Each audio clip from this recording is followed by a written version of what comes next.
Chapter 001, Scotland. You had better not be an undercover agent. The phone vibrated slightly, yet the youth, who had stowed it in his pocket, did not cast a glance at it. Seated inside the helicopter, the door swung open, and a gust of cold wind rushed in. The pilot, listening to the prolonged blaring of the alarm and observing the incessantly flashing red lights, swallowed hard, yet refrained from voicing any discontent. The two individuals present were handsome, proficient in cooking, adept at playing the guitar, and skilled in the art of confectionery, possessing a temperament far superior to the surly demeanor of the Black Rye. The phone vibrated once more, and the youth, frowning, retrieved it from his pocket, displaying a look of disdain before placing it aside. He then reached for his ear and removed his hearing aid. After completing these actions, the youth turned his gaze towards the man beside him, who was now frozen in fear. The undercover agent from the American FBI, didn't you promise me that if you were an undercover, you would feed the sharks in the ocean? His voice was somewhat sluggish, his expression more serene than anything, devoid of any emotional fluctuation. Then, rising to his feet, he glanced at the rope connecting him to the man. I also promised that if you were an undercover agent, I would accompany you to feed the sharks. He spoke calmly, then directed his gaze at the trembling figure of the man, tilting his head slightly. Are you ready? Without waiting for a response, the youth leaned back, and in the next moment, his body plummeted from a great height. The man, forcibly dragged by the rope, let out a piercing scream that echoed through the skies. As he contemplated being discovered, the next moment, fireworks ascended into the heavens, followed by a resounding explosion that obliterated his thoughts.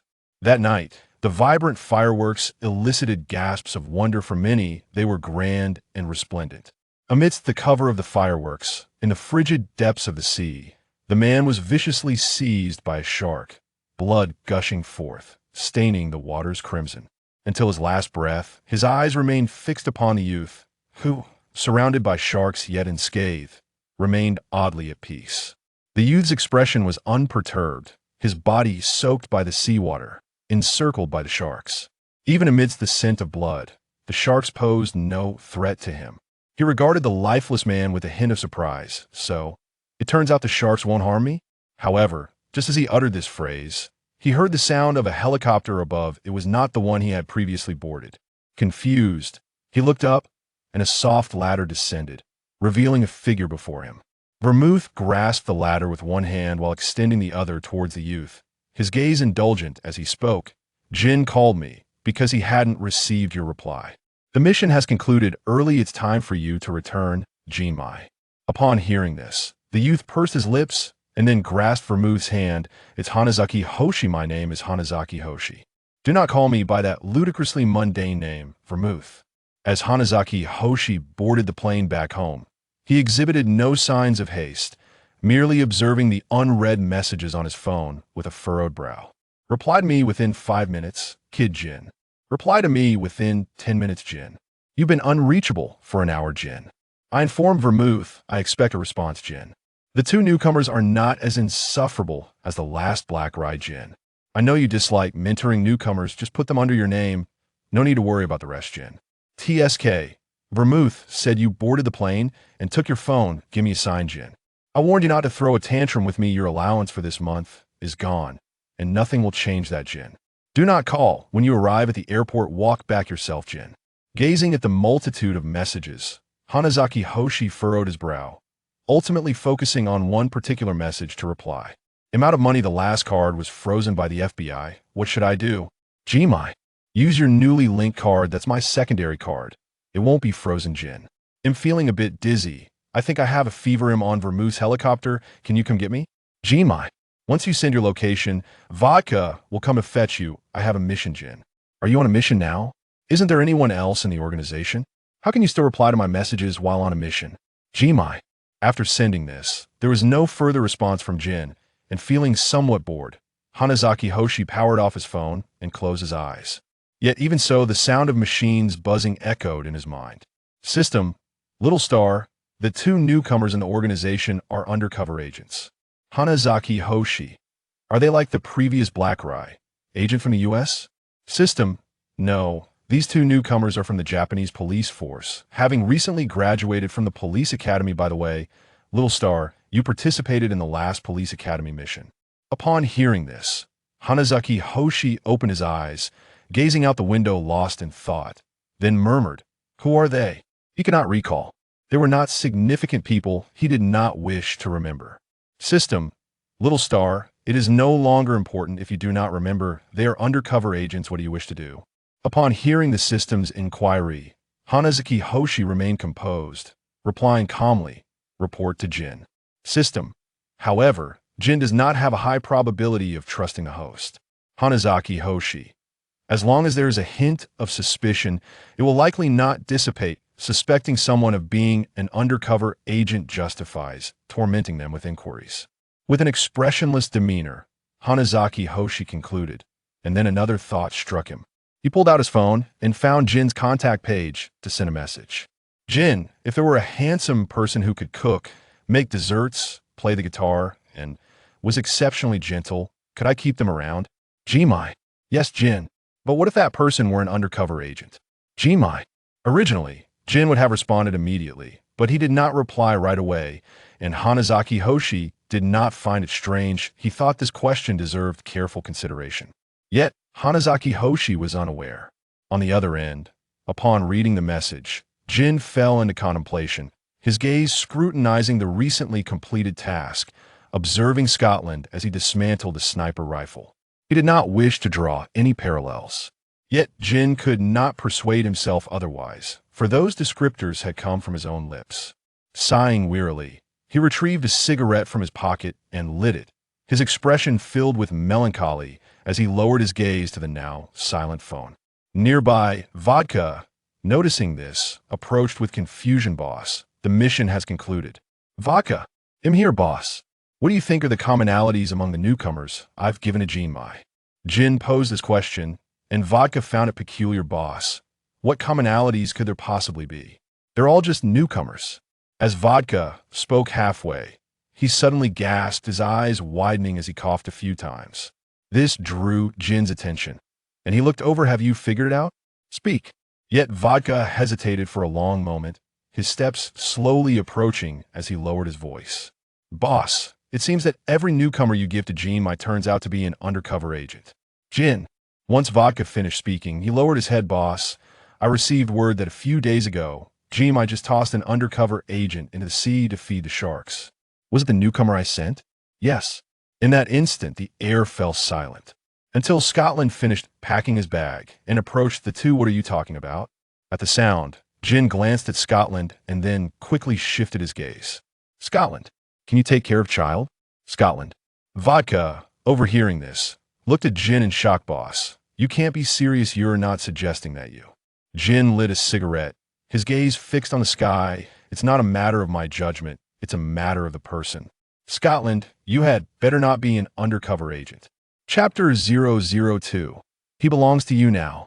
Zhu Fu Jingguang felt an overwhelming tension lately, reaching a point where he was experiencing hallucinations and auditory distortions. Why else would he have heard Jin asking him if he could take care of child? The dossier provided by his superior made no mention of Jin being married with a child. Could he be an illegitimate child? Zhu Fu Jingguang fell into a deep contemplation. Yet more so, he remained vigilant, sensing that Jin's scrutiny towards him had intensified. Could it be that his disguise had faltered? With this thought, Zhu Fu Jingguang steeled himself. Not only Zhu Fu Jingguang was anxious, even Jin found himself pondering whether his luck had declined to the extent that every newcomer was an undercover agent. Was his judgment truly this poor? Yet, regardless of Jin's wild musings, when Hanazaki Hoshi's message arrived, he cast aside all distractions and set out to retrieve him. As Hanazaki Hoshi stepped into the organization once more, he felt a twitch in his eyelid, a sensation that seemed to foretell impending danger. With these thoughts in mind, he cast a fleeting glance at the figure of Jin beside him, reaching out to tug at Jin's sleeve, which elicited a knowing look from Jin. "Are you afraid?" However, Hanazaki Hoshi's response was delayed by a few seconds. "Lead the way." Originally, Vodka, who had intended to return to the car, nearly stumbled at this remark, but quickly regained his composure, his gaze towards Hanazaki Hoshi now tinged with admiration. Only Jinmai would dare to speak so freely in front of his older brother. Indeed, it seemed that only Jinmai had the audacity to request such a thing from his elder sibling. Contemplating this, Vodka hastened towards the direction of the car. Meanwhile, Jin guided Hanazaki Hoshi into the organization, their movements harmonious and in sync. In the organization, awaiting Jin's arrival, Jibutsu Kyuku felt a twinge of anxiety. The recent days of intense focus had left him somewhat fatigued. Now, being summoned by Jin for a supposedly important matter, he couldn't help but ponder the worst possible outcomes. It wasn't until Jibutsu Kyuku laid eyes on Hanazaki Hoshi, the one whose image had long been etched in his heart, that he felt a familiar sense of urgency. Sensing the intense gaze upon him, Hanazaki Hoshi looked up, and upon spotting the kadied youth not far away, he instinctively shrank back behind Jin. Jin had long been aware of Hanazaki Hoshi's shyness and did not immediately pull him out, instead opting to smoke and observe the scene before him involving Scotland. Codename Scotland, skilled in sniping, slightly inferior to Black Barley however, he can cook, play the bass, make desserts, and even tidy up. Jibutsu Kyuku, who had been on high alert, suddenly froze upon hearing this. Huh? Hanazaki Hoshi, who had been hiding behind Jin, peeked out. He can make small cakes? He can learn. What about donuts? He can buy them. I lack the funds to pay him. I've already provided him with extra compensation. If you agree, he is now yours. Their dialogue was straightforward, yet left Jibutsu Kyuku utterly perplexed. Upon hearing Jin's statement, Hanazaki Hoshi finally emerged fully from behind Jin, and as he became fully visible, Jibutsu Kyuku struggled to maintain his composure, clenching his fists and grinding his molars, desperately trying to convince himself not to reveal his true feelings. Yet his gaze remained fixed on Hanazaki Hoshi, as if he were trying to confirm the presence of someone significant. Hanazaki Hoshi, with his head of white hair and bangs neatly framing his forehead, had faint yellow eyes that peeked out shyly from beneath the fringe. His frail form was enveloped by a snug black outfit, and despite the oppressive heat, he seemed oblivious to the discomfort, cloaking himself entirely. He even wore a white scarf around his neck, as if to hide something. Hanazaki Hoshi glanced at Jibutsu Kyuku, and at that moment, the system in his mind chimed in. System, Jibutsu Kyuku appears to recognize who you are, host. Hanazaki Hoshi, I don't remember, no impressions. System, shall we report this? Hanazaki Hoshi, if we refrain from reporting, will the organization be dismantled? System, no. The organization will endure for quite some time. Jibutsu Kyuku will soon be exposed and subsequently forced to take his own life. Hanazaki Hoshi, another unchallenging undercover situation. After Hanazaki Hoshi's remark, the system refrained from countering, its program rapidly processing, as if formulating a response. Then the system's voice emerged, lowering its volume as if to avoid disturbing Hanazaki Hoshi.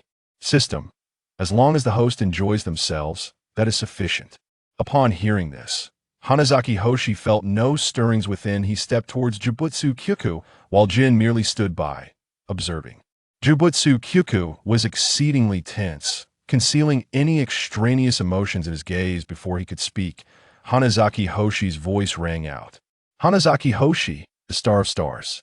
My codename is Jinmai, but I do not favor that name. You may refrain from using it. What promises will you make to prove you are not an undercover agent? Upon hearing this last question, Jibutsu Kyuku appeared somewhat perplexed. What do you mean? What he means is, since you claim you're not an undercover agent, provide a promise. Jin interjected, recalling recent news. The undercover agent from America had perished, lost to the depths of the ocean, devoured by sharks. Brilliant fireworks celebrated the occasion, the gasps of the crowd serving as accompaniment. A romantic gesture, as always. Reflecting on this, Jin glanced at Hanazaki Hoshi, letting out a scoff. This individual was no mere Fei Yingli. Those short-sighted rats actually believe this youth to be easy to manipulate. Truly blind. If you're an undercover agent, I will personally take your life, shooting you straight through the heart. Hanazaki Hoshi's words caused Jibutsu Kyuku to draw in a sharp breath, and before he could respond, he witnessed Hanazaki Hoshi raise a hand to his own heart. And I shall also shoot myself in the heart to accompany you, for you are mine, and I bear the responsibility should anything go awry. Having said this, Hanazaki Hoshi turned to Jin, his expression serene. May I take him with me? Yes. If any issues arise, seek me out, Jin replied, as though he had completed a task, turning to depart. He had casually glanced around the bathroom moments ago and had already spotted two anomalies. His keen observational skills were indeed formidable, as Conan vividly recalled. Just a short while earlier, Lin Xuan had merely examined the corpse and left the bathroom without scrutinizing its other corners. Yet, within that brief span, he had astutely identified two critical points that could substantiate this as a murder case. He resolved to inform Mary first, otherwise, Mary would usher them away from the scene. Alas, Conan pointed towards the bathtub. Is it truly a suicide? Why would someone who intends to take their own life inflict such severe lacerations on their wrist? Mary dismissed the notion with indifference, barely glancing back. What do you know, you little brat? It's not unusual for a deranged mind to act in bizarre ways. Did the deceased sister not mention that she had been feeling down lately? Coupled with her suicide, I suspect she must have been mentally unstable. Conan, exasperated, wished he could just throw the answers in Mori's face. However, constrained by his youth, he could only continue to raise his voice in a feeble attempt to remind him. But what about the bathtub? It's drenched in blood. Why is only that specific area untouched? Mary turned back, casting a cursory glance around the bathroom. Humph.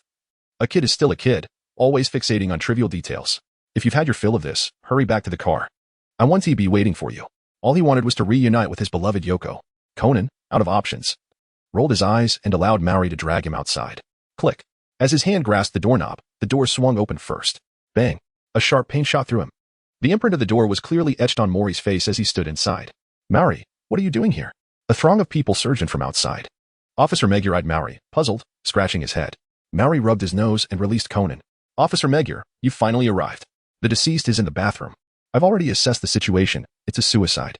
Based on my meticulous observations, the deceased surely had depressive tendencies. Conan smirked slightly. It seemed Lin Xuan had been the first to notice something. He turned to see Lin Xuan's gaze intently fixed on the bathroom. Had he discerned something else? But soon. Conan shook his head. As one of Tokyo's most renowned detectives, if he had no leads, Lin Xuan was unlikely to have discovered anything either. Even if Lin Xuan provided pivotal information, it could not definitively prove it was murder. There must be some overlooked detail. After a moment of contemplation, Conan slipped back into the bathroom. Inside, the bathroom was sealed tight with tape, its walls adorned with pattern tiles, perfectly aligned. 2 bottles of cleaning agents lay on the floor. Could it be that the deceased succumbed to toxic gas? Conan picked up one bottle. It was evidently used and heavy. I see now. The murderer intended to combine alkaline and acidic cleaners to generate toxic gas for the suicide. However, the murderer mistakenly purchased a category of cleaning agents. Comparing the composition of the 2 bottles, Conan realized they were both acidic cleaners. He glanced back at the wounds on the corpse's wrist. It appeared certain. It was indeed murder. This would explain the wounds on the wrist and why a specific area of the bathtub remained so pristine. But how to account for the locked room? That was the most challenging part. In the living room, Mary recounted the entire sequence of events. And that is how it transpired. The rest is up to you, Officer Magyar. We should be on our way. What about Conan? That little rascal has vanished again. Conan? Mary headed towards the bathroom, puzzled. Odd. I just saw him darting in this direction. In the bathroom, Conan was frantically searching for new clues. As he heard Mori's shouts drawing closer. Crash. The half-open bathroom door swung wide. What are you doing back here, you little brat? Mary strode over and, with familiar ease, pulled him out into the living room. Hey, you shouldn't be lingering here. You're not a detective. Mary Kagoro urged Lin Xuan. Lin Xuan furrowed his brow, fixating intently on his sister. With the departure of Kagoro Mori, he had no reason to remain at the scene. He needed to swiftly unravel the mystery. At the entrance, his sister wept as if a flower in the rain, yet her heart blossomed with joy. Ha, my plan is flawlessly devised. Even the renowned Kagoro Mori cannot decipher my locked chamber. The tape was never affixed at the junction of the door and wall. Everyone has been deceived. I merely grasped the doorknob and released it at the last moment.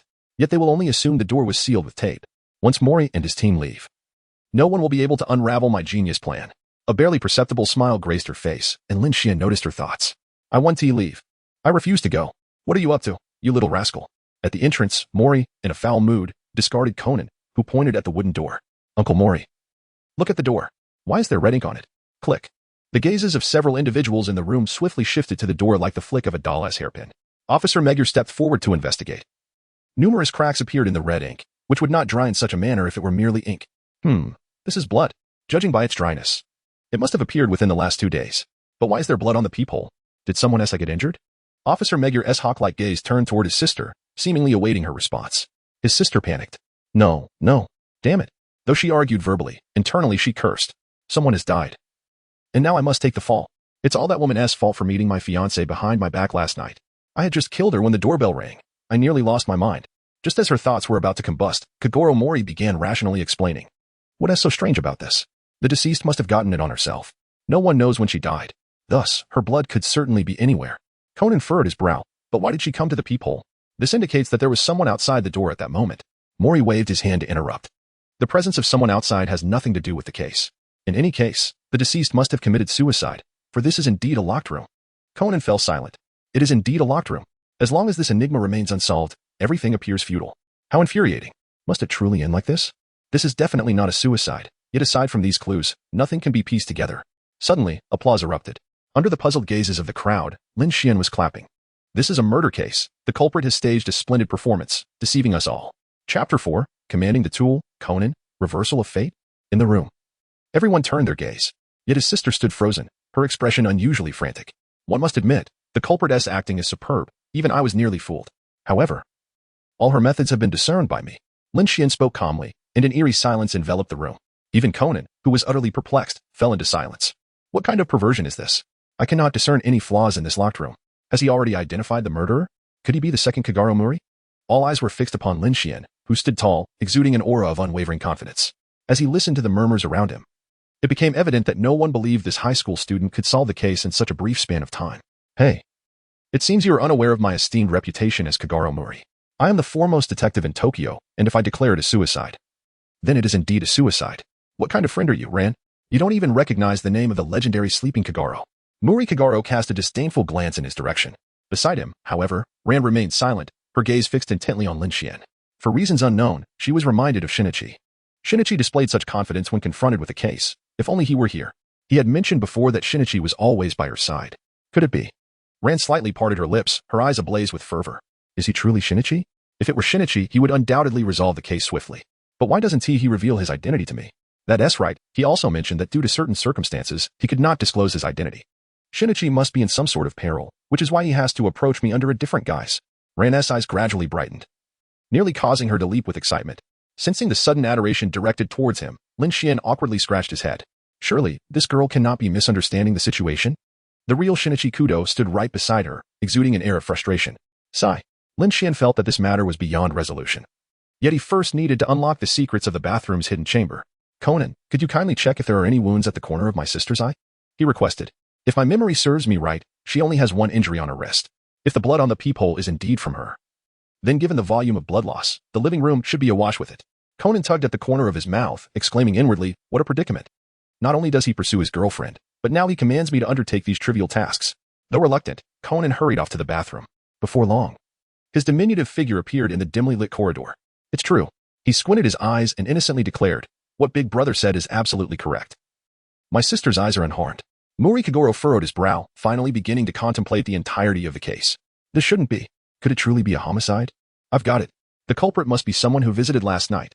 No, wait, that was a sealed room. The murderer couldn't have escaped. Thus, it must be a case of suicide.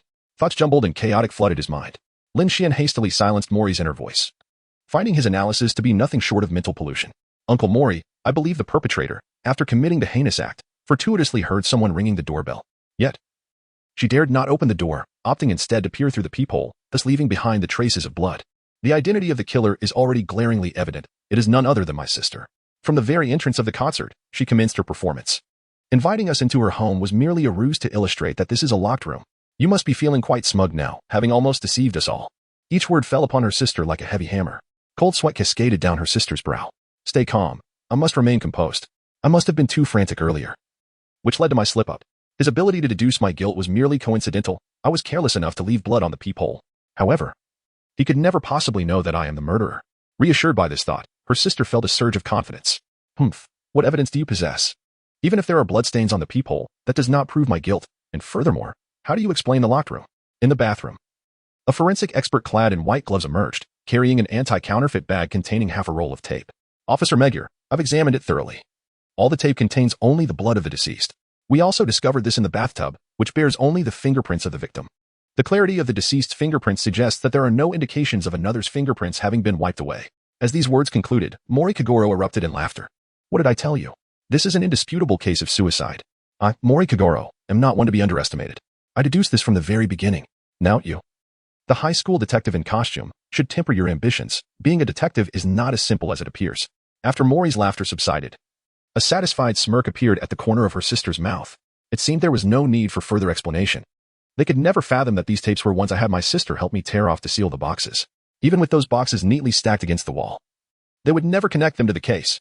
Did you truly believe your plan was flawless? Lin Xuan inquired, disregarding his sister's astonished expression. His composed gaze swept across the living room before ultimately settling upon a stack of cardboard boxes by the wall. His sister's heart raced in her throat. Why did his eyes convey such depth? Could it be that he truly knew the entirety of my heinous act? Yet, devoid of any evidence. How could he perceive a discrepancy with the boxes? For heaven's sake, divert your gaze. I should never have placed those boxes in the living room. But who would have ever imagined that these cardboard boxes were connected to the murder of my sister? Lin Xuan smiled. I have deciphered the method of the secret chamber. Conan, could you please remove those boxes from the wall? Conan replied, since when did I become your personal assistant, big guy? Is it appropriate to ask a child to retrieve such high boxes? Reluctantly, Conan approached the wall and pushed all the upright cardboard boxes to the floor. Boom. A cloud of dust was stirred up. Cough, cough. After a couple of coughs, Conan immediately began to rummage through the boxes. What issues could these boxes possibly harbor? They appeared to be unopened, neatly stacked against the wall. Oh, what's this? The boxes displayed distinct creases, and the edges of the seals were slightly curled, indicating they had been used. Could it be that the perpetrator's method? Everything is becoming clear. Conan adjusted his glasses. The truth is but one. Lin Xuan spoke first. Goodness, I was almost outmaneuvered for the kill. Truly, Conan is remarkable. His deductive abilities are indeed formidable. In just a few minutes, he has woven together the entire case. Had I hesitated for another second, he would have uttered that iconic line. Chapter 5, The Resolution. Admiration from Officer Magyar. Disregarding Conan's dazed expression, Lin Xuan continued, the truth lies within these cardboard boxes.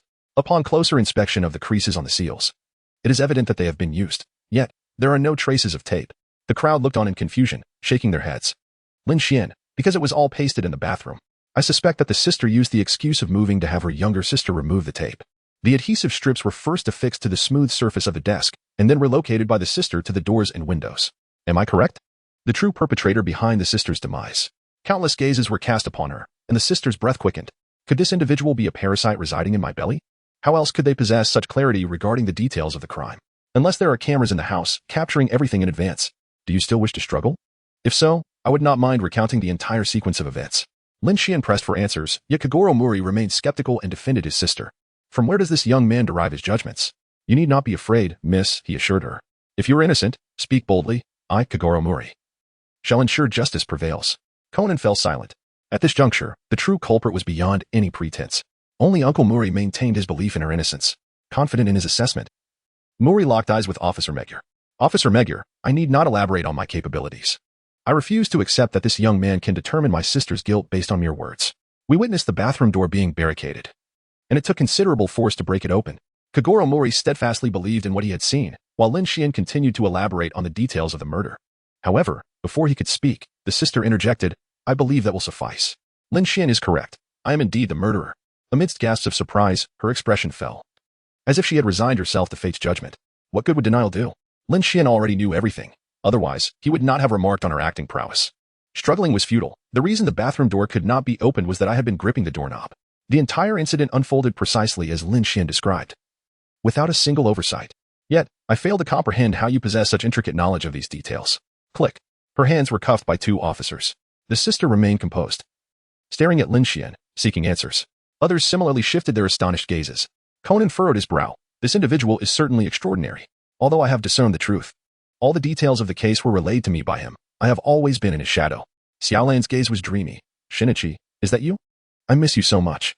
What have you been through that you refuse to acknowledge me? Kogoro Mori stroked his mustache. This lad isn't half bad, though he still falls short compared to me. Had it not been for my eagerness to attend Miss Yoko's concert today, he wouldn't have had the chance to show off. Lin Xuan maintained a stoic expression, for the system had sent yet another notification.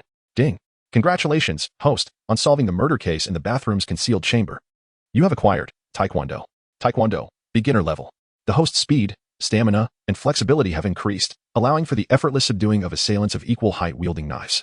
Lin Xuan sensed his fatigue dissipating rapidly. Even in the presence of a menacing criminal, he could subdue them within 3 seconds. At that moment, Officer Magyar approached with a smile, patting him on the left shoulder. Quite impressive. At such a young age, you possess such keen observational skills. Would you be interested in joining our police department? We are the most renowned precinct in Tokyo, and many young individuals aspire to be part of it. Consider this. We will nurture your talents. Officer Magyar was a typical figure with a blend of roughness and attention to detail. Though he spoke casually, his mind was brimming with thoughts. This young man's crime-solving abilities rival those of Shinichi Kudou, yet Kudou was highly sought after, and Heiji Hattori would never deign to come to Baika town.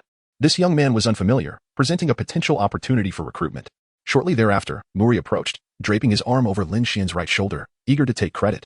Officer Magyar. This lad is with me. It would be hard for anyone to lack keen observation skills when accompanying a renowned detective like myself. Just look at Conan.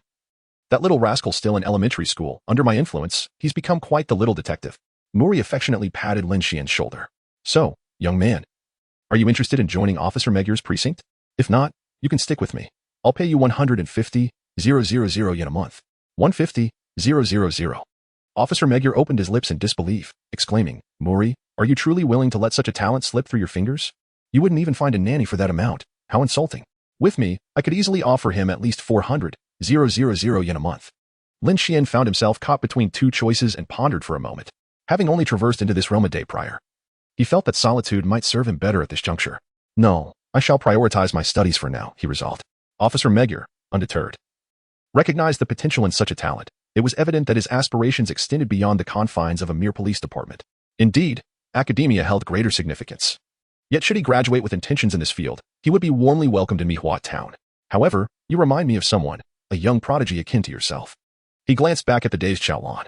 You must be quite familiar with him. Do you not find him reminiscent of Kudou Shinichi? The two not only shared a similar age but also exuded an identical confidence while solving cases. It was unexpected to encounter another genius akin to Kudou Shinichi in Tokyo. Officer Magyar spoke with genuine admiration. Who in the nation is unaware of these two high school prodigies? In Kansai, we have Hattori Heiji, and in Kanto, Kudou Shinichi. These two have long dominated the headlines of entertainment news, garnering a legion of devoted fans. Yet, standing before him, Lin Xuan's deductive prowess may rival that of Kudou Shinichi. As for his appearance, it too was commendable. Should he tackle a few more cases, he might just forge a new legend in Kanto. At this moment, the officers had finished gathering evidence. Officer Magyar glanced at the time. It was nearly time to depart. Before leaving, he could not conceal his admiration for Lin Xuan any longer. You are from Tian High School, are you not? Have you considered the Ritsuman Police Academy? This institution is dedicated to nurturing the police force of Ritsuman, and I could facilitate an introduction for you. You are a promising candidate. Attending the Ritsuman Police Academy would provide you with invaluable experience. Once you emerge from Ritsuman, your stage will extend far beyond the modest Mihua town, allowing you to showcase your talents on a grander scale. Officer Magyar felt a pang of reluctance. Birds are destined to soar in the sky. Alas. After contemplating for a moment, Lin Xuan ultimately declined. Officer Mumu did not press further and departed with his entourage. Just as they were leaving, Muri Kagoro suddenly recalled something and slapped his forehead. Alas. The concert is about to conclude. My dear Yoko. Chapter 6. A change of heart. Conan pointed at the wall clock, exclaiming, It's too late, Uncle Muri. The concert has already finished. Muri retaliated with a swift punch to Conan's head. Be quiet, you little rascal. Do you think I am unaware? If we hurry, we might still have a chance to meet Yoko backstage. With a furious glare, Muri turned to the remaining two in the room. Hey, Ran, let us go swiftly. And you, high school detective. The concert has ended, and it's time for you to return home. After enduring this case, Lin Xuan also yearned to return and rest, while simultaneously acclimating to his current life. Fortunately, the memories of the original owner remained intact, making adaptation relatively effortless. Just as he was heading towards the door, however, Xiaolan called out to him from behind. Wait, Senior Lin Xuan. Oh no. Lin Xuan nearly overlooked this matter. Xiaolan had clearly misunderstood. At this moment, she was lost in her own tumultuous thoughts. Xiane, I truly miss you. Yet why did you leave without uttering a single word? Have I been too unreasonable? Your deliberate silence must conceal some unspoken burden. Moreover, you once mentioned that you needed to conceal your identity.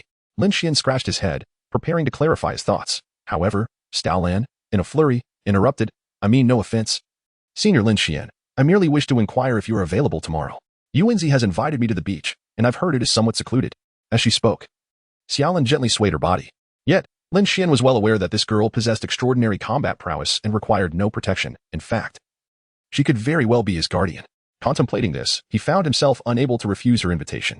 Although Detective Conan primarily focuses on reasoning, its characters are all remarkably eccentric, featuring individuals capable of catching bullets with their bare hands, delivering flying kicks to stop cars, and wielding advanced technology alongside substances that transcend human limitations. His mind-reading abilities were inadequate in comparison. To survive in the Conan universe, he needed to solve more cases and enhance his skills. Then it's settled, Senior Lin Xuan.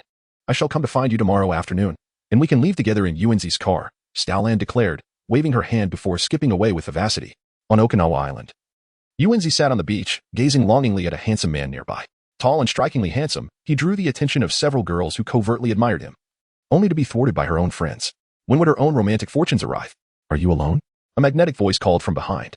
Yuanzi turned to find a confident man in a beach outfit, his curly hair glistening in the sun. I've noticed you for quite some time, and I find you quite beautiful. May I invite you to take a stroll near the beach? Yuanzi immediately sprang to her feet. Absolutely. Although the man's looks were not quite on par with Lin Xuan's, he was undeniably handsome, and his words exuded a gentlemanly charm. Yuanzi felt as though she had stumbled upon a treasure, her heart filled with exhilaration. Lin Xuan furrowed his brow. There was something amiss with this individual. The curly-haired man appeared affable on the surface, yet inwardly, he was incessantly hurling insults at Yuanzi. Humph. You loathsome, chattering woman. I long to strangle you. Soon. I shall take you to a desolate place, where I will instill such fear in you that you will wish for death at my hands. In that moment, you shall plead for mercy. Indeed, I intend to make you experience the despair I once endured. To kill? Lin Xuan was hesitant to confirm his thoughts.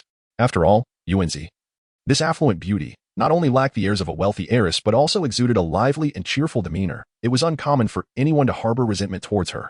Nevertheless, Lin Xuan rose from the beach chair, brushed off the sand from his floral shorts, and feigned nonchalance as he said, My backside is sore. Miss Yuanzi, where are you planning to go? Why not join me? I could use some leg stretching. Yuanzi, innocent and genuine, responded, That sounds wonderful. I wouldn't want to leave you all alone for a date. Sir, you wouldn't mind, would you? Oh, not at all, the curly-haired man replied, unable to decline. Though internally he was seething against Lin Xuan. Another meddler. How dare he disrupt my plans? Well, I can't manage to invite her out alone. But I could wait until nightfall to eliminate her. First, I'll lure this group to that hotel. I'm quite familiar with the place and can make my move later. With the plan set, the curly-haired man spoke up. I wonder if you've heard the news about the hotel nearby? They say a woman with brown hair died there the night before last. And the circumstances were quite tragic. Would you be interested in checking it out tonight? Chapter 7. The Photograph in the Wallet.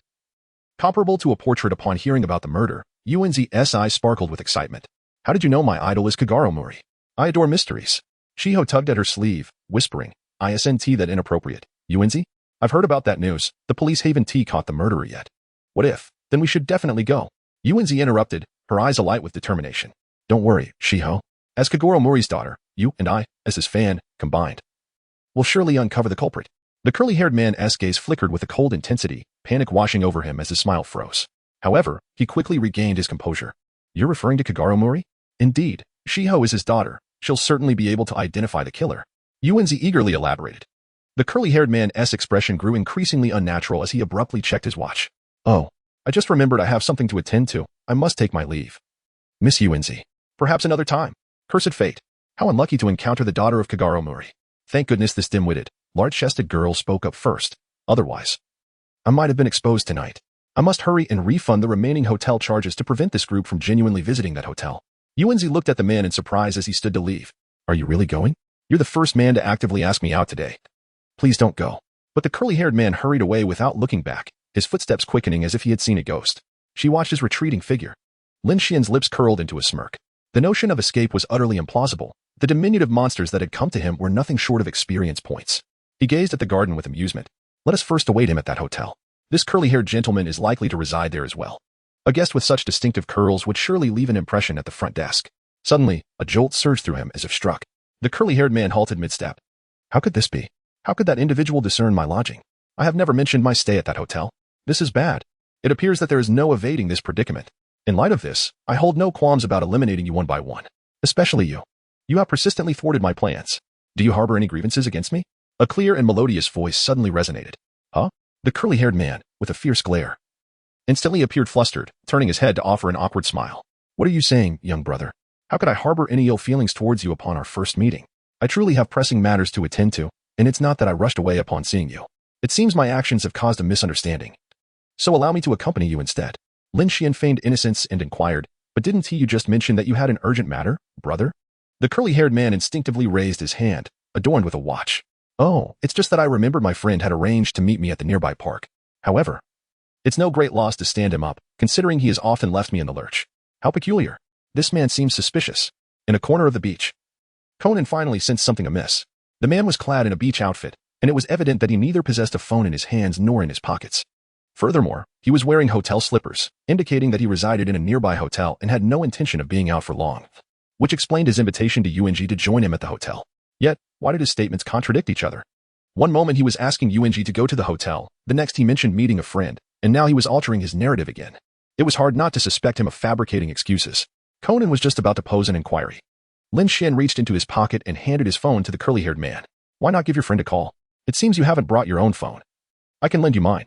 The curly-haired man gritted his teeth in frustration, yet he could only feign nonchalance. No need, really. My friend and I share a close bond. Missing out on this occasion is hardly significant, haha. Lin Xuan did not continue to trouble him. If he pressed too hard, the curly-haired man might crack under the pressure and flee, which would spoil the fun. At the resort hotel in Okinawa, what a bore. It was merely an unremarkable murder case, utterly lacking in excitement. Outside the hotel, Suzuki Sonoko stretched lazily, her two inverted triangular eyes filled with exasperation. The murder method was simplistic and brutal, requiring no input from a great detective like myself. It would only be a matter of days before the police apprehended the culprit. Humph. Walking behind the crowd, the curly-haired man revealed a hidden smirk. Fool. Who do you think you were to call yourself a great detective?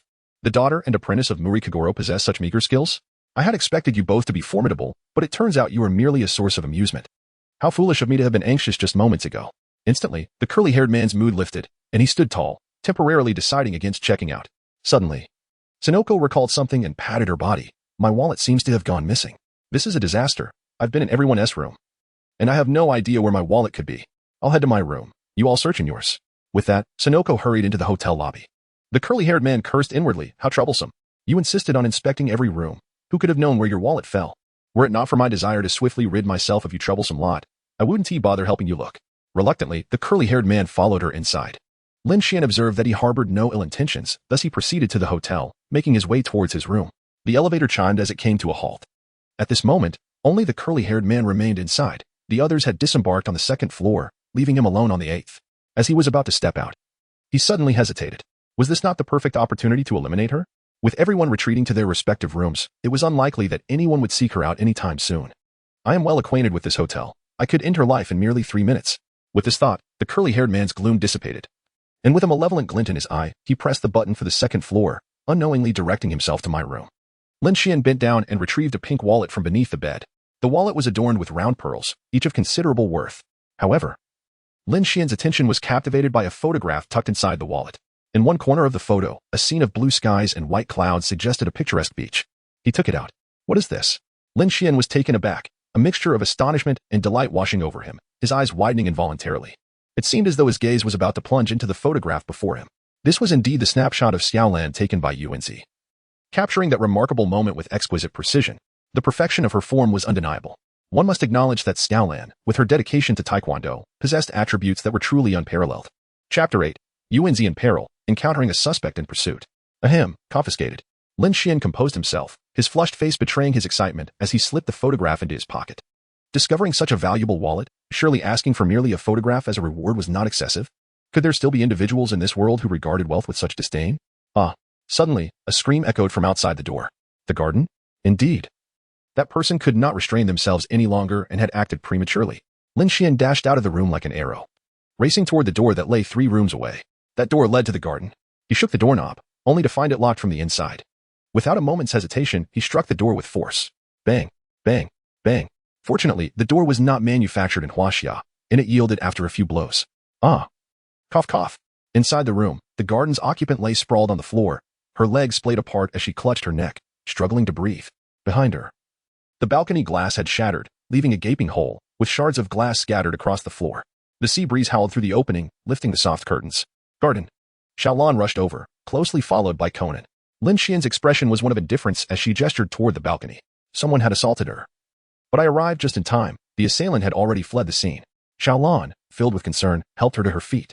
The garden remained in disarray, but it was evident that she was not gravely harmed. Fortunately, Lin Xuan was there. Otherwise, my life would have been in peril. Regrettably, I did not catch a glimpse of the assailant's face as he attacked me from behind, yet I did manage to bite his arm. His body hair was remarkably dense. Remarkably dense body hair? Conan, perplexed, shook his head, unable to recall, before turning to head toward the balcony. Lin Xuan did not pay much attention to the scene. As long as the perpetrator was nearby, he could unravel the case. At that moment, a voice resonated from outside, indicating that the assailant had struck again. This marked the 3rd victim with brown hair, yet she was the only one among them to have survived. It was perplexing why the killer harbored such a fixation on targeting women with brown hair. Was there some unspeakable inclination behind this? At the doorway, a robust figure loomed, half of his face fixed intently on the interior. Lin Xuan was taken aback. The individual at the door possessed a chilling and fearsome gaze. Adorned with a beret and clad in a black cashmere coat despite the sweltering summer heat. Upon his turn, the stranger was equally startled. Promptly fleeing in haste and slamming the door behind him, Lin Xuan did not pursue the matter. He was startled because that person was lurking suspiciously at the door. However, upon hearing the individual's thoughts, it became evident that he was either a detective or a police officer. Your wallet has been found. Lin Xuan took out his wallet. Xiaolan, why don't you take Yuanzi back to the car for a while? It's quite crowded outside, and the hotel may not be the safest place. Yuanzi, who had nearly recovered, accepted the wallet with delight. However, when she opened it, she was taken aback. Huh? Where's the photo? I distinctly remember it being tucked inside the wallet. Xiaolan looked puzzled. What photo are you talking about? Yuanzi grinned mischievously. The one of you on the beach. Of course, but it's gone. Wait, could it be that you took it? This wallet was a gift from you. With an almost supernatural intuition. Yuanzi fixed her gaze on the most guilty-looking person in the room. No way. Xiaolan's face turned crimson, as that particular photo would evoke embarrassment even for her. Lin Xuan, with a hint of unease, retorted, What photograph? Please refrain from making unfounded accusations. I have never engaged in such petty acts. Perhaps you should reflect more carefully. It is possible that it was misplaced at some point. Yuanzi, with her innocent disposition, rummaged through her wallet. That must be it. Ah. Never mind that. I am famished and shall head to the restaurant for a meal. After dining, I will return to the car to rest. In the hotel restaurant. The expansive and luminous floor-to-ceiling windows offered a magnificent view of the entire beach. Seated by the window, Xiaolan and Yuanzi chatted merrily, entirely oblivious to the earlier incident. Meanwhile, Conan glared at Lin Xuan with palpable resentment over the matter of the photograph. What a despicable person you are. Xiaolan's photo has undoubtedly been hidden by you. Do you think you can deceive me? Just wait. I will ensure that Xiaolan sees your true colors. And that photograph rightfully belongs to me. Lin Xuan's smile grew increasingly audacious. Want a photograph? Dream on. Little brat, do you have any clues? I've already pinpointed the suspect. Would you like to know? Conan arrogantly declared. While I diligently examined the scene, you were preoccupied with trivial nonsense. Now, do you expect me to reveal the identity of the murderer so you can show off in front of Yuanzi and Xiaolan? Rest assured, I shall not divulge anything. The suspect is right in the restaurant, seated directly behind you. Lin Xuan sliced through the steak but did not indulge in it. Instead, he abruptly set down his knife and fork, turning his gaze backward. Seated behind him was a burly man, lurking near the entrance of the room. He feigned interest in the view outside, yet his attention was fixated on Lin Xuan's table. Why did that person glance back at me? Could I have been discovered? Unlikely. For I had deliberately donned a different outfit and hat. However, it seemed I had not encountered any further suspicious individuals. Was the assailant no longer intent on pursuing their agenda? Alas, the perpetrator was exceedingly cunning, always managing to evade capture. It is a pity that Okinawa lacks its own Conan Adagawa. Lin Xuan turned around and placed the steak into his mouth, chewing thoughtfully. The individual appeared rather suspicious. Yet he was not the perpetrator. Conan furrowed his brow, overwhelmed by the abundance of information, uncertain of which aspect to address first. When did Lin Xuan begin to suspect that individual? Moreover, how could he ascertain that this person was not the culprit? From the moment he entered the restaurant, he merely cast a fleeting glance at that individual. It is inconceivable. Lin Xuan could not possibly conclude, based solely on a single glance, that he was not the murderer. If intuition were sufficient to solve cases, anyone could be a detective. Conan disdainfully shook his head. I have been observing that portly fellow for quite some time. He is undoubtedly the prime suspect. He was tailing us when we arrived at the hotel, dressed in a fluffy coat. Yet, upon reaching the restaurant, he had changed into a polyester jacket. If my analysis is correct, the one who bit Yuanko at that moment was indeed him. But what was bitten was not body hair, but cashmere. Hence, his haste to change attire. Brilliant. Lin Xuan did not anticipate that a mere glance over his shoulder would trigger a butterfly effect. Conan's deductions were exceedingly meticulous. Alas, the portly fellow merely changed his attire out of fear of being discovered. Having satisfied her hunger, Yuanzi took a final sip of juice. Feeling content as she rose from her seat, she picked up the coat draped over the chair, feeling overly fatigued, and decided to retire to the car for some rest. The vehicle was parked on the street outside the hotel, visible from the restaurant, so everyone remained relatively unconcerned. Before long, Yuanzi approached the car. As she opened the door in preparation to enter, the curly-haired man unexpectedly appeared behind her. However, at that moment, the beach was teeming with people, and the assailant would not dare to act. Chapter 9. The assailant emerges, Taekwondo easily subdues. Indeed, within a few minutes, the curly-haired man waved goodbye to Yuanzi. Just when one would expect tranquility to ensue, another figure unexpectedly materialized beside the vehicle. Was it that police officer? Inside the restaurant, Lin Xuan recognized and immediately felt at ease. With the presence of police officers for protection, the safety of the garden was no longer a concern. However, could you refrain from being so sneaky? It makes it quite difficult for me to vouch for you. The portly officer pressed against the car window, peering inside, while frequently glancing around to ensure no corner was overlooked. Oh no, it's that person. Across the way, Conan exclaimed, and before his words had fully escaped, he dashed out of the restaurant like a startled rabbit. Lin Xuan had barely the chance to explain before only a fleeting shadow remained. Dr. Agasa's talents are indeed underappreciated. Even Bolt would shed tears at such speed. The distillery has made a grave error in their choice, for had they captured Dr. Agasa, they might have already developed an aircraft carrier. The dining table was left with him alone. Lin Xuan could only keep pace. On the road, Yuanzi was weeping while holding Xiaolan, and the curly-haired man was comforting her beside them. The car seemed to be slightly displaced, nearly brushing against the edge of the cliff. Had an accident occurred? Lin Xuan furrowed his brow and quickened his pace. Conan fixed his gaze towards the north, asserting, "The culprit must be that plump man from earlier." The moment he left, the car began to roll. He must have released the handbrake the instant we exited the restaurant. The mountains are thick with trees, devoid of roads. We should be able to intercept him. Lin Xuan easily discerned the events unfolding around him through the whispers of those nearby. He even perceived the answer. The curly-haired man offered insincere comfort to Yuanzi. Yet it fell short. "You wretched girl are truly tenacious. I could not end your life even with such cunning methods," he thought. However, fortune may arise from misfortune, as everyone would certainly suspect that the sneaky, rotund fellow was the true culprit. This would allow me to deceitfully lure you into the woods and eliminate you without raising any suspicion. Xiaolan, please escort Yuanzi back to the hotel. The rest of us shall pursue the murderer into the mountains, splitting into 3 groups. The killer shall have no escape," Conan declared solemnly. Xiaolan assisted Yuanzi to her feet. "I will go too. The assailant appears formidable. I shall confront them with my bare hands." The curly-haired man's brow furrowed in alarm. "Then I shall stay behind to care for Yuanzi. I am of no use." Conan cast a sidelong glance at him. Although this individual seemed suspicious, his culpability could be temporarily dismissed, for he had been with them all along. "Very well, you shall remain to look after Yuanzi."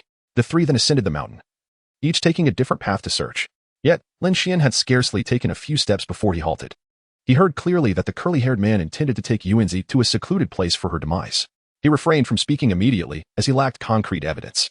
It was imperative that the murderer be left speechless, for only then could he recall the details of the crime. Lin Xuan retraced his steps, through the dappled leaves.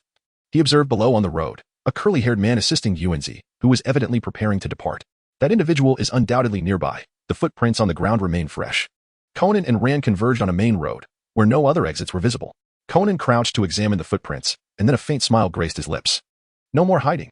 I know you are here. Step forth, true perpetrator of the murders of several brown-haired women. Since we arrived at the beach, you have been trailing us. I suspect Yuanzi's distinctive brown hair lured you in. At the hotel, you stealthily infiltrated Yuanzi's room with the intent to kill her, but alas, an unexpected turn of events occurred, and you were bitten on the arm. Yuanzi mentioned she bit into a lot of body hair. I suspect that was not body hair, but rather the cashmere coat you were wearing at the time." His victorious gaze fixed on a particular patch of grass.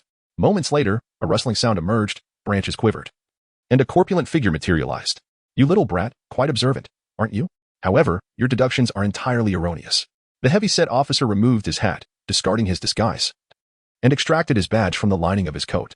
"I am an undercover officer from the Okinawa Police Department, and my purpose here is to investigate the serial murders of the brown-haired girl you mentioned." "What?" Conan gazed incredulously at the badge. Light streamed through, revealing the vibrant security threads and the officer's watermark clearly. A rancid odor wafted through the air, and Conan's expression shifted dramatically. He had unwittingly allowed the murderer to remain in close proximity to Yuanzi. "My feet hurt so much. Where are we going? I truly do not want to walk anymore." In the forest, Yuanzi collapsed onto the ground, rubbing her nearly numb legs. "Are your legs made of iron?" she queried, gazing at the curly-haired man's legs in confusion. "It's strange. Why are you wearing hotel slippers with such long socks? Aren't you hot?" The curly-haired man paid her no heed, instead removing his socks and muttering to himself, "I'm dead tired. Finally, I don't have to walk anymore. That bite is really painful. Why you?" Yuanzi's voice trembled in fear. The curly-haired man turned, slowly approaching with an unwavering smile on his face. "What is wrong, Miss Yuanzi? Have you come to a realization? The bite mark on my leg is all thanks to you." A sharp dagger was drawn from his waist, glinting ominously. He raised the dagger high, poised to strike. Ah! Bang! Death did not come. Yuanzi slowly opened her eyes to find the curly-haired man had collapsed to the ground, Lin Xuan beside him. The dagger had been kicked away, landing 10 meters off against a tree trunk. "Senior Lin Xuan! Senior Lin Xuan?" Two astonished voices came from different directions. Yuanzi waved her arms, her heart racing. "Oh no! I think I might be falling in love. Senior Lin Xuan has saved me twice. Doesn't that mean something?" Rand slightly parted her lips, hesitating to speak. How is it that Senior Lin possesses skills in Taekwondo, despite not having joined any martial arts club? The reaction and strength he exhibited earlier surely indicate he is no novice. Otherwise, he could not have so effortlessly subdued the assailant while ensuring their safety. But could he truly be Shinichi? While he shares a similar intellect, Shinichi lacks any self-defense training. "No, I cannot betray Shinichi," thought Conan, gritting his teeth. He hit the nail on the head. How could he possibly know that Officer Fat was not the culprit? He merely glanced at him. Could it be intuition? Yet such intuition is terrifying. Moreover, Lin Xuan did not follow my instructions. He was heading in the opposite direction from Officer Fat, clearly tracking someone. Thus, he must have already known who the real culprit was. Yet I remain utterly clueless as to how the perpetrator managed to remotely control the sliding vehicle. Are you the murderer behind a series of killings involving the brown-haired girl? Officer Fat brandished his badge. The curly-haired man rose and casually brushed off the leaves from his clothes. I'm sorry, officer, but I do not understand what you were saying. Chapter 10. The culprit's desperate counterattack. A mocking smile crept across the curly-haired man's lips. I followed your instructions to bring Miss Sonoko here. How could I possibly be the murderer? The bite marks on your feet are evidence. Do you still wish to argue? Sonoko's face flushed red as she placed her hands on her hips and shouted. The curly-haired man smiled indulgently. Miss Sonoko, have you forgotten? When the vehicle was sliding, I was clearly with you. Sonoko opened her mouth, rendered speechless. Indeed, he was not beside the car when it was about to plunge off the cliff. But he must be the murderer. How infuriating. If only that boy were here. Although I find his arrogance intolerable, he would certainly know how to make the culprit confess. Sonoko glanced at Ran, feeling indignant. That boy had the audacity to leave without a word to Ran. Only Ran could be so naive. To not show up at a time like this, he can forget about me saying anything nice about him in front of Ran from now on. And Senior Lin is truly handsome. If I were Ran, I would definitely choose him. But how did he arrive so timely? Could it be that he has been secretly protecting me? If it were Senior Lin, it wouldn't be so bad. His taekwondo skills are remarkable. Sonoko's mind raced with thoughts. Lin Xuan felt his heart race. If he continued to listen, he would be unable to focus on his task. Once I have dealt with the perpetrator, no need for further evasion. Lin Xuan's gaze shifted to the perpetrator, becoming devoid of warmth. I am already aware of your method of creating an alibi. The curly-haired man was momentarily taken aback, staring at Lin Xuan. After a brief pause, he chuckled. Oh, really? Then enlighten me on how I supposedly committed a murder while being elsewhere. Do you think I would fall for your ruse? You could never fathom the brilliance of my technique, which merely relies on a block of ice. All I need to do is place the ice beneath the wheel. Allow it to melt naturally, and then wait at the hotel entrance to accompany you all to the scene, thereby eliminating suspicion. Furthermore, you would be unable to find any evidence. In this weather, the melted ice would soon evaporate. His monologue felt as exposed as if he were bearing his soul. Lin Xuan's lips curled into a smile. The curly-haired man was taken aback, a chill running down his spine. What on earth was this fellow smiling about? It was truly unsettling. That being said, he had already sabotaged my plan several times. Could he have truly discerned something? Impossible. He must be attempting to provoke a reaction from me. If he had recognized the absence of an alibi earlier, he wouldn't have waited until now. Humph. Do you think that employing such psychological tactics will compel me to confess? Keep smiling. I shall see how you extricate yourself from this situation. Lin Xuan's smile grew increasingly exaggerated, resembling that of a fool. He felt a deep sense of insult. Unable to tolerate it any longer, the curly-haired man snapped. What is wrong with you? If you don't know, then just admit it. What does your incessant staring at me in silence imply? My sexual orientation is perfectly normal. Lin Xuan offered no response, instead diverting his gaze towards others. The truth was quite simple, even encapsulated in a single phrase. His alibi was the ice cube. How could this be? The crowd was enveloped in confusion, while the curly-haired man appeared as if he had plunged into an icy abyss. Had the ice cube evaporated? How had he disowned this? It was inconceivable. Could it be that he had witnessed me borrowing the ice cube from the restaurant staff? That seemed implausible as well. In such weather, numerous patrons would be requesting ice.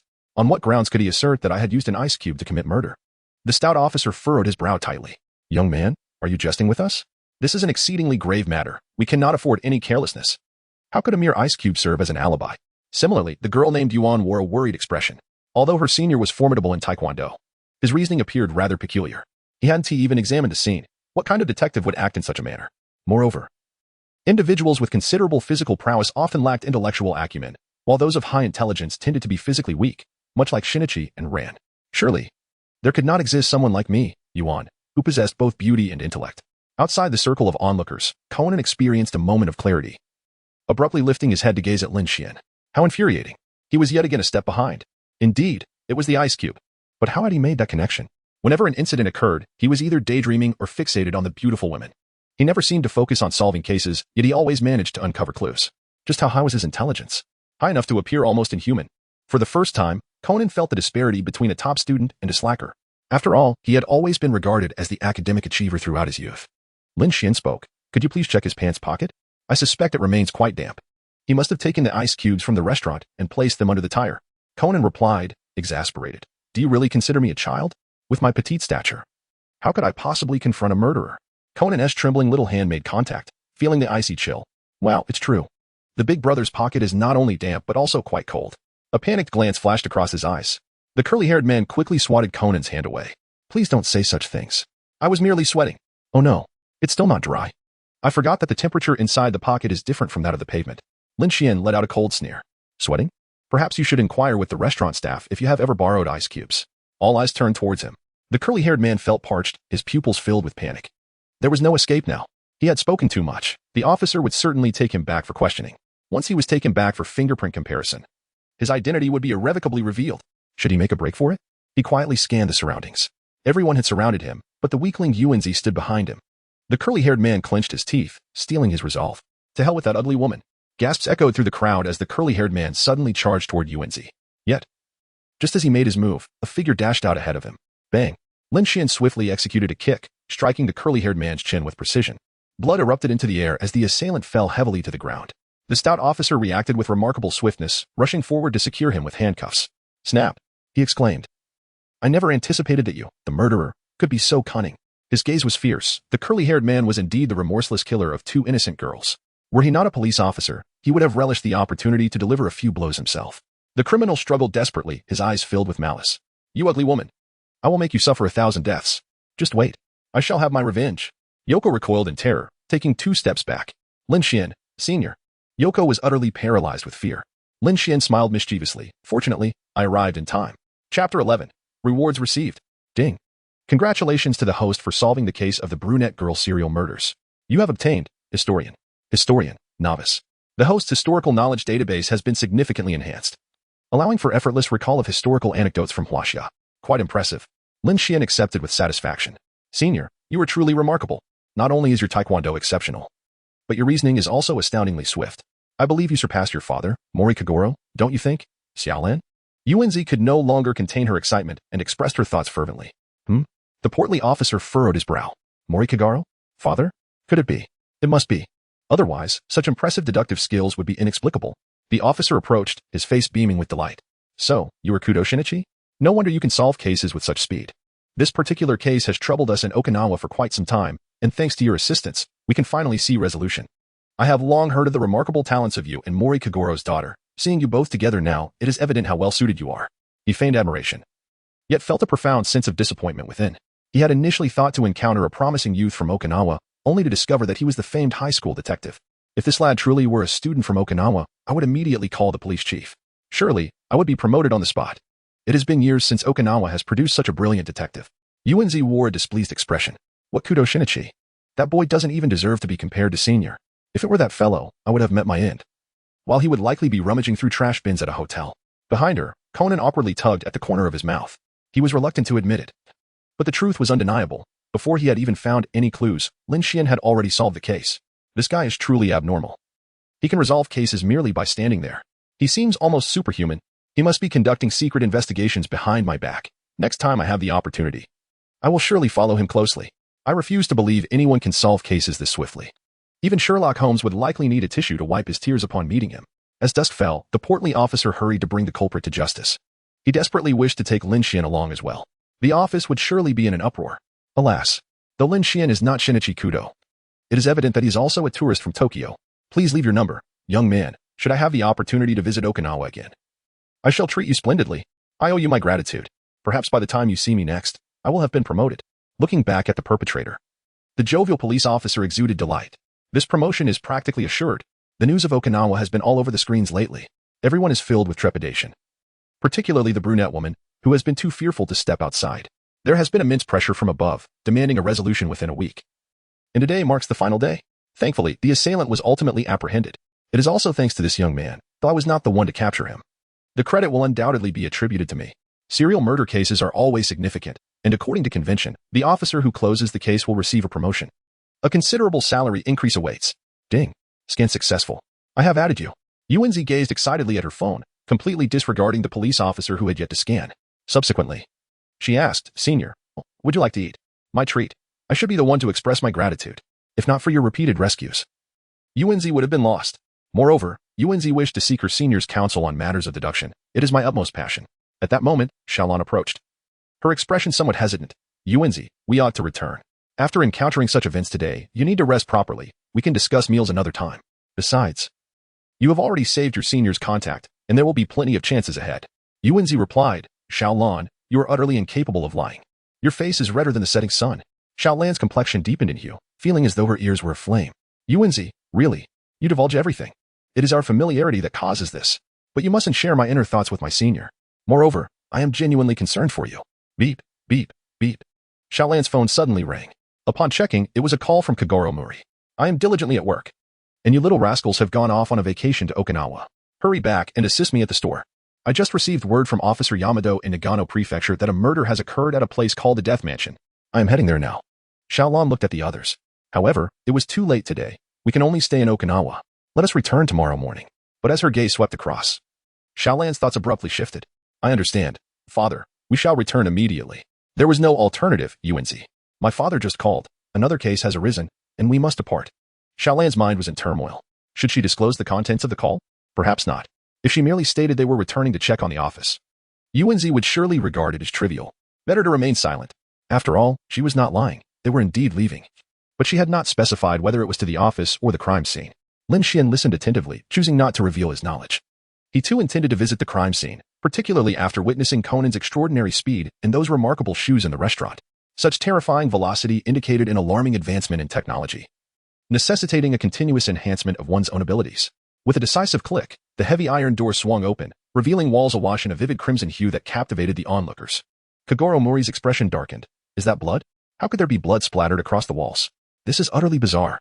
Shufuku Takami donned white gloves with poise as he entered the room. As you can see, he declared, this chamber is steeped in enigma. Yet the walls are not stained with blood but rather coated in paint. Chapter 12. The Mansion of Death. The eerie crime scene. Inside the room, there was nothing but two chairs, one black and one white, placed in the center.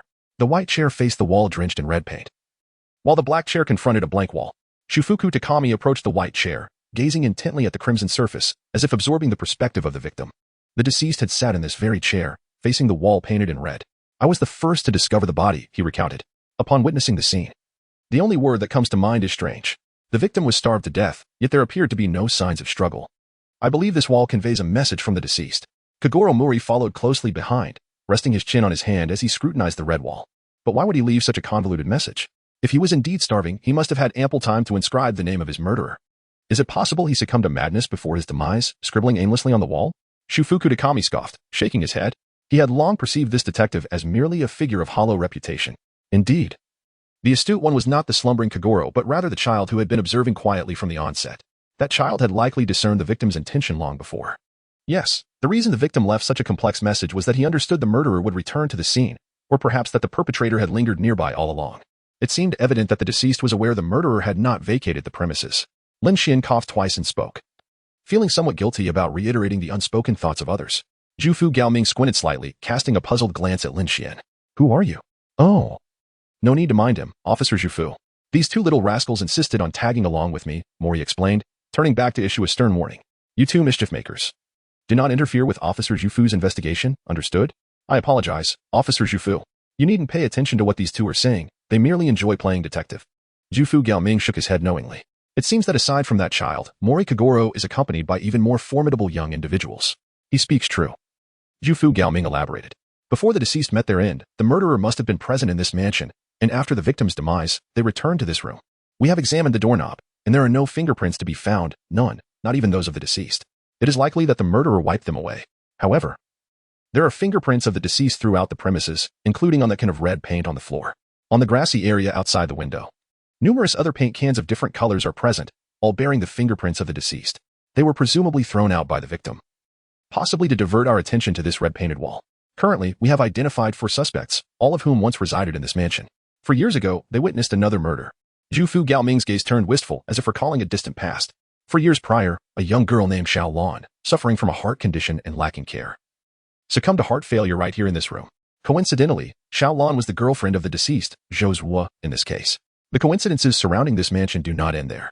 The remaining 4 individuals in the mansion all possess names that correspond with colors, just like Xiaolan, Xiaohong, Xiaobai, Xiaohei, and XiaoLV. However, they moved out long ago. Yet each holds a spare key, allowing them access to the mansion at any time. Jufu Gaoming emerged from his reverie and turned to Mori with a smile. We have yet to interrogate the suspects. Your presence here is to assist us in uncovering clues during the questioning. Mori chuckled heartily, thumping his chest in assurance. Fear not, for I, Mori Kogoro, am not merely a name without substance. Once I set my eyes on all the suspects, I shall discern who the true culprit is. Outside the apartment, Xiaobai peered through the crack of the door, his voice laced with suspicion. I've already told you. I haven't returned to the mansion since moving out 4 years ago. Zhufu Gaoming responded with polite composure. Yet we discovered your fingerprints at the scene, including in the deceased S room. If you have not returned, how do you explain those fingerprints? Xiaobai's face turned pale as he exclaimed, How would I know? I never went back. Ask Xiaohei and the others. Perhaps they can shed light on this. His mind was in disarray. When could those fingerprints have been placed there? I distinctly remember cleaning everything. He thought furiously. Damn it.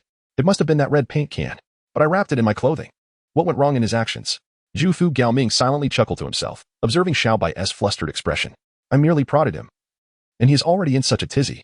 It appears he indeed visited the scene, and during the time of the murder, no less. Otherwise, he wouldn't be so anxious. Being overly talkative might lead to exposing himself. Zhufu Gaoming decided to leave it at that. In any case, we have indeed found your fingerprints at the scene, but we also discovered others. Hence, after we finish questioning the others, we will return to interrogate you again. Once outside the apartment, Mori was perplexed. Officer Zhufu, did you not previously state that there were no other fingerprints found inside? That must be misinformation. Zhufu Gaoming replied. Lin Xuan remarked, Officer Zhufu seeks to gauge their reactions through this method. However, judging by Xiaobai's response, it appears he has indeed visited the scene, likely around the time the victim met their demise. Zhufu Gaoming halted, scrutinizing Lin Xuan closely. This individual is extraordinary. Not only has he discerned Xiaobai's unease, but he has also perceived my intentions. I initially thought I would require the assistance of that little detective, Conan. Yet it seems someone even more formidable has emerged. Look at Conan. He remains deep in thought. Zhufu Gaoming mused, appreciating the insight. Indeed, he has deciphered my plan. Yes, I intended to observe their reactions, and his response is concerning. At the hotel entrance, you say there are my fingerprints at the scene? How peculiar. Can fingerprints from 4 years ago still be preserved? Oh, you mentioned my name? A fortune teller once advised me that my name bore ill fortune, prompting me to adopt the name Sato long ago. The door stood ajar, and a small blackboard was positioned at the threshold, contemplating earnestly. Conan experienced a spark of inspiration. Uncle, I recall your name seems to have an intriguing tale associated with it, but I cannot recall it at the moment. It is a well-known anecdote from Huaxia. Chapter 13. Astounding history enthusiasts Zhufu Gaoming. Ding. A surge of knowledge flooded his mind. Lin Xuan almost blurted out, You must be referring to Sima Yi, right? His surname evolved from the Sima clan, and his name phonetically resembles the sound E, thus forming Sima Yi. Zhufu Gaoming furrowed his brow, staring intently at Lin Xuan. You actually know this? Today, scarcely anyone possesses such knowledge. I fear even those bearing the Sakata surname are unaware. Inside the room, Xiaohei shook his head in confusion, silently agreeing with Zhufu Gaoming. Who is Sima Yi? I have never heard of this individual. He is a remarkably renowned figure in the annals of Chinese history. Zhufu Gaoming elucidated. That era was truly captivating. I consider myself an aficionado of that historical period and have perused numerous related texts. Regrettably, this history is not widely known, nor do many care about such distant events. Thus, I must admit I was genuinely astonished to learn that you are aware of these matters. Zhufu Gaoming's admiration was tempered with surprise. In truth, this case may very well be connected to a certain historical allegory from China. However, I doubted you would possess the knowledge, which is why I refrained from mentioning it. The crime scene bears a striking resemblance to a tale from the Three Kingdoms era, the Battle of Red Cliffs. The deceased had also borrowed the classic work of the Three Kingdoms, making it quite reasonable to utilize obscure references from that period to convey a message. Alas, Zhufu Gaoming sighed. Even though I am well versed in that history, I am still unable to unravel the content the deceased sought to express. Lin Xuan pondered without hesitation. The red walls indeed evoke the imagery of Shou Yu's fiery assault on Chao Wei during the Battle of Red Cliffs. Furthermore, the deceased strikingly resembles the frail state of Wu, valiantly contending against the formidable Chao Wei. However, I believe this bears a striking resemblance to another pivotal battle in the Three Kingdoms, the Empty City Stratagem. Mali appeared utterly perplexed. What on earth are you talking about? Zhou Yu? The Empty City Stratagem? Zhufu Gaoming, however, found himself deep in thought. You are aware of that stratagem? It is indeed a possibility if viewed from a different perspective. Tap, tap, tap. A series of high-heeled footsteps approached from behind the crowd. The elegantly coiffed policewoman, Uehara Yui, chuckled lightly, saying, I never imagined that the officer Zhufu, often referred to as Little Kongming, would one day be outshone by a mere high school student. She disregarded the others and cast a faint smile towards Lin Xuan amidst the crowd. She continued, Did you summon Mori Kagoro here specifically for this little detective? Otherwise, given your nature, it seems unlikely you would allow Mori Kagoro to interfere with your investigation. Nevertheless, this young lad is indeed exceptional, even surpassing you. A dedicated scholar of history. Zhufu Gaoming responded with a cold smile, offering no explanation, but rather retorted, Humph, has Yamado so eagerly dispatched you to monitor me? It appears I, as a suspect, may also require an alibi. Mori's astonished gaze flitted between the two. Is Officer Zhufu also a suspect? Uehara Yui smiled knowingly. Has the great detective Mori not discerned this yet? However, the young lad beside you must have realized it long ago. Her gaze sparkled like water, prompting everyone to turn and look back. Lin Xuan scratched his head. Who are you, dear lady? I am only familiar with history, but I cannot possibly know everyone's trivial matters. You must think highly of me. Zhu Gaoming, slightly taken aback, soon shook his head and chuckled. That was during my high school days, a time I have nearly forgotten. How could he possibly know? It is quite strange that I would believe such a notion. Perhaps it is related to that young man's demeanor. He seems to possess knowledge of everything, which leads me to subconsciously assume he knows even the most private of affairs. If he were aware of my romantic involvement with Xiao Lan and that we were classmates, I would truly begin to believe in the supernatural. Zhu Gaoming smiled sweetly. Speaking of which, Xiao Lan and I certainly had our fair share of embarrassing moments. The one that stands out the most was our visit to the planetarium. Just as I was about to gaze at the stars, I caught sight of her making a comical face, and inexplicably, I mirrored her expression. He continued. And then there was that time when Officer Zhu and Xiao Lan sought refuge from the rain under an awning. Merely brushing against her hand made Officer Zhu blush profusely, and under Xiao Lan's persistent questioning, he confessed to still being a virgin. How curious. As Officer Zhu reminisced about these sweetly awkward moments, an unsettling feeling began to wash over him. Why did his memories seem to have a voiceover? When he glanced up, he discovered that everyone was fixated on him, their expressions a mix of astonishment and disbelief. What? I cannot believe Officer Zhu is still a virgin at 20. Has he never even held a girl's hand? Surely, he must have had admirers, exclaimed Kudou, recalling that he had dated countless girls by the age of 20, laughing heartily. I've heard that older virgins tend to develop peculiar temperaments. I wonder if that's true. Officer Zhu's elegant countenance flushed a deep crimson. He turned to confront the source of this uproar. Lin Xuan awkwardly forced a smile. What's wrong with you, kid? Why do you blurt out everything? Despite Zhu Gaoming's daily efforts and self-cultivation, he still couldn't contain his emotions. Lin Xuan felt wronged. But who knew that Zhu Gaoming would interpret it increasingly askew? Zhu Gaoming was filled with indignation. How did you find out? He exclaimed. I have never spoken of these matters. Just as Zhu Gaoming finished speaking, he realized something was amiss. Could it be the ancient verse I posted on social media at the time of the incident? The line from Song of Everlasting Regret that mentions the high palace reaching into the azure clouds? As for the matter of being a virgin, Xiao Lan had once shared it on her social media. It remains one of our most cherished memories. Lin Xuan continued his analysis. I had long suspected you, which prompted me to discreetly search your social media accounts. On the day of the incident, I discovered that you posted a line from an ancient poem, From the High Palace, One ascends into the azure clouds. This line, taken from the Song of Everlasting Regret, symbolizes the emperor's pure and unblemished love for Yang Guifei. The azure clouds signify the blue sky, which, when combined, reveals the narrative of you and Xiao Lan. I also found Xiao Lan's social media account, where she shared this very story, hence all became clear to me. Indeed, it was true. Zhu Gaoming let out a bitter smile.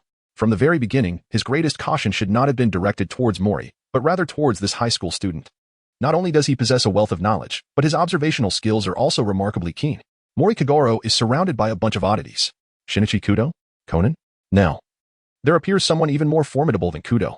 Yes, this individual is undoubtedly more inscrutable than Kudou. It is a pity that Kudou has been out of the picture for so long, leaving no room for a fair contest. Otherwise, this high school student would surely become the new myth of Tokyo. Chapter 14. Impressive historical knowledge. Zhu Gaoming's admiration. What is the Song of Everlasting Regret? Mori, with a quirked mustache, stealthily leaned closer to Conan and inquired. Conan rolled his eyes. How would I know?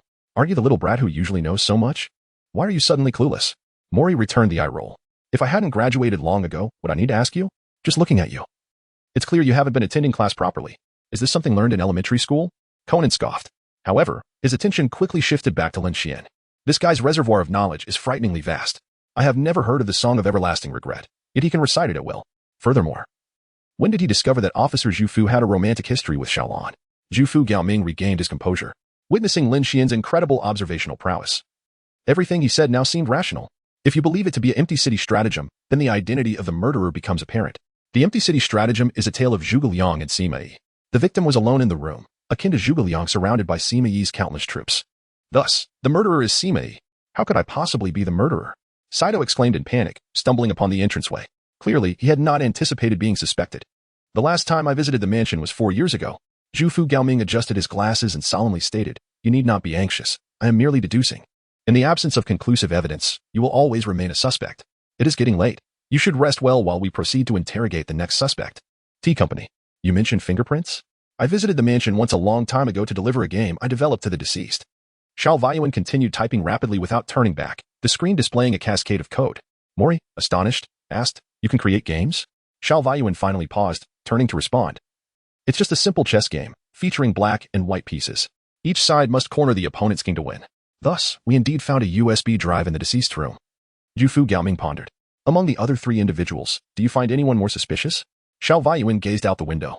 If I had to choose, I would say Xiao Bai is quite suspect. I have often witnessed the original work demanding debts from him. He seems to be in dire need of money, frequently taking the deceased paintings to sell, leading to frequent conflicts between them. Mori burst into laughter. I see. The murderer is Xiao Bai. I surmised that the deceased constantly pressed him for repayment, and in a fit of rage, he killed the victim. The deceased also left behind a clue about the murderer. The deceased was seated in the chair facing the red wall. The chair facing the white wall is undoubtedly reserved for the murderer. The white wall. The murderer. When pieced together, it becomes evident that the murderer is Xiao Bai. Lin Xuan was taken aback. When did Uncle Mori become so formidable? He couldn't help but grin widely, clearly astonished by his own deduction. Ha ha ha, I truly am quite clever. Such a challenging death message is merely a piece of cake for me, Mori. In fact, I employ the simplest method of reverse reasoning. Assuming the culprit is Kobayashi, I could deduce the death message related to White and arrive at the answer. So it was like this. Lin Xuan felt a surge of embarrassment. First identifying the culprit and then deducing the evidence was indeed something that Mori would do. Paying no further heed to Mori's self-indulgent musings, he turned his gaze sharply to Xiao Lu. Just moments ago, he had confessed to being the murderer.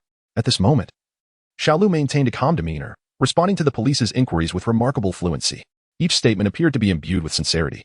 However, internally, it seemed the police had completely lost their way. They would likely never realize that I am the true culprit. How unfortunate it is that I do not understand why the victim arranged the scene in such a manner. I truly should have taken the risk to return to the scene and investigate. Lin Xuan remained silent, although he was aware of the truth behind the murder. He lacked any evidence. Even the perpetrator himself failed to comprehend the message of death. The moon hung high in the sparse night sky. As the police car traversed the long, winding road, I inquired whether it was truly necessary to visit the residence of another suspect, asserting that the culprit must undoubtedly be Xiao Bai, and that apprehending him would swiftly conclude the case. Inside the vehicle, Mori Kagoro voiced his dissatisfaction, exclaiming how uncomfortable he felt after sitting for 2 hours, as if his body were about to fall apart. In the passenger seat, the taciturn Jufu Takumi remained silent, his gaze fixed on the 3 individuals through the rearview mirror. If his reasoning was indeed correct, it would be utterly astonishing. Regrettably, Conan had not contributed much today. This case seemed excessively challenging for him. Thankfully, that high school student was present. However, since leaving the previous suspect's home, he had not uttered a single word. Had he perhaps discerned some clue? His attention shifted to the high school student, who appeared to be deep in thought. What? Why was he smiling? In the rearview mirror, Lin Xuan suddenly raised his head, a smile curling at the corners of his lips. There is no need to go further. I have already discerned the identity of the murderer. Lin Xuan finally recalled the heartfelt words of Xiao Bai. It was entirely his fault for not having the time to study after graduation, which led to a rapid decline in his memory. Recollecting Xiao Bai's sentiments consumed an unquantifiable number of brain cells, and he must replenish his mind soon. Beside him, Conan's brain was nearly smoking. His expression taut as he fixed his gaze on Lin Xuan. Impossible. How could he possibly know the identity of the murderer when he hadn't even finished questioning the suspects? Humph. He likely fancied himself as perceptive as Uncle Mori, believing he had unraveled the enigma of the death message. Yet that death message could be interpreted in countless ways. Mori leaned in, grinning broadly, and exclaimed, "Oh, what is there to be surprised about? I, Mori Kagoro, already deduced it long ago. This brat merely seeks to steal my thunder." Jufu Gaoming slightly raised his hand. The vehicle came to a halt. "So, you've already identified the murderer from the previous interrogation?" Lin Xuan maintained a composed expression. "The culprit is undoubtedly Xiao Lu." Meli stared at Lin Xuan in astonishment. "What nonsense are you spouting? The perpetrator I referred to is clearly Xiao Bai. Please, for the sake of clarity, do not tarnish the reputation of me, Mori Kagoro." Lin Xuan. Indeed, Xiao Bai was present at the scene and even entered the room where the victim met his demise. Yet he is not the murderer. He merely misconstrued the message of death as directed towards him, thus painting the walls a vivid red. This implies that what we currently observe is not a message left by the deceased. Jufu Gaoming gazed contemplatively into the rearview mirror. If what you say is true, then Xiao Bai must have seen a clear indication of the murderer's identity on the wall, prompting him to hastily obliterate it. Perhaps it was something like the murderer possesses the mansion key. Conan, who had remained silent, suddenly chuckled. At first glance, this seems quite plausible, but have you forgotten? If the murderer were indeed Xiao Lu, he could have returned to the mansion to destroy evidence. Why then would the deceased leave behind a message clearly pointing to the identity of the murderer? Chapter 15. Contradictions? Merely a matter of perspective. Silence enveloped the vehicle, the warm yellow light seemingly suspending everyone in time, until a sudden ring shattered the stillness. Beep, beep. Officer Jufu answered the call, and moments later, his expression shifted dramatically. What? You say Xiao Bai has been murdered? The room is arranged just like the death scene? The mansion where the death occurred was also set ablaze a few hours ago? Conan's face also turned ashen. Xiao Bai is dead? This means Lin Xuan's deduction is correct. Xiao Bai cannot possibly be the murderer. Yet, The logic is utterly incomprehensible. Ending the call, Jufu let out a deep sigh. Lin Xuan is right. Xiaobai is not the murderer, and the true culprit is likely Xiao Lu. In any case, let us return to the scene and investigate further. At the apartment building, 3 police cars have cordoned off the area. The victim was killed half an hour ago, and his phone has been taken. There are no signs of disturbance within the room. The patrol report indicates that all the lights inside are on. The narrow bedroom walls are splattered with bright red paint. An extraordinarily glaring sight. However, Conan's gaze remained fixed on Lin Xuan. He stood at the doorway, his mind seemingly blank, appearing unfazed by the situation. He hadn't even glanced at the scene. This fellow behaves like this every time, yet manages to pinpoint the crucial details with uncanny precision. How does he accomplish this? Could it truly be that I am inferior to him? Impossible. I am a renowned detective in Tokyo. He is merely an imposter who has emerged from nowhere. A shiver ran down my spine. Lin Xuan heard Conan's complaints. Does he not wish to solve it? Is he lacking the capability? Even if he were to examine the scene 1,000 times, he would still be unable to discern any clues. Officer Jufu, please summon Xiao Lu. He is the perpetrator. Lin Xuan commanded. Jufu Gaoming promptly took out his mobile phone. Conan approached the doorway and inquired, aren't you going to take a look inside? Lin Xuan shook his head. There is nothing worth watching. It is undoubtedly a ploy by the murderer to confuse us. It is better to remain oblivious and untroubled. Conan was rendered speechless. How is this any different from Muri? It is entirely reminiscent of Muri's usual remarks. Conan shook his head. Resolving not to engage in competition with Lin Xuan any further, he prepared to meticulously examine the scene, aiming to solve the case before Lin Xuan. However, the more he scrutinized the surroundings, the more astonished he became. Why had the murderer painted the entire wall red? It was not a challenge to the police, but rather an attempt to mislead them. Lin Xuan's reasoning perfectly elucidated the perpetrator's actions, for that crimson wall did not bear a message of death. At that moment, cries erupted from outside the door. What grounds do you have to accuse me of being the murderer? I am not the sole possessor of the mansion key. Others could have accessed the estate to commit murder. Xiao Lu had arrived at the base of the apartment building, his face flushed with rage, while his mind was a tempest of confusion. Could it be that I left behind fingerprints? That seems impossible. I distinctly wore gloves. And I have already incinerated the rope used to strangle him. Could it be that Xiaobai left behind a message? Oh no. He must have intended to extort me but feared my retaliation, thus sending a message to the authorities. It is all that scoundrel's fault. He deciphered the death message. If I do not eliminate him, a person like him will only continue to harass me. Beneath the street lamp, Jufu Gaoming and others fixed their gaze upon Lin Xuan, utterly at a loss, their hopes resting solely upon him. Lin Xuan perceived the thoughts within his heart. With an air of indifference, he inquired, do you still wish to argue? Officer Jufu, did the deceased not just send you a message? How could this be? Little Green's pupils flickered. Officer Jufu, perplexed, picked up his phone and discovered the overlooked text message. How could you possibly know such a thing? Indeed. Half an hour ago, the deceased sent me a message. The content stated, if I go missing, come find me in Jianghuai. But what could this possibly imply? Lin Xuan initially intended to extract answers from the mouth of the murderer. However, Xiao Lu also wore a perplexed expression. Yet soon, a wealth of historical knowledge flooded into his mind.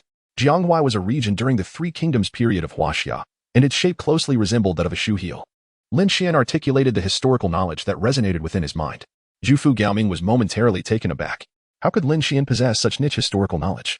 Thus, the deceased intended to convey that upon his demise, we should seek the heel of the shoe, correct? Lin Xuan articulated his thoughts with remarkable clarity, prompting Mao Li to instantly make the connection. Upstairs, Conan quickly retraced his steps into the room. Within the shoe cabinet, only a pair of men's leather shoes remained, while other footwear lay haphazardly strewn across the carpet. With a decisive click, he turned the shoe's sole, astonishingly detaching it. Inside the dark leather, a USB drive lay quietly embedded. Eureka! Conan held the shoe aloft like a trophy, waving it triumphantly. Xiao Lu's expression had turned icy, his earlier panic dissipated, replaced by a haughty grin. Humph! What could possibly be on that USB drive? Perhaps merely an audio recording of his delusions accusing me of being the murderer? If you fail to decipher the death message, you cannot possibly claim that I am the culprit. His cold gaze swept over everyone, and as expected, they were rendered speechless. While Xiao Lu reveled in his triumph, a wave of apprehension washed over him. He had almost fallen prey to the deceased's cunning trap. Aware that I might return to the scene, he had deliberately inscribed my name on the wall to bait me into erasing it with paint. Yet, the true death message he intended to leave was that red wall. By manipulating visual afterimages, he sought to reveal a green silhouette on the opposing white wall. Alas, how unfortunate for him. Had it not been for Xiaobai's serendipitous discovery, no one in the world would have been able to decipher his murderous message. Xiao Lu relaxed, scanning the surroundings, observing that each person was deep in thought, struggling to unravel the enigma. However, a derisive laughter emanated from one side.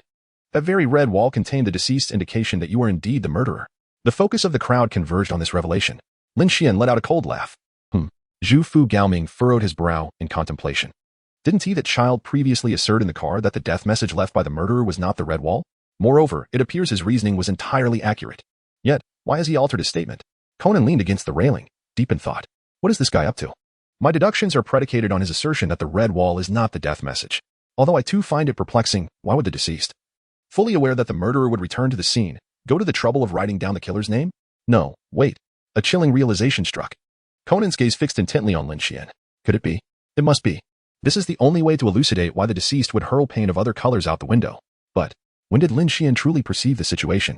He seemingly did nothing more than stand there. Conan regulated his breathing and re-entered the room to validate his hypothesis, observing the vibrant red adorning the walls. He shifted his gaze elsewhere, and indeed, a fleeting green apparition materialized before him.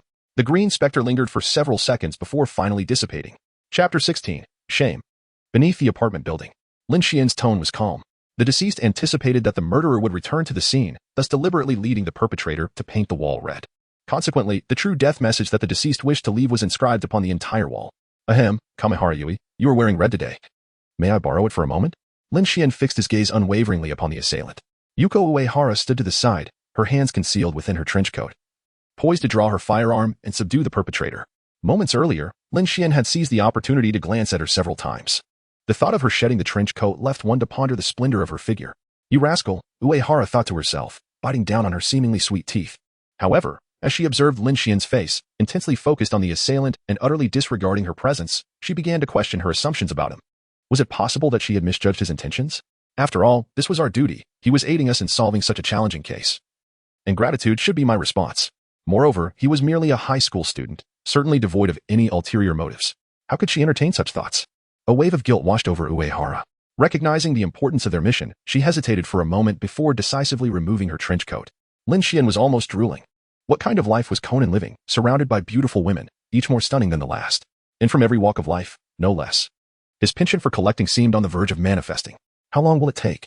Uehara Yui inquired, her brow furrowed. Just moments ago, she had her doubts. But upon witnessing Lin Xuan's expression, she was certain he was a lecher. Such a young man, squandering his potential. When the time comes, I shall properly educate this boy. Humph. Uehara Yui could not bear to let such a promising talent slip away. The strength of Nagano Prefecture was quite commendable, yet it lacked fresh blood. Individuals like Lin Xuan. She bore the responsibility of recruiting, and she had already set her sights on him. Ahem, it will be soon. Lin Xuan coughed awkwardly twice, his complexion swiftly regaining its composure. The onlookers' gazes fell upon the crimson attire before hastily averting their eyes, instantly discerning the identity of the culprit. Beneath the street lamp, a wave of suspicion swept through the crowd. Clearly, they found it hard to believe that a mere red garment could unveil the murderer's identity. Yet soon, the first to venture a guess gasped in astonishment. Am I seeing green? Has this white wall transformed into green? How peculiar. I too have witnessed this phenomenon. I recall having encountered this principle in a medical textbook. Jufu Gaoming also took a turn to experiment. So, this is how it works, he remarked, casting an admiring glance at Lin Xuan. His intrigue seemed to surpass that of identifying the assailant. A former physician friend once imparted this knowledge to me. After prolonged exposure to blood, one might perceive a green complementary color. This is why doctors and nurses don green attire, to mitigate the effects of visual persistence. However, a high school student possessing not only a wealth of historical knowledge but also insights into medicine is indeed remarkable. It appears that Nagano Prefecture could benefit from some fresh talent. This young lad is quite to my liking. Snap. At some point, Uehara Yui had donned a trench coat and, with lightning speed, produced handcuffs. Case closed. Lin Xuan rubbed his hands together, holding his breath and concentrating, isolating himself from the surrounding clamor. It was time for his favorite segment once again. Ding. Congratulations, host. You have solved the murder case at the Death Mansion and have been rewarded with firearm proficiency. Gunsmith, beginner. The host's understanding of handguns has reached an extraordinary level, demonstrating speed and precision both within and beyond 10 meters. Not too shabby. Lin Xuan accepted it with satisfaction. In the world of Conan, firearms can be easily obtained. Although it wasn't the individual enhancement reward he desired most, it was still quite practical, no matter how strong one's physical body may be. It cannot compare to the sheer simplicity and brutality of firearms. You possess remarkable observational skills, young Lin Xuan. Would you be interested in becoming my apprentice? A composed voice resonated as Uehara Yui approached Lin Xuan, leisurely fastening the buttons of her windbreaker. Lin Xuan's gaze instinctively sought out adversaries, as if he were endowed with extraordinary perception. What? Who has altered my sensitivity? Otherwise, how could a person of integrity like myself behave so despicably? Fortunately, Kamiyama Yui remained oblivious, continuing with her thoughts. You are indeed exceptional, but becoming my disciple will undoubtedly benefit you. I will do my utmost to nurture your talents. If you are willing, I can immediately take you away from the capital. Meanwhile, behind her, Jufu Gaoming approached as well. I too am in search of a disciple. My work and knowledge necessitate an heir. I hold Lin Xuan in high regard. Although I remain uncertain about the depths of his understanding, I believe there is much I can impart to him. May I inquire as to your identity? Lin Xuan expressed unfamiliarity. Uehara Yui donned a fitted trench coat. Feel free to join in the commotion if you wish. However, Lin Xuan firmly declined. Not for now. I must prioritize my studies. Attending university is my sole opportunity to alter my destiny. Wouldn't you agree? It seemed he needed to concoct an excuse. As there were far too many eager to take him under their wing, he still had to follow death to collect souls. Uehara Yui pouted, remaining silent. She couldn't bring herself to smile at the loss of such a promising talent. Conversely, Zhufu Gaoming nodded in appreciation. A bird, by nature, would never willingly confine itself within a cage. As the saying goes, the aspirations of a swan cannot be comprehended by sparrows. Thank you for your assistance today. When I next visit Nagano Prefecture, I shall make sure to treat you well. Upon returning home, Lin Xuan slipped off his shoes and fell onto the soft bed. After a long day of toil, fatigue quickly enveloped him. The next morning arrived. Lin Xuan noticed that he had received over a dozen phone calls and numerous text messages. The general message conveyed an invitation for him to attend a high-tech gaming expo. It was said to feature holographic games. In his previous life, Lin Xuan had never experienced true holography, and he certainly did not wish to miss such a splendid opportunity. Following the provided address, he swiftly arrived at the venue. Well, indeed, she was the wealthiest woman in the Conan universe. Lin Xuan looked up. A towering diamond-shaped hotel, composed of countless glass panels, reached for the heavens, resembling a luxurious giant ship reflected in the water. Yet, this was merely a trifling asset of the Yuan family. I have lost the will to strive. Lin Xuan has lost his dreams. At this moment, outside the hotel, there are countless young individuals, much like himself, who have also lost their aspirations. How I long to step inside, even just for a fleeting glance. I have heard that it is a holographic game akin to Ready Player One, employing unprecedented technology. Who are the fortunate individuals that receive invitations? I believe I just caught a glimpse of the county chief. Who else could it be? The daughters of the ruling party, the grandsons of financial tycoons, those who bear the weight of future on their shoulders. Chapter 17, The Garden Personally Invites. Dining on soft rice. Luxurious cars arrive in a continuous stream, while young ladies and gentlemen clad in formal attire gracefully enter the hotel. Lin Xuan looked down and noticed he was clad in nothing more than an exceedingly ordinary t-shirt. Yuanzi had not mentioned anything about wearing formal attire, and besides, it seemed entry required a ticket. Senior. A melodious voice rang out as a custom black and gold Bugatti came to a halt before them. With a flourish, the car door opened, revealing the impeccably dressed Yuanzi, who gracefully descended with the assistance of the butler. A wave of gasps erupted from the surrounding crowd. It was Miss Suzuki, the heiress of the Suzuki Group. She had come as well? Although Yuanzi was not conventionally beautiful, her skin radiated vitality, a testament to her impeccable care. Who was the gentleman accompanying her? How enviable. Yuanzi's attire today was indeed worthy of admiration. She donned a custom high-fashion LV gown. Exquisite yet understated. Her short hair was meticulously styled, showcasing the formidable wealth of the Yuanzi family. Amidst the envious gazes, Yuanzi naturally linked her arm with Lin Xuan's as they entered the municipal building. Senior, here is my name badge, she said. Her face flushed with embarrassment as she grasped Lin Xuan's hand in the grand hall. Lin Xuan felt a chill in the palm of his hand as he opened it to reveal a golden, video game-style badge resting there. It was a coveted token for entry into the gaming area of the garden. To experience the games within, one must possess such a badge, which is an exceedingly rare treasure. Only 50 exist in total. Even I could only acquire one badge. Yet my lack of interest in the games led me to decide to give it to my senior. It was a touching gesture. Lin Xuan clutched the badge, reveling in the unexpected pleasure of his situation. He reluctantly accepted it. Suddenly, from an indeterminate direction, the sagacious voice of Maori resonated clearly. Ah, you little rascal. It's impressive that I managed to acquire a badge at all. Do you truly believe they are easily obtainable? Just look around. The hall is filled with the elite of Ribbon, and there are only 50 gaming pods available. Were it not for my renowned reputation, you wouldn't even be allowed entry. In any case, this badge is mine. You can merely watch as I play from the outside. Outside the gaming area, Maori triumphantly held aloft the badge, seemingly fearful of it being snatched away. Conan scoffed, gesturing toward the sign adjacent to the gaming zone. Did you not notice the inscription stating no entry for those under 18? This badge is meant for parents to hand to their children. What? Maori followed his gaze, his expression instantly turning crestfallen. He tossed the badge to Ran, exclaiming, "Then consider yourself fortunate, but you must not give this badge to that little brat. It was hard-earned." It appeared he was the only one without a badge. Amid the bustling crowd, Shiho tugged at Conan's sleeve, whispering a reminder, Professor Agasa is one of the developers of this game, so he also possesses a badge, which he gave to me. Conan, with his hands cradling the back of his head, remained unconcerned. It's of no importance. After all, I am not the only one who cannot enter. That fellow will have to stay outside the gaming area with me. His disdainful gaze fell upon Lin Xuan not far away. What gives him the right to participate in such a significant event? Has Yoko brought him in? It's utterly outrageous. In just a day, she is completely captivated by him. Never mind. After all, each invited adult possesses only one badge, and even Yoko is no exception. With this thought, Conan felt considerably uplifted. Just then, fortuitously, Lin Xuan and Yuanzi are approaching from this direction. Lin Xuan inadvertently revealed the badge in his hand. How do you possess a badge? Conan exclaimed in astonishment. In an instant, Yuanzi tightened her grip on Lin Xian's arm, her face alight with joy. I gifted it to my senior. You little rascal, wouldn't he happen to be without a badge, would you? Conan clenched his teeth in frustration, feigning indifference. Who says I don't have one? Yuanzi, in her naivety, was truly foolish to bestow such a precious badge upon Lin Xuan. It seemed the only option left was to take a risk and ask my father for one. Thankfully, my father is a game planner. You two little ones should refrain from playing football in the lobby. It disrupts the other guests, a man in a suit interjected, raising his hand to halt the commotion. The two children were indeed kicking a football in the lobby, causing guests to scatter in avoidance. A server's tray nearly toppled over in the chaos. Bang! Just as the words left his lips, the football soared across the room, striking a vintage knight sculpture against the wall and dislodging the sword from the knight's grasp. Clang! The sword clattered to the floor. The man's expression darkened as he approached to retrieve the sword and return it to its rightful place. This man was the sponsor of the game, Yuanzi whispered. He was quite wealthy, a veritable capitalist.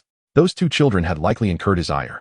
For that sculpture was his most cherished piece of art, which he had specifically requested to be relocated to the venue for today's event. Lin Xuan fixed his gaze upon the capitalist, remaining silent. This individual had just committed murder. How detestable. Were it not for your distinguished status, I would not hesitate to let you experience some hardship. You have even kicked the very instrument of murder.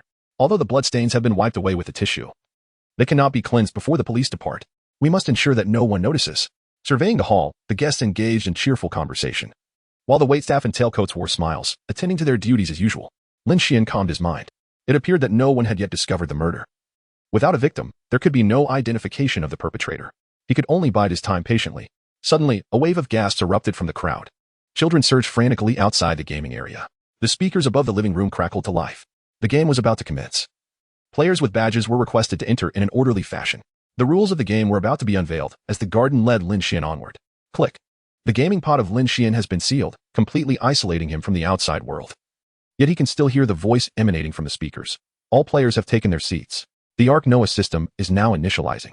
Once this system is activated, unless players unravel the enigmas of the game, the next generation of the hereditary lineage shall remain in eternal slumber within the game.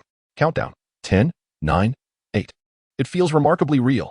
As the countdown reaches its final second, a mist begins to emanate from the pod. Lin Xuan felt an overwhelming drowsiness. As he closed his eyes, he heard desperate cries from outside the cabin. Upon reopening his eyes, a vast expanse came into view. The streetlights emitted a dim yellow glow, reminiscent of the Industrial Revolution, while the narrow yet tidy pavement was shrouded in extensive shadows, exuding a strong aura of crime. Lin Xuan touched the street lamp, discovering its metallic, frigid texture. However, what was the game task? Tap, tap, tap. At the street corner, someone approached, running in heavy-heeled shoes. In mere seconds, a man clad in a cloak and wearing a tall hat burst forth. He was entirely covered, revealing only a pair of chilling eyes. He glared menacingly at Lin Xuan. When I ended that woman's life, he must have heard her piercing scream. Yet, I have no desire to harm the innocent. As long as he does not act like those foolish individuals who attempt to interfere, I shall be fine. I still need to hurry to the White Church. Chapter 18. The future of Li Ben relies on Conan. Nevertheless, the cloaked man placed his hand upon his waist. Generally, when one encounters a murder scene, they would have fled in terror. Those who remain are mostly seeking the limelight. However, just as the cloaked man was about to reach Lin Xuan slightly inclined her body to make way. The cloaked man was utterly perplexed. Lin Xuan smiled politely. He was no fool. Upon hearing that the other party was a murderer, he naturally stepped aside without hesitation. The cloaked figure also showed no reluctance, vanishing into the vast darkness within mere seconds. The sound of footsteps completely faded away. Lin Xuan gazed at the corner where the cloaked figure had appeared. The voice of that person echoed in his mind, suggesting that someone nearby had likely met their demise. Lin Xuan took a few steps forward and halted in a narrow alley, where a nauseating stench of blood immediately assaulted his senses. The dim moonlight illuminated the scene, revealing a woman lying in a pool of her own blood. Tap, tap, tap. The sound of footsteps echoed again. Familiar faces emerged before him. Lin Xuan, Senior, Conan, Hybera, and Rand suddenly appeared, their expressions filled with astonishment. It seems we have been woven into the same narrative. Conan chuckled, shaking his head. I intended to solve the case alone. Yet, here we are, crossing paths once more. Did you happen to see anyone suspicious just now? Conan returned to the matter at hand. Lin Xuan gestured with his thumb towards the alley. The murderer must have already fled. It seemed unlikely they would be caught now. Yet the victim lay here. Bang. Conan's mind exploded with revelation as he stared, dumbfounded, at the corpse. His shock was not directed at the lifeless body, but rather at Lin Xuan's unnerving calmness, as if he had not even noticed the death before him. Even in a game, the reality felt almost indistinguishable, making such an indifference quite abnormal. Xiaolan gasped softly, initially comforted by Lin Xuan's warmth. She found his serene demeanor in the face of death oddly disconcerting. Meanwhile, chaos reigned outside in Tokyo. At the municipal building, countless police cars circled relentlessly. Officers, reporters, and thousands of onlookers anxiously gazed at the towering structure. National television stations were broadcasting this unfolding drama. I am a reporter from XX Tokyo News. The entire building has been cordoned off by the police, but we have learned from the victims' parents that 50 children are in grave danger. These children represent the future of our nation. Inside the building, in the surveillance room, Officer Magyar slammed his hand down on the control panel. The safety of these children was still uncertain. Another murder had occurred in the break room. The programmer of the game had been killed. He turned to the capitalists, demanding, "What exactly is the Noah's Ark system? Wasn't it developed by you? Why can't it be controlled?" The capitalist, troubled, shrugged his shoulders. To be precise, it was developed by my adopted son. He was hailed as a prodigy from the age of 2, possessing profound insight into software development. The Noah's Ark project was his final work before his tragic suicide 2 years ago. Without him, no one can decipher this system. We can only follow his instructions. Officer Magyar sighed heavily. This was a conundrum even Sherlock Holmes would find daunting, yet he was expected to have a group of children solve it. How could that be possible? These children were meant to be the future politicians, tycoons, and officials of our nation. If anything happened to them, the entire country would descend into darkness for a protracted period. Officer Magyar surveyed the room full of monitors. One by one, the children were being eliminated. Their expressions remained unchanged, oblivious to the grim reality that this was not merely a game. Is it possible to violently dismantle those gaming pods? Officer Magyar pondered a desperate solution. However, the capitalist shook his head in dismay. Once the gaming pod detects any tampering, it will initiate a self-destruct sequence. At that point, all hope will be lost. Bang, bang, bang. The thunderous knocking echoed through the room, accompanied by furious shouts from outside. "Return my grandson, you heartless developers. The police of our nation must come out and explain what has happened to my living child. If my son dies in there, I will ensure that every high-ranking officer in the Tokyo police experiences unending misery." Alas, Officer Magyar sighed deeply. The future appeared shrouded in darkness. And he knew these people were not jesting. Beside him, Kudou Yusaku remained silent for a moment before speaking up. "I have a plan. Can we enable voice communication within the game? I need to speak with Conan." "Conan?" The crowd's eyes brightened instantly. "Of course. We still have Conan." Officer Magyar's hope rekindled as he nearly forgot about the boy. Although Kudou Shinichi was absent, Conan was equally astute. "Quickly, enable the voice." Beep, beep. Channel connected. Kudou Yusaku picked up the transmitter. "Conan in the game." "Dad," Conan almost blurted out, but managed to restrain himself. The onlookers gazed skyward, continuing to hear Kudou Yusaku's voice. "You must find the true culprit, Conan. You are trapped in the game, and if you cannot identify the murderer, you will never awaken. The fate of our nation's future rests upon your shoulders." Kudou Yusaku withheld a crucial thought. As the game's planner, he too would face the wrath of the nation's elite if anything happened to these children. Connection lost. What happened? "I'm troubleshooting, but the system cannot establish a new connection. We can only transmit sound unilaterally through the game pods. It will take half an hour." Officer Magyar's face turned ashen. "Half an hour? In this dire situation, can these children survive that long?" Alas, they could only hope that Xiaolan would manage to protect everyone. In the game, Conan pondered, what Dad said is true. Otherwise, he wouldn't have voluntarily revealed his knowledge of me. Upon reflection, the game's backdrop appears to be Sherlock Holmes. Thus, the earlier murderer must be the infamous Jack the Ripper from that era. Lin Xuan was taken aback upon hearing Conan's thoughts. They were unexpectedly trapped within a game. To escape, it was imperative to provide Conan with some clues. The direction in which the murderer had fled seemed to lead towards Whitechapel. Who knows where Whitechapel is? Regardless, that was what the murderer had indicated. Conan's eyes suddenly widened. Whitechapel. I once perused a book that detailed the precise location of that area. It is notorious as the frequent hunting ground of Jack the Ripper. However, Conan gazed at Lin Xuan in astonishment. That book is scarcely read. Had I not been a devoted fan of Sherlock Holmes, I would have been entirely unaware of Whitechapel. How could you possibly know? Lin Xuan remained silent. A subtle smile gracing his lips, his hands tucked into his pockets, exuding an air of superiority as if he possessed knowledge far beyond that of others. Without receiving an answer, Conan chose not to press further, fully aware that the paramount objective at present was to apprehend the perpetrator. Drawing upon the memories stored within his mind, Conan led the group hastily towards the direction of the Whitechapel. Chapter 19. Focus Training. The debut of remarkable marksmanship. In the distance, a shadow darted out from the residence adjacent to the chapel. Conan bent down to activate the switch on his shoe, yet to his dismay, the familiar force did not materialize. Was it possible that this was due to being in a game world? A look of confusion washed over Conan's face. In the blink of an eye, the shadow had vanished without a trace, compelling the group to proceed to the room. Inside, chaos reigned supreme. A kerosene lamp lay overturned on the ground, having ignited a photograph. Fortunately, Only a corner of the image had been consumed by flames, while the remainder remained intact. Conan brushed away the ashes covering the surface, revealing that it was, in fact, two photographs layered upon one another. It appeared that the perpetrator had not merely dropped them by accident, but had intentionally sought to incinerate them together. Thankfully, they had arrived in the nick of time. With a deft flick of his fingers, the two photographs separated in a fan-like manner. One depicted a mother and her child, while the other showcased two rings, one large and one small. Notably, the mother and child in the first photograph both wore matching rings on their ring fingers. Why would the assailant wish to obliterate these two images? The woman in the photograph seemed to be none other than the recently deceased. Jack the Ripper had murdered that woman and had deliberately gone to her home to destroy these two photographs. Conan's mind was a tumult of confusion. Lin Xuan approached the bookshelf alone. Nestled between two tilted volumes lay a gleaming, vintage Colt Python revolver, its presence imbued with a sense of history. Grasping the ebony grip, a wealth of knowledge regarding the firearm surged into his mind. Conan, be careful. The piercing cry of Rand caught him off guard. Whoosh. The sound of slicing air. A fierce gaze intertwined with the moment. At the entrance stood a colossal figure, merging with the shadows, raising an axe high above, poised to strike Conan down. Bang. Lin Xuan instinctively leaned forward, executing a perfect shot. The bullet struck true. Jack the Ripper's face contorted in terror, as if he had realized something insurmountable. And he turned to flee into the night. Conan inhaled deeply, and then his astonished gaze shifted towards Lin Xuan. Who exactly is he? Xiaolan had mentioned that he was merely a senior. Yet, his conduct thus far has been far from what one would expect of a high school student. Conan's mind was ablaze with confusion. Simultaneously, Shiho's eyes brimmed with suspicion. Could it be that this individual? No, I feel no connection to him. He is not affiliated with the organization. However, his marksmanship is something I have only witnessed among those individuals. Is he a member of the police? Outside the screen, the anxious crowd finally relaxed. Officer Magyar exhaled a sigh of relief. Thank goodness. If Conan were to perish, all hope would be lost. This child demonstrated remarkable reflexes, successfully forcing the assailant to retreat. Regrettably, he did not strike a vital area. Nonetheless, for a high school student, that is quite an admirable feat.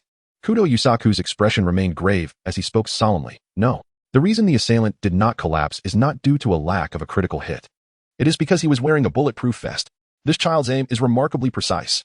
I observed the bullet strike his heart, the force reverberating through his back. Furthermore, his reaction time and shooting technique are certainly not characteristics of an ordinary high school student. Officer Magyar furrowed his brow, his lips pressed tightly together, his thick mustache twitching. I had initially believed he was merely a high school student with exceptional deductive abilities, akin to Kudou Shinichi and his peers. However, it appears I was mistaken. This child may be a prodigy being cultivated by a certain police chief. Yet, his identity may very well have been concealed by that chief. It may not be possible to investigate further. Kudou Yusaku's gaze remained fixed on the screen, unwaveringly focused on Lin Xuan since the earlier events. In any case, let us wait until they emerge before making any conclusions. Within the game, as the assailant departed, a carriage came to a halt outside the door. The driver, with one hand pressed against his heavy hat, had his entire face shrouded in shadow.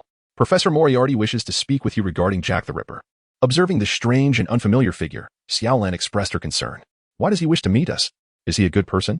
Might we find ourselves in danger? He is Sherlock Holmes' arch-nemesis, responsible for orchestrating numerous murders within Holmes cases. Conan furrowed his brow in response, internally conflicted. Is it worthwhile to meet another, more cunning individual in pursuit of the killer? Lin Xuan replied with an air of nonchalance, then let us go and meet him. Conan shook his head in disappointment. You probably have no idea who Morrisidi truly is, do you? He kills without a second thought. Our visit might very well lead to our demise. Lin Xuan offered no explanation, turning to smile at the coachman. The coachman once again lowered his hat, concealing his lips, which were as pale as a corpse. It seemed that I had been somewhat careless. His gaze reminded me of Sherlock Holmes. I hoped he had not deduced my identity from my pallid complexion and sunken eye sockets. Nevertheless, even if he had, it mattered little. My sole intention was to test their capability to join forces with me in capturing Jack the Ripper. Lin Xuan let out a light chuckle and said, The reason I wish to meet him is that we find ourselves devoid of alternative options. For Morrisidi stands right before us, beneath the flickering glow of the oil lamp. Conan's pupils trembled wildly. He strained his throat, desperately scanning for any weapon to retaliate with. The coachman remained frozen at the doorway. Moments later, he sluggishly removed his hat, revealing a pallid visage and deep-set eyes. Just as he was about to explain, Lin Xuan spoke first. Do not worry. He is here to discuss collaboration with us. He also seeks to apprehend Jack the Ripper. The coachman was momentarily taken aback, then let out a hoarse chuckle. It seems you possess the qualifications for partnership. Indeed, Jack the Ripper was once my apprentice, yet I abhor his penchant for murder as a means of indulgence. It tarnishes my reputation. However, he no longer heeds my authority, and I am unable to capture him. Nevertheless, I can post a notice, requesting his assistance in eliminating an individual. The coachman cleared his throat, his mental state appearing precarious. Wiping the corner of his mouth, he continued, Tomorrow morning. You shall proceed to the nearby train station to catch the earliest train. I will ensure he boards the 7th carriage to assassinate a non-existent target. Yet, he is quite vigilant. Should he fail to identify the target, he will swiftly escape. You will have merely 10 minutes. Conan felt a sense of relief. Moriarty indeed displayed no malice. His gaze fixated on Lin Xuan. This fellow must have perused numerous Sherlock Holmes tales. Otherwise, he would not have recognized Moriarty so swiftly. I should have realized. His reasoning is so astute, undoubtedly having read extensively on the subject. Though he is a step ahead of me, at least the case has progressed. Within the game, time flowed swiftly. In an instant, night transformed into day. In the 7th carriage, each passenger sat upright, silent, as if preordained. Only Lin Xuan scanned his surroundings. Chapter 20. The Young Boy. The true culprit hidden in the carriage. The crowd's thoughts were a cacophony. Each person harboring a distinct array of emotions, shielding irrelevant musings. Lin Xuan's gaze settled upon a woman by the window. The train doors had already closed. Yet the intended target had yet to materialize. He was certain he had not misremembered. This was indeed the correct carriage. What on earth was happening? If the target did not appear within 10 minutes, he would have no choice but to retreat. At last, the assassin had made an entrance. Lin Xuan smiled gently, lowering his gaze. The appearance of the murderer was identical to that of a woman. Yet, his rugged heart could not deceive anyone. Lin Xuan had yet to utter a word when, from the ceiling of the carriage, a voice filled with urgency pierced the air. Kudou Yusaku here. Conan, listen to me. You have only 10 minutes. If you fail to identify the murderer within this time frame, you shall perish in the realm of the game. Not just you, but the entire future of the Ritsuban will be obliterated. You must act swiftly. I have faith that you can unveil the culprit. The voice abruptly ceased. Within the municipal building, communication signals faltered once again. Every pair of eyes in the monitoring room fixated anxiously on the screen, where a vivid countdown ticked away. 10:21. 10:22. Mori's visage had lost its usual nonchalance. He understood that these 10 minutes would represent the darkest hour for Ritsuban. All hope rested solely upon Conan's shoulders. Little brat, although you often dash about at crime scenes, I implore you this time to focus. Inside the game. Conan's expression was taut with tension. Only 10 minutes remained. Yet, he remained utterly clueless. All he knew was that the two photographs were undoubtedly linked to the murderer. And that knowledge was painfully insufficient. Could it be that this time, death awaited him? Damn it, he had yet to settle scores with the Black Organization. Meanwhile, Xiaolan clenched her fists, her heart filled with anxiety and silent prayers. Surely, everyone would emerge unscathed. It was a pity that Shinichi was absent. If he were here, he would undoubtedly protect everyone. Shiho's expression was grave. There is simply not enough time. However, Conan should be able to manage. He is, after all, Tokyo's most renowned high school detective. This should be a trivial matter for him. Yet, as seconds slipped away, sweat poured from Conan's brow like a torrential downpour. Damn it. Why did the murderer destroy that photograph? What was the reasoning behind it? Wait a moment. Suddenly, as if struck by a revelation, Conan's gaze shot upwards. I understand now. The murderer's motive. Elation surged within him. He finally grasped it. This case had once sent shockwaves across the globe as the murderer ruthlessly claimed the lives of 3 women, all bearing an uncanny resemblance. If my deductions are correct, the murderer likely intended to kill only one of the women's, yet deliberately slaughtered the other 2 to mislead the police into believing there was no connection between him and the victims, branding it merely a random act of violence. Thus, his destruction of the deceased's photographs indicates an undeniable link between himself and the victims. The group photo featured solely a mother and child, the mother being a victim. Therefore, the child must be the murderer. Conan's glasses glinted with sharp intensity as he directed his gaze towards each individual in the carriage. However, none bore resemblance to the figure in the photograph. Could it be that my reasoning is flawed? Otherwise, I should have spotted the murderer from the photo. A throbbing pain erupted in his head. Where did my logic falter? Beside him, Shiho observed Conan's reaction and sighed inwardly. You must not let us down, Conan. We are all counting on you. Only you can lead us out of this predicament. If even you cannot identify the murderer, then our chances of survival will dwindle to nothing. Shiho understood that among this group, only Conan represented their last glimmer of hope. Yet, Conan remained furrowed in thought, the answer remaining painfully elusive. Lin Xuan curled his lips in disdain. Has Conan bewitched Xiao Ai with some charm? How can she trust him so completely when the game is nearing its conclusion? Time is of the essence. Lin Xuan spoke without hesitation, his voice calm. Is it your own admission, or shall I expose you? The infamous Jack the Ripper? The chaotic carriage fell silent in an instant. The killer's crimson lips parted slightly. Discovered? He found it hard to believe, still gazing out the window, while Jia Zhuanhong heard nothing at all. Yet, Lin Xuan's gaze was firmly fixed upon him. The passenger by the window, there is no need to conceal your identity any longer. You are the murderer. Indeed, no need to point fingers elsewhere. It is you. All eyes converged upon him. The murderer's smooth visage was etched with shock, his right hand, adorned with white threads, pressed against his crimson lips. No, it cannot be him, Conan sighed in disappointment. Time was growing increasingly pressing. Reluctantly, he interrupted Lin Xuan. You have mistaken the person. There is a photograph I have yet to show you, which reveals the approximate identity of the killer. The murderer is not a woman, and moreover, Jack the Ripper could not possibly be so frail. Little AI pondered for a moment and nodded in agreement. Historically, Jack the Ripper was a notoriously brutal killer. Morristy had also mentioned that Jack was groomed from a young age to be an assassin. It is indeed improbable that he is a woman, particularly one with such slender fingers. Even Xiao Lan noticed the flaw in the reasoning, her face filled with concern. Senior Lin Xuan, have you perhaps overlooked some clues? I too believe the murderer is not a woman. After all, last night the killer appeared quite robust. Lin Xuan smiled and shook his head. When did I ever suggest that the murderer is a woman? In an instant, the expressions on everyone's faces shifted wildly. Could it be that the murderer is a man disguised as a woman? Xiao AI immediately understood, her surprise evident as she spoke, her eyes still filled with confusion. But why were there no signs of physical training on him? Lin Xuan remained silent. The killer was on the verge of losing composure. By the window, the killer's face turned pale, and a murderous intent gradually emerged in his eyes. However, a self-deprecating smile soon followed. It turns out everything was a trap. Morristy lured me onto the train and revealed my characteristics to them. It seems I have become utterly defenseless. His gaze flashed like a blade. In the next moment, bang. The frilly skirt on his body suddenly burst open, and the black cloak swiftly expanded and soared into the air. As it descended, the killer had transformed into the classic guise of Jack the Ripper. Quite convenient. I need not strip you of your disguise, for you have revealed your true self. Lin Xuan casually remarked, while behind him, others stood in stunned silence. Conan exclaimed, "It truly is Jack the Ripper. How on earth did he discern that?" The only explanation is his profound familiarity with women, allowing him to see through the disguise. Hybra furrowed her brow, saying, I initially believed he was merely an ordinary high school student, but it appears I was mistaken. My attention has been solely on Conan, and I failed to recognize that this individual is far from simple. His marksmanship and observational skills are far beyond what one would expect from a mere high schooler. Chapter 21, Divine Maneuver. 2 cases solved from afar before the window. The assailant swiftly produced a dagger from his cloak. The hilt shattered a large hole in the glass.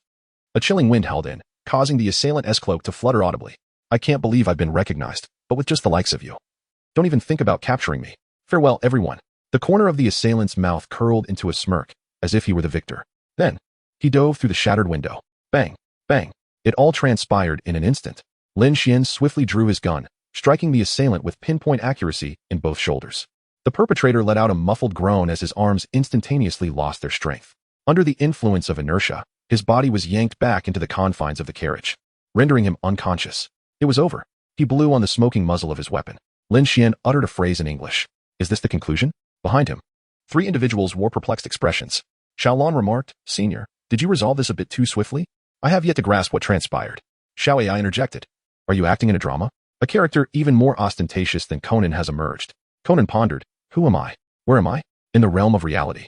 Within the surveillance room, it seemed that no one anticipated that Lin Xuan, whom they had overlooked, would unravel the case in such an unexpected manner. His observational skills and marksmanship were of the highest caliber. This young man was no ordinary individual. Kudou Yusaku openly expressed his admiration. Without having seen the photographs, he deduced the identity of the murderer. Furthermore, he single-handedly apprehended the ruthless criminal. The protagonists in his novels would scarcely dare to pin such feats.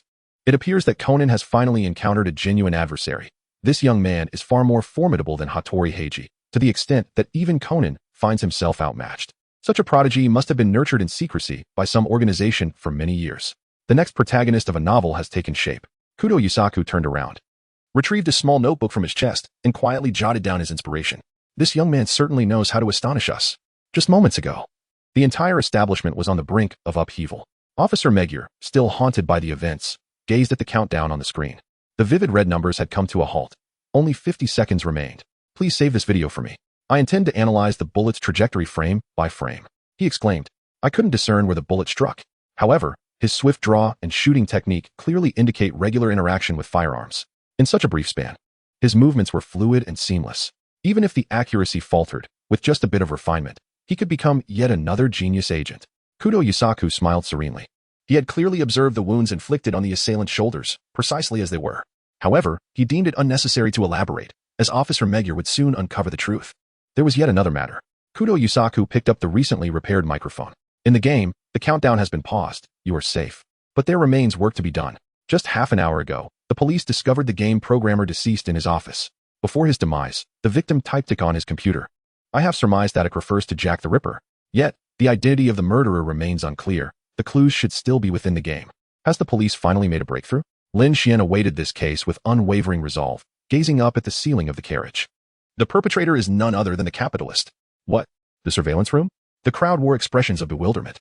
Kudou Yuzaku fell into deep contemplation, even forgetting that the capitalist was right beside them. The capitalist's face turned ashen. How could this be? When I committed the murder, there could not have been anyone around. How did he uncover this? No, absolutely impossible. No one would suspect that the murder weapon was the sword atop the knight statue. Is he speaking the truth?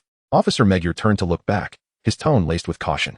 After the recent events, he had developed an unwavering belief in Lin Xuan's deductions. The capitalist spread his hands, his body instinctively retreating a few steps. Don't joke around, Officer Magyar. How could that be? The deceased was my employee, an important developer of the game. Why would I kill him? Moreover, it is the very day of the game's impending release. Upon hearing this, Officer Magyar found some merit in the argument. He shifted his gaze to the screen, expressing concern. Lin Xuan, my dear brother, he truly lacks the motive to commit murder. You may not be aware, but the discovery of the deceased body occurred after you all entered the game pod. Thus, to directly conclude that he is the murderer may be premature. Furthermore, within the entire conference hall, we have been unable to locate the murder weapon. Today, we have significantly heightened security. Not even a mosquito could enter. The capitalist pulled a handkerchief from his chest to wipe the sweat from his brow. Thankfully, even if the police suspect him, they have no means to act without evidence. Although he could not fathom how that child had deduced the truth, it was likely a mere stroke of luck. How could he possibly know what transpired outside while in the game? Within the game, Lin Xuan pondered for a moment before ultimately conceding defeat. He simply could not deduce the motive behind the murder. However, there existed the most crucial piece of evidence on the murder weapon. Lin Xuan exuded an air of confidence. In truth, the murder weapon had always been before you. Every individual present at the venue had encountered the weapon. Officer Mumu let out a slight sigh. His brow furrowed in concern. Lin Xuan, my dear brother, do not jest. We have examined the wounds on the deceased. They were inflicted by a sharp dagger. Such an item is absolutely forbidden within the premises. Lin Xuan, guests are certainly not allowed to bring knives. But what if they are not brought in by people? What does that imply? Officer Mumu was utterly perplexed. However, Kudou Yuzaku nodded appreciatively, a knowing smile playing on his lips. So, that is the implication. He suggests that the weapon was smuggled in through the venue's decorations. In that case, we have indeed all encountered the weapon. It is the long sword held by the knight sculpture at the entrance of the venue. Lin Xuan chuckled softly. Indeed, the murder weapon was that long sword, which likely bore fingerprints that could not be washed away. I believe a simple comparison will reveal the identity of the perpetrator. The capitalist breathed heavily, remaining silent. His body felt as if it had suddenly lost weight. Two police officers stepped forward. He struggled to steady himself against the chair, waving his hand to interrupt. No need. The child speaks the truth. I am the murderer. Huh. I never imagined that my seemingly flawless plan for murder would be unraveled by a child who was not even present at the scene. Officer Mumu twitched his mustache, his expression grave. Why commit murder? He scoffed. If I do not kill him, he would surely kill me today. The capitalist exhibited no remorse whatsoever. On the contrary, his gaze conveyed malice. He presumed I was unaware that he was the child's father. I funded that child to achieve his dreams. Yet he chose to leap to his death, and now the deceased seeks revenge against me. I had no other option but to eliminate him. Officer Mumu shook his head in disgust. He had encountered far too many murderers, each concocting elaborate justifications before their capture. Yet he could never tolerate murder under any circumstances. Chapter 22, Strengthened Skeleton. About to catch bullets with bare hands. Ding. Congratulations, host. You have solved the case of the Spectre on Baker Street. You have obtained Strengthened Skeleton. Strengthened Skeleton. Beginner level. The host's bone density has increased, making them nearly unbreakable and as hard as steel. Lightweight bullets cannot harm the bones.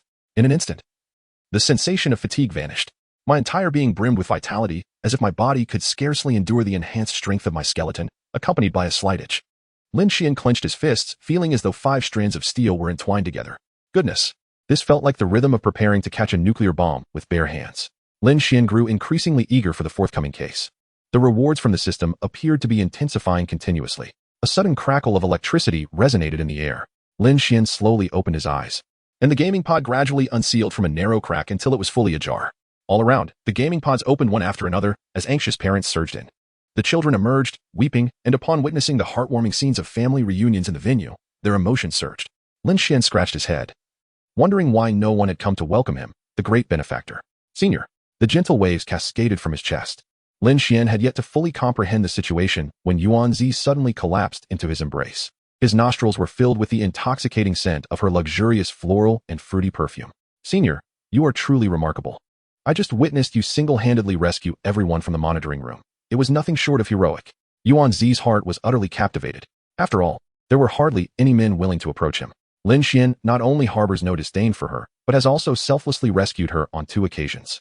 I have long been intolerant of that pompous brat, Conan. Whenever I, Youzi, am earnestly deducing, he invariably interjects.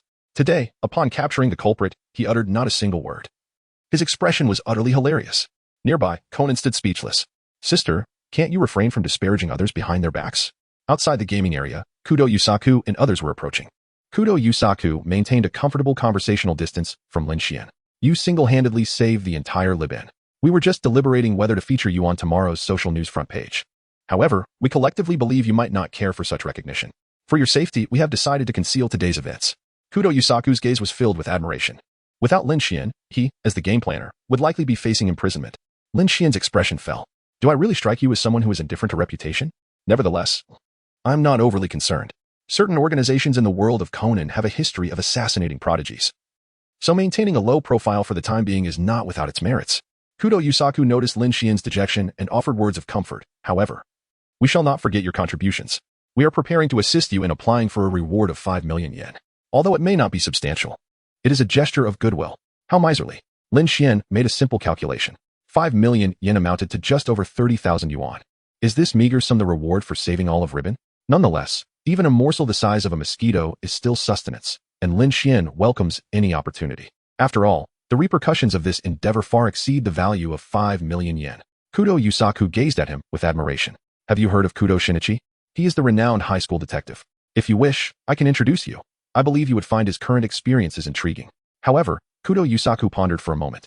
He contemplated enlisting Lin Xuan's assistance in combating the black organization. Yet, being too overt could yield adverse effects. Thus, he hinted subtly and produced his business card. If you are interested, feel free to reach out. Here is my card. Officer Magyar approached eagerly, patting Lin Xuan on the shoulder, still shaken. My heart nearly leapt into my throat. Had it not been for your quick reflexes, Ribbon would have faced dire consequences. He lowered his voice. Be honest. Which inspector sent you here? With your skills, I find it hard to believe you were self-taught. In the distance, as they observed the crowd surrounding Lin Xuan, Shiho pouted. This fellow is truly basking in the limelight. It should have been you standing there. Conan shrugged. What could I do? He deduces faster than I can. And it is driving me to madness. This time, I even hid the photographs, yet he still effortlessly uncovered the perpetrator. Conan never imagined that one day he would play the supporting role. Initially, he resisted, but now he has resigned himself, pleading for mercy. Lin Xuan is someone who doesn't even need to be present at the scene. This method of solving cases is something he will never comprehend in his lifetime. Haven't you ever been curious about this individual's identity? Xiao AI suppressed her astonishment. With exceptional marksmanship and unparalleled deductive reasoning, how could an ordinary high school student possess such capabilities? Do you think he is affiliated with an organization? Conan raised an eyebrow and inquired. Xiao AI shook her head in confusion. I am uncertain, but his reaction does not align with that of the organization's members. I suspect he might be with the FBI or CIA. Conan breathed a temporary sigh of relief. Aside from the black organization, others were of little concern. Are you suggesting that they are to be sent to the Blue Castle tomorrow? Is that the castle that conceals treasure? Can I accompany them? Muri gasped in disbelief. Just moments ago, Officer Magyar mentioned sending Lin Xuan and the others to the Blue Castle. Officer Magyar's mustache twitched. Indeed, it is the legendary castle rumored to harbor treasure. Given Lin Xuan's deductive ability, he will likely discern the specific location of the treasure swiftly. However, the slots are limited, so let us permit those 3 children to go. Muri felt like crying. The castle is said to contain treasures of immeasurable worth. Humph. I can only let that kid benefit from it. Otherwise, the treasure would belong to me, Muri Kagoro. Haha. Phew. In the dense forest. Ran wiped the sweat from her forehead, continuously comparing the map with the jungle before her. How strange. The castle's location is clearly marked here. Yet there are rows of cedar trees surrounding her, so lush that they nearly obscure the sky. The desolation suggests no signs of habitation.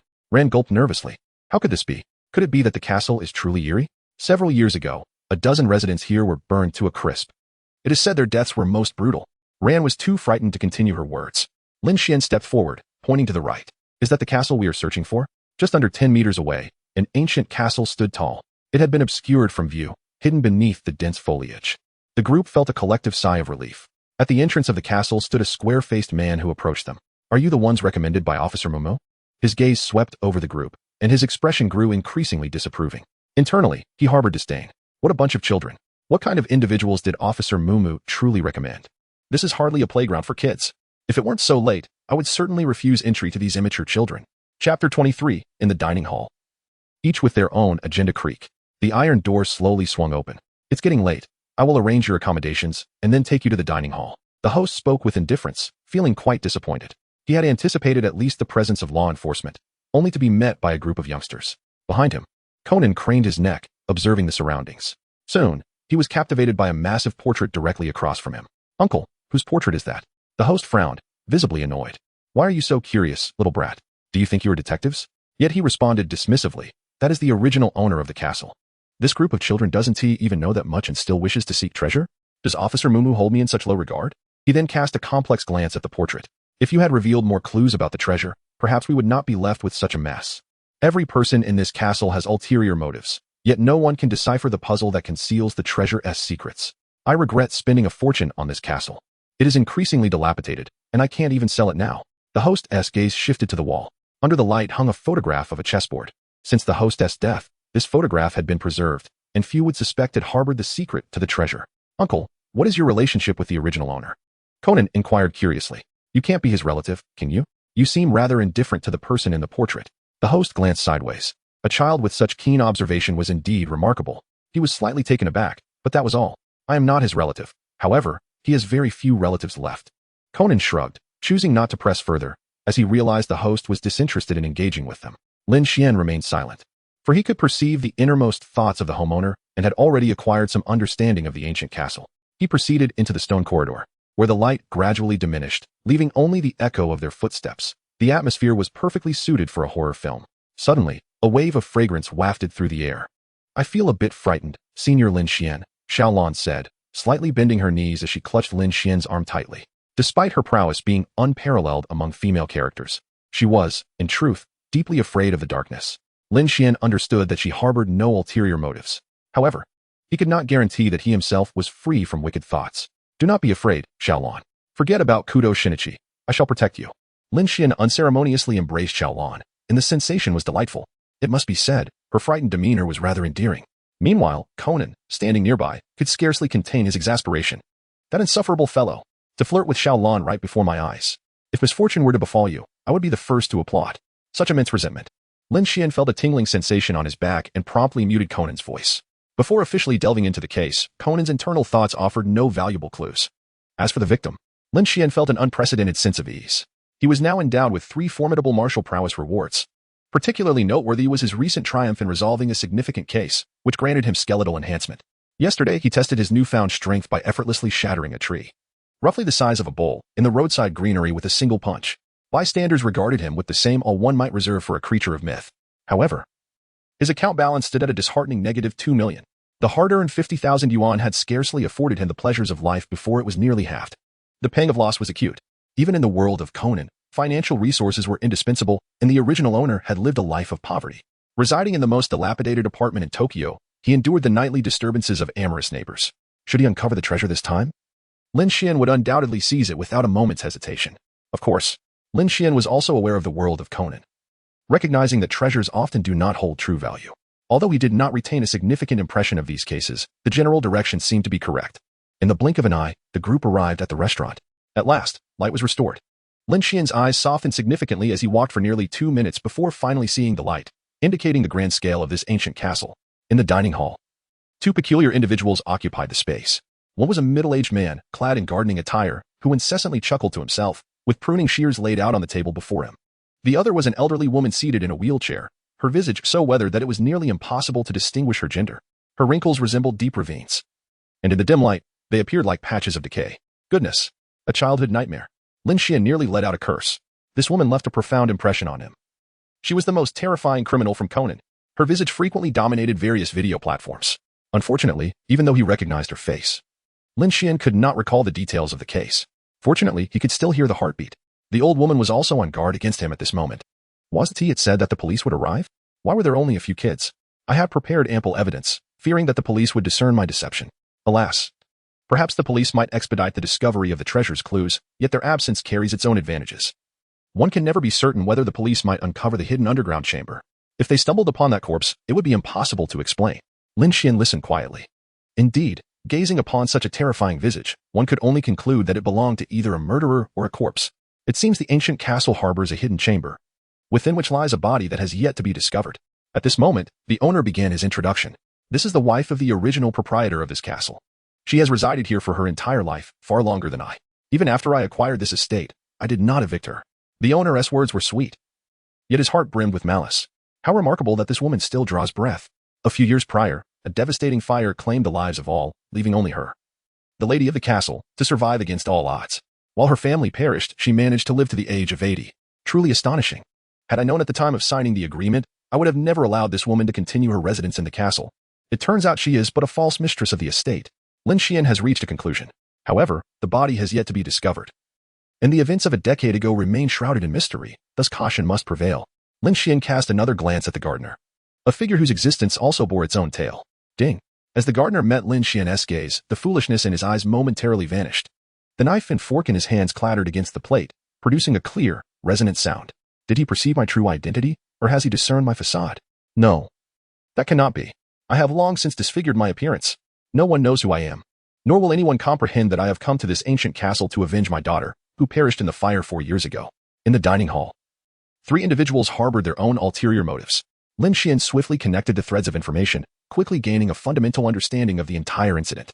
A new owner who purchased the ancient castle in pursuit of treasure, a counterfeit mistress burdened with a murder charge, a father seeking vengeance for his daughter who perished in a fire. Chapter 24, Ignoring Warnings? Conan is captured by the killer. Did you inform him about the chessboard? The elderly woman suddenly spoke, her voice remarkably clear and youthful, albeit with a slight rasp. Conan's expression tightened as he fixated on the old woman. How peculiar. Why did he feel such a strong sense of dissonance? This voice did not resemble that of an elderly person, yet it undeniably emanated from her lips. Lin Xuan appeared as if she were taking an open-book examination, slightly nodding in acknowledgement. Indeed, she was the one. This woman had likely undergone some cosmetic alterations, yet her voice remained unchanged. There was no need to disclose their conversation by the fireplace. The homeowner turned away, responding in a tone that was decidedly indifferent. The elderly woman understood the unspoken cue, pursing her lips and falling silent. Xiaolan sensed an unsettling atmosphere and nervously nudged Lin Xuan's arm, whispering, "What do they wish to convey?" For reasons unbeknownst to her, after experiencing several prior cases, Xiaolan had grown increasingly reliant on Lin Xuan, to the extent that she had not even realized she was still nestled within Lin Xuan's embrace. Conan, with his hands cradling the back of his head, remarked with a hint of jealousy, asking him is futile. Since his arrival, his gaze has not strayed from a particular part of you. How could someone like him possibly spare the time to observe anything else? His heart brimmed with grievances. Xiaolan, take a good look at the man in front of you. He is the epitome of indecency. I haven't even held your hand yet, and he dares to embrace you and refuses to let go. He had anticipated that Xiaolan would come to her senses. To his surprise, she did indeed extricate herself from Lin Xuan's hold. However, she blushed and reproached Conan. What nonsense are you spouting, Conan? How can a child like you possess such lewd thoughts? If you keep talking like this, I won't take you out anymore. Conan pointed at his own nose, exclaiming, Who is truly lewd here? I merely stated a fact. This guy has been holding you for 10 minutes, and his hands have not ceased their wandering. Lin Xuan delivered a sudden blow to Conan's forehead, causing it to swell immediately. Indeed, I shall present you with a set of practice books to keep you in line. You have thwarted my endeavors. Curse little imp. Lin Xuan continued, I have been closely observing the castle. It is your impure thoughts that unjustly accuse an honest person. The homeowner referred to the photograph adorning the living room wall. If my conjecture is correct, the chessboard depicted in that photograph is likely the key to the hidden treasure. A surge of glances instantly converged. The mistress's eyes flickered with panic. Aside from the homeowner and the gardener, no one knows about the chessboard. Could it be what the homeowner suggested? No. The homeowner also appeared astonished. This is dire. Could it be the frequently headline-making Shinichi Kudou? The gardener's eyes brightened. Isn't he the long-lost genius detective? I never imagined he would come to the castle. I must discreetly share the clues I have uncovered with him. But I must circumvent the homeowner and the old woman. The two of them are likely the culprits. The homeowner's expression turned grave. I thought that child was quite impressive, but I did not anticipate that this high school student possesses even more extraordinary observational skills. From just a few words, he deduced that the photograph is pivotal. Perhaps Officer Magyar has ulterior motives? By the way, the high school student. Could it be Shinichi Kudou? Rumor has it that Shinichi Kudou is strikingly handsome and possesses exceptional detective skills. He perfectly aligns with the tales. The homeowner stood in a daze. Moments later, he altered his initial stance. It was my oversight. Since you were introduced by Officer Magyar, it is highly likely you are the renowned high school detective Shinichi Kudou. I believe we can sit down and have a thorough discussion regarding the treasure. The homeowner's demeanor shifted from arrogance to a forced semblance of goodwill. However, no sooner had he spoken than the old woman became indignant. Humph, I see you have lost your senses. How could you trust a high school detective? Do not forget, if it were not for the police, they too would claim a share of the treasure. Such individuals, motivated by the treasure, should not be allowed into the castle. The homeowner's face reflected hesitation. Without the police's endorsement, it is indeed uncertain whether they would refrain from seizing the treasure. Rest assured, I am not here for the treasure. Lin Xuan shrugged his shoulders, making a solemn vow.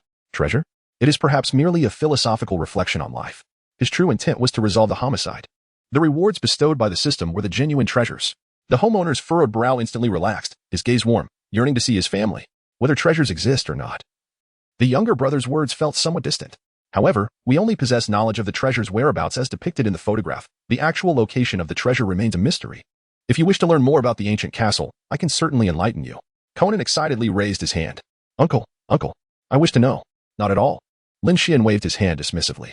I have a basic understanding of the situation regarding the ancient castle. For now, there is nothing I need to inquire about. Conan was rendered speechless, finding Lin Xian's demeanor ostentatious. The castle was evidently steeped in peculiarities. Could this individual truly not perceive any of them? The homeowner, taken aback, recalled Lin Xian's keen observational skills and gave a slight nod, gesturing towards the circular room upstairs. Very well, your accommodations are located on the upper floor. You may place your luggage there first. In the corridor on the second floor, Conan squinted, his expression one of displeasure. Why do you refuse to allow questions? I am curious about the relationship between the homeowner and the person depicted in the portrait. Furthermore, I am also eager to comprehend why the elderly woman's voice sounded so peculiar. She seems not to resemble a typical old woman at all. From the moment he stepped into the castle, Conan was beset with an abundance of questions. Despite residing within the ancient structure, it appeared that none of the inhabitants had any connection to the figures in the portraits. Lin Xuan stretched and said nonchalantly, because that woman is not an old person at all. What does that mean? Conan was utterly perplexed. I saw a young photograph of the hostess on the restaurant wall. Her identity and appearance indicate that she is elderly. Lin Xuan chuckled softly.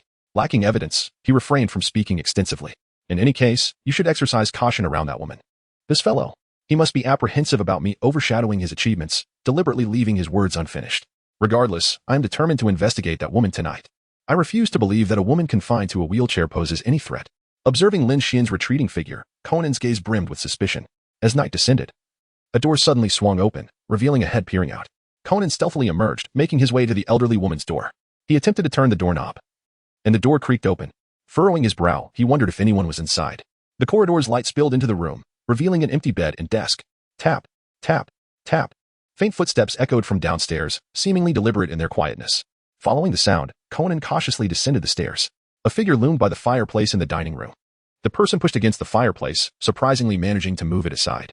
The flicker of light illuminated the figure's face, and Conan was astonished to discover that it was indeed the woman. He had not anticipated that the elderly woman, who appeared frail during the day, not only had functioning legs but also an impressive strength. Chapter 25, The Double Murderer, Lin Xian's last hope. After much hesitation, Conan resolved to follow. Inside the fireplace, a dark, narrow corridor was illuminated by the oil lamp held by the elderly woman. Unbeknownst to her, Conan trailed behind.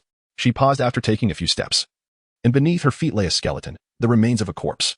Judging by its state of decay, the time of death must have been over a year ago. Gasped. Conan inhaled sharply, Lin Xian's warning flashing through his mind. Regret washed over him. This woman was indeed the murderer. With the fireplace now closed and the corridor unobstructed, there was no escape should she turn around. Should he take the risk and open the fireplace? The thought crossed Conan's mind. Without hesitation, he turned and sprinted toward the fireplace. Whoosh. The light source instantly exposed him. The woman directed her lamp toward him, her expression one of shock. Then, gritting her teeth, she hastened toward him. Though her gait was awkward from her frequent use of a wheelchair, her speed was anything but slow. The eerie manner in which she walked, combined with the light from the lamp illuminating her face from below, rendered her a harbinger of terror. Damn, I can't push it open. At the fireplace mechanism, Conan pressed with both hands. Yet his small frame was incapable of shifting the stone archway. But the light was drawing nearer. He glanced back. A contorted face loomed, coldly gazing down at him.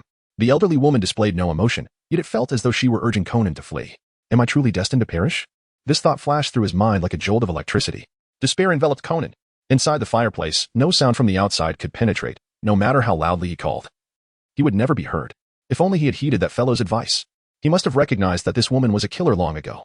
Yet, it was too late for regrets. Bang. A stick descended with a whistling thud. Senior, have you seen Conan? In the corridor on the second floor. At the entrance of the Lin Xuan, Xiaolan wore a visage of deep concern. Just a moment ago, I rose to use the restroom and noticed his door ajar. Upon entering, I discovered that he was already missing. Lin Xian sighed. It appears that Kudou Shinichi remains unconvinced and has set off alone to seek out the elderly woman. I should have an inkling of her whereabouts. Go and summon the others, instructing them to gather in the hall. And yes, do not forget to call for the gardener first. Lin Xian glanced at the gardener's bedroom on the first floor. He and the elderly woman were not on the same level. Observing her in her dazed state, he recognized that she was the only one who posed no threat to them. although Xiaolan did not fully comprehend Lin Xian's intentions. She nodded in agreement and turned to dash downstairs. Lin Xian donned his attire and approached the woman's chamber. The door stood wide open, revealing an empty interior. Indeed, Lin Xian turned and descended the stairs. In the dining room, the gardener and the homeowner arrived, battling their drowsiness.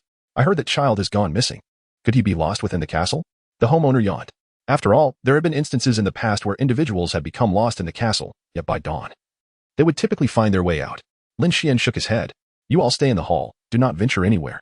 If you see that woman, restrain her. Must we truly remain here? Watching Lin Xian's silhouette gradually fade, the homeowner rubbed his bleary eyes. If you ask me, that child has simply lost his way. The castle has at least dozens of rooms. It's perfectly normal to get lost. By daylight, when the sun streams in, he should be able to find his way back. I can't take it anymore. I need to return to sleep. The homeowner disregarded Xiaolan's protests and descended the stairs alone. Xiaolan's complexion turned pale. Her heart steeped in growing dread. She glanced towards the gardener at the far end of the dining room. Her fear intensified. The gardener stood there, grinning foolishly at some unseen point. Were it not for Lin Xian's directive, Xiaolan would not have lingered for a moment longer. Why does he keep staring at me? Am I truly so terrifying?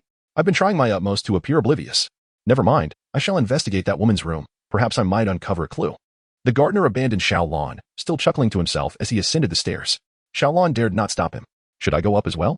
The dining room was brightly lit, yet there was no one else around. Still, Xiaolan felt an increasing chill coursing through her body, as if someone were lurking in the shadows, watching her. Squeak, squeak. A series of intermittent, faint sounds echoed, akin to stones scraping against the floor. Xiaolan's hair stood on end. The sound was coming from the dining room, yet as she surveyed her surroundings, all remained quiet and still. What could that be? Soon, Xiaolan's gaze fixated on the fireplace at the back of the dining room, which appeared to tilt like a door. Conan? She cautiously rose, and indeed, she heard Conan's voice. Mmm. It was unmistakably Conan's voice. Xiaolan quickened her pace towards the fireplace. However, she remained vigilant, peering inside first. In the seemingly endless corridor, Conan was bound hand and foot, struggling incessantly. Beside him lay an oil lamp, sufficient to illuminate the passage. No one else could be hidden inside. Xiaolan felt a wave of relief and dashed into the corridor. Yet, just as she stepped inside, a loud bang. The fireplace was slammed shut.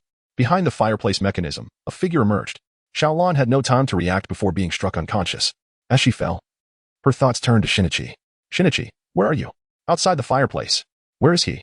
Lin Xian gazed at the deserted restaurant, utterly bewildered. Had the team been annihilated? Thud. Thud. Thud. From upstairs, the sound of footsteps echoed from the old woman's room. Lin Xian hurriedly ascended the stairs. The door of the old woman's room stood ajar, and the gardener was rummaging through the drawers in disarray. Who? The gardener was engrossed in his task when he suddenly heard footsteps behind him. Before he could turn around, a hand clasped firmly on his shoulder, startling him into a ghastly expression. He spun around abruptly. Lin Xian was sighing. The gardener let out a sigh of relief, for he had been troubled by the lack of opportunity to reveal everything to him, and then Lin Xian appeared. He opened his mouth, yet remained silent. Lin Xian spoke first. I am aware that you have come to avenge your daughter. The gardener's expression changed dramatically. To hear this matter spoken from his lips was an entirely different concept than hearing it from others. I understand what you wish to convey.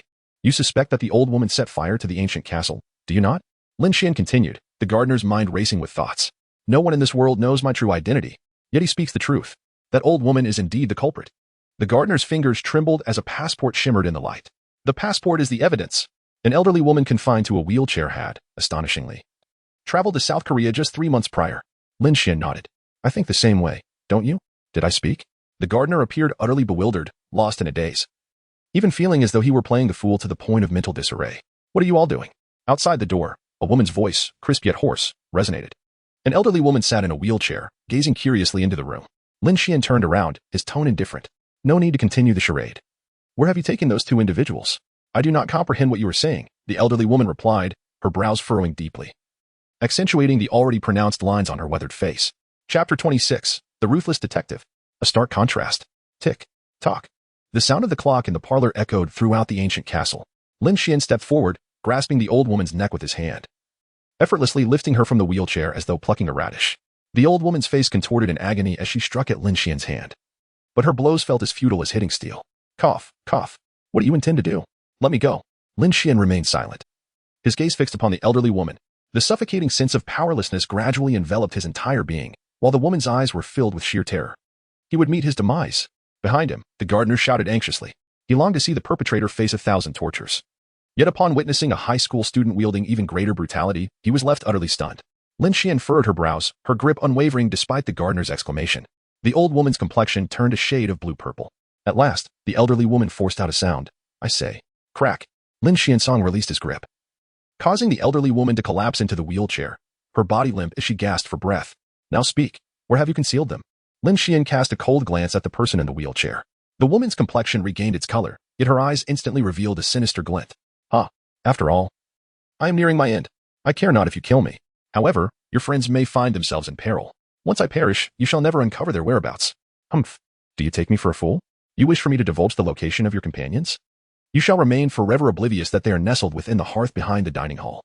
Once the treasure is found, I shall soar to freedom. When your friends succumb to hunger, I shall reluctantly reveal to you the location of their remains. The old woman devised a plan, a triumphant smile curling at her lips. In a chilling tone, she declared, from this moment forth, should you wish to save your friends, you must obediently heed my commands. Otherwise, I shall take my secrets to the grave. The old woman's smile widened, confidence radiating from her entire being. First, you must aid me in uncovering the whereabouts of the treasure. You have but 1 hour. Secondly, you must procure a vehicle for me. Once I have safely departed, I shall inform you of their location. The old woman rose from her wheelchair, flinging aside the blanket that covered her legs. She stood with agility, revealing her complete disguise. The gardener's eyes brimmed with fury, yet he fought to restrain his impulse, clenching his fists tightly. He understood that should he strike, Lin Xuan's friends might forever remain lost within the confines of the castle. The anguish of losing loved ones was a torment he wished no one else to endure. You desire the treasure, do you? Allow me to inform you. The gardener spoke abruptly, gritting his teeth to maintain his composure. Hearing the voice behind him, Lin Xuan raised his eyebrows in astonishment. The gardener, harboring a deep-seated resentment towards the old woman, yearned to inflict 1,000 tortures upon her. Yet, he was willing to temporarily set aside his hatred for the sake of Lin Xuan. This was his only chance for vengeance. Once the old woman departed the castle with the treasure, he would never find another opportunity to exact his revenge. Simultaneously, thoughts regarding the whereabouts of the treasure surfaced in the gardener's mind.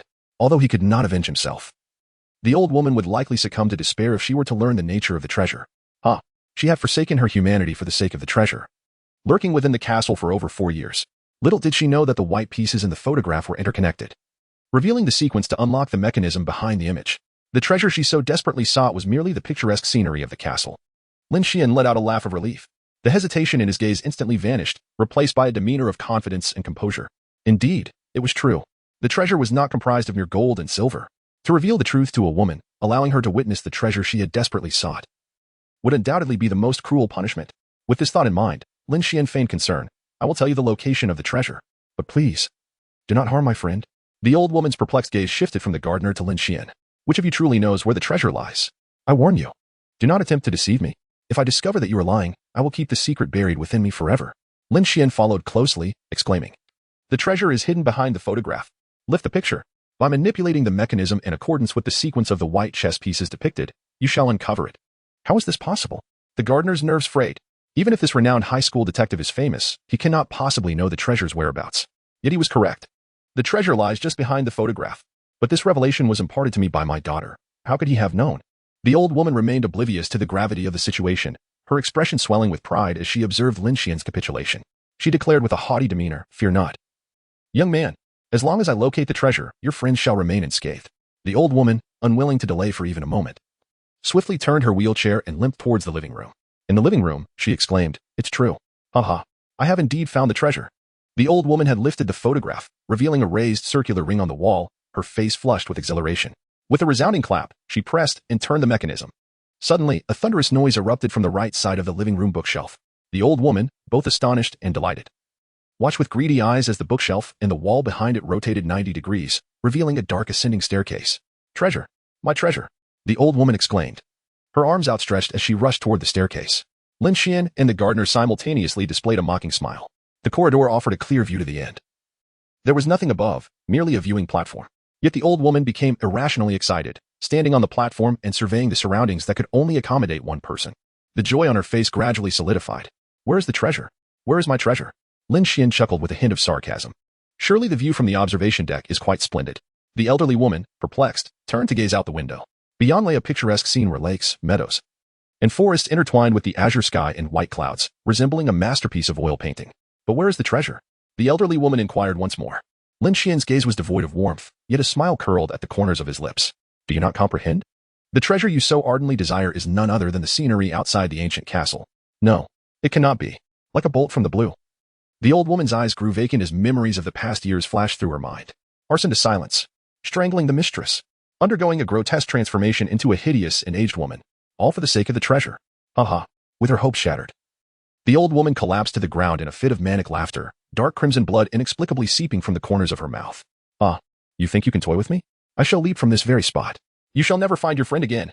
I would gladly embrace death if it meant taking them along to the grave. The gardener averted his gaze, glaring fiercely at the others. You vile woman. Will you not relent? For years ago, you set ablaze the ancient castle, killing everyone within. My daughter was cruelly consumed by the flames. She had just been accepted into university and came here to work as a maid during the summer to ease our burden. What crime had she committed? Chapter 27. Forcing the killer to the brink. The ambiguous detective.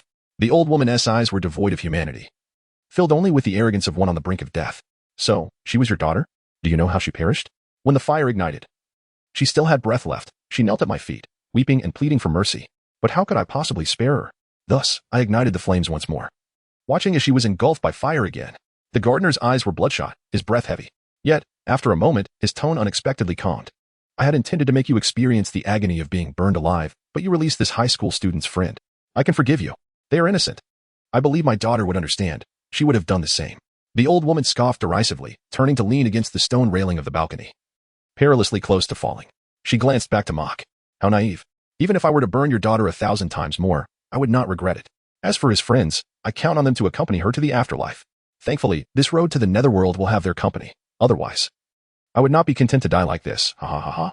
Lin Xuan let out a derisive snicker, embodying the malevolence of one on the brink of death with remarkable finesse. How audacious to still harbor dreams of departing without regret. I regret to inform you, this path to the underworld, you may have to traverse alone. What do you mean by that? The smirk on the old woman's face finally vanished, replaced by a tense uncertainty that clouded her eyes. Lin Xuan smiled confidently. I say you must walk the path to the underworld on your own. Once you have perished, I shall release my friends. Rest assured, they will mourn for you. Impossible. The old woman's pupils trembled in despair, unable to fathom Lin Xuan's words. You are deceiving me. Everyone who knew that place has been burned to death by me. You cannot possibly know where your friends are. Lin Xuan let out a sorrowful sigh, bowing his head and shaking it gently. Indeed.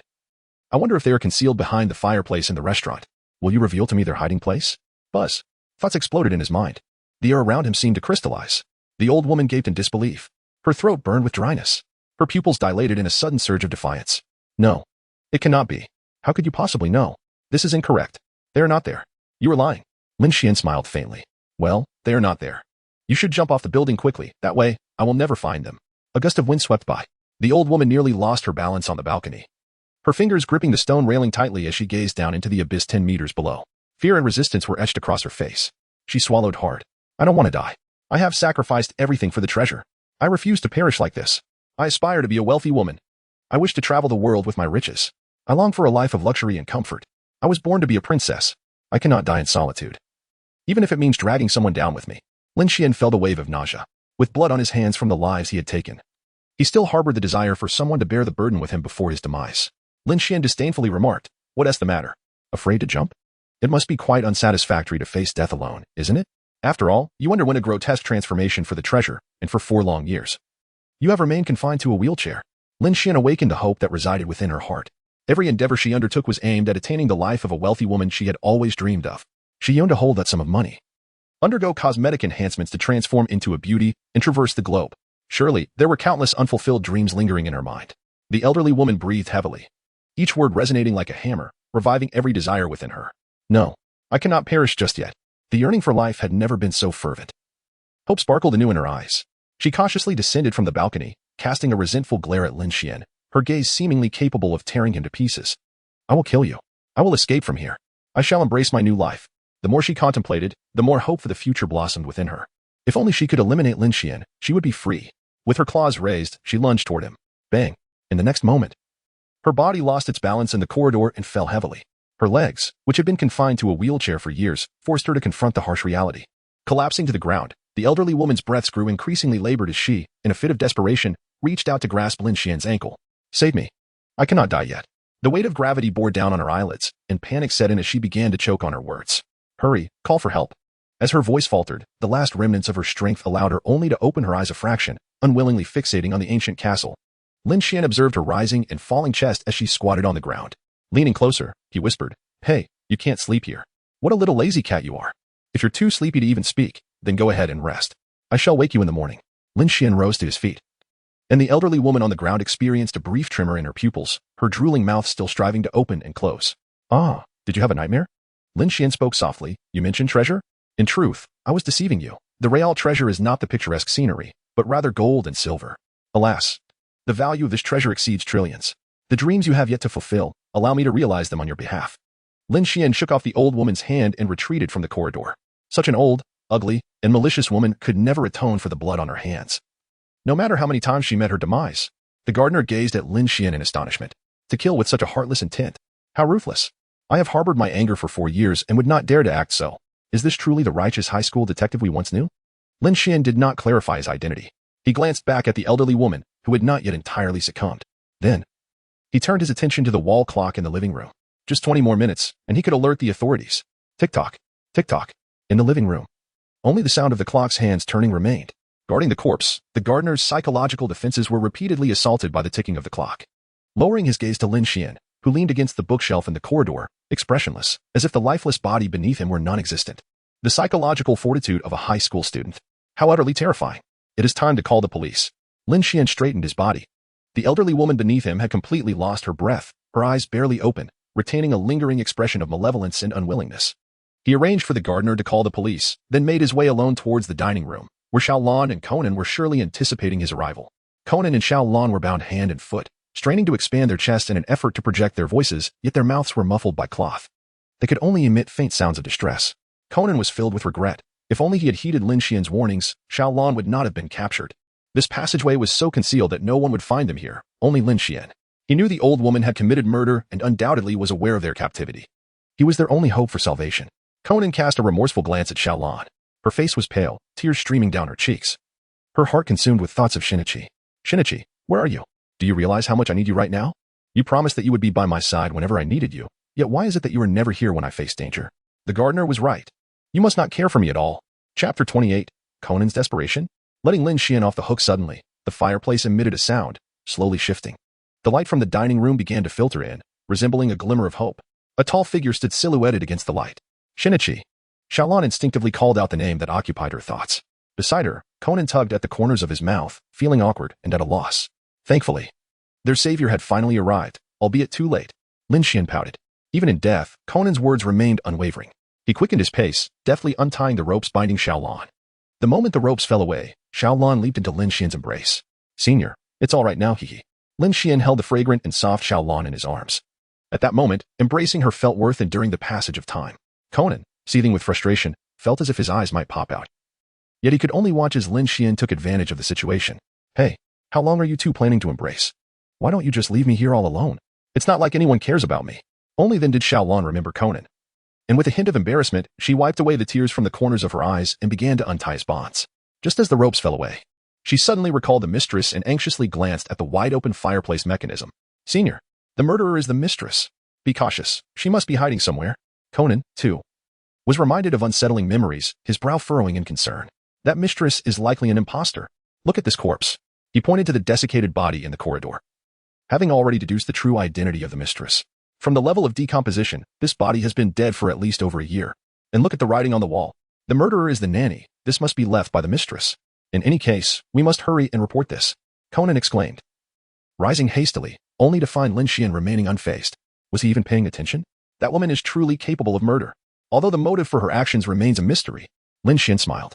The female host had just accidentally fallen to her death, and the police had been notified. They would arrive at the scene shortly. What? Conan's instincts sensed that the situation was far from ordinary. However, he refrained from elaborating, for determining whether the female host was truly deceased was of paramount importance. Upon entering the living room, Conan's gaze fell upon the lifeless body of the female host sprawled in the hallway, a corridor he did not recall ever seeing before. He hastened forward, extending his fingers before her nose to check for breath. Indeed, she was utterly lifeless. How strange. Why was the female host in this position? When had this corridor materialized? Furthermore, it appeared that her right hand had grasped something, and her mouth was agape. As if she had been pleading for help before her demise. Could it be?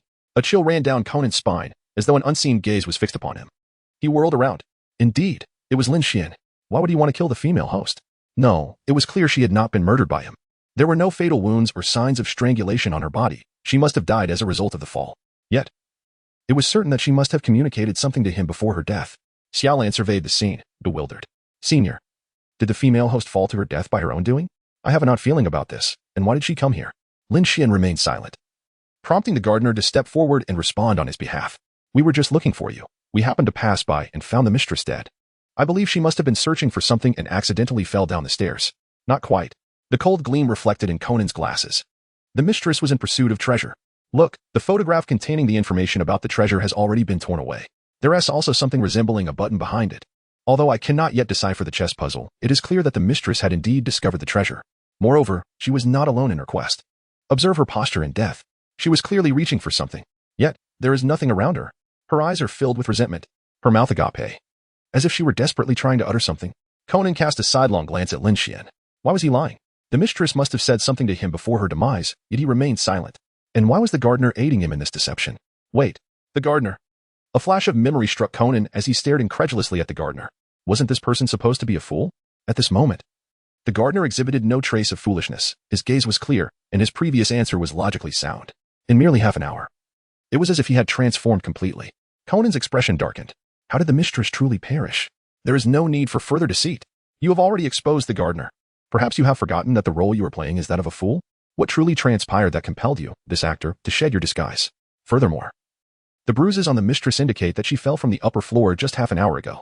At that moment, she was clearly reaching out to grasp someone. Otherwise, she would have had ample time to stand up, and that person remained with her until her demise. That person is you. Lin Xuan. Conan turned to Lin Xuan, who wore a faint smile, seemingly unfazed. Lin Xuan clapped his hands, acknowledging that Conan's deductive abilities were undeniably impressive. However, Lin Xuan had no intention of concealing the truth. After all, the mistress had indeed fallen to her demise in the corridor, and he merely refrained from offering assistance. The gardener, unable to keep the truth hidden any longer, sighed and said, "You need not doubt him. He is not the murderer but rather my benefactor." Conan was bewildered. This was not the scenario he had envisioned. The gardener, regaining his composure, continued, "In truth, there is little to conceal. Your friend has long disowned the relationships among everyone in the mansion. He not only understands that I feigned ignorance for the sake of avenging my daughter, but also that the old woman is an impostor responsible for the demise of all in the castle. Therefore, he deliberately revealed the location of the treasure to her, prompting her to seek it out." Conan grew increasingly perplexed, his mouth agape in astonishment. He had merely identified the woman as an impostor, yet Lin Xuan had unraveled all the clues, even uncovering the treasure's whereabouts. What had Lin Xuan accomplished in this brief half-hour? The gardener pressed on. "Your friend intentionally disclosed the treasure's location because there is, in fact, no treasure to speak of. In other words, the treasure is this very corridor. Upon learning this, the mistress, overwhelmed with despair, attempted to eliminate your friend, only to meet her own demise by falling from the upper floor. She sought our assistance in calling for an ambulance, yet given her nefarious deeds, we had no desire to help her. Thus, we waited for over 20 minutes, only contacting the authorities after she had completely succumbed." Conan felt a deep sense of admiration mixed with shame. His face flushed. He had doubted Lin Xuan. Had it not been for Lin Xuan's intervention, they might have perished in this ancient castle, their fate unknown to the world. However, Conan's brow furrowed in concern. As a detective, he harbored a strong aversion to those who trample upon life. Even the most heinous of criminals should face judgment by the law. Outside the castle, the blaring of police sirens echoed, and a police car pulled up to the entrance. Officer Magyar, donning his hat, hurriedly approached. "In light of your saving my life, I shall assist you in keeping this under wraps." Chapter 29, The Eye of Perception. I can see the ability panel ding. Congratulations, host, for solving the Blue Castle murder case. You have obtained Eye of Perception. Eye of Perception, entry level. The host can view the abilities of others, which will manifest as a panel above their heads. Before Lin Xuan's eyes appeared 3 panels: Officer Mumu, Conan, and Xiaolan. What a delightful sight. Lin Xuan gazed at Xiaolan with palpable excitement. Comprehensive strength, beginner. Intelligence, 90. Combat power, 125. Skill, karate. Additional notes: B-level karate, mid-tier proficiency, however, possesses remarkable growth potential and an exceptionally high ceiling. Capable of dodging bullets at supersonic speeds and can catch bullets with bare hands from a distance. Is this truly only B-level? Lin Xuan's memory seems to be flawed. He recalls Xiaolan possessing at least a top-tier level of karate, only to discover she is merely at AB level. This is a rank achievable by an average high school student. Nevertheless, it is undeniable that Xiaolan's abilities have been continuously escalating throughout the narrative, ultimately culminating in an impressive peak performance in the later stages. Lin Xuan turned his head to glance at Conan, both exhibiting fully developed attributes. Overall strength, advanced intelligence, 209 physical strength, 130 abilities, deduction, voice-modulating bowtie, and aesthetic needle watch. Enhanced footwear, turbo skateboard, inflatable soccer ball. Additional notes: equipment can continually be updated and improved, showcasing remarkable growth potential. Despite the challenges in repair, their power remains formidable. Lin Xuan smacked his lips. Conan, with his rather ordinary combat prowess, was forcibly elevated to his peak by Dr. Agasa. With his prodigious intellect, coupled with the combat capabilities provided by Dr. Agasa, he ascended to an advanced level of strength. Lin Xuan also aspired to join the luminous evolution, shifting his gaze. Lin Xuan gazed at Officer Momo. Lacking any extraordinary abilities, his physical strength and intellect were merely on par with an average individual, rendering his overall prowess insufficient even to reach a novice level. Lin Xuan was sweating.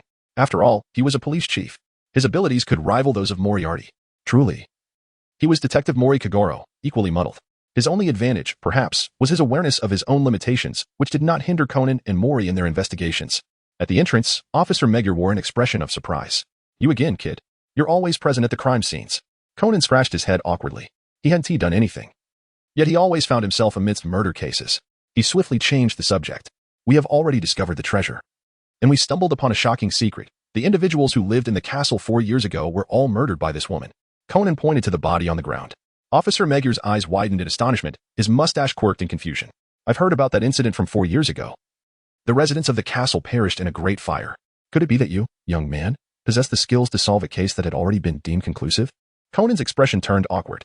If it weren't for Lin Xuan, not only would he have been unable to solve the case, but escaping from the castle would have posed a significant challenge.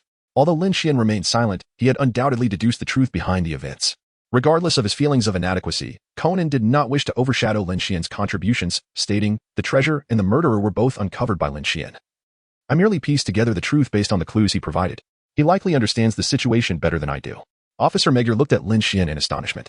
Lin Xuan, my young friend, I haven't had the chance to thank you for the case at the municipal building the other day. And here you are again assisting the police in cracking another significant case. I am at a loss for how to express my gratitude. Officer Megur then shifted his tone. If you're willing, I could introduce you to the Tokyo Metropolitan Police Headquarters. With your abilities, a brief internship there could very well lead you to the position of police chief. Don't let this golden opportunity slip by, my young friend. He patted Lin Xuan on the shoulder, his expression earnest. Beside them, Conan was somewhat speechless. Raising an eyebrow, he feigned innocence and said, Officer Megur, I see you're trying to deceive Lin Xuan, especially since you're from the investigation division.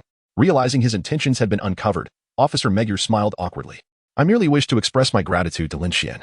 Moreover, the investigation division specializes in homicide cases, making it an ideal place for someone with Lin Xuan's talents. Conan refrained from further comments and instead glanced behind Officer Megur, his face displaying confusion.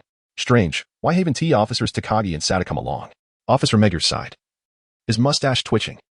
It's because someone sent a letter to the police yesterday with a warning of a crime. An explosion is set to occur this afternoon during the Victory football team's exhibition. To ensure the safety of tomorrow's operations, we didn't want to disturb their rest. Almost the entire police headquarters will be on site tomorrow to ensure personnel safety. Was an opportunity at hand? Lin Xuan raised an eyebrow. If he could identify the perpetrator by tomorrow, would he not be able to earn another reward from the system? Lin Xuan speculated that his overall strength had also advanced, comparable to that of a fully equipped Conan. Given that Conan had been mercilessly tormented by the Black Organization, it was imperative for him to enhance his own abilities. Could Officer Megur join you this afternoon? Lin Xuan inquired.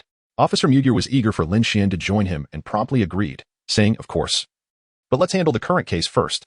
In the ancient castle, Officer Megur arranged for personnel to clear the scene. After over an hour of diligent work, they finally completed the task. On Cut Mutual Commerce Street, in the afternoon, Miyamoto Yumi expressed her envy, saying, I truly envy Officer Sato for being able to date on the department's budget. I too wish to encounter my destined partner. From the police car, Miyamoto Yumi peered out, her face filled with admiration. Disguised, Sato Mawako stood by the roadside, casting her gaze downward. Humph, she said, please don't say such things. I am merely executing a mission. Hence the casual attire. There's no need for explanations, Sato. Who doesn't know about your relationship with Takagi in the investigation division? Miyamoto Yumi said, resting her gloved hand against the car window, her expression one of ecstatic reverie as she gazed into the rearview mirror. With my beauty and being the traffic department's flower. Why is there no suitable man in our department? Upon hearing Takagi's name, Sato opened her mouth but refrained from elaborating, realizing that further explanations would only complicate matters. Suddenly, an idea struck Sato, and a mischievous smile crept across her face. Then, Yumi, what kind of boy do you like? We have plenty of male colleagues in our division. Shall I introduce you to a couple? Miyamoto Yumi was taken aback by Sato's unexpected approach, her face turning crimson. That wouldn't be appropriate. Besides, with my personality, most people can't handle me. Sato's smile widened. Her peripheral vision caught sight of a familiar figure ahead. In that case, let me introduce you to someone extraordinary. What do you think of that young man over there? Sato gestured ahead with a smile. Miyamoto Yumi followed her gaze and spotted Lin Xuan, tall and slender, even surpassing Kudou Shinichi slightly. Her mouth formed an astonished O. With looks like that, he can't possibly be single. Officer Sato, don't tease me. Perhaps he is a star or something? Maybe he's secretly attending the victory football team celebration, surrounded by fans. Miyamoto Yumi was momentarily captivated by Lin Xuan's charm, but quickly regained her composure. Such looks are not typical. For instance, Kudou Shinichi, while not a celebrity, has a fan base that rivals that of many stars. He certainly does not lack for romantic interests. His rumored girlfriend, Ran, is as beautiful as a star. Chapter 30. Finding the suspect. Sato promises to pursue Lin Xuan not at all. This gentleman is indeed single and has quite a connection with the police. If you manage to win him over, your chief will surely be overjoyed, Sato said with a sly smile. Had she not learned about Lin Xuan beforehand, she too might have mistaken him for a celebrity. Not only did he possess model-like height and appearance, but he also exhibited exceptional deductive skills. The investigation division had long sought to recruit him. Do you know him? Officer Sato? Miyamoto Yumi hesitated. Sato crossed her arms, recalling recent events with a resigned squint. Not just know him. This young man has been quite the sensation lately, especially within the department. His deductive abilities might even surpass Kudou Shinichi. Yes, it's just that there hasn't been much media coverage. Officer Mugier has been incessantly speaking of him. Sato felt a twinge of dissatisfaction. In her quest to secure Lin Xuan's interest, Officer Mugier had even urged her to engage with him privately. Please. As the top flower of the police department, my standards are exceedingly high. I have never pursued anyone actively, but I must admit, Lin Xuan's prowess is remarkable. Is he truly that formidable? Miyamoto Yumi exclaimed, retaining her skepticism. Yet, he merely appears to be a high school student. Could your claims be an exaggeration? Sato retorted with irritation. I assure you, I am not exaggerating. It was this young man who resolved the incident that caused a stir throughout the entire City Hall of Ribbon just the day before yesterday. Miyamoto Yumi was utterly astonished. Sato chose not to speak further, diverting his gaze. A smile etched upon his face. Lin Xuan had come to a halt. Officer Mumu had informed you, hadn't he? Soon, the victory football team will arrive. When they do, please inform me of anyone you find suspicious. A somewhat cold smile crept onto Sato's face, lacking warmth. If it weren't for Officer Mumu's insistence, I would never display such a foolish grin to a man. I must look utterly ridiculous right now. Just as she finished speaking, her phone chimed. With an apologetic glance, Sato pulled out her phone. The caller was Officer Mumu. She cast a worried look at Lin Xuan before turning to the flower bed. Sato was determined not to answer the call in front of Lin Xuan, fearing that Officer Mumu might pressure her to confess her feelings for him. Otherwise, she would be mortified. Upon answering the call, she reminded herself to smile. It was essential to convey the enthusiasm of our investigation team to Lin Xuan. Moreover, consider this. You don't have a boyfriend. And this young man is undoubtedly quite remarkable. Indeed, upon hearing Officer Mumu's words, Sato felt a wave of frustration. He is merely 18. I could easily be his older sister. What would it mean for me to date him? Would I still have any dignity left? However, with Officer Mumu being her superior, Sato could only respond delicately. Perhaps not. Besides, he might not even be interested in me. How would you know without trying? Lin Xuan possesses greater potential than Kudou Shinichi. If you win his affection, the investigation team could enjoy a 2-day break. Officer Mumu's tone was urgent, wishing fervently that he were a woman. Sato sighed. Lin Xuan is indeed exceptional, but you know my type. I prefer someone who can protect themselves. As a police officer, I genuinely lack the time to safeguard my family and friends. A silence fell on the line. Officer Mumu refrained from speaking further, understanding that Sato's words referred to a former officer from the investigation team. He felt a profound sense of sorrow regarding that officer's demise. Nevertheless, Officer Mumu quickly regained his composure and offered words of comfort. One must always look forward. Moreover, Lin Xuan is not only highly intelligent, you underestimate him. His marksmanship is quite proficient. I even suspect his shooting skills surpass yours.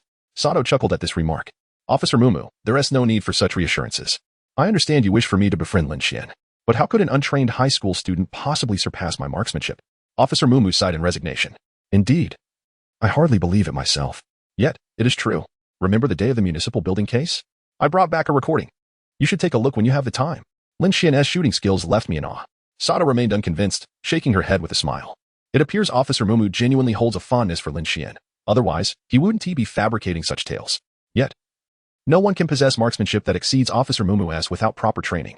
In an attempt to divert Officer Mumu's persistent inquiries, Sato devised a plan.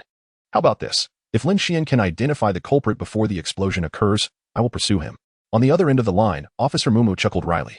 At the very least, we must wait until after the explosion. Today, South Cup Mutual Business Street will host at least 10,000 people. It is utterly impossible to find the culprit among such a crowd. Sato felt a sense of triumph within her. Impossible? Precisely. That is why I cannot muster the courage to pursue Lin Xuan. Sato feigned concern. Didn't you say he is quite capable? With so many police officers present today, his assistance won't be necessary after the explosion. Furthermore, I have never pursued anyone before. The stakes are quite high. In the distance, Lin Xuan listened with great delight. Such fortunate circumstances exist? A policewoman personally pursuing him? Sato's beauty and physique are truly exceptional. She exudes a unique aura characteristic of a female officer, aloof, proud, with graceful curves. It is almost unimaginable how splendid the scene would be if such a haughty policewoman were to profess her feelings to him. Let us commence. Not a moment shall be squandered. Lin Xuan's eyes transformed into a radar, fixating on every individual in the street. Beyond mere thoughts, he could now perceive their strength panels. Those carrying dangerous items would correspondingly exhibit an elevated combat power. Soon enough, Lin Xuan's gaze fixated upon a man across the street. The man was clad in a manner that left no inch of skin exposed. A mask, a cap, sunglasses, and long sleeves coupled with trousers. He presented an image devoid of any visibility. His hands were tucked into his pockets, causing the fabric of his shirt to bulge at the abdomen. While it appeared as though his hands were the source of this protrusion, in truth, he concealed other objects beneath the garment. The placement of his hands in his pockets served to support that hidden item. Splendid. The police have been deceived. Someone is observing this side. I shall wait for the crowd to thin before placing the bomb beneath the police vehicle. It is imperative to keep those officers away from the mailbox, lest they discover that today's postal truck has not arrived. The time is drawing near. Once I have installed the bomb, I must hasten to the post office. The man moved furtively. Although his eyes remained obscured by sunglasses, it was evident he was intently watching this direction. Lin Xuan smiled. The murderer indeed made an appearance. Sato confessed his feelings. Unfortunately, the distance between them was rather significant. Lin Xuan moved forward silently, making his way in that direction. Just then, the man reached into his chest. However, he was unusually vigilant. As he was about to retrieve the bomb, his hand halted. And he cast a puzzled glance towards a certain spot. Has that fellow seen me? Why is he approaching so suddenly? Could it merely be a coincidence? No. He was just standing with that group of officers. Realizing that Lin Xuan might very well be an undercover police officer, the man stowed the bomb away and quickened his pace. Chapter 31. A decline in intelligence. Sato's romantic compensation. Do not flee. Lin Xuan shouted with great anguish, please. My brother, do not flee. My police flower is about to confess her feelings to me. Meanwhile, across the street, the man not only did not slow his pace but rather sprinted into the crowd with fervor. The victorious football team was approaching, and the sidewalks were crowded with throngs of people. In the blink of an eye, the man was swallowed by the masses. What is happening? Sato inquired, perplexed. As she glanced at Lin Xuan. Just moments ago, he had been right before her eyes, and now, in the time it took to make a phone call, he had vanished into the street. But soon, her gaze was drawn to a man clad in a cap and gray attire, desperately weaving through the crowd as if fleeing for his life. Could it be? Sato's lips parted in disbelief as she stared at Lin Xuan. How could he have identified the assailant amidst thousands in mere seconds? What is going on, Officer Sato? Hello? Sato, are you there? On the other end of the line, Officer Mugiruma's anxious voice broke through. Realizing the urgency of the situation, Sato exclaimed, I can't speak right now, Officer Mugiruma. The suspect may have already been spotted. What? Where? Officer Mugiruma responded in shock, but his voice abruptly cut off as Sato hung up the call. On the roadside, she swiftly opened the door of Miyamoto Yumi's police car, determined to pursue the man in the hat and gray clothing. Glancing in the rearview mirror, Miyamoto Yumi spotted the target and promptly activated the vehicle. Get in, Lin Xuan. Sato urgently called out. Lin Xuan did not hesitate and swiftly boarded the police car that had halted specifically for him. Who was that man? Miyamoto Yumi had already begun to conjecture the man's identity, yet she remained uncertain.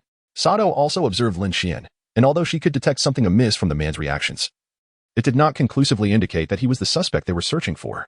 He was indeed the individual they sought. Lin Xuan spoke indifferently. Sato was once again taken aback, but his expression quickly returned to normal. How could you possibly know? We have no idea what the suspect looks like. And that person was heavily disguised just moments ago. Lin Xuan, attuned to the man's inner thoughts, casually fabricated an excuse. When he revealed the explosives, I caught sight of them. If you pursue him and inspect his chest, you will undoubtedly discover the evidence. Surely, explosives cannot be procured so easily. Thus, he must be the suspect you were searching for. Sato fell into silence as the vehicle accelerated. Her mind, however, was in turmoil. This man is truly extraordinary. To discern the bomb on the suspect among thousands is a feat of observation and vision beyond the ordinary. If what he claims is indeed true, I might have to confess my feelings to him. Sato blushed and shook her head in disbelief. How could it be possible for him to identify the suspect so swiftly? Surely, it must be an illusion. As for why that individual fled, I speculate it may be due to other crimes he has committed. For the first time, Sato did not desire a swift resolution to the case. The thought of confessing to a younger brother, a decade her junior, was utterly mortifying, especially given her status as a revered police goddess. The mere imagination of it was enough to induce embarrassment so profound she felt she might perish on the spot. Please, let him not be the suspect. Otherwise, I would have to confess to Lin Xuan. That would be utterly catastrophic. I can hardly bear to envision such a scenario. Would I call out to him on the street, then coldly utter the words I would never dare to say, I love you? Or would I invite him to my home, and, Under his bewildered gaze, tenderly expressed those 3 words. Ahem. Nearby, Lin Xuan coughed awkwardly twice. The vivid imagery in Sato's mind was so pronounced that Lin Xuan felt as if he were immersed in the scene. The atmosphere was rather awkward. Yet, the thought exhilarated Lin Xuan. A stunningly beautiful police officer, widely acknowledged as the flower of the police force. A paragon of physical prowess, always exuding an air of superiority. Sato, what would a shy confession look like? At this moment, Sato's ability panel underwent a transformation. Overall strength, novice, intelligence, 109, decreased to 80, physical prowess, 110, surged to 189, skills, judo, street racing, deduction, design. Note, the opponent's intelligence is declining. However, once love is ignited, physical strength will increase his compensation. Sato, at this juncture, wore a bashful expression. Yet, with a staggering power rating of 189, a single punch could likely create a sizable dent in a police car. Lin Xuan swallowed hard, momentarily setting aside his thoughts. He wished to live for a few more years. Alas, the crowd was too dense to navigate. The police car circled the commercial street several times, ultimately returning to its original position. How infuriating. Sato slammed her fist against the backrest. Her complexion had returned to normal, so the backrest merely trembled. It was entirely my fault for becoming flustered. I should have exited the vehicle at once to give chase. The throng on the street made it impossible to pursue by car. Sato lowered her head, feeling a sense of guilt. As a police officer, remaining unaffected by emotions is fundamental. In the car, Lin Xuan's reaction was rather subdued. It's nothing. I know where he is, he said. Sato looked up, astonished as he gazed at Lin Xuan. Lin Xuan continued, stating that the man's objective was not the police, but rather the post office. He suspected that the individual aimed to lure the entire police force away by deliberately planting a bomb, leading them to mistakenly believe that the target was the victory football team. The man remarked that the police had fallen into the trap and then mentioned the post office. Lin Xuan discerned the true intention with a mere glance. Sato appeared astonished. Miyamoto Yumi was the first to inquire. Did you not only see the bomb on his chest? How do you know their entire plan? Lin Xuan nearly forgot. Revealing too much is hard to explain. It is all his fault for being overly eager to witness Officer Sato's confession, just as he was troubled by the lack of a reasonable explanation. A sudden tapping at the window interrupted his thoughts. Outside, Conan and the young detective League were peering into the car. Conan? Sato was taken aback to see him there and opened the car door. What brings you here, Conan? Conan, with a childlike voice, replied. We heard that someone was planning to attack the victory football team this afternoon, so we came to check it out. We are all fans of the victory football team. Haha. Beside him, AI was fuming with indignation. I am not a fan of the victory football team. Honestly. Do you not know the most basic courtesy towards a sports fan is to refrain from mistakenly labeling them as a supporter of a rival team? I am a diehard fan of the Big Osaka team. If it weren't for you being Conan, I would truly feel like twisting your head off. Violent AI. How endearing. Lin Xuan wore a foolish expression. Who could resist a mature woman transforming into a youthful girl? On the street, Xiao AI sensed a gaze upon her. Instinctively, she noticed Lin Xuan inside the car. Is it really him? How did he end up here? Could he truly be affiliated with the police?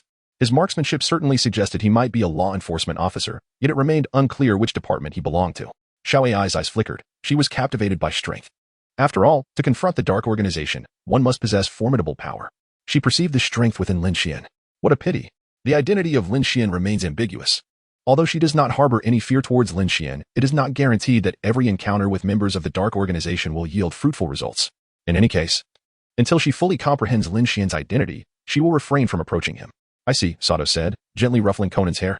You should return quickly. This place is quite perilous, and an explosion could very well occur. Chapter 32. A preemptive rehearsal, unintentionally confessing to Lin Xuan. Conan nodded vigorously. Yes. However, Officer Sato, it seems we may have discovered a suspect. Sato furrowed her brow and glanced back at Lin Xuan. Conan, being exceptionally astute, is always the first to uncover evidence at each incident. Could it be that he has indeed identified the perpetrator? Must I forego my confession? The thought of avoiding an awkward situation made Sato eagerly tousle Conan's hair again. Is that true, Conan? Conan nodded obediently. I still do not know where the suspect is gone, but he stole Hikaru's camera. Behind him, Hikaru's determined face shone with resolve. I was holding the camera high to capture the culprit when a man in gray clothing and a hat snatched it away. I must have caught something. He proudly extended his hand, revealing a USB drive. However, just before he took my camera, I had just removed the USB drive. If we find a computer to open it, we will uncover why the culprit sought to steal it. Sato, puzzled, picked up the USB drive, glancing at it while inquiring. Have you discovered any other clues? Conan, surprised, responded, Is there a problem, Officer Sato? I believe we could retrieve more clues from the surveillance footage. Team Victory is about to make their entrance. Time is of the essence. Let us find a computer. Sato's gaze shifted from the USB drive, feeling a twinge of disappointment. Yet she maintained a smile in front of the children. No, Conan, you are all remarkable, but we need to uncover more clues. Sato turned back again, noticing Lin Xuan steadfastly seated nearby. This fellow always exudes a clear yet foolish demeanor. Nevertheless, he indeed discovered the clue first. Am I truly expected to confess? No. I would rather face death than confess. Conan was taken aback, unable to fathom how the police could have identified the culprit before the explosion. The explosion has yet to occur. How did you find the clues? Moreover, the footage on the USB drive might be even more critical. Sato shook her head, pointing her thumb towards the adjacent seat. Just moments ago, he informed us of the suspect's motive and the location to which the suspect is headed. Lin Xuan? Conan gazed out, spotting the familiar face also in the police car. Damn it. Lin Xuan has beaten me to it again, but I refuse to believe it. How could he know the suspect's motive before the explosion occurs? Inside the car, Lin Xuan remained silent, not even offering a greeting. The feeling of flaunting was utterly delightful. Xiao Ai, Sato, and Miyamoto Yumi cast astonished and admiring glances his way. Officer Sato, time is of the essence. We must hurry to the post office. After relishing the moment, Lin Xuan intended to head to the post office to apprehend the culprit swiftly. The pinnacle of enjoyment still lay ahead. Officer Sato was still in pursuit of him. With a decisive slam, Sato closed the car door, then, before departing, reassured Conan and the others through the window. We'll take our leave now, Conan. You all do your best. I have faith that you will discover the perpetrators soon. As the vehicle gradually faded into a distant speck, Conan clenched his teeth in frustration. Beside him, Xiao Ai's triangular eyes brimmed with skepticism. Hey, do you really believe that guy? The suspect is at the post office? Conan shrugged, turning to Xiao Ai with a disdainful snort. You actually trust his words? He is merely someone who revels in showcasing himself before women. Think about it. The nearest post office is several streets away. How could the suspect possibly go there? Moreover, didn't we just encounter the suspect moments ago? Thus, the culprit must still be in the shopping district. If you follow my lead, we will surely uncover the suspect first. His impassioned speech invigorated the youth, each one brimming with enthusiasm as if they could reshape the very earth. Ayumi exclaimed, Conan is the best. I believe you will definitely find the culprit first. Jinta added, our junior detective corps is the mightiest. Once we spring into action, no case is insurmountable. Yoshida proclaimed, indeed. I would give up Victory Team and my beloved eel rice just to find the culprit. Conan, feeling the unwavering support, was nearly moved to tears. For the first time, he felt a profound sense of belonging to the junior detective corps. Raising his arm high, he declared, all right. I hereby announce that the special operation of the Junior Detective Corps is officially underway. From here on, I need each of you to fulfill your roles. Ayumi, go find a nearby convenience store and retrieve the surrounding surveillance footage. Jinta, locate a computer and ensure the recorded footage is sent to my phone. As for Jinta, you must guard the position. Do not leave. Conan breathed a sigh of relief. Quick thinking had averted potential discord within the team. Jinta, brimming with excitement, remained blissfully unaware of any discrepancies. At the post office, would the suspect truly appear? Yet, no suspicious individuals were in sight. A private car parked by the roadside. And through the window, Sato and Miyamoto observed for a long while, yet the suspect eluded them. Sato felt a twinge of disappointment, uncertain whether to feel disheartened or pleased. However, one must not express the belief that one should feel pleased. Lin Xuan sat steadily in the vehicle, appearing to be in complete control, yet internally, he harbored a sense of uncertainty. The suspect had mentioned the post office. Could it be that, due to the disruption of the bombing plan, they had abandoned their subsequent actions? Perhaps it was prudent to wait a little longer. Lin Xuan smiled confidently. Regardless of the circumstances, it was prudent to remain observant. The phone rang again. Ding, ding, ding. It was a call from Officer Mumu, and her heart sank with reluctance. Nevertheless, she pressed the answer button. A puzzled voice came through. Officer Sato, weren't you assigned to the shopping district? Why am I not seeing you there? Sato felt at a loss.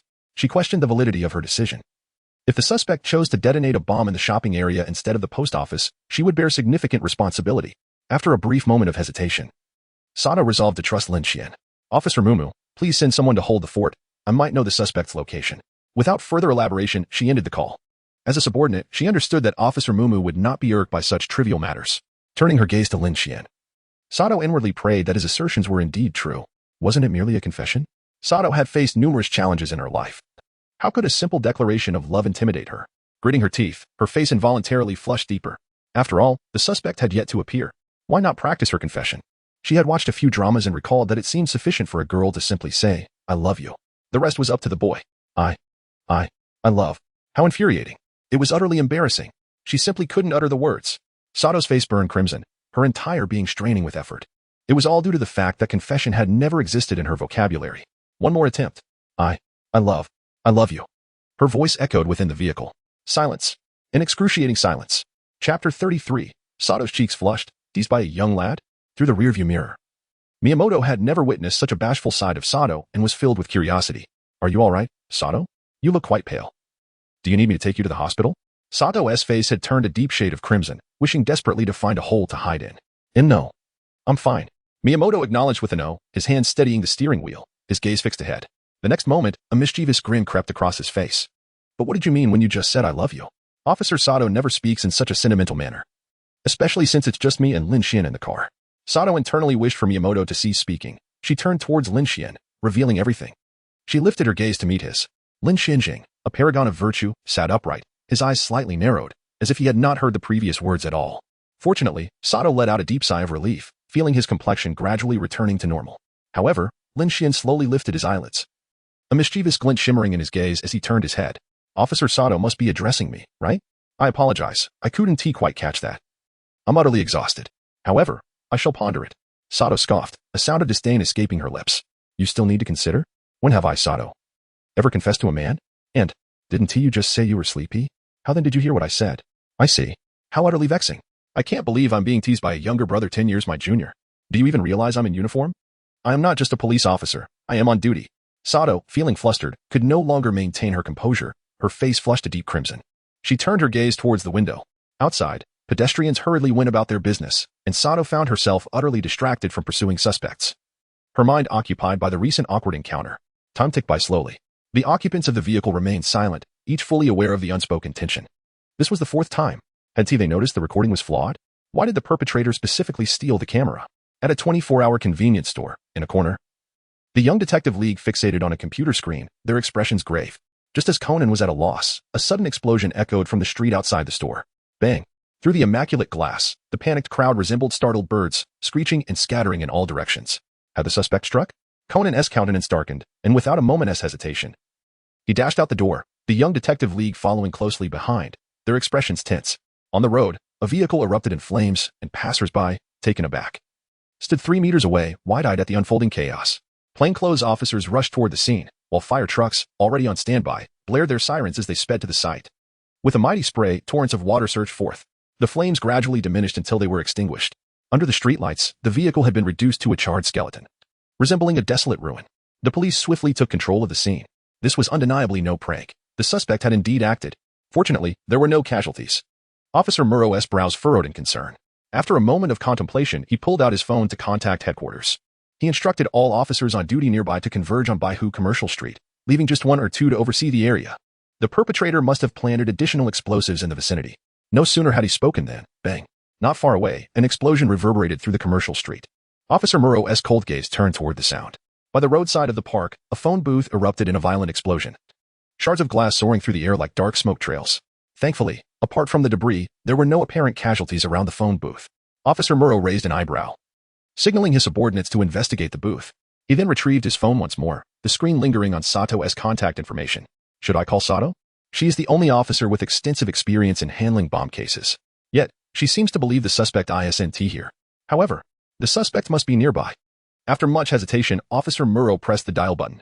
2 explosions had already occurred on Baihu Commercial Street. There might be a third. Currently, there have been no casualties. Yet, with the heavy foot traffic on Baihu Commercial Street, we cannot afford any mistakes. On the other end, Sato's voice was tinged with uncertainty. I believe the suspect may not be on Baihu Commercial Street. They are likely heading to the post office. The post office? Officer Muro shook his head in disappointment. The post office is 10 kilometers away. How could the suspect possibly be there? Besides, they have already detonated 2 bombs on Baihu Commercial Street. Sato, you are the only officer with experience in bomb cases. If you don't come, what will the remaining officers do?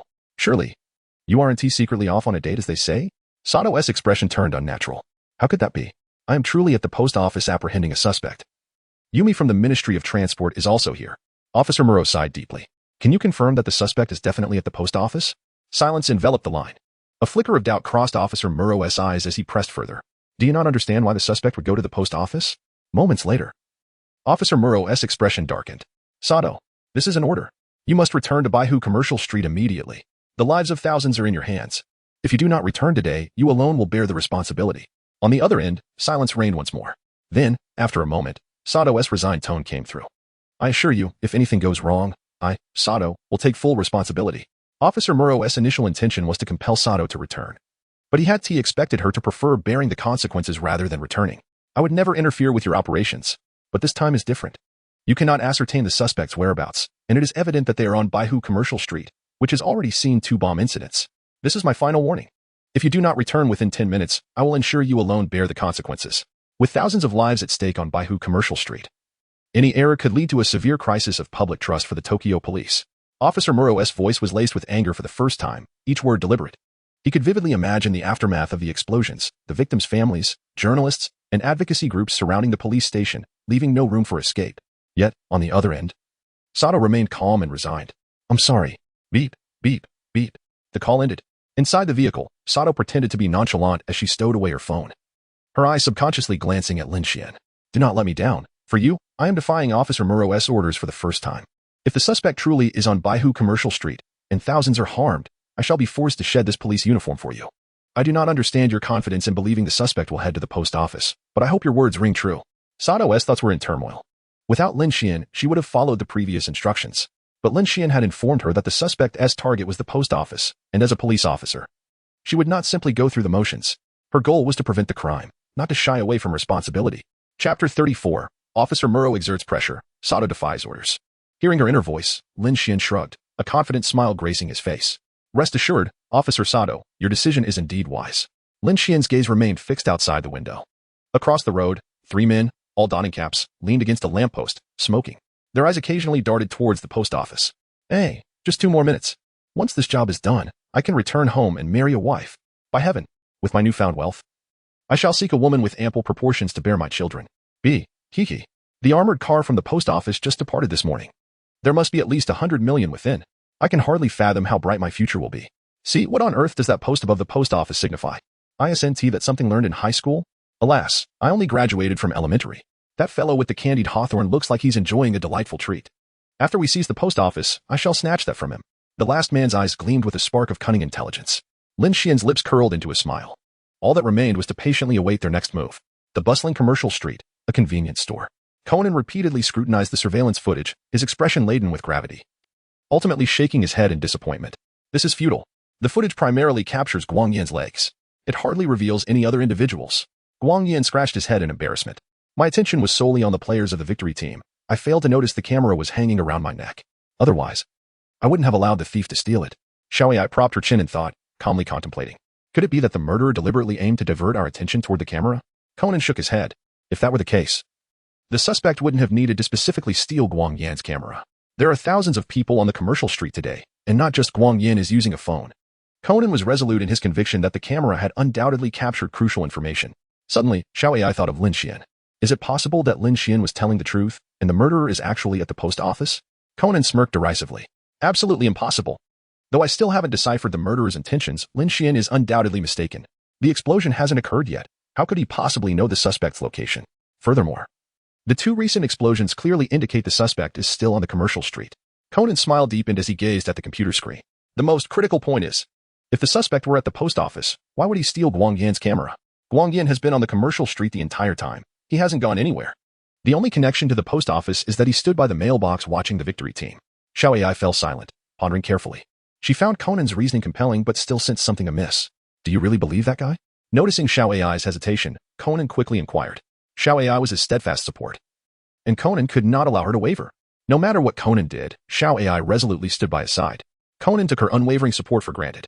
Even if Xiaoyai's loyalty was mostly tied to their shared battle against the Black Organization, her backing had always been unwavering. However, today, Xiaoyai began to falter.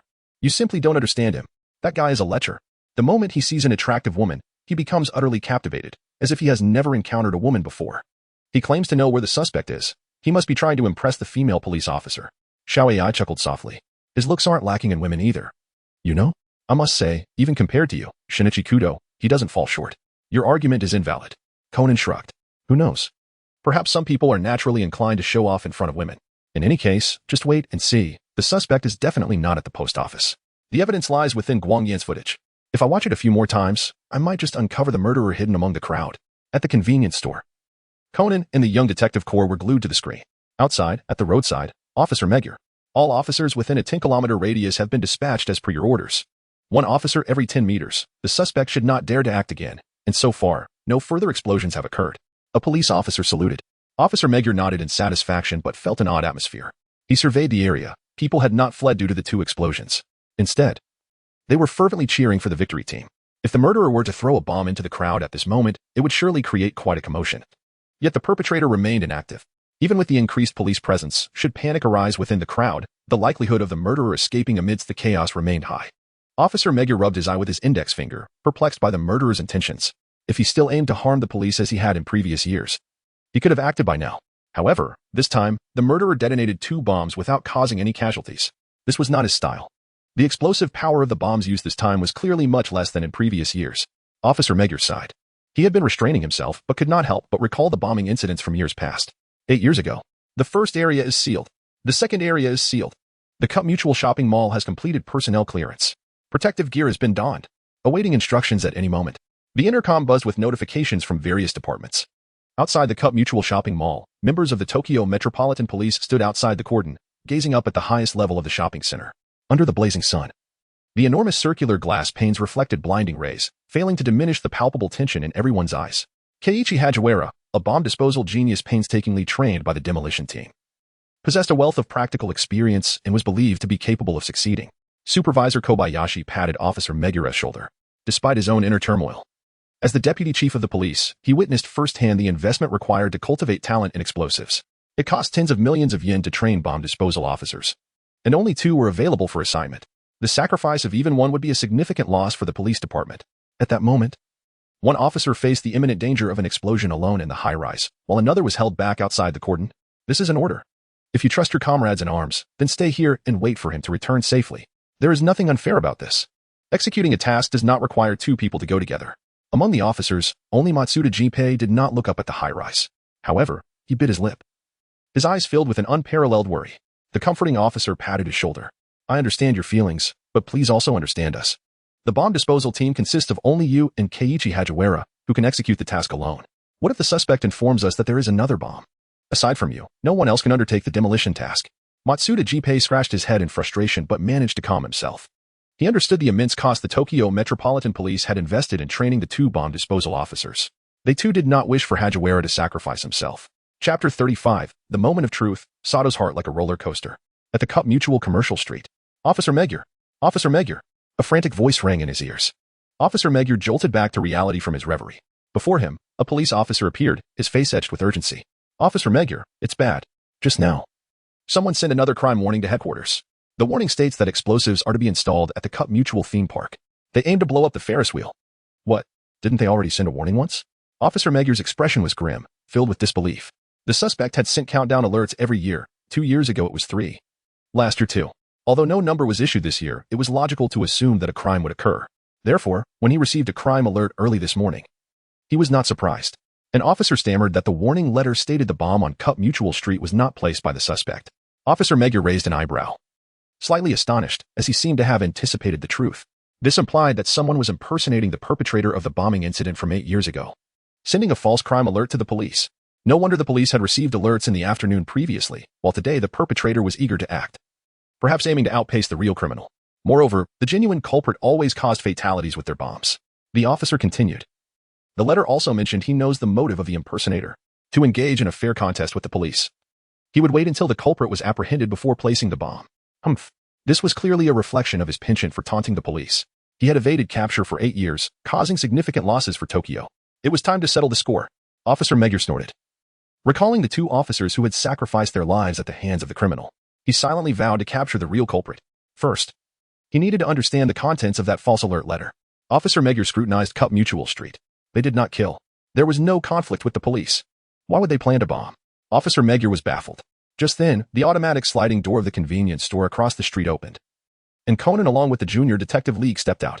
Officer Sato and the others aren't back yet? Conan halted in front of Officer Magyar, who shook his head.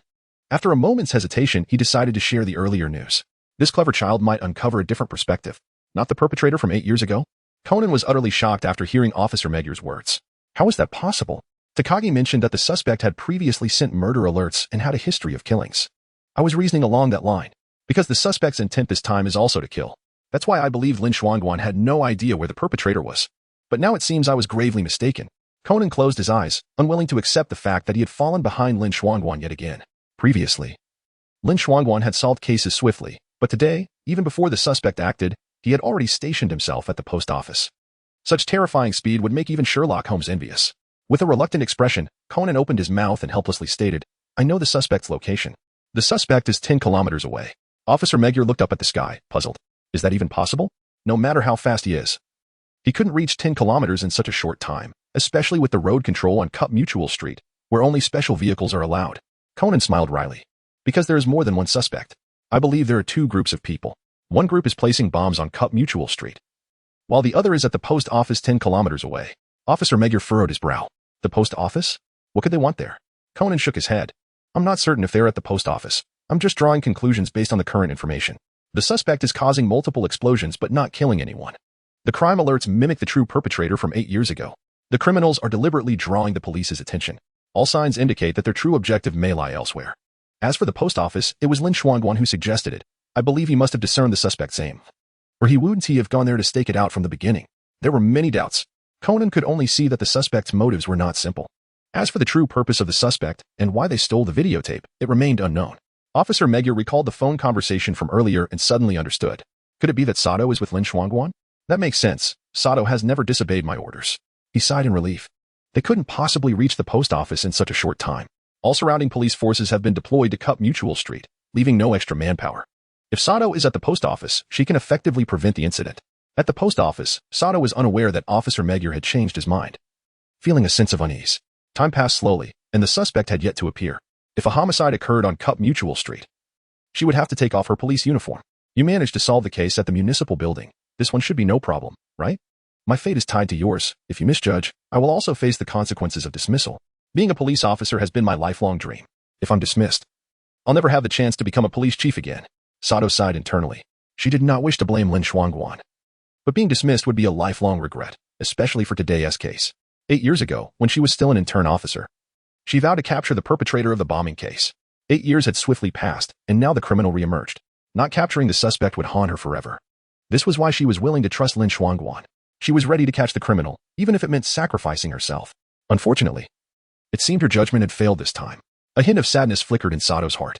However, her peripheral vision suddenly caught sight of a group of strange figures. Outside the window, 3 individuals wearing postal worker hats, as if receiving a command, simultaneously discarded their cigarette butts and approached the post office while glancing around furtively. Sato hesitated for a second, quickly regaining her composure, her face turning serious as she instinctively reached for her waist. Outside the vehicle, the 3 individuals seemed to be in sync, pulling out gleaming gun handles from their waist while quickening their pace, stopping just a step away from the post office. Inside the post office, the staff looked out in confusion at the 3 individuals. Where's the postal truck? The leader pointed backward with his thumb and lowered his voice. Today there are quite a few letters. Open the main door and let the other staff help out. The staff nodded without suspicion upon seeing the postal truck. Please wait a moment. I'll go get the keys to open the door. Inside the vehicle, they heard the exchange. Lin Xuan inquired. Sato gasped in astonishment. She had not anticipated that Lin Xuan's words were indeed true. Although she had faith in Lin Xuan, witnessing the suspect with her own eyes still left her in disbelief. Lin Xuan is a prophet? Chapter 36. Sato blushed, concerned that Lin Xuan might be in danger. If the suspect were to enter the post office, he would have a hostage in his grasp. Lin Xuan reminded her. It was only then that Sato regained her composure, sheathed her speculation, and drew her pistol from her waist. Bang! The car door was flung open. Sato swiftly leapt out of the vehicle. The 3 suspects, alerted by the commotion behind them, turned to see a woman brandishing a firearm, emerging from the private car that had been parked idly at the roadside. The trio stood frozen, bewildered by the sudden appearance, as the gun in the woman's hand was aimed squarely at their heads. Don't move. I am a Tokyo police officer. You're under arrest, Sato declared. Her finger poised firmly on the trigger, her expression resolute and somber, entirely devoid of the shyness and awkwardness she had displayed in the car. Her earlier bashfulness before Lin Xuan did not signify any lack of mental fortitude or capability. On the opposite side, the 3 suspects finally reacted. One of them hastily drawing a gun from his waist. Don't come any closer. We all have guns. If you take one step forward, we will shoot, he threatened, brandishing his weapon, prompting his 2 accomplices to swiftly produce their own firearms. Sato remained unfazed. With a grave countenance, she replied, let us see whose gun is faster. Humph. After all this time, I have finally caught you. There is no way I will let you escape. The grievances of 8 years ago must be settled now. Sato simultaneously flashed a confident smile. The manner in which the 3 suspects drew their guns and prepared to shoot clearly indicated their lack of proper training. In a brief moment, she had the opportunity to subdue the 3 criminals, albeit at considerable risk. Inside the car, Miyamoto anxiously monitored the rearview mirror. Sato was undoubtedly recalling the events from 8 years ago. With all 3 suspects armed, Sato would not back down, and the situation could easily turn perilous. If only Officer Muro was present, but it would take time for assistance to arrive. As he pondered his next move, A figure shifted towards the car door near the post office. Miyamoto exclaimed in astonishment, "What are you doing? Don't go out there. You can't help. You will only complicate things for Sato. Don't be reckless." In the back seat, Lin Xuan's hand rested upon the doorknob. Miyamoto's features were contorted with concern, his voice growing increasingly frantic. "I can discern that Sato harbors feelings for you. If anything were to happen to you, it would be an unbearable burden for me." He acknowledged Lin Xuan's formidable deductive abilities, yet insisted, "Now is not the opportune moment for you to intervene. Remain in the vehicle. I have already sent a message to Officer Moku, and they shall arrive post-haste." Miyamoto's heart was equally heavy with anxiety. Alas, Officer Moku and his team will not arrive for at least another 20 minutes. No one can assure that Sato will remain unharmed during this interval. Yet, Lin Xuan, an ordinary high school student, regardless of his prodigious intellect, stood no chance against an armed assailant. Furthermore, should Lin Xuan fall victim to gunfire, it would represent a grievous loss for Tokyo. No matter how he reasoned, there was no way he could be permitted to exit the vehicle. Miyamoto was resolute in his decision. However, as he glanced in the rearview mirror, he saw that one of Lin Xuan's legs had already descended to the pavement. "No!" Miyamoto shouted in desperation. But alas, it was too late. Lin Xuan had completely distanced himself from the vehicle, calmly facing the three armed suspects with his hands casually tucked into his pockets. What an audacious fellow. He seems to revel in showing off. Reminiscent of the individual Sato once admired. That person was a universally acknowledged genius, an exceptional detective whose talents were rarely seen in a century. Had it not been for the unfortunate incident 8 years prior, his current rank would likely surpass even Sato's. Miyamoto was filled with frustration. Such a capable genius had fallen victim to the perpetrator of the explosion 8 years ago. How could an ordinary high school student like Lin Xuan even fathom such circumstances? Despite his penchant for bravado, he had successfully handled more cases than Sato, most of which were bomb-related, requiring a sharp focus to identify the true trigger amidst the imminent threat of detonation. The psychological pressure he faced was something that most could hardly endure. Observing the figure by the roadside, Miyamoto immediately connected Lin Xuan with Matsuda Jinpei. Both were individuals favored by Sato, both geniuses, and both shared an affinity for showmanship. The distinction lay in the nature of their brilliance. Lin Xuan was a high IQ prodigy akin to Kudou Shinichi, while Matsuda Jinpei was an all-rounder, possessing not only commendable deductive skills but also practical experience in handling criminal activities. Even the battle-hardened Matsuda Jinpei occasionally faltered. One could only imagine the challenges Lin Xuan would face. On the roadside, Sato heard Miyamoto's voice calling from behind, her lips parting in surprise. Could it be? The three suspects were menacingly fixated on her, and she had to maintain her focus, though her heart was already suspecting Lin Xuan had exited the vehicle. "Fool! You're unarmed. What are you trying to prove? He is just like that other fellow. That man perished in the explosion 8 years ago, despite his own bravado. He was a bomb disposal expert, and you were merely an ordinary high school student." Sato had no doubt about Lin Xuan's deductive abilities, but she struggled to believe he could excel in other areas as he did in reasoning. It simply defied logic. Even the nationally recognized genius, Kudou Shinichi, could not achieve such feats. While Matsuda Jinpei was indeed versatile, his deductive capabilities were evidently inferior to Lin Xuan's, although he was notably sensitive to explosives. Furthermore, given Matsuda's frequent encounters with bombs, his psychological resilience had been honed to an extraordinary degree, allowing him to navigate such situations with remarkable ease. Lin Xuan? Sato felt her body tense as someone tapped her shoulder, and just as she hesitated to turn and confirm whether it was Lin Xuan approached her. "Get in the car immediately," Sato commanded, biting her lower lip. "I command you as a police officer. This is no joke. Return to the vehicle at once." Lin Xuan remained utterly unperturbed, positioning himself firmly in front of Sato. Internally, Sato cursed him once more as a fool, her face betraying an unnatural flush of crimson. "Must you indulge in such bravado? You imbecile! How dare you, a mere high school student, act so recklessly? Moreover, I have always been the one to shield others. How could you possibly stand in front of me? Surely, you do not believe that I would be touched by your foolishness. I am far from moved. I have an aversion to arrogant individuals. What you ought to do is obediently return to the vehicle, allowing me to protect you." Sato's thoughts were a tumultuous storm. Memories from 8 years past relentlessly assailed her, particularly the haughty expression of Matsuda Jinpei in his final moments. Had he not exhibited such bravado, he would not have perished in the explosion. Although he alone possessed the expertise to handle explosives, at that moment, no one else was present. Her animosity towards Matsuda Jinpei was now redirected towards Lin Xuan. Lin Xuan bore an uncanny resemblance to that individual, as if the very same events were poised to unfold in the next moment. How could a man possibly conceal himself behind a woman? Casting a glance at the assailant, Lin Xuan resolutely turned to face Sato, seemingly oblivious to the fact that the gun in the perpetrator's hand was aimed directly at his back. Lin Xuan wore a relaxed expression. Typically, he would not indulge in bravado. The mantra he lived by was that a dear friend's peril was not worth his own. As a mere goblin from the realm of reality, he had finally managed to traverse into the form of a handsome young man, and he intended to relish these years to the fullest. However, he discovered that he could not only hear Sato's thoughts but also the inner voices of 3 suspects lurking behind him. The trio trembled in fear, their minds racing. Chapter 37. Respect for the elder brother. Hey, Could you show us some respect? I'm armed. They whispered amongst themselves, exasperated. It's one thing to turn your backs on us, but how long do you two intend to chat? The woman among them blushed furiously, and one of the men urged. For heaven's sake, make that fool step aside. Today was truly a day of unprecedented misfortune. Being caught red-handed was one thing, but encountering an imbecile was utterly intolerable. They had no chance to escape. The leader clenched his teeth, his brows furrowed in distress.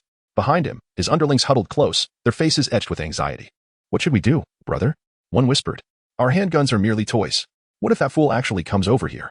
The leader snapped in frustration. I am devising a plan. Keep your voice down. We cannot let them over here. The two subordinates promptly fell silent, wearing expressions akin to having swallowed something foul. As they observed the intimate conversation unfolding before them, neither Sato nor Lin Xuan was willing to yield. Lin Xuan, you must return to the car. It is genuinely perilous. Sato insisted. It's all right. For the regret you bore 8 years ago, I would willingly sacrifice myself without hesitation. I have but one wish, should I truly perish. Would you promise to remember me forever? Sato nodded in agreement. Lin Xuan chuckled heartily, as if he had already reconciled himself to the prospect of sacrifice. With your response, I would die without regret. However, I still have one question to pose. Just now in the car, why did you utter those 3 words to me? Sato, feeling awkward, dug his toes into the ground. Such a resounding declaration made it impossible for Lin Xuan to overlook. I was merely practicing. Practicing what? Lin Xuan's expression was grave.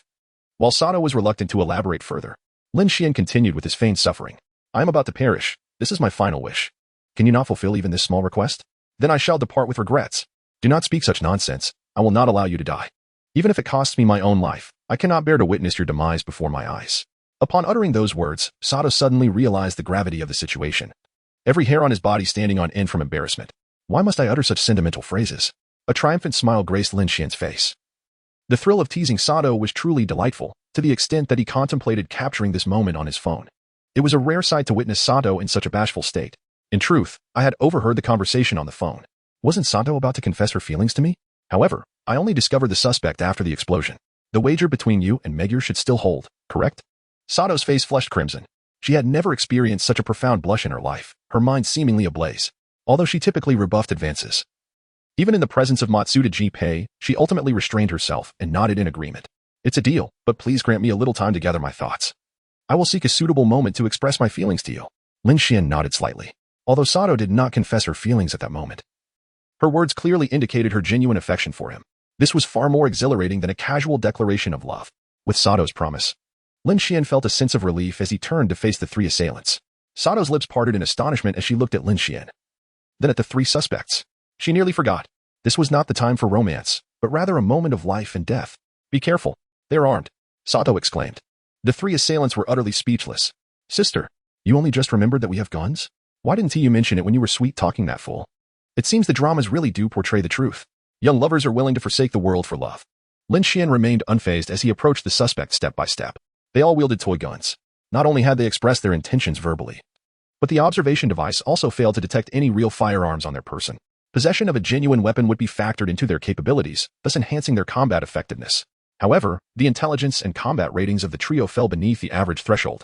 In contrast, Sato's combat rating surged to 269 due to the handgun she held. Don't come any closer. If you do, I will shoot. The lead suspect's complexion paled as he watched Lin Xuan advance, his hands trembling around the fake firearm. Behind him, his 2 accomplices were equally terrified expressions. That's right. If you approach, we will fire. Just so you know, the power of a handgun is no joke. A single shot could shatter your skull like a watermelon. Lin Xuan chuckled, continuing to advance without hesitation. Aside from the leader, whose intellect could be deemed average, the other 2 were akin to fledgling talents with a lack of discernment. To locate such unremarkable individuals amidst the vast throngs of humanity speaks to the gang's underlying competence. The assailant, fingers poised on the trigger, retreated step by step alongside his 2 subordinates. With a resounding click, they found themselves cornered at the entrance of the post office. With no further retreat possible, brother, please don't push any further. There's truly no space left behind. The younger henchman's face contorted as he was squeezed against the wall. The gang leader, however, was too preoccupied with fear to respond, his gaze fixated on Lin Xuan, a tumult of thoughts racing through his mind. Why? Why was he unperturbed by the firearm? Could it be that he was truly a fool, unaware of the weapon's nature? No. He appeared far more astute than my 2 lackeys. He undoubtedly recognized a gun. Was it possible he discerned that my weapon was a replica? Yet even that woman failed to notice, and he was merely a high school student. The leader of the assailants found it hard to fathom that a mere student could perceive the truth behind his counterfeit firearm. He swallowed hard, quickly wiping the sweat from his brow, and aimed the gun at Lin Xuan.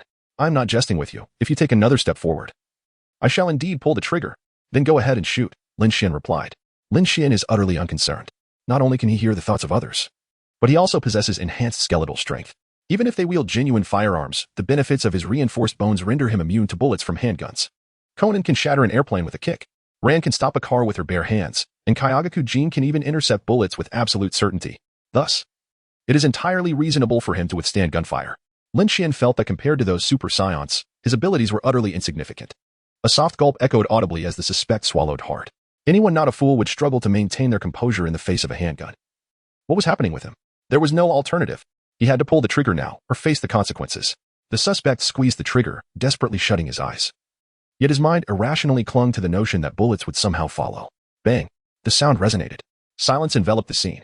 Outside the post office, the street seemed to freeze in time, capturing the astonishment on Sato's face, the terror on the suspect's visage, and the calm demeanor of Lin Xuan. Huh? Confusion filled Sato's beady eyes. Something felt amiss. That was not the sound of a handgun firing. Chapter 38. A toy gun? Lin Xuan deliberately moved towards the gun's muzzle. What should we do, big brother? He has discovered it's a toy gun. Should we make a run for it? The younger brother could no longer contain his fear, his face ashen, wishing he could drop the gun and flee right then and there. The lead suspect shot him a glare, irritated by his foolishness. Quiet. I'm in the middle of a barbecue. What kind of time is it for a barbecue? You can keep grilling. We'll take our leave. The younger brother had already discarded the gun, his legs ready to spring into action, awaiting his brother's command. The lead suspect rolled his eyes, wishing he had never brought these two imbeciles along. Others had yet to realize it was a toy gun, and they had unwittingly revealed that secret. At that moment, the lead suspect's mind raced. Desperate for a solution, they were truly in a dire predicament. As for escape, it was utterly impractical. The police were armed. Suddenly, an idea struck him. I've got it. I could claim that bombs have been planted elsewhere. I'll deceive the police into believing that if we are captured, my accomplices will detonate the bombs. The authorities would surely hesitate to act recklessly for the safety of thousands on Behu Commercial Street. Without a moment's delay, the lead suspect called out to the approaching Lin Xuan. You stay right there. Don't force our hand. We have also planted other bombs on Behu Commercial Street. And if my accomplices find out we are captured, they will trigger the explosives. If you wish to avoid witnessing the deaths of thousands on Behu Commercial Street, do not advance any further. Lin Xuan did not halt his steps, still contemplating deceit. Unfortunately for him, he had already overheard the suspect's scheme. However, behind him, Sato was breathing heavily. Don't go, Lin Xuan. They truly will detonate the bomb. I implore you, do not proceed any further. There are countless people in the vicinity. And Officer Magyar and the others are in the commercial district. Please, do not advance any further. Sato's voice was laden with despair. As memories from 8 years ago relentlessly assaulted her, she was acutely aware of the suspect's modus operandi. 8 years prior, one of the culprits had been fatally struck by a police vehicle, which incited a frenzied retaliation from the remaining accomplices. Lin Xuan had no intention of halting his pace. But upon hearing Sato's nearly anguished shout, he paused. Sato released a breath of relief. In mere seconds, cold sweat dampened the stray hairs on her forehead, rendering her appearance particularly disheveled. Thank you for heeding my words. In truth, I have never disclosed to you that this criminal organization has claimed numerous lives 8 years ago. They employed explosives and sent warning letters to the police. Many Tokyo officers have perished at their hands. I harbor a deeper animosity towards them, longing to capture them myself. However, for the safety of the public. Sato sighed, her gaze drifting past Lin Xuan to the 3 robbers at the post office entrance. If you promise not to detonate the bombs, I can allow you to leave this time. Alas, I have waited for 8 years, finally anticipating a moment of reckoning. I believed I could finally avenge Matsuda. Yet, it seems that should I miss this chance, I may never have another. Why is fate so unjust? I had intended to apprehend the culprits and begin anew. But why must I remain ensnared in guilt and haunting memories? Sato's heart bled. Over these 8 years, she had refrained from romance and marriage, diligently fulfilling her duties, all for this day. As the 8 years of hatred reached a boiling point, she found that the murderers had only grown more cunning. Oh, how I desperately wished to seize them. Yet, as a police officer, I cannot act on such impulses. It vexes me greatly. I even contemplate shedding this uniform to avenge Matsuda. But Sato's head hung in despair. The weight of her 8-year vigil bound her within the confines of her police attire. Lin Xuan perceived the turmoil within Sato's heart, although Sato had made a choice. It was not in accordance with her true desires. Lin Xuan disregarded the 3 suspects behind him and remarked, you must be eager to capture them with your own hands. Right? Sato lifted his head, gazing at Lin Xuan with a look of confusion. Lin Xuan, then disregard the garments you wear. Heed your inner self and personally sever the anguish within your heart. Strange? When did I ever speak in such a philosophical manner? Lin Xuan felt as though he had transformed into Shakespeare, inspiration surging within him, unable to restrain his thoughts. Life is like a candle in the wind. Its extinguishment is inevitable. Cherish the moments of its burning. Such memories can shatter the confines of our existence. Do not imprison your inner desires. Sever the ties of the past with your own hands. The surroundings fell into silence. Hey, my toes are digging into the ground. Friends, please react. Don't leave me in this awkwardness alone. I swear I won't say another word. To those 3 bandits behind me. If you applaud, you shall henceforth call me Brother Lin. Fortunately, a fierce light ignited in Sato's eyes as she absorbed Lin Xuan's words. Yet, after a moment of contemplation, she hesitated and shook her head. No, I cannot gamble with the lives of thousands in the marketplace. Besides, Officer Magyar and his team are also present. No one knows where the bomb is placed. The suspects, observing the police's trepidation, revealed smug smiles, the leader straightening his posture. Very well. If you wish to avoid the sacrifice of thousands, you will comply with my demands. Prepare a fully fueled vehicle immediately and have the post office load all the money delivered this morning into it. You have just 10 minutes. Otherwise, I shall detonate the bomb. The suspect retrieved a remote control from his pocket. Though akin to a toy, he was acutely aware that the police would not dare take risks. Reluctantly, Sato acquiesced. Give me 5 minutes. I need to arrange for the vehicle. She made a call, following all instructions save for sending a text to Officer Magyar. Seeing the police's compliance only emboldened the suspects further, the leader's gaze fixating on Lin Xuan. He harbored deep resentment towards Lin Xuan. Had it not been for him, they would have long escaped with the money, devoid of fear. Weren't you quite arrogant just a moment ago? Now you seem too frightened to move. Go ahead, make a move. My remote control is rather unpredictable. If you so much as flinch, a tremor from my hand could trigger the bomb. Do you dare to move? The leader scrutinized Lin Xuan's feet, noticing his stillness, and snorted dismissively.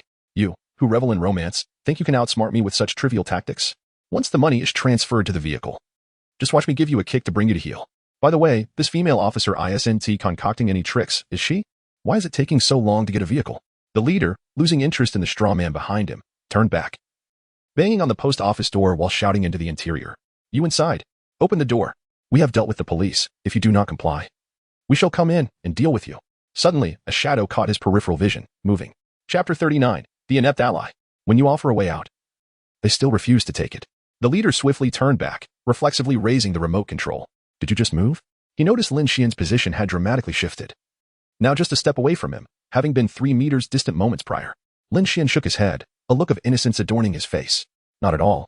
He replied. The leader, filled with suspicion, scratched his face. No, something is amiss. This rascal must be plotting something. He surely intends to seize my remote control. What should I do? I had already issued a stern warning. If he makes even a single move, I shall press the button, but the remote is merely a ruse. Oh well, I shall pretend I did not see anything. The leader reassured himself. Perhaps I am just seeing things. I advise you to behave yourself, should you frighten me. I will not hesitate to press the remote. As soon as he finished speaking, the little brother interjected, Big brother, he definitely moved. Look at how his feet were not positioned like that just moments ago. What a foolish ally. If I ever seek your assistance again, I shall be a dog. The leader was furious, nearly spitting blood. Do you two genuinely believe there is a bomb? We merely intended to scare them. If we were to shatter this fragile facade. He realized that none of them would safely leave the post office. Quickly, he attempted to clarify the situation to Lin Xuan. We merely advanced a bit. If we take a few steps back, all will be well. Remember this boundary line. If any of them crosses it, it signifies that they have moved.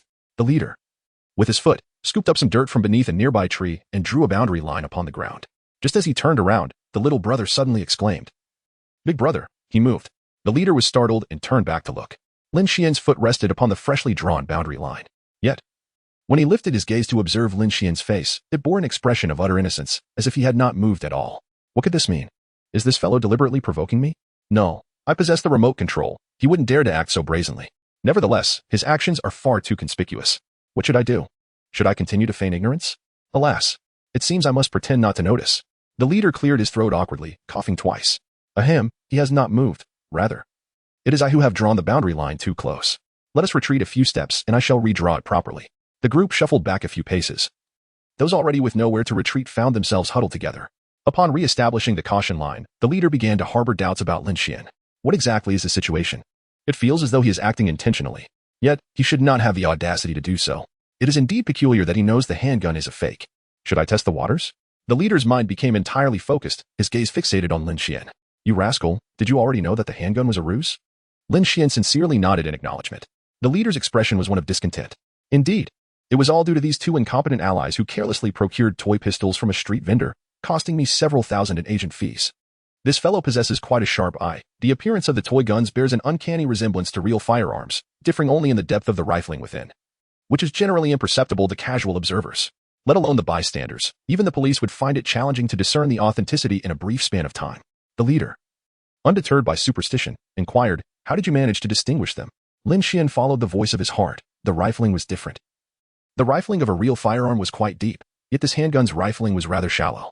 The leader was not particularly surprised. He had long suspected as much. After all, aside from the rifling, the distinctions between this gun and a genuine firearm were concealed by his sleeve. However, Sato's beautiful eyes were filled with astonishment. Rifling? How could a high school student possess knowledge of rifling? Most individuals, aside from professionals, are only familiar with the basic structure of handguns. The rifling is a detail seldom mentioned in any firearm literature, and the depth and arrangement of rifling are exceedingly difficult to discern with the naked eye. Without a genuine firearm as a reference, I would be utterly incapable of distinguishing it. Sato considered herself an expert in firearms, yet Lin Xuan surpassed her in knowledge. Could it be that he fortuitously encountered this information in some books? Many detectives indeed possess an eclectic reserve of knowledge. It seems I must seek an opportunity to probe further. Is it mere coincidence? If it is true, I would not hesitate to go to great lengths, even at the cost of my own safety, to draw him into the police department. At the entrance of the post office, Lin Xuan smiled knowingly. He could at least articulate the distinctions among 10 different firearms. Beyond merely eavesdropping on thoughts, he possessed a rudimentary understanding of marksmanship, particularly excelling in his knowledge of handguns. Opposite him, the leader exhaled, relieved that Lin Xuan's insights were rooted in his comprehension of firearms rather than intuition. This meant he could not possibly ascertain whether there was a bomb 10 kilometers away. The leader turned his gaze back towards the post office. Inside, the employees cowered in their workstations, terrified. The leader's frustration flared, and he prepared to yell inside when, suddenly, he noticed a reflection appearing in the transparent glass door. Upon recognizing the face, his countenance turned pale with fear as he swiftly raised the remote control in his hand. In the next moment, with a click, a hand grasped his, pressing the remote button, producing a sharp sound. No! A scream erupted from behind, and Sato, in despair, closed his eyes, his chest heaving deeply. The three assailants were momentarily stunned, but quickly regained their wits and abandoned their comrade to flee for their lives. Lin Xuan drew his firearm and discharged it into the air. Bang! The resounding noise reverberated through the heavens. The three suspects, paralyzed by fear, collapsed to the ground, clutching their heads in desperation. Please, don't kill me. I will tell you everything. I had nothing to do with this. It was all his coercion. Every debt has its rightful owner. Seek him out. I have been tragically betrayed by these two incompetent allies. Beside the car, Sato approached with reddened eyes, fueled by indignation. Why did you do this? I despise you. Observing the girl's face flushed with fury, Lin Xuan scratched the back of his head. Were you afraid to act because of your attire? Allow me to assist you. Sato's lips parted in astonishment, words eluding her, and she fell silent. Fool. I feel exhilarated. Yet I cannot shirk my responsibilities. However, I must express my gratitude. I have released 8 years of pent-up emotions. Yet, with the sacrifice of Officer Mumu and others, it will be quite some time before I can truly recover. Lin Xuan continued. They are fine. What? Sato exclaimed, a look of confusion crossing his face just as his phone vibrated in his pocket. The caller was Officer Magyar. He swiftly answered the call. Be cautious, Officer Sato. The suspect may be about to act. Pay attention to any suspicious individuals around the post office. The calm voice of Officer Magyar resonated on the other end, leaving Sato momentarily stunned. Is everything all right at Kudou Shopping Street? Officer Magyar inquired, still unclear about Sato's reference. Fortunately, you believed Lin Xuan, just as he surmised. The suspect's aim was not Kudou. Sato's astonishment grew as he glanced at Lin Xuan, realizing he had indirectly received an answer. How terrifying. He must have employed psychological tactics, unearthing the truth step by step. Upon reflection, Sato recognized that the earlier maneuvers were nothing short of textbook. By continuously pressing the perpetrator, he had tested the criminal's limits. The suspect's reaction had indeed indicated that he was not armed with explosives. Chapter 40, Osaka's Bomb Disposal Expert. A call from the superior. Sato exhaled deeply, calming his racing heart as he picked up the phone. It has already been resolved. Just as you said, Lin Xuan is an extraordinary genius. Had it not been for him, the suspect's plan would have succeeded, and I would have let him escape. Ding. Congratulations, host, on solving the Kudou Shopping Street bombing case. You have received the title, Bomb Disposal Expert. Bomb Disposal Expert. Novice. The host possesses a profound understanding of improvised explosive devices, capable of discerning fuse wires and more within a short span. Knowledge surged into his mind like a tidal wave. Lin Xuan could instantly enumerate 10 distinct methods for constructing explosives. He possessed the remarkable ability to effortlessly dismantle the intricacies of each rudimentary explosive device. In the realm of Conan, perpetrators affiliated with military organizations predominantly resort to bombs. The Black Organization is particularly notorious for their expertise in explosives, as if they were acquired in bulk. Yet, experts in bomb disposal are virtually non-existent each time an explosion occurs in Tokyo. It is the police who confront the threat directly. 10 minutes later, Officer Magyar and his team arrived at the scene. Fortunately, you were here. Otherwise, we would have fallen prey to the killer's machinations. But how did you know the perpetrator would come to the post office? Officer Magyar expressed his admiration. Lin Xuan has repeatedly emerged as a savior in times of crisis, having previously rescued the future of Tokyo during the municipal building incident. Such a prodigy. If not affiliated with the military, one cannot help but fear the day he might be abducted by a clandestine organization. Beside him, Conan's beady eyes glinted with disdain. Surely, it was instinct. Each time a crime occurs, he appears to be idle, yet he invariably identifies the culprit. There exists no other explanation apart from his intuition.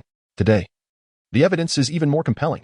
The perpetrator has yet to detonate the bomb, and yet he is already at the post office, surveying the scene. Several puzzled glances are cast in his direction. Lin Xuan forced a smile, feeling utterly speechless. Fortunately, 3 suspects were brought before Officer Moku. The leader exclaimed, "No matter how I ponder, I can find no oversight. The only blunder was those children standing atop the mailbox filming. I fear he deduced from the footage that the mail truck had not arrived, leading him to suspect our hijacking of it. How infuriating. We should never have robbed those children, otherwise they would not have noticed the camera." Lin Xuan recounted. Conan mentioned that the suspect had stolen their camera. If memory serves, Conan and the others had been standing atop the mailbox capturing images when the assailant seized the camera, undoubtedly fearing the exposure of their absence today. The leader, dejected and no longer struggling, realized that the camera had indeed revealed their identities. A moment of enlightenment struck Conan. So that was it. The assailant had taken the camera to conceal the fact that the postal vehicle had not arrived. Everything fell into place. Shiho, sweating slightly, pondered how she recalled Conan never informing Lin Xuan about the stolen camera. Surely, he must have privately messaged Lin Xuan. Otherwise, it was inexplicable. For the first time, Conan had been outmaneuvered by this individual. Lin Xuan was truly exceptional. Sato, with a complex expression, gazed intently at Lin Xuan, suddenly perceiving him as a colossal anomaly. His extensive firearms knowledge overshadowed her own. After all, she was an NSDD, ranked among the top 50 in the global police pistol competition. To qualify for such a competition is to bring glory to one's nation, an unparalleled honor in law enforcement. Lin Xuan, a high school student, displays knowledge that would easily qualify him for the preliminary rounds. Moreover, he possesses a terrifying deductive ability. Sato has always regarded Conan as the greatest anomaly, a primary school student endowed with Shinichi Kudou's reasoning skills. But Lin Xuan's capabilities are even more formidable. What window has God shut for him? Sato sighed and gently shook his head. Speaking of which, the NSDD competition is set to take place next month. If Lin Xuan could represent the Tokyo police, he might secure a higher ranking. Yet, an opportunity must be found to assess the depth of Lin Xuan's understanding of firearms, as this competition places significant emphasis on comprehensive abilities. Logically speaking, Lin Xuan would likely falter in the shooting events. NSDD? Is there funding available? Upon hearing Sato's thoughts, Lin Xuan was indifferent to participating in the competition, provided it came with advantages. Currently, he is in dire need of money. The quickest way for a genius to acquire funds is through entering various competitions, securing sponsorships and rewards. However, a fleeting thought crossed his mind. Lin Xuan suddenly recalled, I heard that there was a bombing incident 8 years ago, and they send criminal threats every year on this day. Those 3 individuals just now are not the perpetrators of the bombing from 8 years ago. Sato's face momentarily drained of color.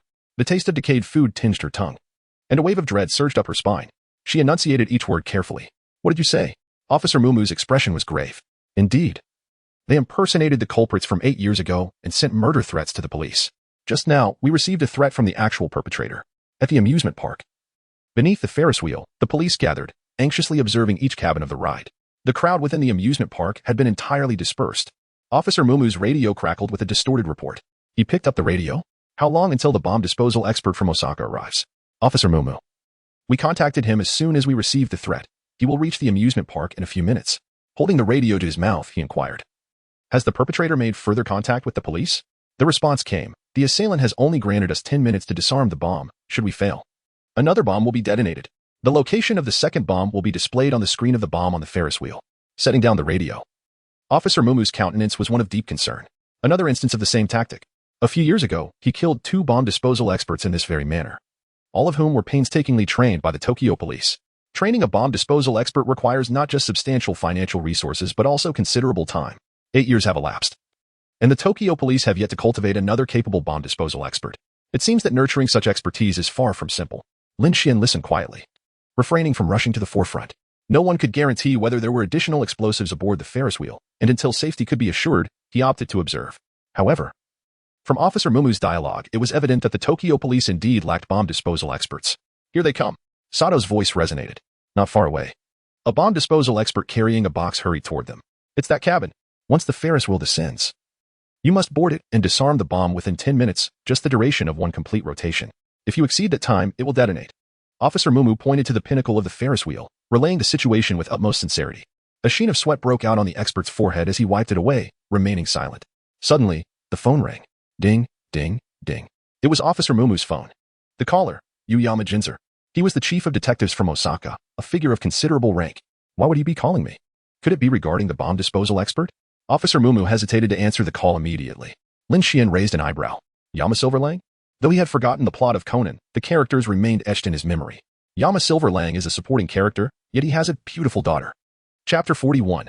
Yamakeo, who possesses many flaws yet is utterly endearing. Yamakeo is innocent and charming, occasionally displaying a hint of pride. Skilled in Aikido.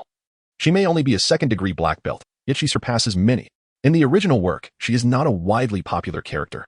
However, her personality resonates profoundly with Lin Xuan's aesthetic. Hiki, I wonder when I will have the chance to gently pinch your lovely little face, Ko. Lin Xuan's thoughts drifted. However, should he voice such sentiments in front of Hiki, she would undoubtedly retaliate with a punch. Unlike Xiaolan, who is flawless and always considers her beloved, Hiki possesses several minor flaws. She can be jealous, shy, and at times, hides her affections with a touch of pride. In summary, Xiaolan is suited for the role of a wife, while Hiki is better suited for romance. A child would make a choice. I desire both. Nearby. Officer Muku connected the call. On the other end, my subordinate has arrived, has he not? I am aware of the explosion incident that transpired 8 years ago. For safety considerations, I recommend allowing your officers to ascend while my subordinates guide you remotely in disarming the bomb. To protect his team. Farmountain Jinshiro made this call, having long heard of the explosion case from 8 years prior. The perpetrator was exceedingly cunning, resulting in the sacrifice of Matsuda Seipei. Tokyo's pride in bomb disposal expertise. While his subordinates may not match Matsuda's skill, they are Osaka's only bomb disposal specialists. Farmountain Jinshiro is unwilling to take unnecessary risks. Officer Muku sighed, fully aware of the challenges involved in training a bomb disposal expert, and understood Farmountain Jinshiro's caution. However, Director Farmountain, that criminal is far too devious. The structures of the bombs he sets are always exceedingly complex, making remote guidance utterly ineffective.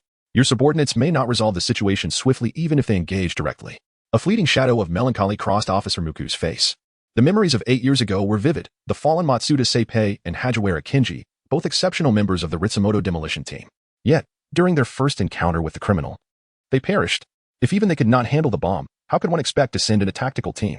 On the other end, Farmountain Jinshiro remained silent for several seconds before responding in a grave tone. You must understand that it was only due to the Tokyo Police's assurances that I agreed to lend you my personnel. If you cannot guarantee their safety, I shall not consent to allow him to undertake this mission unless you seek higher approval. Officer Muku appeared troubled. Director Farmountain, we have less than 10 minutes remaining. Once the time elapses, the perpetrator will detonate the bomb hidden in another location. Should disaster strike, neither of us could bear the responsibility. Silence lingered on the line. After much contemplation, Officer Muku made a promise. I cannot guarantee the success of your subordinate's mission, but we will do our utmost to ensure his safety, treating him as we would our own officers. I hope you understand that we do not wish to compromise his safety. Even our own personnel must face the bomb. You must be aware of Matsuda Seipei, the bomb disposal genius cultivated at great expense by the Tokyo Police. He has undergone numerous real-world scenarios, studying bomb theory for nearly 3 years. The Tokyo Police desire nothing more than for him to succeed, yet he fell victim to the criminal. Silence. The other end remained quiet. After an indeterminate duration, Farmountain Jinshiro's hoarse and somber voice broke the stillness. My subordinate will cooperate with the Tokyo Police, but I hope no further accidents occur. The incident 8 years ago already sent shockwaves throughout Tokyo. This is your sole opportunity. Should there be further senseless sacrifices? I believe it unnecessary for me to exert pressure. Your superiors will hold you accountable. Beep. The call disconnected. The remnants of Farmountain Jinshiro's voice lingered in the air, laced with ire. The humiliation of the Tokyo Police. No matter what, they must redeem themselves today. Were it not for him, the Tokyo Police would not be rendered helpless in the face of each explosion. The incident from 8 years ago would not remain a stain on the Tokyo Police's record. Officer Muku suppressed his heavy heart and turned his gaze back to the Ferris wheel. In less than half a rotation, the passenger cabin containing the bomb halted before the onlookers. Ding, ding, ding. The phone rang again. Officer Muku answered, and his pupils flashed with a cold glint. The caller ID displayed a virtual number, one he typically would not receive. He connected the call. A distorted voice crackled through the speaker. You see the bomb, don't you? Now, let your people ascend.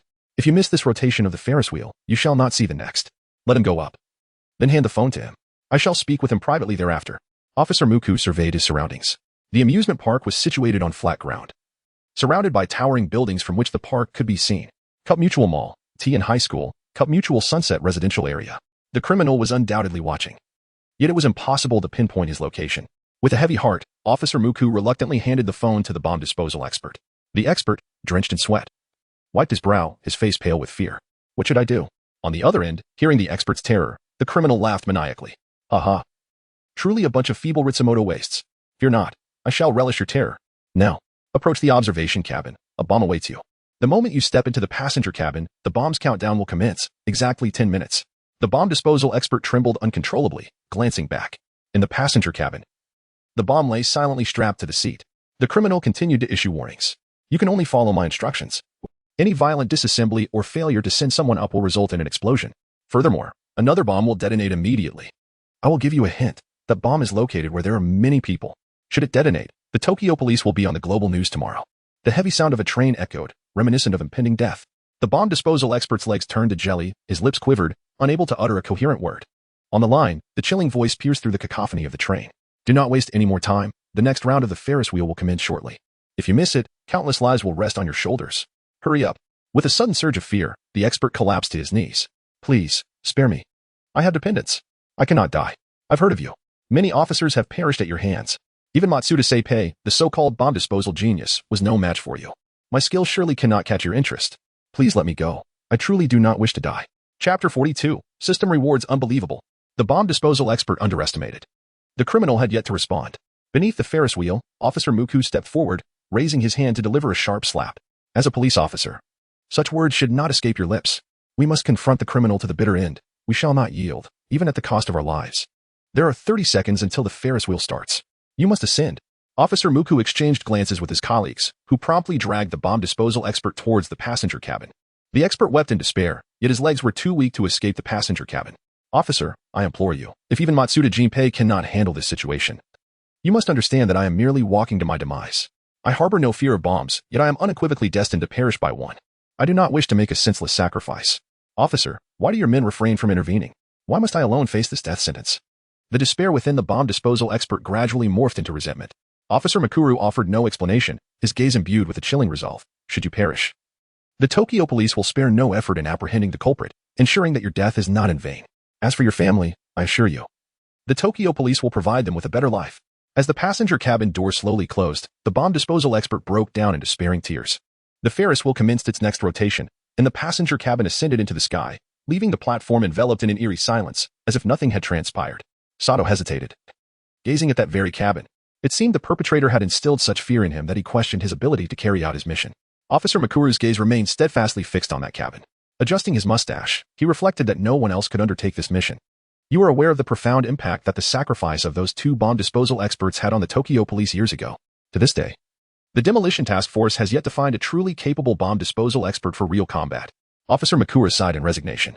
Although the Tokyo police have a specialized explosive ordnance team, bomb disposal tasks must be executed by experts. Disarming explosives is a comprehensive assessment, requiring not only extensive theoretical knowledge but also the continual updating of skills and simulated practice. Furthermore, it demands an exceptionally strong psychological fortitude. For instance, among the Ferris wheel operators, there exists a bomb disposal expert of mediocre skill, yet he is the sole individual qualified for the task between Tokyo and Osaka. His psychological resilience is utterly inadequate. Upon realizing his certain death, he even pleaded with the criminal. However, an unremarkable bomb disposal expert prompted a personal phone call from the Osaka police chief. Lin Xuan intuitively perceives the acute shortage of bomb disposal experts within the Tokyo police force. It seems the scarcity extends throughout the entire region of Japan. I had underestimated the system's reward for bomb disposal expertise. Although it may not significantly enhance combat capabilities, its rarity is exceedingly high. With such a skill, I believe gaining entry into any police department in Japan would pose no challenge. Furthermore, the remuneration for bomb disposal experts is quite generous. The case of the specialist from Osaka illustrates this point. It is evident that not only do they seldom engage in bomb disposal, but they also rarely partake in criminal activities. Remarkably, this individual, the father of Yama and Kaze, even took the initiative to make a personal phone call. Yama Jinjiro holds a position that, in a previous life, was equivalent to that of a police chief. Officer Meguro merely serves as a team leader. The fact that a call was directed to him speaks volumes about the urgency and significance of the matter at hand. Lin Xuan stealthily glanced around, observing that everyone was fixated on the Ferris wheel in the sky. These individuals had not even considered that a bomb disposal expert stood before them. Lin Xuan remained silent. It was not yet the time for bravado, at least not until he could ascertain that no additional explosives lay within the passenger cabin. The bomb disposal expert, having regained his composure, cast a glance downward at the platform, where Officer Mumu and his colleagues appeared to shrink like diminutive ants. With a swift motion, he swallowed hard, suppressing his fear as he earnestly surveyed the interior of the passenger cabin. Upon the plastic bench lay a bomb, encased in black and gleaming with a metallic sheen. It was entangled with a chaotic assortment of wires and exposed intricate electronic components alongside a crimson LED screen. The vibrant red digits flickered incessantly. 951, 950. Through the phone in his hand, the voice of the assailant rang out, dripping with arrogance. It is your turn to perform. Be cautious not to jostle the bomb. For any pressure on the mercury within could trigger a catastrophic explosion. The bomb disposal expert unfastened his toolbox from his waist, carefully extracting a pair of tweezers. With meticulous precision, he began to separate the multicolored wires.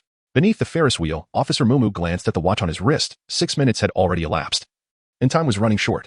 Uncertainty loomed regarding the situation above. Miyamoto voiced his concerns. There shouldn't be any issues, right? When Matsuda dealt with that bomb, it detonated within 3 minutes.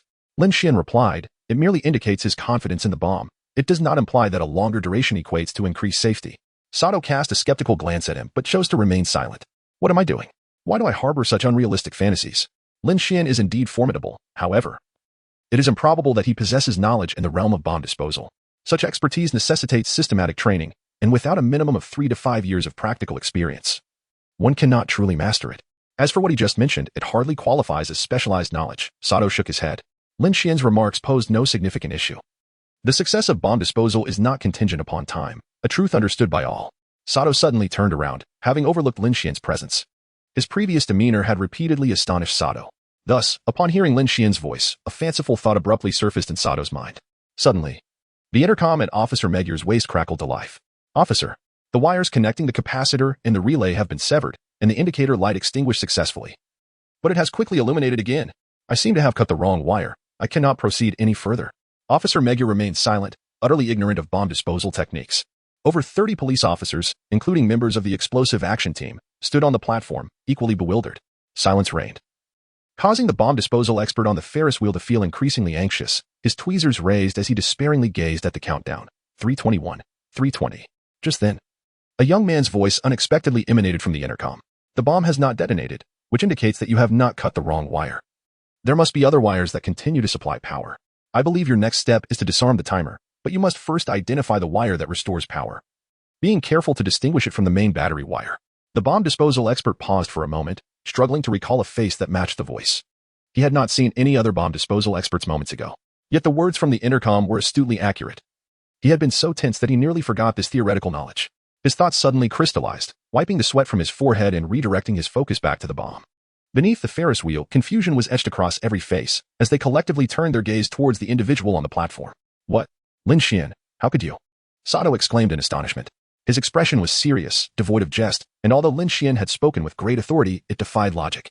Bomb disposal experts undergo at least 3 years of rigorous training, while Lin Xuan was merely a youth. Officer Megur's eyes were similarly filled with perplexity as he regarded Lin Xuan with an unfamiliar gaze.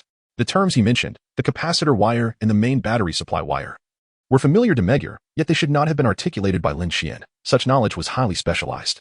Even after 30 years of encountering countless bombing cases, his understanding was limited to this. What on earth was happening? Conan began to harbor suspicions. Is it possible that Lin Xuan is not speaking the truth? I find myself increasingly perplexed by his identity. The abilities he has previously exhibited are already extraordinary. Yet, how could he possess knowledge about bomb disposal? Unless one is an expert, there is no opportunity to engage with explosives in everyday life. He must be jesting. Mikuru, recovering from his astonishment, lowered his head in contemplation and picked up the walkie-talkie. Let us take a gamble. If we confirm with the bomb disposal expert on the Ferris wheel, we shall ascertain whether Lin Xuan is indeed jesting. Should the plan prove feasible, we shall rise from the ashes. However, if it fails, the expert should be able to discern the truth. The one who spoke earlier was a high school student. Think carefully about whether the plan he proposed is viable. Mikura emphasized Lin Xuan's identity, leaving no room for error. Any misstep that leads to the plan's failure cannot be borne. A crackling sound emanated from the walkie-talkie. Yet there was no immediate response. After a few seconds, Mikuru let out a disappointed sigh. It seemed that the answer was already apparent. The plan is likely unfeasible. Hence the bomb disposal expert's silence. Brother Lin Xuan, we appreciate your intentions, but let the professionals handle matters of expertise. Moreover, this is not the time for jest. Mikuru shook his head, diverting his gaze back towards the Ferris wheel. Beside him, Sato's eyes glimmered with a sense of melancholy. Indeed, he is merely an ordinary youth. Despite his formidable deductive abilities, it is inconceivable for him to possess knowledge of bomb disposal. Such expertise is neither innate nor something a high school student could glean from textbooks. Lin Xuan had previously exhibited traits primarily gleaned from books. Sato pressed her forehead, closing her eyes in a blend of patience and irritation. She could not fathom why she harbored expectations for Lin Xuan. Conan's astonishment morphed into derision. This fellow truly relished in posturing at all times. Did he not realize the gravity of the moment? His words could potentially jeopardize the bomb disposal expert's safety. Fortunately, The expert was not entirely oblivious and disregarded his suggestion. Conan shook his head. However, the next moment, his gesture froze in midair. The walkie-talkie crackled, and the bomb disposal expert's voice emerged, noticeably more relaxed. It was resolved. The young man's insight was indeed correct. Thankfully, he had provided a timely reminder. The capacitor light had extinguished completely. On the platform, the previously oppressive atmosphere erupted into exuberance. Excitement radiated from every face, save for those near Lin Xuan, whose expressions shifted rapidly. Conan gaped in disbelief, his throat parched, unable to utter a single word. How could it be? He was not jesting. Yet even the bomb disposal expert had been at a loss, while Lin Xuan's mere utterance could unravel the crisis. He was undoubtedly not an ordinary high school student. No one understood the limitations of high schoolers better than I. I am widely recognized as the strongest among them. My reservoir of knowledge far exceeds that of the average person. Unless Lin Xuan had perused books for an additional 30 years, he could not possibly possess such knowledge. Furthermore, is expertise in bomb disposal something one acquires solely through reading? Sato blinked, her beautiful eyes wide with astonishment. This individual indeed possesses remarkable skills. But that must be the extent of it. Otherwise, it defies all logic. Achieving the status of a bomb disposal expert necessitates immense financial investment and time. How could a high school student possibly undergo such rigorous training? Perhaps he merely encountered this information in some book. Regardless, after the case concludes, I must express my heartfelt gratitude. Today, he has saved us twice. The walkie-talkie crackled again. Could that high school student elucidate what I should do next? The bomb disposal expert aboard the Ferris wheel spoke with an urgency akin to grasping a lifeline. Mugir was rendered speechless. My dear fellow, you are a professional bomb disposal expert, trained for 5 years, accustomed to a life of privilege. Today is your moment to shine. Yet, you seek guidance from a high school student? He merely offered you a perspective. Perhaps he gleaned it from a television show or a novel. Surely, you cannot depend on him. Mugir had briefly been taken aback, but upon reflection, Lin Xuan could not possibly surpass the expert's proficiency. If he were indeed more knowledgeable, then the exorbitant costs incurred annually to train bomb disposal experts could be eliminated, and we could simply appoint him as a teacher. Chapter 44. What is the quickest way to make money? Conducting lectures and remote guidance. Lin Xuan nodded thoughtfully. It is indeed a promising venture to gather all the police officers from the base each year for a few days of bomb disposal training.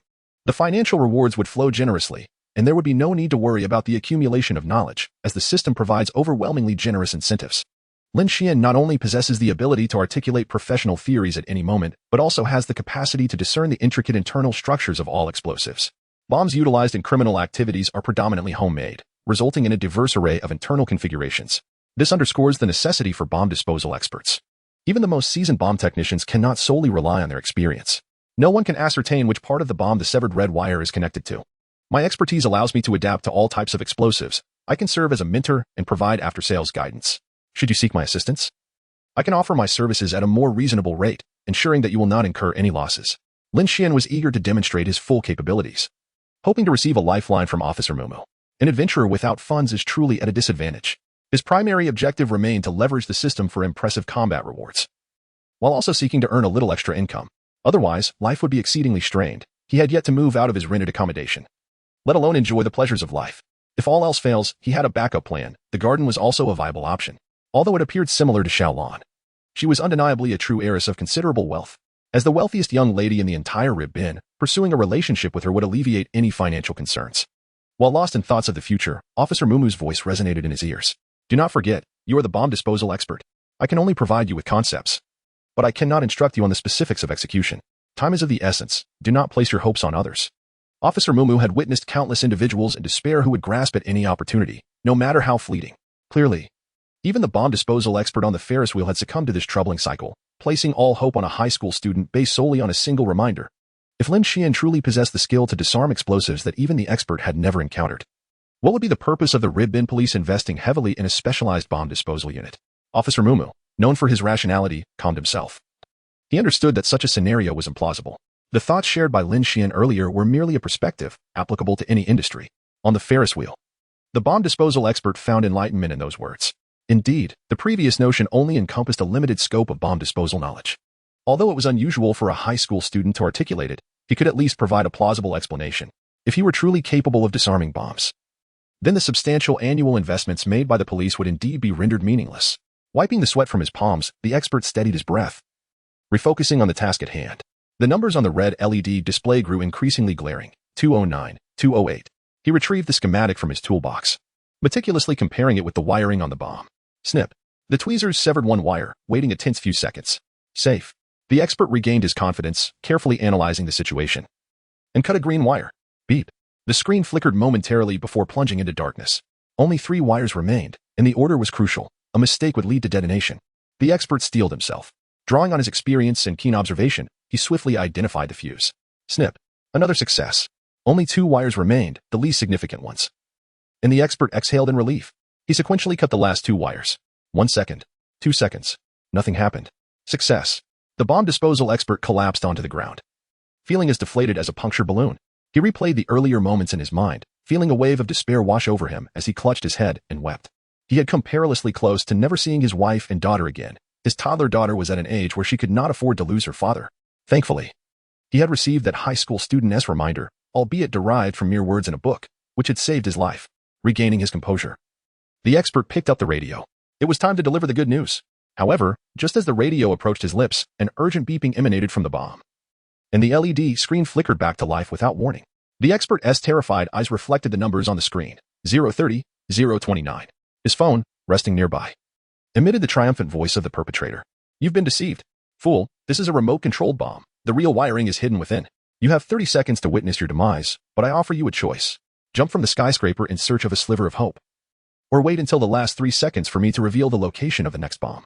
Moments later, the expert swallowed hard. The panic in his eyes curiously dissipated, replaced by determination, as if he had made a decision. The platform. With over a minute remaining, surely success was within reach. Officer Mumu glanced at his wristwatch. More than 8 minutes had passed, yet the radio remained silent. He hesitated to speak, fearing that interrupting might distract the bomb disposal expert at this critical moment. However, the hands of the watch ticked away relentlessly. The radio offered no further sounds. Surely he has succeeded. Look, the expert seems to be looking at us. He appears to be waving. Suddenly, an officer behind him shouted excitedly, bouncing and waving in response. Others turned their gazes, their faces lighting up with relief. Officer Mumu raised his head, only to furrow his brow in confusion. Something was amiss.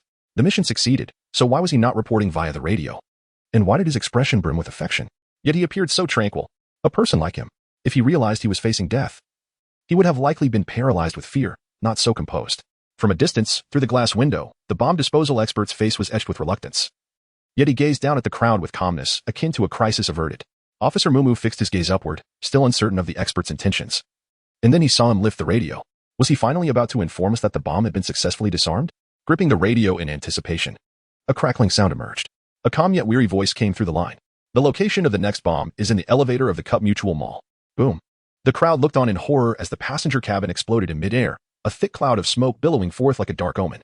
Countless debris and charred fragments rained down upon the heads and faces of everyone present. The radio emitted a piercing sound.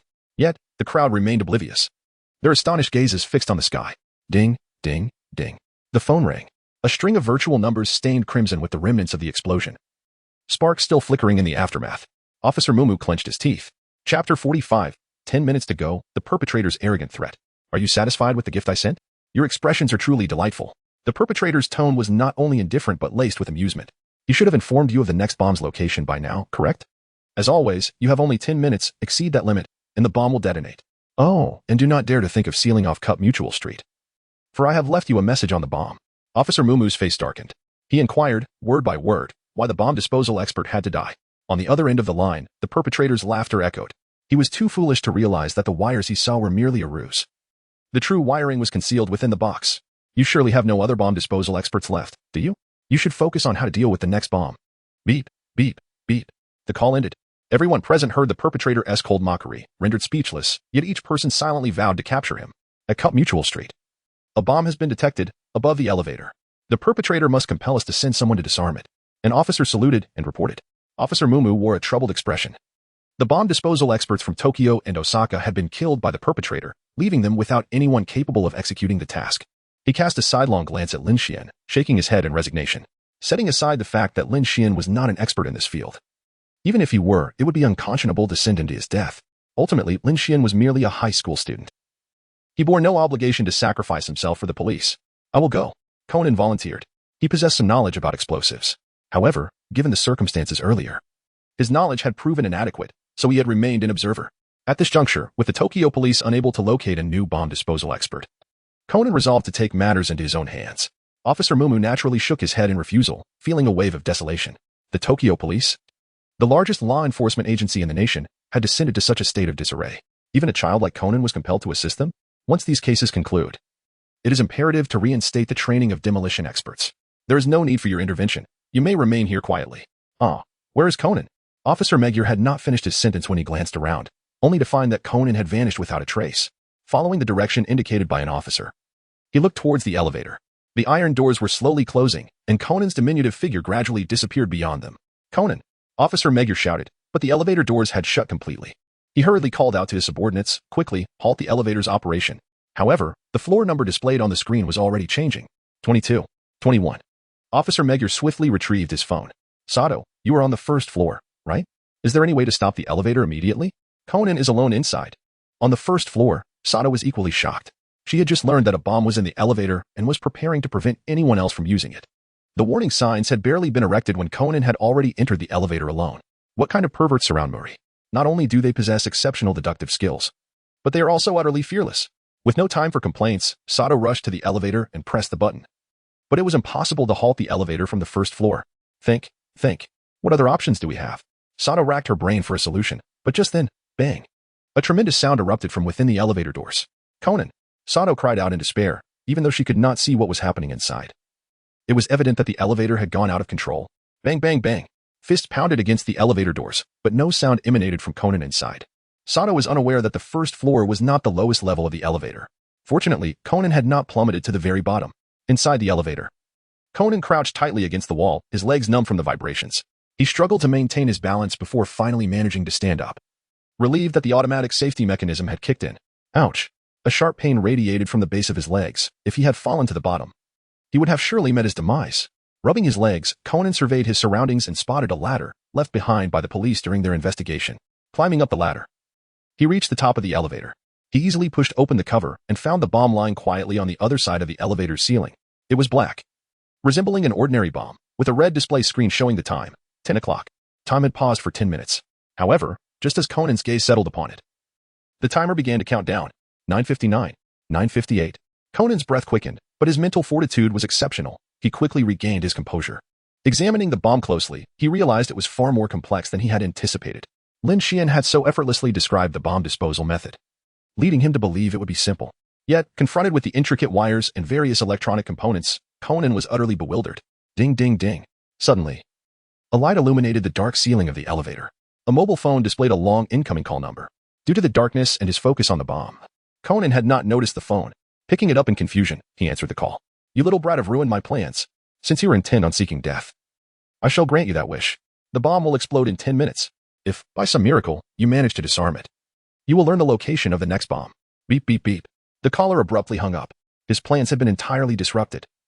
He had intended to kill another officer and then detonate the real bomb.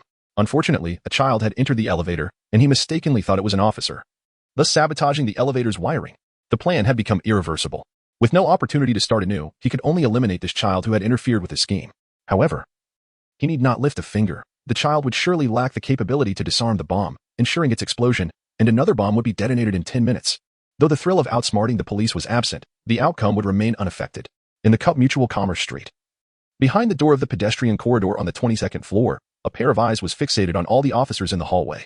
The assailant observed for a few moments before turning away. This police operation was destined to fail. He needed to hasten to tea in high school. Today was the day of the midterm exams, and the previous night, he had secretly installed a bomb in the examination room. Hundreds of lives were in his hands, and he intended to relish the moment of the explosion. Lin Xuan felt increasingly uneasy. Amidst the chaotic murmur of thoughts surrounding him, how could a murderer possibly exist? This must surely be the psychological activity of the culprit. He turned around. The source of the thoughts emanated from behind the large iron door of the pedestrian passage. Chapter 46. I have found you. Creak. Lin Xuan opened the heavy iron gate, revealing a desolate sidewalk devoid of any presence. He lowered his gaze and discerned an unsettling silence. It appeared the assailant had fled. Fortunately, Lin Xuan had fully grasped the perpetrator's thoughts and swiftly deduced the location of the bomb. Suddenly, a memory surged in his mind. Neither Xiaolan nor Yuanzi had arrived at the scene today, for it was an examination day. This was dire. Time was of the essence. Lin Xuan chose not to explain and turned to run downstairs. The school is situated in a bustling area, with a grand logo adorning its entrance. Inside, all the buildings are as pristine as ever, boasting laboratories, a gymnasium, and a library. Every facility one could desire is readily available. Lin Xuan entered, and the security guard at the entrance merely cast a glance in his direction without offering any obstruction. He exhaled in relief, nearly forgetting that he was still a student and would not encounter any hindrance in his comings and goings. However, It appeared that the guard at the door was perhaps indulging in a brief respite. Ah, the level of security here. Lin Xuan recalled that the perpetrator had expressed a desire to witness the explosion of the bomb with his own eyes, which meant he must be positioned where he could see the examination room. However, the examination room was surrounded by the teaching building and the dormitory, necessitating one to venture into the interior of the school to gain a view.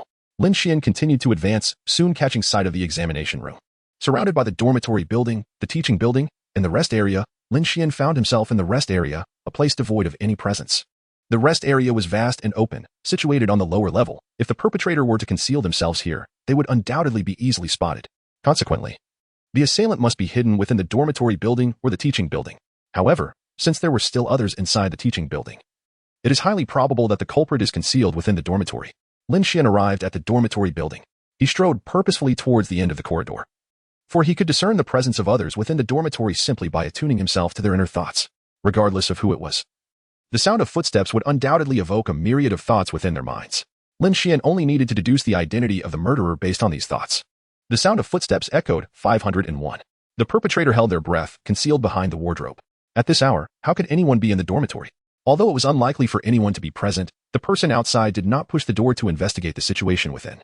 As long as they did not enter the room, it mattered little. The murderer emerged from behind the wardrobe and approached the window, continuing to observe the examination room across the way. However, the footsteps suddenly halted at the door. The murderer abruptly turned around. The door remained closed. Yet that person was undoubtedly standing at the entrance of his dormitory. What was happening?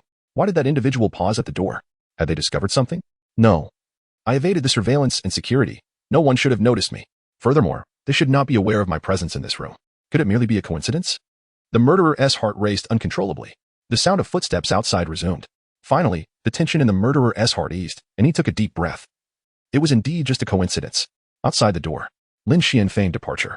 After taking a few steps, he halted once more and suddenly turned back. Room 501. The assailant had just issued a menacing warning. Yet, the footsteps abruptly ceased at the threshold. The figure outside exclaimed, "What do you mean? Do not let me discover your identity. Otherwise, I shall not spare you. Depart at once and do not ruin my plans." The assailant's features contorted with malice as he glared resentfully at the door, his heart racing once more. However, the footsteps resumed, retreating into the distance. "You had better not return. Otherwise, I shall make you experience the turmoil I currently endure." The assailant inhaled deeply, attempting to relax. Yet, the footsteps halted again, returning. Ultimately, they once more lingered at the door. The assailant was on the brink of despair, yet dared not utter a sound. Outside the door, Lin Xuan sensed that it was nearly time. Should he make a few more visits, the perpetrator would undoubtedly grow suspicious. It was not yet the opportune moment to apprehend the culprit.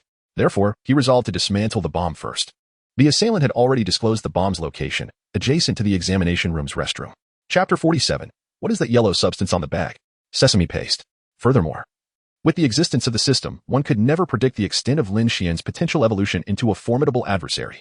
Perhaps he is the ultimate weapon against the dark organization, the very hope of the entire Liban. How could he possibly perish at the hands of a juvenile killer? He must seize the moment to engage in more cases. Even though he has undergone some skeletal reinforcement, it only protects against handgun bullets. To withstand missiles would be the true measure of competence. Those clad in black are all traitors, yet they are impeccably equipped, armed with bombs, machine guns, and helicopters. A phone call ensued. An unknown woman arrived at the scene. Do not make a sound. There may be listening devices inside. Just enter and follow my instructions. She was to keep the mobile video running. Carefully examining every corner, she was to halt upon discovering the bomb, as I would guide her remotely through the video feed. The woman had encountered Lin Xuan a few times and was well aware of his capabilities. Without a moment's hesitation, she stepped into the restroom. Holding up her phone and scanning each stall, Lin Xuan's eyes were fixated on the screen, astonished to discover that he had never entered a women's restroom throughout his life. So this is what it looks like. All single stalls. No wonder there were always long lines outside women's restrooms at tourist attractions in his previous life. On the other end of the video, the woman was speechless. Was it really necessary to lean in so closely to examine the bomb? What on earth are you doing? Are you actually sniffing it? Can you detect a bomb by scent? I can't shake the feeling that I've been tricked. You wouldn't deliberately have me film a women's restroom, would you? The woman, baffled, recalled hearing about a bomb threat today and was not about to take any chances. Meanwhile, Lin Xuan, who had been admiring the scenery, suddenly wore a serious expression. Go back a bit, the woman urged, pulling the phone back slightly. What could be inside that black garbage bag? In the corner of the restroom, the black bag appeared to be swollen, as if something had burst it open. The knots on top were tightly tied. The woman furrowed her brow, drawing on her years of experience to sense that something was amiss. Typically, restroom garbage bags are not filled to such capacity, especially not in a school. The cleaning staff routinely tidied up, and the garbage bags in the other stalls had been empty just moments ago. Cautiously, the woman stepped forward. extending her finger, hesitating whether to untie the knot. Lin Xuan wrinkled his nose in disgust. How repulsive. The perpetrator had audaciously smeared a yellow substance all over the knot. Fortunately, he was astute enough to summon a woman. Do not be frightened. It is merely some sesame paste. Quickly, unfasten them, Lin Xuan reminded her. As for whether it was sesame paste, he was uncertain, but the primary objective was to defuse the bomb. The woman hesitated, reluctant to extend her hand forward. Lin Xuan's tone was gentle. It's nothing to worry about. It truly is sesame paste. Why would I deceive you? The female officer remained hesitant. However, Lin Xuan, possessing such striking looks, surely would not deceive, especially given his high intelligence and vast knowledge. The woman quickly reached a conclusion, unhesitatingly grasping the knot. Ah, the woman exclaimed. The sensation on her fingers was quite uncomfortable. Lin Xuan no longer resorted to deception, his gaze heavy with gravity. Silence. We cannot ascertain whether there are listening devices. He urged. Quickly, open the bag. You did bring the scissors, did you not? If you have them, proceed to cut open the black bag, revealing the bomb. But refrain from touching the device itself. The woman, no longer exhibiting reluctance, produced the scissors and meticulously sliced away at the black bag until it was entirely severed. Indeed, it was a bomb. However, this particular device was significantly larger, at least 3 times the size of the one from the Ferris wheel. Its destructive potential was naturally far more formidable. Lin Xuan cast a glance, and the intricate structure of the bomb spontaneously materialized in his mind. The perpetrator was indeed insidious. This bomb possessed 2 distinct layers of wiring, both genuine and counterfeit. No wonder the bomb disposal expert on the Ferris wheel appeared so desperate. After severing the external connections, he realized too late that the internal circuitry was a different matter altogether. It is likely that Matsuda Masahira, renowned as a bomb disposal genius, met his demise in a similar fashion. However, this tactic proved ineffectual against Lin Xuan. The system's rewards were remarkably advantageous, regardless of how many new bombs the assailant crafted. As long as they remained within the confines of a rudimentary explosive device, Lin Xuan could discern them at a glance, although his abilities had limitations. Most criminal activities involved simple explosive devices. Even the bombs commonly utilized by law enforcement could be classified as rudimentary explosive devices. First, he snipped the red wire, then proceeded to remove the screws from the casing. The woman's trembling hands, with a decisive click, severed the red wire. Subsequently, she retrieved a screwdriver and meticulously unscrewed the 2 screws one by one, ultimately removing the casing. Lin Xuan continued to direct. In the video, the internal structure of the bomb was completely exposed. The wires inside were bundled together, and without dismantling the outer shell, it was impossible to discern from the outside. Just a glance. Lin Xuan, do not make a mistake in cutting. First, sever the yellow wire, then the green, and finally the red. Refrain from disturbing the internal wires. Focus solely on cutting the external blue wire. With each precise cut, the woman felt a profound transformation within her. The trepidation and doubt that once resided in her heart had utterly metamorphosed into unwavering trust. There was even a flicker of pride within her. I am indeed a genius. Tackling such a formidable challenge for the first time. I have heard that bomb disposal experts earn exorbitant salaries, undertaking only a handful of missions each year. While I have taught myself this craft, yet, I earn but a modest wage. This is unacceptable. Snip. The woman acted swiftly, severing the blue wire and leaving behind a fleeting trace of her actions. Lin Xuan, dear sister, you need not imitate professional techniques. Even experts would not dare to dismantle things in such a manner. Lin Xuan was initially concerned that the woman might hesitate, but his worries were entirely unfounded. Before he could utter a word, the woman had already anticipated the situation, positioning the scissors on another line, not the one in question. But now she severed the green line. Snip. Done. Only 2 lines remained outside, and either could be cut. Snip. Snip. The LED screen flickered briefly. The light source vanished. Chapter 48. Conan harbored suspicions but could only place his trust in Lin Xuan. Do not make a sound. Just remain hidden in the restroom, and do not venture anywhere. After Lin Xuan uttered these words, he hurriedly made his way towards the dormitory building. The perpetrator remained oblivious to the fact that the bomb had been disarmed. Still foolishly reveling within the dormitory, Lin Xuan did not head directly to room 501. Instead, he lingered at the end of the 5th floor. A bomb remained unreleased in the Cup Exchange Mall, with Conan and the police situated within. Damn it. No matter how many times I try, all I reach are empty lines. Sato gritted her teeth in frustration, tightly clutching her phone. She glanced up at the elevator doors. Conan had been trapped inside for nearly 8 minutes, with only 2 minutes remaining. Just moments ago, he had communicated via the intercom that he was unable to disarm the bomb. Officer Magyar was also on the 1st floor. The perpetrator was cunning.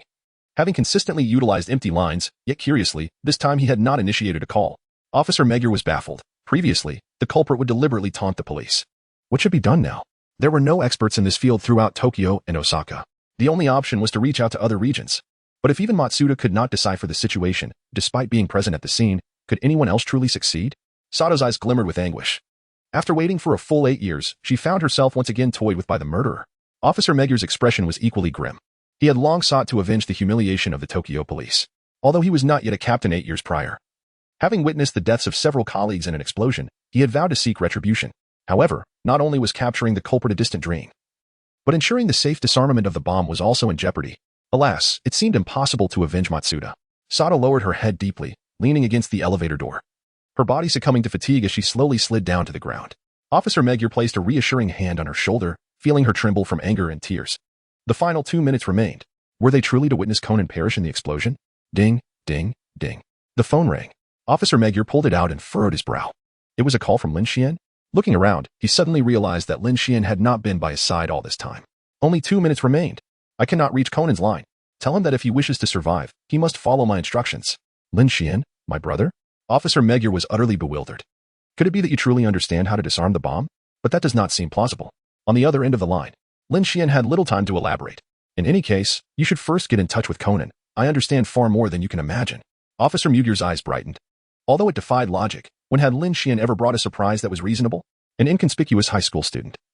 How could he possibly resolve cases that eluded the police overnight with such ease? He was not like Shinichi Kudou. Both were geniuses. Yet Shinichi had long since displayed his exceptional talent. A genius may possess weaknesses, but their abilities do not emerge from thin air.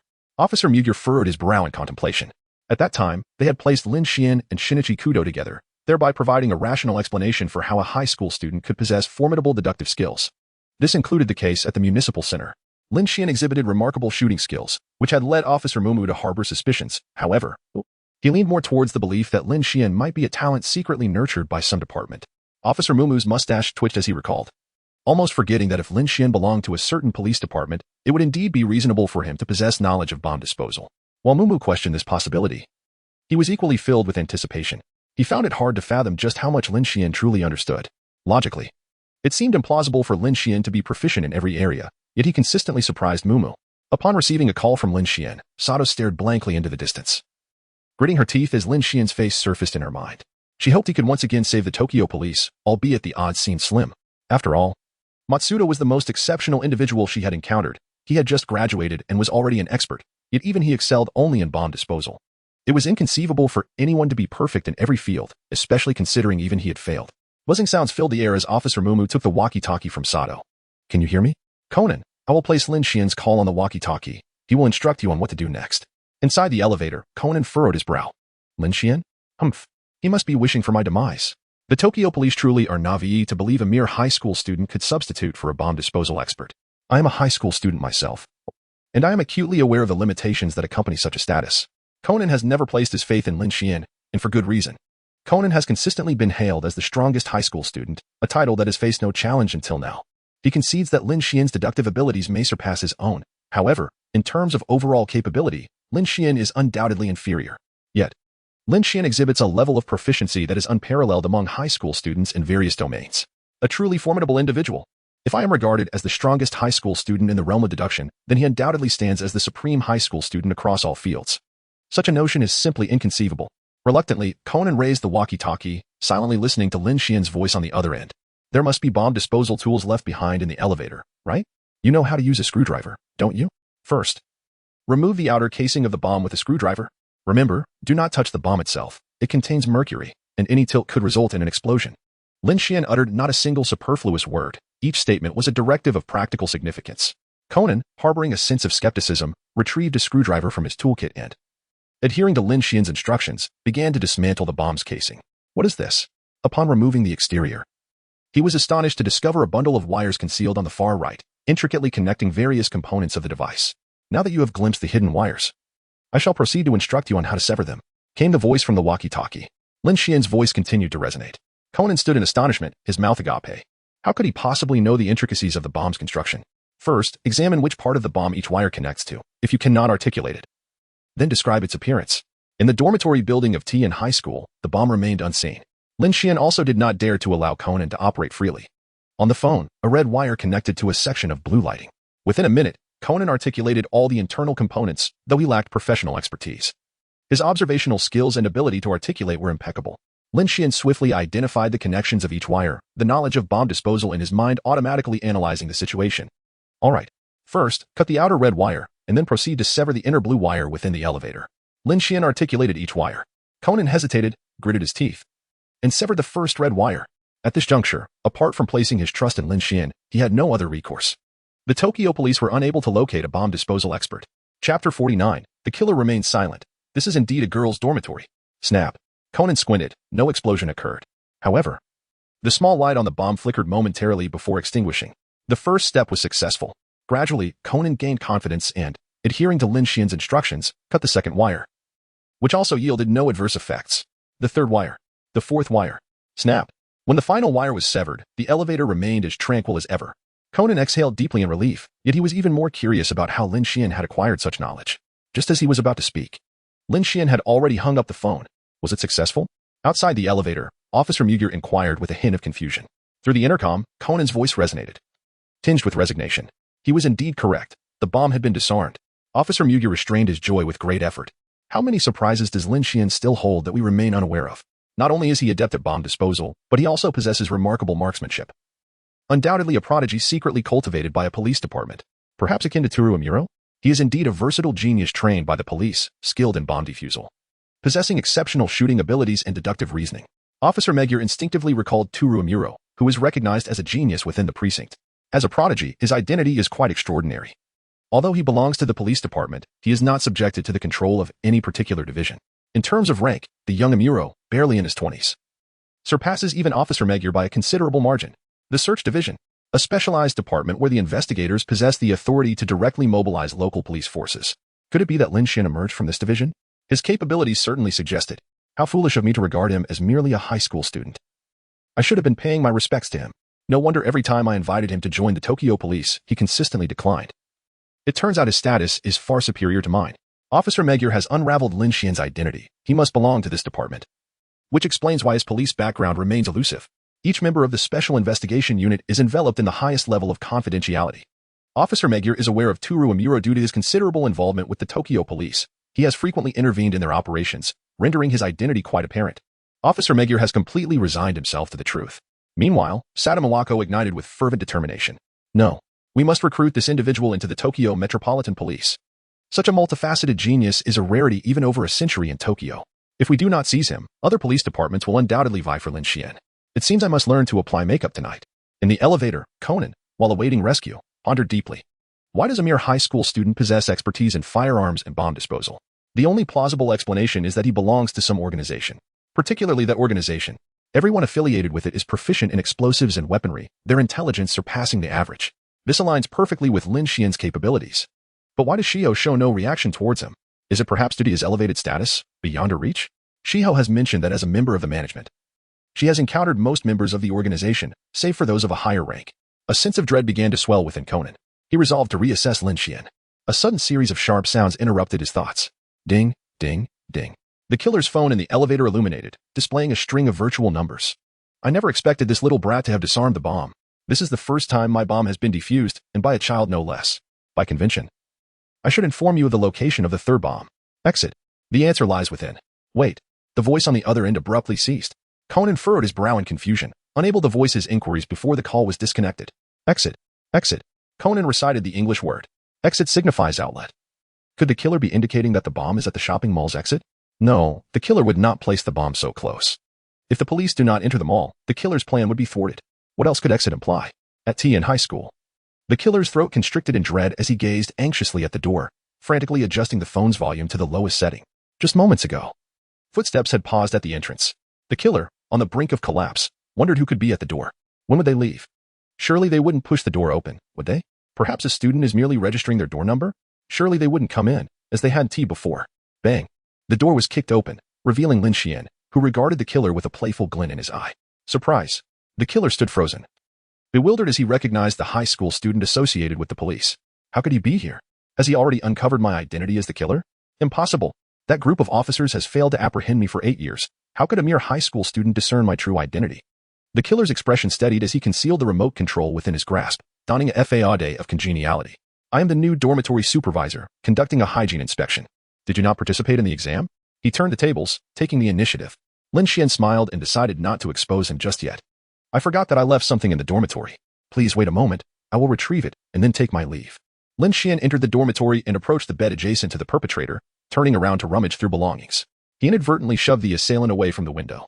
The perpetrator stared at Lin Xuan in terror, witnessing him uncover an object from the bed. Is this your dormitory, brother? Judging by the layout, this is clearly a female dormitory. Could this fellow have discovered my identity? No, it's impossible for him to know I am the culprit. Hey, you shouldn't be so twisted. Why do you still want to pick that up? But thankfully, it seems this lad is merely. Such a person surely has no connection with the police. The assailant sighed in relief, disregarding Lin Xuan and turning his gaze towards the examination room across the way. Most likely, he was just a petty thief who accidentally stumbled upon him and was now grasping at straws for an excuse. Lin Xuan took a deep breath. Though it was merely the initial letter, the name of the student beside this bed was prominently displayed, Shiraishi Masako. One of the 3 most beautiful girls at Tidan High School, Lin Xuan found her to be quite memorable, as she also played a pivotal role in the main storyline. With an aura of coolness and confidence, her character leaned towards a boyish charm, complemented by her athletic prowess. Once donned in her school uniform, she transformed into an unequivocal beauty. Lin Xuan glanced again. Beside him, the assailant cast a silent, disdainful glance at Lin Xuan. What a pervert. Enough is enough. I have never encountered such depravity, possessing such an admirable appearance yet exhibiting such repulsiveness. Moreover, could you not be so oblivious to those around you? Society has not yet reached such a level of tolerance. Chapter 50. The assailant secretly admired him. He was already quite deranged, but when compared to Lin Xuan, he felt he still had the upper hand, albeit slightly. This will do. Lin Xuan retrieved a garment, mimicking the action of stuffing it into his pocket. Yet, his hand abruptly froze mid-air, and in the next moment, he lunged towards the assailant. To the assailant's astonishment, before he could react, the fabric had already filled his mouth. Consider yourself fortunate. Lin Xuan bound the assailant's hands behind his back and dusted off his palms. He rose to his feet, as if nothing had transpired. The assailant writhed on the ground, desperately struggling, evoking in Lin Xuan the image of a wriggling creature. Do you have anything to say? The perpetrator responsible for orchestrating multiple bombings?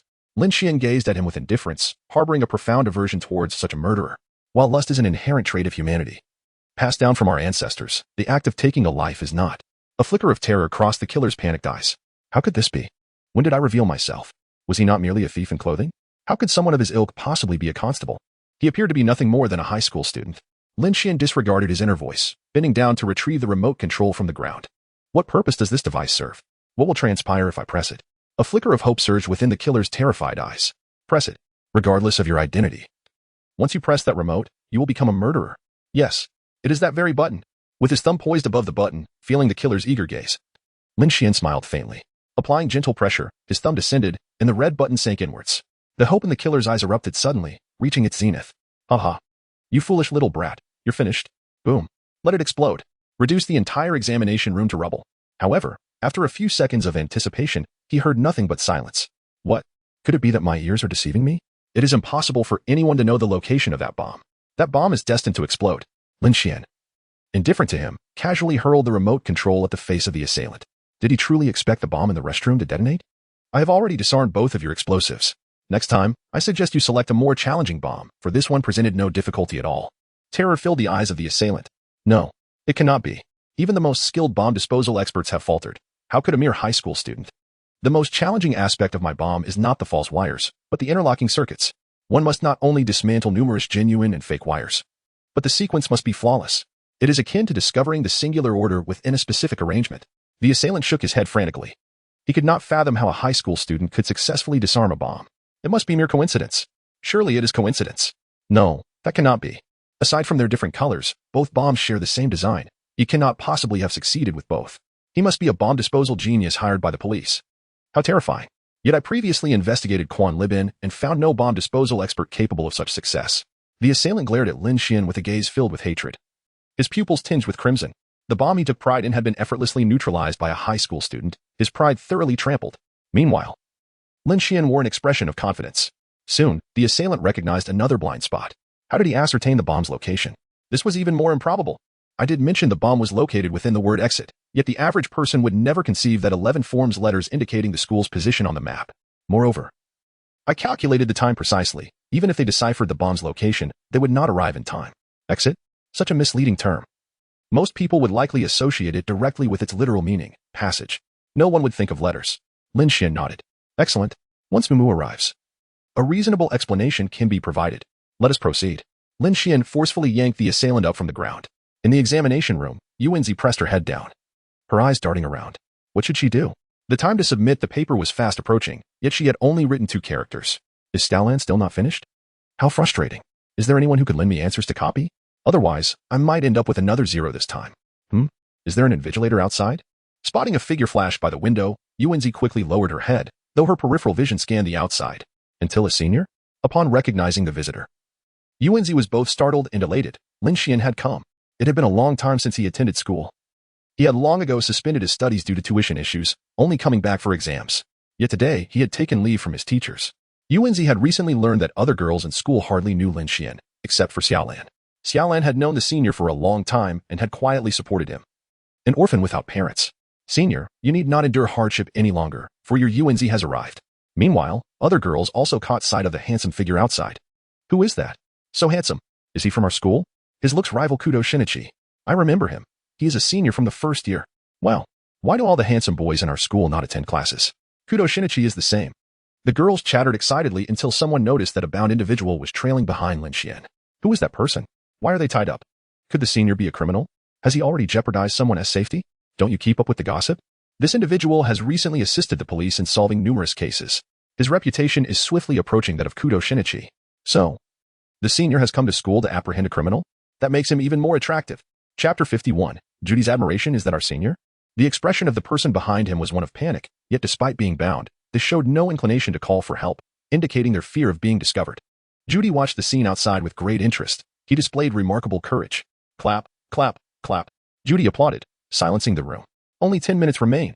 Those who haven't finished must hurry, and those who have should remember to check their work. Some students tend to be careless. Think carefully about the problems the teacher has repeated countless times, and don't forget the meaning just because it's phrased differently. Outside the door, it seemed that all teachers in the world were the same. Lin Xuan felt an overwhelming sense of empathy. He instantly recognized his teacher.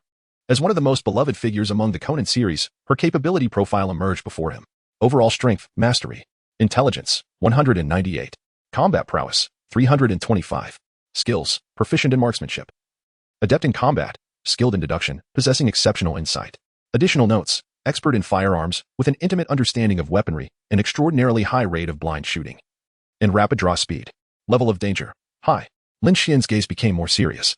Judy seldom displayed her prowess, yet every time she did, she astonished everyone. Particularly with her marksmanship, which surpassed that of Belmont. It was my first encounter with someone so skilled. I recall that this woman is an FBI agent, and her abilities truly warrant her reputation. Lin Xuan recalled the scene where Judy drew her gun and disarmed Belmode, just as she approached the classroom door. Judy asked, "What brings you here?" Lin Xuan pointed behind him, indicating that he had taken leave to apprehend a notorious bomber. Judy's expression turned to one of astonishment. Was it the same bomber that had caused a nationwide sensation 8 years ago? The one responsible for the deaths of numerous law enforcement officers? Lin Xuan swiftly turned and delivered a powerful kick to the assailant's abdomen, causing the perpetrator to curl up in pain and emit a muffled groan. Judy, her lips slightly parted in astonishment, found herself intrigued by Lin Xuan. This young lad possessed the skill set befitting a spy, yet his temperament was excessively violent. Nevertheless, capturing the criminal from 8 years prior single-handedly demonstrated that he could thrive in any organization, irrespective of his character flaws. Judy, wary of revealing her identity as an FBI agent, decided to set aside her plans to recruit Lin Xuan. The school bell rang, signaling the end of class. Yuanzi rushed to the podium, tossing her test paper aside, and eagerly made her way out, deliberately showcasing her excitement to all the girls in the classroom. "Senior, I missed you. You were incredible. You actually caught the criminal." Yuanzi, being quite familiar with Lin Xuan, instantly recognized that the figure behind him was indeed the assailant. A wave of security washed over her. What a turn of events. Just when she thought she had encountered someone even more handsome than Kudou Shinichi, it turns out. Senior is truly remarkable, apprehending a criminal right at school. And he's so mysterious, we hardly ever see him. Who would have imagined he was already assisting with the case? The female classmates gazed at Lin Xuan with envy, while Xiaolan, seated in the front row, wore a sullen expression. The senior is not Yuanzi's. The more Xiaolan pondered, the more dissatisfied she became. Without bothering to check her test paper, she hastily submitted it and stepped outside the classroom. "Senior, I truly am at a loss for words. But she found herself at a loss for what to say. Hey, Yuanzi, could you?" Xiaolan stared at Yuanzi in disbelief, while Judy merely rolled her eyes in exasperation. Lin Xuan felt a sudden jolt. Yuanzi, pouting, appeared nonchalant. Yet her demeanor was akin to that of a thief covering her ears to avoid hearing the truth. Xiaolan, fearing that Yuanzi might continue her antics, hastily changed the subject. "How did you perform on your exam, Yuanzi?" Yuanzi shrugged. "What do you expect? You know me well. I surely failed this time." Judy rolled her eyes, exclaiming, honestly, "No wonder you're the daughter of the Suzuki family, doing everything as you please. Forget passing, if you manage to score even 10 points. I would have to commend your rapid improvement." Suddenly, Yuan caught sight of a figure sneaking past the classroom door. Distinct from the other girls who had submitted their papers. Syra, where are you in such a hurry to go? Judy recognized the individual, a girl draped in a school uniform. Exuding a tomboyish charm, the only one of her kind in the school. Syra turned around, her face flushed with embarrassment, scratching her tousled hair, revealing her characteristic small canine teeth. I just remembered I have something to attend to, so I'm off. Chapter 52. The Stars of Despair. Once the explosion occurs. There is no safety in the position. Syra, pure-hearted, merely wished to make a quick escape, her face crimson, having not comprehended a word that Xiaolan had said. Surrounding female classmates murmured, "Is that really Syra? I can't believe she S and read. Indeed, it's so unlike her personality. However, now that I think of it, I've never seen Syra change in the dormitory. Are those little clothes in the hands of the culprit also Cyrus?" Lin Xuan feigned nonchalance, stating casually that he had merely taken the items from a bed. The surrounding crowd erupted in exclamations. Sirio furrowed his brow, his patience waning. "Are you done yet? Must you say these things? Can't you tell a little white lie? Your expression. It is truly difficult not to suspect that this is intentional. However, we have never met before. You cannot possibly be targeting me, can you? Regardless, you have caused me social embarrassment at school, and I shall ensure you face humiliation here as well." Gradually, Sirio's face returned to a semblance of calm, and he spoke, however. "My little clothes and tiny garments have always been hidden beneath the bed. Your claim of simply taking them does not hold water." With hands on his hips, his delicate visage leaned in closer. "Honestly, were you caught by the perpetrator while stealthily pilfering my tiny garments from the girls' dormitory, and thus used the stolen items to subdue the assailant?" Lin Xian's expression turned awkward. "Mutual harm, is it? No, that won't do. I must quickly devise a solution. After all, he still has to maintain his FAA in front of the junior female student." Suddenly, an idea struck him. "I sense either someone behind him who can take the blame." Lin Xian turned around and delivered another kick. The pain caused the assailant's eyes to roll back, nearly rendering him unconscious. Lin Xian felt no sympathy for such a criminal. The blood on his hands rendered him unworthy of pity, and even death would be a mere triviality for him. Ignoring the assailant's agonizing suffering, Lin Xian chuckled awkwardly. "How could I possibly be that kind of person? It was he who did it. I witnessed him rummaging through your bed in the dormitory, so I simply stuffed it into his mouth. If you don't believe me, just ask him." The crowd cast their puzzled gazes upon the perpetrator, who nodded frantically, fearing further punishment. Lin Xian's fists were akin to steel. He exerted tremendous effort merely to withstand a couple of blows. Even when ensnared, he remained indifferent to his dignity, yet the pain was undeniably excruciating. The agony was unbearable. "It was indeed you who instigated this, yet you wear a look of ecstasy. Were it not for the genuine pain you inflicted, I would have exposed all your sordid affairs." Yuanzi swiftly positioned herself in front of Lin Xian, asserting, "Can't you see? Senior is not that kind of person. Besides, if he desired me, I could offer him 100 alternatives, rather than resorting to your pathetic state. Just look at yourself. You don't compare to me at all. Reeking from daily exertions. What reason would he have to desire you?" Yuanzi stood tall, brimming with pride. Sarah Masaki scrutinized the scene, utterly bewildered. "Is there something amiss? If you're infested with fleas, perhaps you ought to take a bath." Lin Xian felt a wave of embarrassment wash over him. "Yuanzi, I understand your eagerness to contribute, but refrain from doing so for now. What I require is talent, not just any individual. At the very least, someone with the capabilities akin to Xiaolan's is necessary." As he observed the commotion among the group of youngsters, arguing fervently over Lin Xian, Judy recalled a pressing matter and directed her gaze downstairs. Why haven't the police arrived yet? The perpetrator claimed numerous lives 8 years ago. Could it be that this young lad has uncovered the truth all by himself? If so, his deductive skills rival those of Kudou Shinichi. Simultaneously, the atmosphere in Cup Mutual Business Street was exceptionally grim. Each individual silently repeated the word exit. With a sudden impact, Sato struck the wall with her fist, exclaiming, "What does exit truly signify?" Time trickled away, and the assailant had not made another call. According to protocol, once one bomb is dealt with, another typically has a mere 10-minute countdown. 5 minutes had already elapsed since the perpetrator's last call. If the bomb's location were to drift too far, it would be too late. Officer Megur's heart raced as he remained busy, incessantly picking up the walkie-talkie. "Immediately notify all television stations to cover this incident. Time is of the essence. We must locate the bomb and swiftly evacuate the surrounding area." Had Hattori Heiji not deciphered the bomb's location? What about Kudou Yusaku? Inform them that only 5 minutes remain. Prepare the rescue teams, and alert all hospitals in Tokyo. After the explosion, ensure that the scene is secured without any media presence. If news spreads nationwide, reporters will flock to the scene. The repercussions of this explosion could be dire. We must contain the information. In a corner, Conan crouched behind a flower pot, clutching his head in anguish as he pondered. What does exit truly mean? How infuriating. The only thing I can conceive is a passageway. Yet, there must be countless passageways nationwide. It cannot be this simple. Think, Conan. I am Kudou Shinichi. No one else can uncover the answer. In the office of the deputy director of the police headquarters, Zhu Xing slammed his palm onto the table, sending a stack of documents and a cup tumbling. Damn it. Only 4 minutes remain. Notify the television stations to evacuate personnel. There is simply no time. This will only draw the attention of reporters and incite unnecessary panic. Matsumoto stood firm like a pine tree, unfazed by his superior's fury. At least notifying them could provide a glimmer of hope. Hope? Zhu Xing scoffed, shaking his head. You should be well aware of the perpetrator's methods. This explosion will certainly claim many lives. If you wish to avoid accountability, you must heed my advice. Suppressing this matter and handling it quietly is the best course of action. There is no need to squander resources.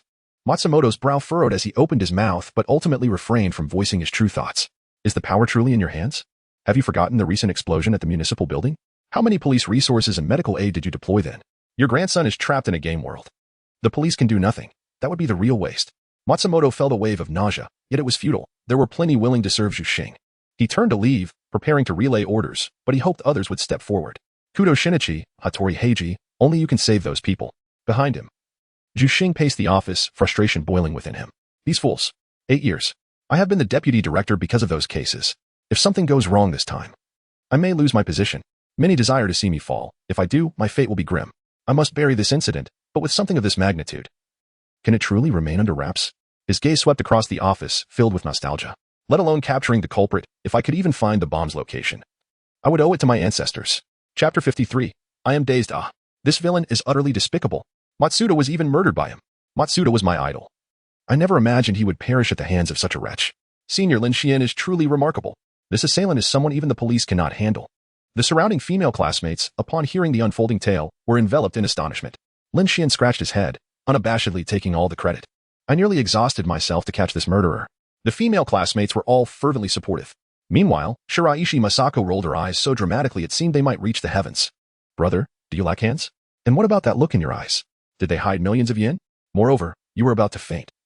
Yet you managed to be so precise. Shiraishi chose not to dwell on the matter, turning her attention to the perpetrator. She had researched the case from 8 years ago, which had caused quite a stir. She never imagined that this criminal, who had repeatedly eluded the police and killed multiple officers, would be apprehended by Lin Xuan. If it were not sheer luck, then Lin Xuan's abilities must be formidable. Surely, his strength was comparable to Conan's, wasn't it? Speaking of which, did Rand still not realize that Conan was actually Shinichi Kudou? Shiraishi had long discerned Conan's true identity and had even hinted at it to Rand, but regrettably, she did not believe her. Rand entirely regarded Conan as a younger brother, unable to accept that the boy she spent every day with was, in fact, Shinichi Kudou. On the street of Baihu Commercial, achoo, Conan sneezed, rubbing his nose. He glanced outside at the sweltering sun and felt inexplicably bemused. Could it be that Rand was thinking of him? He wondered how she fared in her midterm exams. Surely the murderer Wooden T planned a bomb at the school, right? For some reason, Conan was struck by a foreboding sense of dread, simultaneously thinking of Rand and the bomb. Was it because he was contemplating the bomb that the two ideas became intertwined? No, wait. Conan abruptly lifted his head. And the calm scenery of Baihu Commercial inexplicably morphed into a vision of an explosion. Exit. If he extracted the 2 middle letters and rearranged them, it would form the school's emblem on the map. The only place reachable within 10 minutes was T in high school. Conan quickly rose, attempting to call out to Megure ahead, but hesitated. There was no time left. Only 1 minute remained. Unless T and High just happened to have a bomb disposal expert, but that was impossible. They also needed to ascertain the bomb's precise location within the school. Besides, 1 minute was hardly sufficient for even defusing a bomb. A chill ran down Conan's back as he envisioned Rand's serious expression while proctoring the exam. Nearby, Sato observed Conan's strange behavior. With years of investigative experience, she sensed that Conan must have uncovered a critical clue. She hurriedly grasped Conan's arm. What have you figured out? Conan, speak up. Don't dawdle. We're in a crisis. Conan allowed Sato to shake his arm, a grimace of despair crossing his face. There was no time left. Exit could indeed form the school's emblem on the map, and the bomb was at T in high school. What? Sato's complexion turned ashen, her hands slipping from Conan's shoulders. There was no time. It was indeed too late. She turned to look at the street outside, although T in high was out of sight. An explosion would surely produce flames visible from afar. Only 40 seconds remained. Even if she notified them at lightning speed, evacuating the entire school was impossible. The only option was to relay the message to all the officers at Baihu Commercial. She grabbed her walkie-talkie. Megure, notify the ambulance. The bomb is at T in high school. 30 seconds left. At Baihu Commercial, shock painted every face as they instinctively gazed toward the direction of T in high school. Megure's expression was grave as he directed his subordinates to contact T in high's officials and emergency responders, while he himself called the chief. In the office, upon receiving the news, the chief rushed to the window, looking out through the floor-to-ceiling glass at T in high. His office, situated in the most luxurious part of the city, offered a panoramic view of all of Tokyo. But after the explosion, this office would no longer belong to him. The high-end clock on the wall ticked down to the last 10 seconds. 10, 9, 8, 7, 6, 5, 4, 3, 2, 1. Silence. Outside the window, everything appeared as usual. Huh? The anticipated explosion had not occurred. Leaving the chief bewildered, his phone still connected. What is going on? Wasn't it said that the bomb was at Tian High School? At that moment, back at Baihu commercial. Magyar was equally confused. Sato had indeed mentioned Tian High, and yet, there was no explosion in Tokyo. Could it be that the perpetrator had a change of heart and disarmed the bomb? Impossible. The criminal was not that type, or perhaps the bomb's timer had been extended. But that didn't make sense. The perpetrator had not called back, as if he had vanished into thin air. He had previously been eager to converse with the police. Magyar did not dare delay, swiftly arranging for personnel to rush to Tian High School. At Tian High School, alarm bells rang incessantly. Magyar and his team burst into the school, rushing to the examination room. He had just learned from Conan that today was the midterm exam. And all the students were in the examination room. From a distance, he saw a crowd of female students gathered at the door of the examination room. Magyar's brow furrowed in confusion as he recognized a familiar face in the middle, with a middle-aged man bound behind him. Could it be? That man couldn't possibly be the murderer, could he? Had Lin Xuan already apprehended him? In just 10 minutes, they hadn't even ascertained the bomb's location. How could he have captured the criminal so swiftly? Not only Magyar, but everyone else was equally taken aback. Sato halted. This guy isn't planning to give us another surprise, is he? This is already shocking enough. Even if he is fast, he can't possibly be that quick. Conan felt a rush of heat in his chest. He never anticipated feeling the same frustration as Zhuge Liang must have felt with Shoyu. Don't tell me that man is the murderer. Even Holmes wouldn't dare to set such a scenario. I can't take this anymore. Chapter 54, Lin Xuan's exhibited prowess is not the entirety of his capabilities. Officer Magyar quickened his pace, his heart racing, trembling hands adjusting his cap. Lin Xuan, who is this behind you? He fixed his gaze on the criminal. And from the terror etched on the perpetrator's face, he had already deduced the answer. Now, they awaited Lin Xuan's affirmation. As expected, Lin Xuan spoke. This is the perpetrator you have been searching for. Sat, her lips slightly parted, found herself momentarily frozen, her mind racing through 1,000 possibilities. Yet she could not fathom how Lin Xuan had accomplished this feat. Subsequently, she recognized a critical oversight. The murderer had concealed a time bomb. And the fact that it had yet to detonate indicated that Lin Xuan had already disarmed it. How was this individual able to achieve such a remarkable feat? We have yet to locate the bomb's position, yet he has already neutralized it and even identified the culprit. Before she could voice her thoughts, Conan, brimming with impatience, inquired, "Where is the bomb?" Lin Xuan gestured toward the adjacent restroom, where I had already arranged for someone to dismantle it. Coincidentally, a female police officer, who had been vigilantly guarding the restroom, emerged with an expression of pride. "Officer Meguro, I have defused the bomb. I believe my talent may have been overlooked. I might just be the forgotten genius of bomb disposal." Officer Meguro felt a flush of embarrassment. "Did you really do it? Are you taking credit?" It is evident that it was Lin Xuan's excellent guidance. "What gives you such confidence?" He acknowledged her efforts, but then redirected the conversation. "Very well, please step aside. I need to inspect the bomb." The female officer stepped back, allowing him to enter. A few paces inside, he discovered a black bomb nestled within a trash bin of one of the stalls. Upon closer examination, he found that all the wires had been severed. Rather than feeling relieved, Officer Meguro was instead filled with a profound sense of dread. Lin Xuan is truly a rare genius, regardless of where he acquired his skills. The ability to disarm 2 bombs consecutively is certainly beyond the capabilities of an ordinary individual.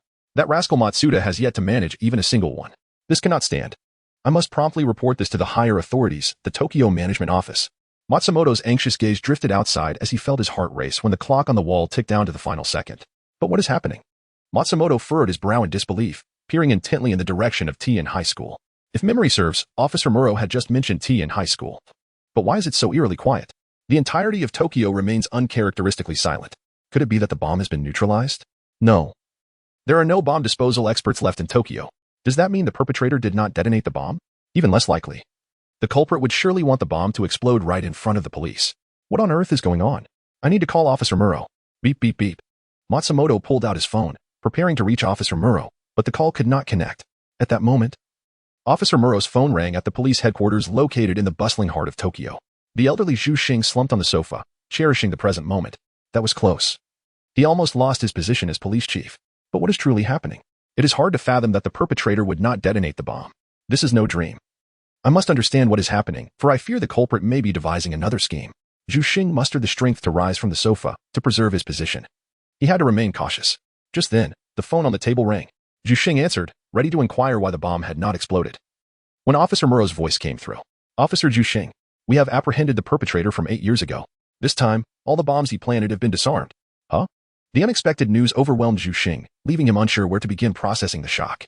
Are you saying the perpetrator, who eluded the police for 8 years, has finally been caught? Moreover, each time he planted a bomb, the police suffered significant losses, yet now all the bombs have been disarmed? Officer Muro continued. The first bomb exploded, killing the only bomb disposal expert in Osaka, but the subsequent 2 were successfully disarmed. What are you saying? Zhu Xing was utterly bewildered. The sacrifice of the bomb disposal expert actually enhanced the disarming success rate? What kind of absurdity is this? Did Matsuda and Hagiwara sacrifice themselves in vain? The funds invested by the police in these 2 individuals each year equate to the entire budget of the investigation unit. Training bomb disposal experts requires vast resources. Is it possible that the expert discovered a pattern before his demise? Zhu Xing could only surmise this as a plausible explanation. Feeling a deep sense of regret, it is truly unfortunate that this bomb disposal expert, who could discern patterns, has proven his superiority over Matsuda. Had he survived, he could have been invited to teach. Officer Muro promptly clarified, you may find this hard to believe, but it was a high school student who disarmed the bombs. What? Zhu Xing's face contorted in disbelief. He not only found it hard to accept but even questioned whether Officer Muro had been outsmarted by the culprit once again. If a high school student could disarm those 2 bombs, why invest heavily in training bomb disposal experts?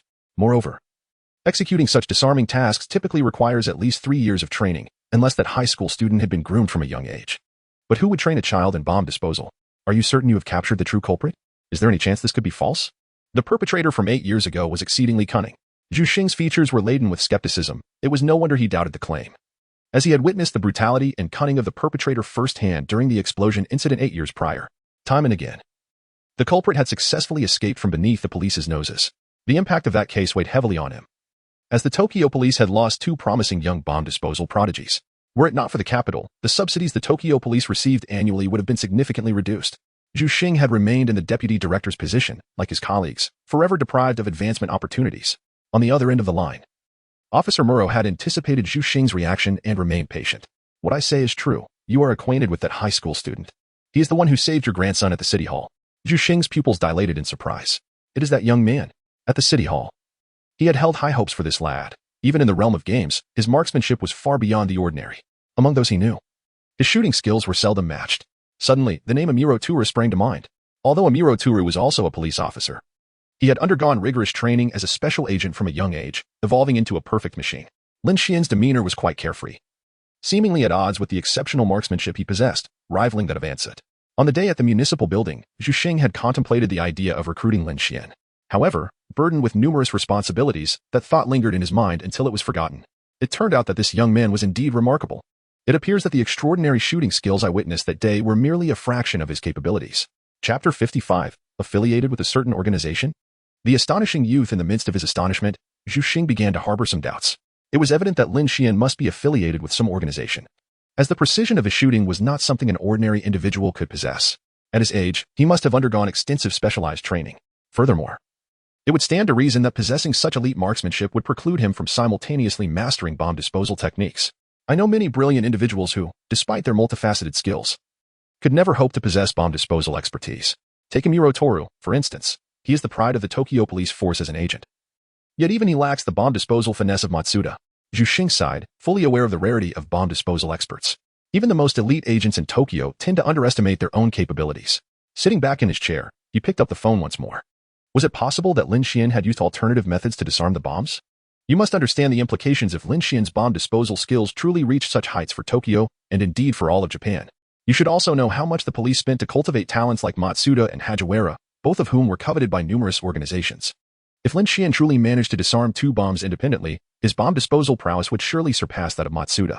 Zhu Xing seemed to reach a conclusion, his tone betraying a sense of disappointment as he lamented the disappearance of Tokyo's bomb disposal prodigy. But that cannot be. Matsuda's abilities are well known.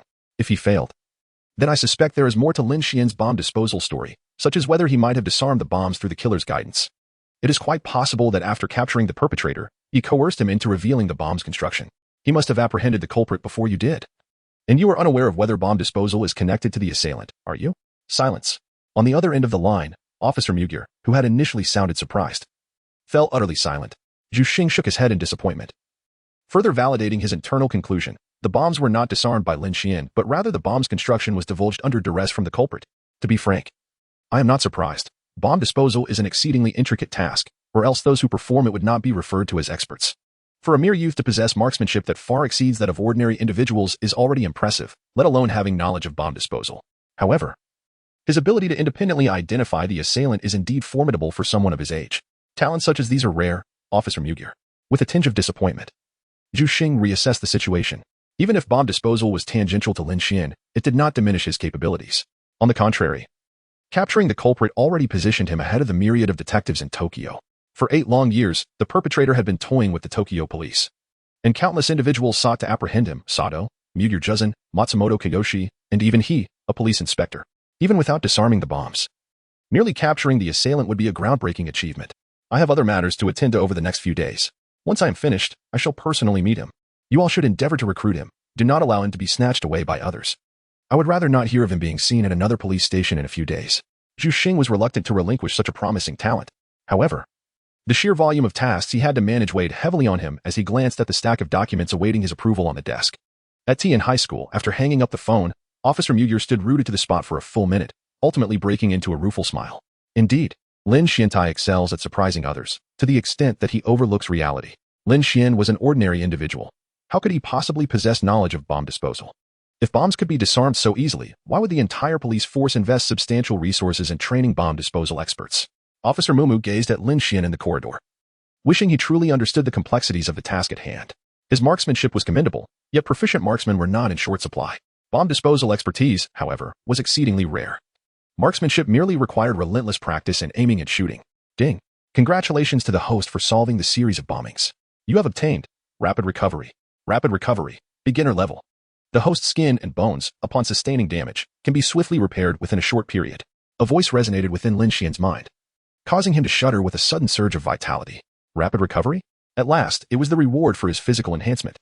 Lin Xian yearned for the reward he cherished most. Certainly, the accolade of bomb disposal expert appeared commendable at present, yet safeguarding oneself remained paramount. Surely, I shall now be invulnerable, shall I not? I have received skeletal fortification, rendering my body as resilient as steel, impervious even to the penetration of handgun bullets. Coupled with rapid regeneration, even if I were to become a desiccated corpse, my bones would likely remain intact. A gentle warmth coursed through my entire being. Lin Xian felt a sense of well-being, albeit with an itchiness coursing through his body, prompting him to seek the embrace of a tank for a gentle rub. Just a mere touch. He was curious to ascertain the true extent of the hardness of his bones after undergoing 2 enhancements. He envisioned a tank slowly traversing over him, believing it would pose no significant threat, save for the potential shockwave. His internal organs remained quite fragile, despite the protective layer of bone. He knew that encountering a high-speed machine would be unbearable. If a nuclear bomb were to descend, future archaeologists might find themselves perplexed, unable to slice through his bones, rendering him an unsolved mystery. This young man was utterly incorrigible. Sato stood nearby, feeling speechless and somewhat ashamed. The world is indeed a realm of fairness. It bestowed upon me physical qualities that surpass those of women, yet, Lin Xian, indeed, from Lin Xian's years of experience, it was inconceivable for Sato to possess such a countenance. Sato's mind was a whirlwind of thoughts, utterly unaware that someone could hear her innermost musings. After a slight adjustment, she regained her usual stern demeanor as a police officer. He forcefully tore away the cloth from the killer's mouth. 8 years. At last, we meet. Chapter 56, Lin Xian's brutal enforcement. The police claim they cannot witness it. The killer's face turned ashen. In the corridor, fury was etched on the faces of every officer. He harbored no doubts that the constable might resort to extreme measures. Don't hit me. I'll tell you everything. Everything. Sato's pupils reflected the killer's struggles, and her initial intent to interrogate vanished without a trace. Sato was momentarily stunned. Is this the perpetrator who has slain numerous officers? Far from the arrogance and hubris she had imagined, there was only weakness. It felt as though her punch had landed upon cotton. Tears brimmed in Sato's eyes, followed by a bitter smile. Click. Under the watchful eyes of the crowd, she lowered her head and chambered a round in her handgun. No, please don't kill me. The killer, gripped by fear, recoiled repeatedly, and Officer Makuro sensed something was amiss, urgently calling out to Sato. Alas, Sato's gun was already aimed at the killer. She targeted the killer's face, while Officer Makuro shouted her name from behind, but Sato remained deaf to his pleas. If I pull this trigger, I will have my revenge. I will finally comprehend the events of 8 years past. Fool, why don't you shoot? Sato tightened her grip on the trigger, yet her finger hesitated to descend. Biting her lip, her expression shifted continuously. After a few moments of indecision, she ultimately lowered her weapon. Killing him would serve no purpose, except to forfeit my own life. Yet I'm unwilling. Unwilling to let this blood-soaked demon of murder escape with mere imprisonment. She heard the voice of her heart. Lin Xuan recalled that the laws of his homeland did not impose the death penalty. The most a murderer could face was imprisonment. Furthermore, the current prison system, which offered a more humane approach, resembled working in a factory, tightening screws. It was indeed unjust for those who had lost their lives at the hands of another. Yet, While one might evade the ultimate punishment, the burden of living with one's crimes remained inescapable. Lin Xuan turned around and delivered another kick, one that encapsulated the collective resentment of all present. The perpetrator had never anticipated the presence of the police. Lin Xuan's audacity to strike was beyond his imagination. Agonizing pain surged through his abdomen, causing him to writhe on the ground. Officer Mu, taken aback, recognized that only Lin Xuan possessed the audacity to act so recklessly. No one else would dare to assault someone in the presence of law enforcement. Without uttering a word, Officer Mu silently applauded Lin Xuan's actions. Villains deserved to face retribution at his hands. If it weren't for his uniform, he would have relished the opportunity to deliver a thorough beating to the assailant. Officer. He is hitting me. The perpetrator whined through his agony. Officer Mu snorted derisively. How fortunate you are to still be alive. What audacity you have to complain. I would gladly encourage him to strike you a few more times. Lin Xuan delivered another kick. The assailant, who had just attempted to rise, spat out a mouthful of blood and was sent flying a meter away. Lin Xuan shook his head, saying, "Do not blame me. Officer Mu has tacitly permitted this." Who struck you? You ran into my foot yourself. Oh, are you coming for more? Lin Xuan returned the favor in kind. Just as the assailant stood up, he was sent flying again by a fierce kick. Pleading for mercy, the assailant lay face down on the floor, feigning death. The pain was overwhelming, and he could not comprehend what Lin Xuan was made of. It felt as unyielding as steel, a realization only born from first-hand experience. Enough, my brother Lin Xuan. Officer Mumu murmured, his lips moving. If he did not intervene soon, a life might be lost. Although Lin Xuan could indeed create a scene, the police would not take any severe action against him. At most, they would offer him covert protection. The upper echelons of the ribbon community owed Lin Xuan a significant debt. Most were unaware of who had resolved the case at the municipal center. But uttering Lin Xuan's name would surely compel some to assist him. Take him away, Officer Mumu instructed his subordinates, barely casting a glance at the assailant. For 8 years, he had yearned to apprehend the culprit, yet witnessing the assailant's utter weakness extinguished his animosity. Such a person was not worth his precious energy. Officer Mumu prepared to depart. In the corridor, Sato suddenly recalled something. Oh, in a few days, it will be the international police shooting competition, and Tokyo has yet to register any officers. Before she could finish, Officer Mumu grasped the implication and began to ponder seriously. Lin Xuan's marksmanship was undoubtedly exceptional, yet he was merely an ordinary high school student. Sato dismissed the concern. It should be fine. There have been many non-officers who participated in the past. Moreover, they could attempt to recruit Lin Xuan into the Tokyo police force. At just 18, his shooting skills were remarkably advanced, potentially rivaling my own. If he were to receive professional training for a few years, he might become a new Turuamuro for our Tokyo precinct. Officer Mumu chuckled, shaking his head. Sato was still too naive. Think carefully. Is it truly plausible for an ordinary high school student to possess such remarkable marksmanship? He may very well be a genius secretly cultivated by an organization, much like Turuamuro. Though he is considerably younger, his skills are hardly inferior. If he has not undergone such training, then what title should we bestow upon him if Amuro is deemed a genius? A genius of geniuses, perhaps? Sato's eyes sparkled with hope, undeterred by the implications of his words. I can think of no other possibility aside from a genius of geniuses. His shooting prowess might lend itself to an explanation, but he has also disarmed 2 bombs that were deemed impossible to dismantle. Sato's excitement grew. Lin Xuan may very well be a forgotten genius, unbound by any organization, and it is indeed a stroke of luck for the Tokyo police to stumble upon him. Matsuda and Amuro Toru, both prodigies nurtured from a young age, could not achieve what he has. Lin Xuan is significantly younger than them. And besides his remarkable deductive prowess and shooting skills, possessing bomb disposal expertise is utterly unfathomable. Thus, he is nothing short of an extraordinary genius. Officer Magyar was momentarily taken aback. Subsequently, he shook his head with a smile. If he had believed Sato's words moments ago, the call with Shihoshi had brought him back to clarity. It seems that both you and I have harbored excessive expectations of Lin Xuan, neglecting the facts. We instinctively assumed Lin Xuan was the one who defused the bomb. But what if there exists a possibility that the murderer informed him? Sato's lips parted slightly, her mind racing through the sequence of events. After a brief moment, she was taken aback, realizing she had never considered this possibility. And it is indeed the most plausible one. Rather than Lin Xuan possessing bomb disposal skills, it would be far more logical for the murderer to divulge the truth under the duress of Lin Xuan's fury. The murderer's timid disposition, when confronted by Lin Xuan's explosive temper, could easily lead to a confession. However, before them stood a murderer who appeared utterly bewildered. What on earth?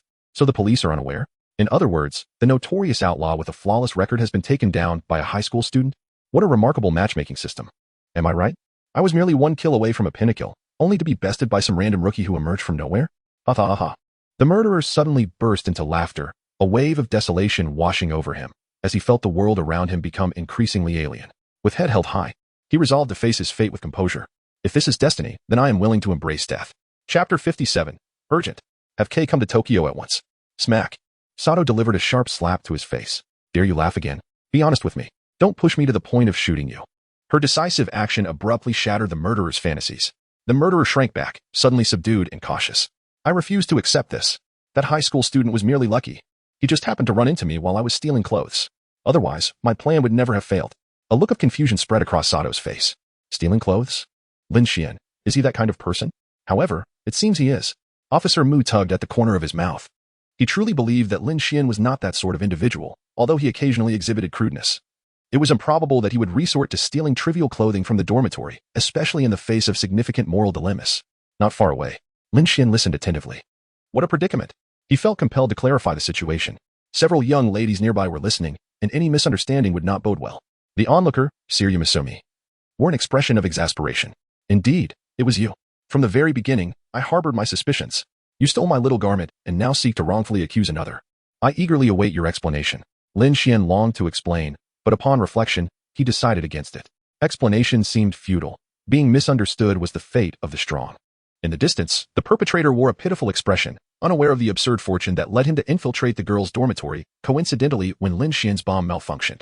As a mere high school student, he could not possibly disarm Lin Xuan's bomb. Officer Mumu pondered deeply. It made no sense at all. The bomb had been tampered with. And it was only after receiving Lin Xuan's call that Conan successfully defused it. If the perpetrator was entirely unaware, then only one possibility remained, a highly improbable one. The bomb had indeed been dismantled by Lin Xuan. This revelation was astonishing. Officer Mumu's expression was complex, akin to a roller coaster ride. He had initially found a reasonable explanation for Lin Xuan's actions, and now, everything had flipped. He reached for his pocket. Should he make another call? Perhaps not. He had already made countless calls today. He decided to sort out the details back at the precinct. Otherwise, it would remain inexplicable. Officer Mumu set his phone down. Meanwhile, a police officer discreetly picked up his phone and typed a message in the student group chat. Big news. The entire Ribbon police force is about to undergo a transformation. A hexagonal high school student has emerged in Tokyo, masterful in deduction, marksmanship, and bomb disposal. You all remember the notorious bomber who instilled fear in every officer 8 years ago, right? This high school student apprehended him and even disarmed 2 of his bombs. In the group chat, everyone was from the same graduating class of the Tokyo Police Academy. Soon, messages flooded in. Is he also from the police academy? I'm still in the academy this year and haven't heard of such a remarkable individual. It can't be possible if such a person existed. The major police forces would have already taken notice. In any case, Osaka has not announced plans to recruit high school students. Thanks for crafting this elaborate hoax in your busy schedule. Don't ask me how I know, as I'm part of the explosive ordnance disposal team. In the corridor. Glancing up to see Officer Mumu had not noticed, the officer typed rapidly. Believe it or not, Officer Mumu was certainly shocked. His expression was quite telling. And Sato looked as if she could devour the high school student whole. In the chat, someone continued to counter. I'm part of the explosive ordnance disposal team. And after 3 years, I've yet to handle a real bomb. Can you guess why? The term bomb disposal expert isn't a joke. Ordinary bombs are referred to as improvised explosive devices, mostly homemade by criminals, each one unique, employing different deceptions. One must possess an in-depth understanding of bombs to execute such tasks, along with an extraordinary state of mind. The likelihood of a high school student disarming a bomb from that infamous perpetrator 8 years ago is nearly non-existent. By the way, our revered senior in the EOD team, Matsuda, perished at the hands of that criminal. In the chat, other Tokyo police officers chimed in to validate. I may not understand bombs, but the criminal sent a warning letter to the Tokyo police today, and there has been no explosion. What he said could very well be true. Soon, members of the bomb squad sent more messages. The absence of an explosion is due to the expertise of the Osaka bomb disposal specialist. I'm part of the Osaka EOD team. If it weren't for the bomb disposal expert, the sequence of disarming would have resulted in countless fatalities. The Osaka police officer, having sent this message, scoffed disdainfully and turned off his phone. Just then, Officer Itaki appeared, his expression dark. Officer Itaki, the bomb disposal expert successfully disarmed 2 bombs. I just learned this news from the student group chat. That was the criminal from 8 years ago. The Tokyo police are in a quandary, yet our team handled it. Ironically, they believe it was accomplished by a high school student. Officer Itaki's already somber face flickered with confusion. What are you talking about? What high school student? The bomb disposal expert has long since sacrificed himself. The perpetrator had installed 3 bombs. He was killed while disarming the first one. The officer was taken aback. A multitude of possibilities flashing through his mind, yet he could not envision a high school student disarming a bomb. What high school student are you referring to? Officer Itaki, realizing a blind spot, pressed further. The officer, looking dazed, mechanically replied, just now, a Tokyo police officer mentioned that a high school student captured the perpetrator and disarmed 2 bombs. Ding dong. The notification sound of a phone echoed. The officer picked it up.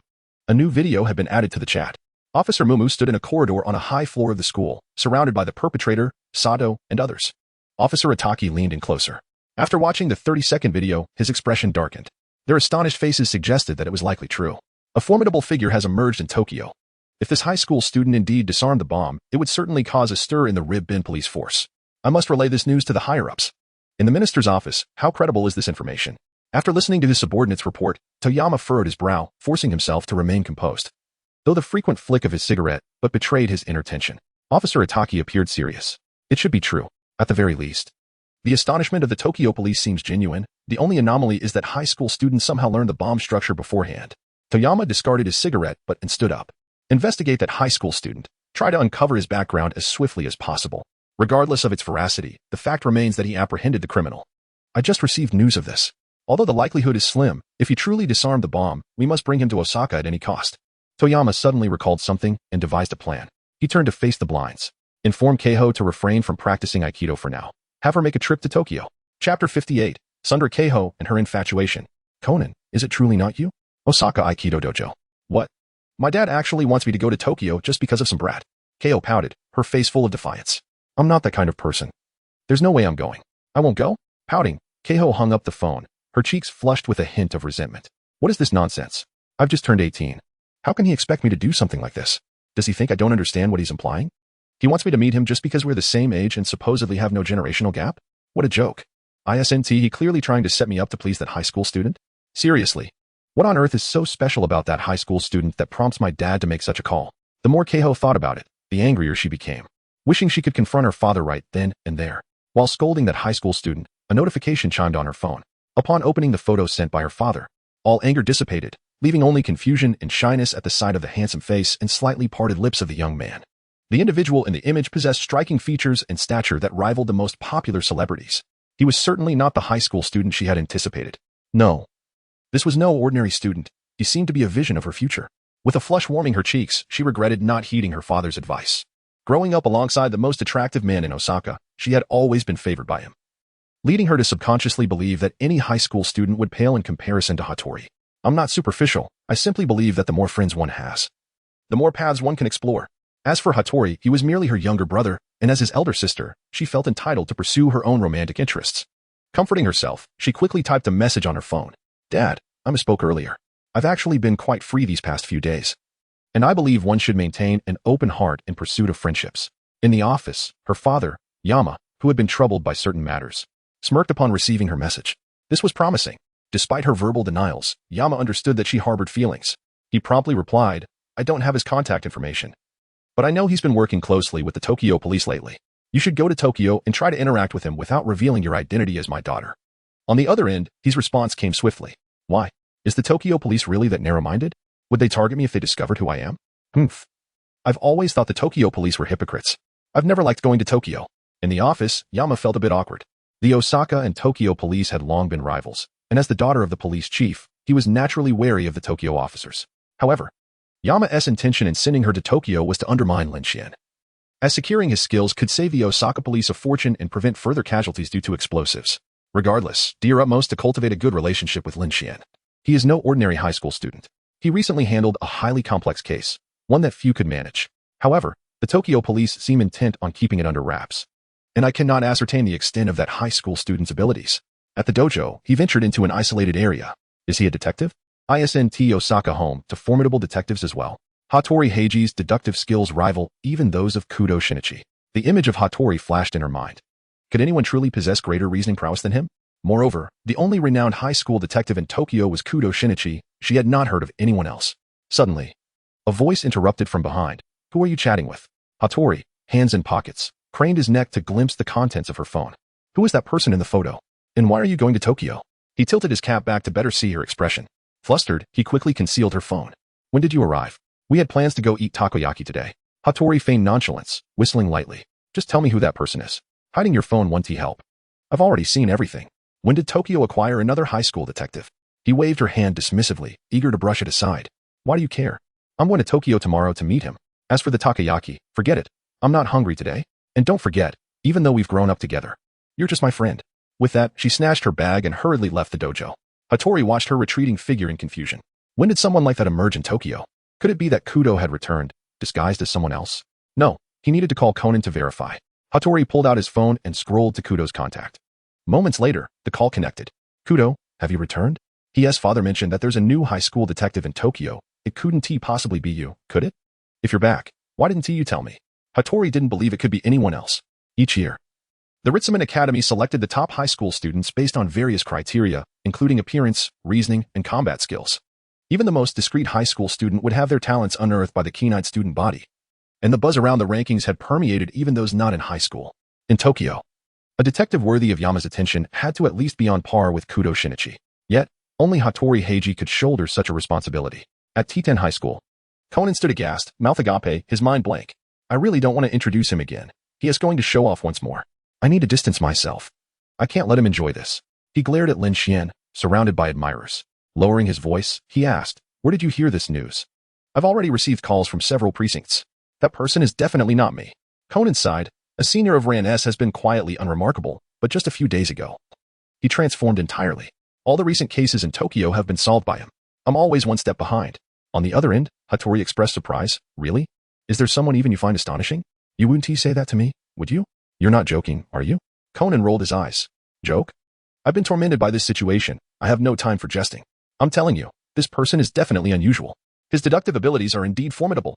Whenever a case arises, he remains inactive yet always manages to pinpoint the perpetrator with remarkable accuracy. It is not merely intuition. He can articulate the methods employed by the assailant and the motives behind the crime with clarity. Heiji Hattori pondered for a moment, his tone laced with confusion. I still find it rather implausible. In recent years, he has never been part of the youth selections. He is a senior to Ran and also to you. Which means he has spent more time in school than you have. He should rightfully be regarded as Tokyo's strongest young detective. Conan let out a deep sigh. If I knew the reason, I wouldn't be feeling this despondent. The frightening aspect is that his reasoning skills are not his only extraordinary talent. His marksmanship is astonishingly precise. Today he even single-handedly defused a bomb. Upon hearing this, Hattori instantly felt a sense of relief. He understood just how challenging bomb disposal can be. Therefore, that young man must have resorted to unconventional methods. Hattori conceived an excellent plan. It seems you have been under considerable stress lately. How could a young man possibly excel in every discipline? Why not do this? You all come to Osaka, and I shall meet him personally. I will expose that fellow's little tricks. Hattori brimmed with confidence. Upon hearing about the bomb disposal, he was certain that Lin Xuan was an imposter.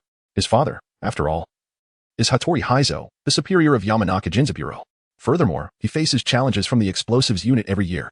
Hattori, having been influenced by his surroundings, knew that the construction of bombs varies greatly, and to defuse one must possess extensive knowledge of explosives, alongside formidable psychological resilience. A mere youth could not possibly possess both. Moreover, Conan had just mentioned that this young man possesses terrifying deductive abilities, which makes it even less likely. Hattori added. Then it is settled. Come over tomorrow afternoon. I have a way to unmask his disguise. Hattori recalled the recent series of murders in Osaka. Within a week, 2 individuals had fallen victim in the same manner. The culprit is exceedingly cunning. Even after 2 days of contemplation, he has no leads. And even Shinichi Kudou would find it challenging to crack the case swiftly. If that young man truly possesses talent, it will be evident once he arrives in Osaka. After hanging up the phone, Hattori clenched his teeth as he gazed into the distance, exuding confidence. This time, not only can he assess the youth, but he can also engage in a genuine contest with Conan. Everyone is eager to discover who reigns supreme as the strongest young detective. Whether it be in Kanto or Kansai, I am eager to know as well. Hattori scarcely regarded the youth as a rival. His sole competitor is Conan. At T in high school, in the corridor, Officer Sato reminded, do not forget your promise. Lin Xuan gazed intently at Sato. Officer Meguro, accompanied by his subordinates, had already departed, leaving Sato, Sonoko, and Ran in the corridor. Ran, perplexed, inquired, Officer Sato, what happened to your face? Sonoko, equally skeptical, regarded Sato with curiosity. Officer Sato has always been perceived as the serious and stoic female officer in my mind. Sato, hesitant to speak, remained silent. This individual, she was renowned for her slow-to-warm-up demeanor and her unwavering dedication to work. Even Sato had grown accustomed to this appearance. Lin Xuan's appearance shattered the image she had maintained for years. There is nothing to fear. Uttering a few words does not obligate us to take action. With this thought, Sato's expression softened. He took the initiative to ask, when do you have time? If possible, let us meet privately. Around them, everyone gaped in astonishment. Xiaolon looked at Sato in disbelief. Officer Sato. Meanwhile, Youzi, taken aback, quickly interjected, you know, senior. Sato, feeling embarrassed to admit it directly, could only brush it off. What are you all thinking? I merely wish to seize the opportunity to express my gratitude. Today he single-handedly resolved 2 bomb cases. As the lead on these investigations, it is only proper that I personally thank Lin Xuan. Youzi breathed a sigh of relief. Thank goodness. Just dealing with Xiao Lan was challenging enough. Adding Sato into the mix would leave her with no chance. Meanwhile, Shiraishi Masamitsu rolled her eyes in exasperation. She was truly baffled by these women. Glancing down, she noted how her female school uniform had been styled to resemble a boy's attire. However, it must be said, it was rather embarrassing. I simply enjoy dressing like a boy, but I am indeed a girl. Lin Xuan nodded, resonating deeply with the sentiment. It is quite perplexing, amidst such a multitude of stunning beauties, that only Xiao Lan. While I cannot speak for others, one certainly cannot gaze down and catch a glimpse of one's own toes. Lin Xuan turned to Xiao Lan, revealing a charming smile. Is the senior looking at me? How embarrassing. Surely, the senior wouldn't be recalling that photograph, would he? Xiao Lan lowered her head in silence. Well, Lin Xian's eyes widened in astonishment. Truly, she is the epitome of beauty. Lin Xuan naturally recalled that photograph, gradually overlapping with the scene before him. Chapter 60, My Family's Enormous Garden Senior. Why not come to my house tomorrow? My garden is quite vast and beautiful. If you get tired from playing, you can simply rest there, Yuanzi exclaimed, shaking Lin Xian's arm, her voice sweet and eager to reclaim his attention. I'm sorry, Yuanzi, but Lin Xuan and I have already made plans to meet tomorrow, Sato said gracefully, positioning herself in front of Lin Xuan. Aside from being slightly more attractive and possessing a more melodious voice than I do, and perhaps a marginally higher intellect, what else is there that you excel in? Yuanzi pondered, growing more confident. Lin Xuan is only 18. You should refrain from harboring any inappropriate intentions towards him. I merely wish to express my gratitude to him, as I mentioned earlier. If you wish to arrange a meeting, perhaps you can do so another time. However, I have indeed made plans with him for tomorrow, Yuanzi asserted, hands on her hips, utterly unconvinced. A blush crept across Sato's cheeks, a sensation she had never experienced before. As she spoke, she shyly averted her gaze from Lin Xuan. Did she truly have no ulterior motives? Who would believe that? I'm afraid, Sato, it seems tomorrow won't work out for you, a youthful voice interjected from behind the crowd.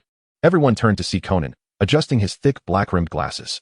Tomorrow, Lin Xuan will be joining us for a trip to Osaka. There are others who wish to meet him. Sato's lips parted in astonishment.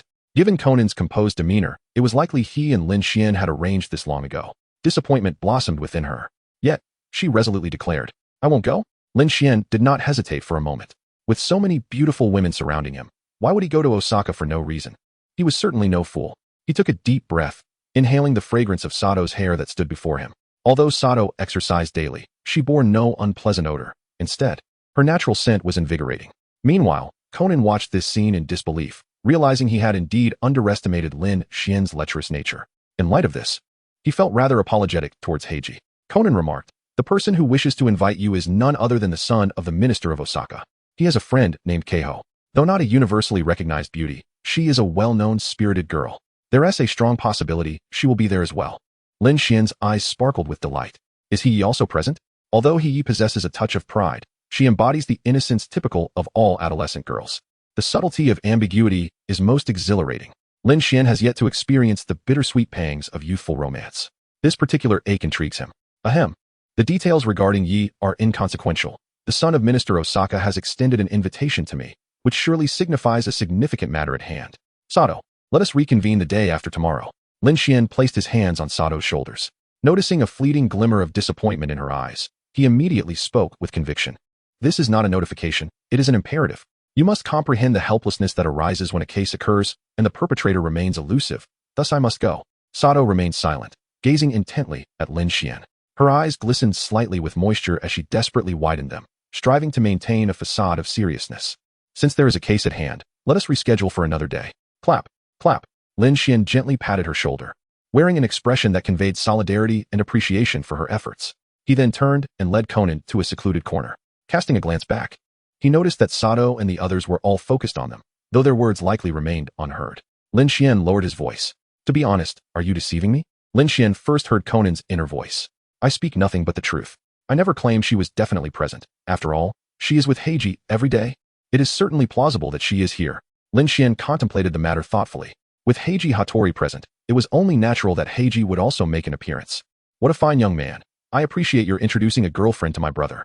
He offered a reassuring pat on Conan's shoulder before rising to his feet. Conan, bewildered, furrowed his brow as he gazed up at Lin Xuan's figure. Did I say something? What is this talk of beer and liquor? What on earth is he rambling about? Suddenly, a sense of dread washed over Conan. Could he possibly be referring to the organization? Is he truly affiliated with them? A chilling thought crossed his mind. If he were indeed linked to that organization, he could have eliminated me long ago. Who exactly is he? Even Shiho displayed no reaction to him. Yet, The mere fact that he mentioned the organization indicated that his identity was far from ordinary. Conan felt an overwhelming urge to call Shiho immediately. Most people were utterly oblivious to the existence of the organization. Even those who had some inkling were only aware of its original name. The organization was a term that only insiders like Shiho would know. Conan picked up the phone, but after a moment's reflection, he placed it back down. During the municipal center explosion incident, Shiho had encountered Lin Xuan and showed no sign of recognition. Even if he were to call, there would be no answers forthcoming. Meanwhile, on the other side, Lin Xuan returned to Xiaolan's side. Xiaolan, will you be going to Osaka tomorrow? Xiaolan gasped in surprise, not expecting to receive such an invitation. After all, she was surrounded by the affluent Youzi and the mature and alluring Sato. Compared to them, she was uncertain what quality could possibly captivate Lin Xuan. Nevertheless, Lin Xuan was fond of gazing at Xiaolan's bashful visage. Her face, a delicate balance between adorability and maturity, innocence and restraint, held a unique charm. Though not as vividly characterized as Yi or Yuanzi, she possessed an allure all her own, particularly when she was shy. Lin Xuan made a resolute decision. During his trip to Osaka, he must spend time with Xiaolan. However, Xiaolan appeared hesitant. But I have karate practice tomorrow. I've already informed my instructor, and it wouldn't be right to break my promise. Perhaps another time? Next time, I shall treat you to an outing. Xiaolan felt a flutter of temptation, yet she had committed to her instructor. She was not one to flake on her promises. Even for Lin Xuan, she prioritized honoring her commitments. Observing his indecisive demeanor, she felt a twinge of sympathy. Lin Xuan is also able to comprehend. The values held by Xiaolan are indeed the most captivating aspect for him. Otherwise, he would not have remained without having experienced even second base until now. However, Lin Xuan has a penchant for compelling others. No, you must accompany me. If you refuse, then I shall. Lin Xuan reached into his pocket. Sato and Yuanzi looked utterly bewildered, while Xiaolan instinctively recalled that photograph. Don't, senior, she exclaimed, her eyes anxiously following Lin Xuan's hand as it rummaged through his pocket. As it appeared that he was about to withdraw his hand, she swallowed hard, her beautiful eyes sparkling with anticipation, grappling with a difficult decision. Oh dear. Chapter 61. The crowded subway. Meanwhile, Lin Xuan also took out a pair of sunglasses from his pocket and elegantly donned them upon his face. He continued from where he left off. I shall simply wear my sunglasses and accompany Conan. Meanwhile, Xiaolan's mind wandered in a flurry of thoughts. Very well. It is settled then. We shall go to Osaka together tomorrow. Lin Xuan paid no heed to the whimsical thoughts of Xiaolan. After all, there remained ample time on the journey to be taken tomorrow. Continuing further felt utterly tedious to him. Such is the nature of men. At this moment, he simply yearned to return home swiftly and assess his body's recuperative abilities. The rapid recovery he experienced could rival the projects studied by the enigmatic organization clad in black. The rented abode awaited him. Lin Xuan grasped a kitchen knife, gritting his teeth as he drew it across his arm. A sharp pain surged through him. Yet his gaze remained fixed on the wound. The incision was a vivid crimson, and even before the blood had the chance to trickle down, it swiftly began to heal. How unbearably itchy. Lin Xuan resisted the urge to scratch. Moments later, his arm returned to its original state, not even a scar remaining. Truly remarkable. With such an ability, why would I bother solving cases? Confronting the Dark Organization would pose no challenge. Come forth, Dark Organization. I am ready to engage in a showdown with you. Lin Xuan, filled with determination, declared, I shall vanquish the Dark Organization. The following morning arrived.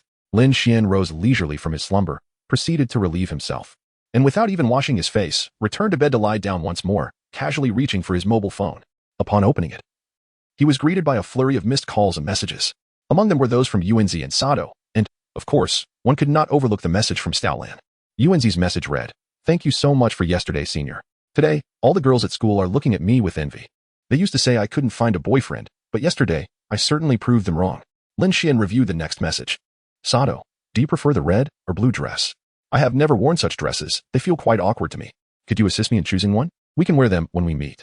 Sato sent several photos taken in a clothing store. One featured a seductive red dress, and the other showcased a light blue, innocent-looking schoolgirl dress.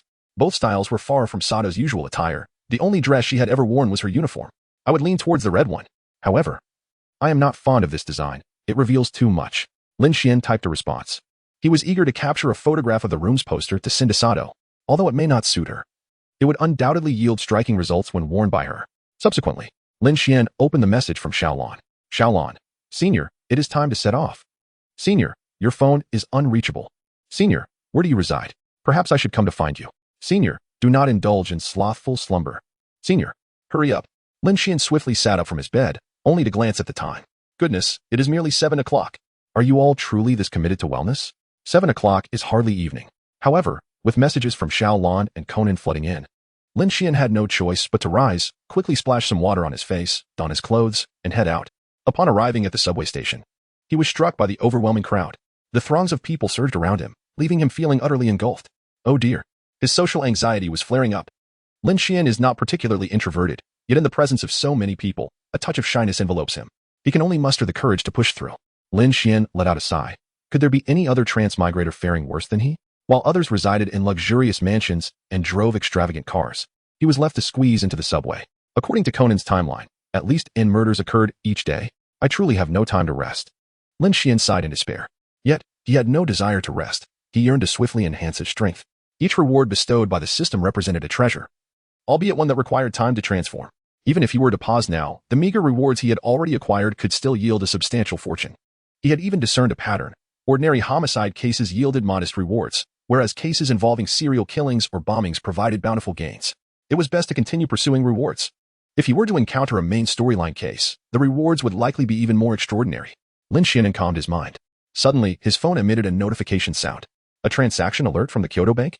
Your account received a transfer of 15 million on June 18th, XX year, at 7:54 a.m. Lin Xian beamed with delight upon reading the contents of the message. 5 million yen equates to approximately 270,000 yuan. For Lin Xian, who could only afford to take the subway at present, this sum represents a considerable fortune. Simultaneously, Mumu sent a message. Have you received the funds? This money is a unilateral gift from Zhuxing, while your bonus is still under application. Zhuxing is eager to meet you in person and take the opportunity to express their gratitude. If you are willing, Zhuxing will arrange a position for you. This is indeed a splendid opportunity. Sato has worked diligently for many years and has consistently demonstrated exceptional business acumen, yet has only attained the rank of police supplement thus far. With your qualifications, your promotion should come swiftly. Lin Xian harbored no immediate aspirations for an official position and declined the offer with a typed response. However, he was acutely aware of the exceptional prestige associated with being appointed as a police assistant at the tender age of 18. It was evident that the police had demonstrated considerable sincerity in their approach. After sending his reply, Lin Xian tucked his phone away. Ahead, the train had arrived at its station. Goodness, everyone seemed like sprint champions. As soon as the doors opened, the space was inundated with a throng of people. Wait for me. In the blink of an eye, the crowd surged into the carriage like a torrent. Lin Xian hastily began to run. Fortunately, his physical prowess was commendable, enabling him to break through the throng of elderly men and women and successfully board the train. Chapter 62. The Subway Behemoth. My uncle is a deputy inspector. Just as he squeezed in, a few young women dressed in work attire began to crowd towards him. It was not a deliberate action on their part. Rather, the subway was exceedingly cramped. Moreover, they belonged to the same company, coincidentally entering the subway alongside Lin Xian. However, upon catching sight of Lin Xian's visage, the situation swiftly transformed. The young women exchanged knowing glances and stifled giggles. One slightly plump woman immediately pushed her way through, disregarding the gazes of those around her. Are you married, handsome? Could you possibly buy me a house? I would be with you right away. I happen to be a real estate agent, and I can offer you a favorable price, but you must ensure my name is on the property deed. Lin Xian, is there something you need, dear aunt? Lin Xian was taken aback by the unexpected act of begging. Is there truly such a shameless person in this world? Taking and demanding at the same time. Observing the expression on the woman's face, she appeared to be quite serious. The slightly plump woman, undeterred, forced a smile and shamelessly exclaimed, What do you say, young man? If you are willing, I will happily marry you right away. Go away, go away. Lin Xian delivered a cold elbow strike to her. It was utterly repugnant, saliva nearly dripping onto her shoulder. The slightly plump woman was momentarily stunned by the impact.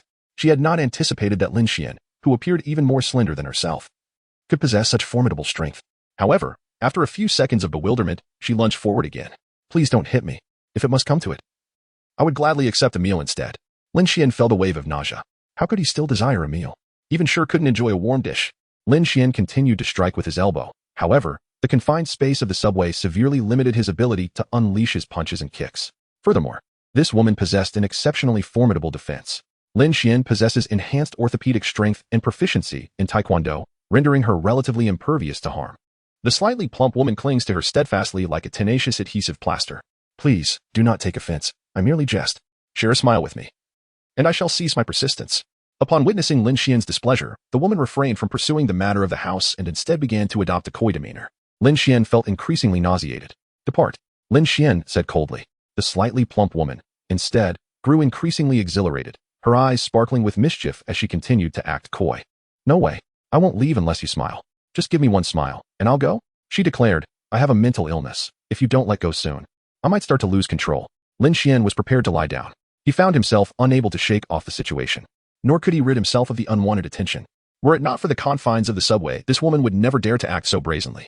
Noticing Lin Xuan's reluctance, the woman fixed her gaze upon him with a piercing intensity and threatened, "You must take me out for dinner today, otherwise I will report you for harassment.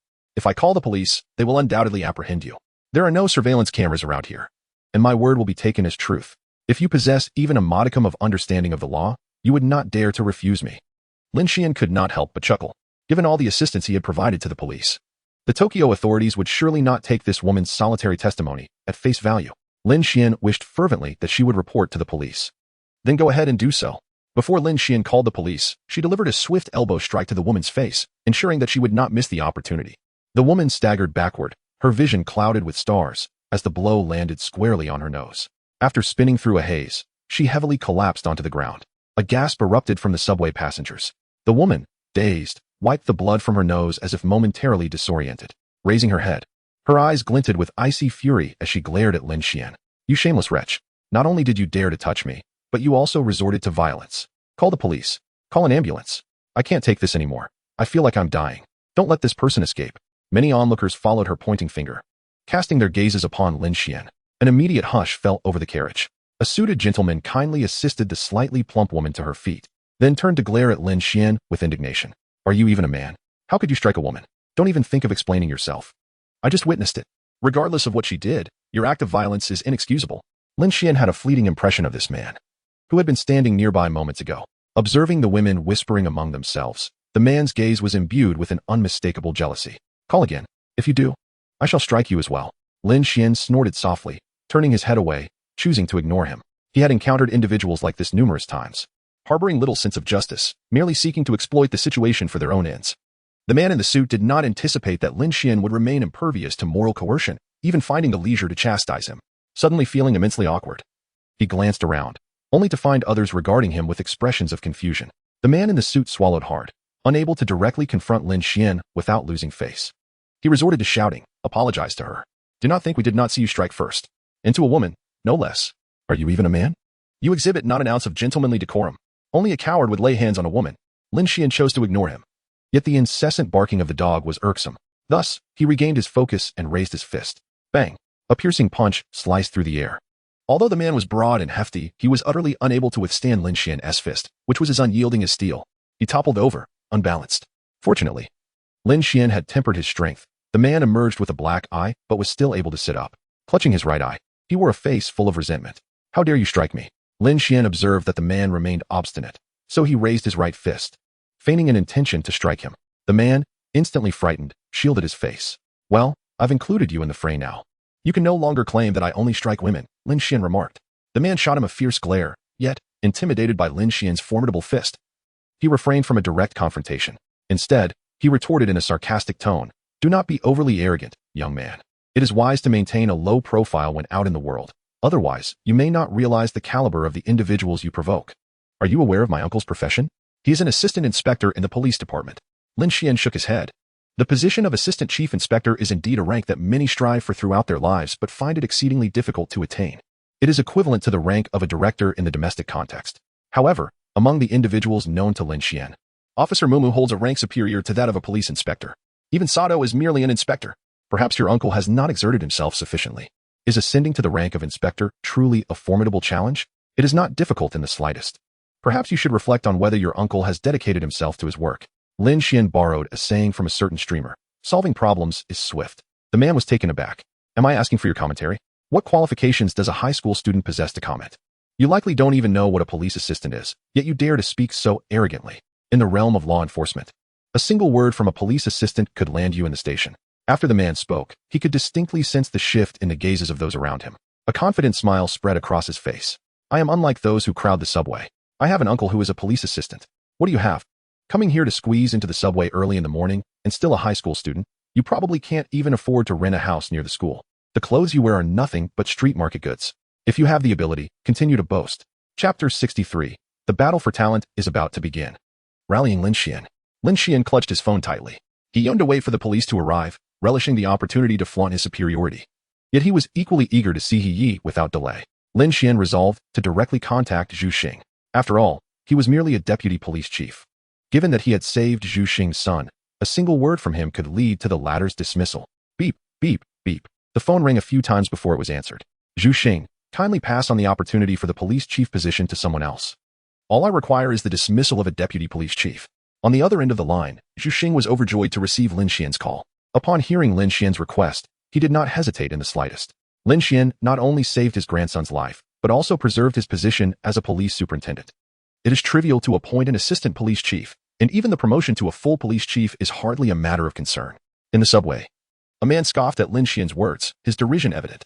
Police superintendent? Come on, my friend, you don't even know what an assistant police chief is. And yet you believe you can call a superintendent? Do you comprehend the stature of a superintendent? If a mere utterance of yours could lead to my uncle's dismissal, then that superintendent must possess little authority. You certainly don't seem the type to be crammed into the subway at such an early hour. With your capabilities, you ought to be flying on a private jet. The man exhibited no apprehension. The average individual might never encounter a police superintendent in their lifetime, let alone demand favors as Lin Xuan did. Lin Xuan was merely 18 years old, while the youngest police inspector was already over 40. How could one possibly heed the words of a high school student crammed into the subway? The overweight woman on the ground had also contorted her face into unsightly folds. Ha ha ha, such pretentiousness without a hint of preparation. With that tone, are you pretending to make a phone call to your classmates? Even if you were imploring the inspector for assistance, you should adopt a more fitting demeanor. Could you at least pretend a bit better? The two pointed at Lin Xuan, erupting into laughter until tears streamed down their faces. After a prolonged bout of mirth, the man finally wiped away his tears. You wish to have my uncle dismissed, do you? Then let me enlighten you. My uncle is none other than the deputy chief of the 2nd Investigation Unit. Tianzhong Xiuxing. You had better ensure my uncle's dismissal.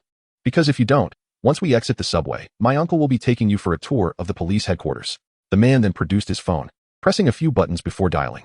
Lin Xuan held the phone, ensuring that Zhu Xing on the other end could hear every word clearly. Observing the man's deft dialing, it was evident that he had memorized the number by heart. As soon as the call connected, the man eagerly launched into his complaint. Uncle, I was bullied by a high school student on the subway. He continued, the train will soon arrive at Kyoto Station. Could you come? Yes. It's that insufferable brat who just turned 18. He taunted. Would you like to speak with him? The man deliberately put the call on speaker, making sure everyone could hear the voice on the other end. A smirk of satisfaction grew on his face as he raised the phone. Kid, I need to have a word with you. Enjoy your last journey. Kyoto Station will be your demise. Lin Xuan observed the smug expression on the man's face, and a flicker of excitement ignited within him. Yes, just like that. Just remember not to cry out when the moment of retribution arrives. Lin Xuan answered the phone. The voice on the other end exclaimed, So, you are the one who bullied my nephew, aren't you? You should consider who you are targeting. Just you wait. Nephew, make sure he doesn't escape. At the next station, I will have people waiting at the subway station. This declaration was distinctly heard by Zhu Xing on the other end of the line, causing his face to turn pale. He wished fervently to recruit Lin Xuan into the police department, yet a fool among his subordinates had created this predicament. Zhu Xing hung up the phone and promptly reached for the landline in his office. He made a call to the office of the police chief of the 2nd Investigation Division. Meanwhile, in the subway, the man remained blissfully unaware of the gravity of the situation, grinning broadly. Aren't you quite arrogant? Just wait until we get to Kyoto Station. Let's see how my uncle deals with you. Lin Xuan chose to ignore the situation. The slap he had delivered left the man too intimidated to retaliate, relegating him to a corner where he could only express his disdain. By the time they reached Kyoto Station, the man's smugness would surely lead to a spectacular downfall. Although the man dared not confront Lin Xuan directly, his face betrayed an air of confidence, as he envisioned the moment Lin Xuan would be begging for mercy at the next station. Osaka, Explosive Ordnance Disposal Unit. Ding dong. The officer's phone chimed. Picking it up, he casually scrolled through, discovering a message from a classmate working at the Tokyo Criminal Department. Instantly, he sat upright. This classmate had previously brought forth earth-shattering news. A monstrous high school student in Tokyo was not only proficient in numerous disciplines, but also an expert in bomb disposal. The officer relayed this information to his superior and was promptly rewarded with a bonus of 2,000. This time, the officer's eyes sharpened as he spotted the name Lin Xuan once more. A new update. Lin Xuan had traveled to Osaka, and someone on the train had inadvertently offended him. Coincidentally, that person's uncle was a deputy inspector in the nearby investigation department, who had just been dismissed, now weeping while gathering his belongings. What a tragic fate for a man who had only just become a deputy inspector at the age of 38. Yet, perhaps he deserved it. Attached was a photograph of the dismissed deputy inspector, visibly distressed as he packed his documents, tears streaming down his face. The officer quickly recognized the significance of this information. Lin Xuan was coming to Osaka? Could it be related to yesterday's incident? Had Chief Yamamoto specifically invited him?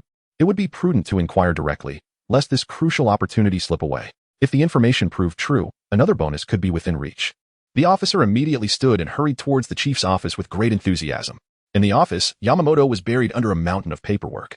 Upon seeing the officer enter, a reassuring smile graced his face. He had not paid much attention to this new officer until yesterday, when he brought news of Lin Xuan.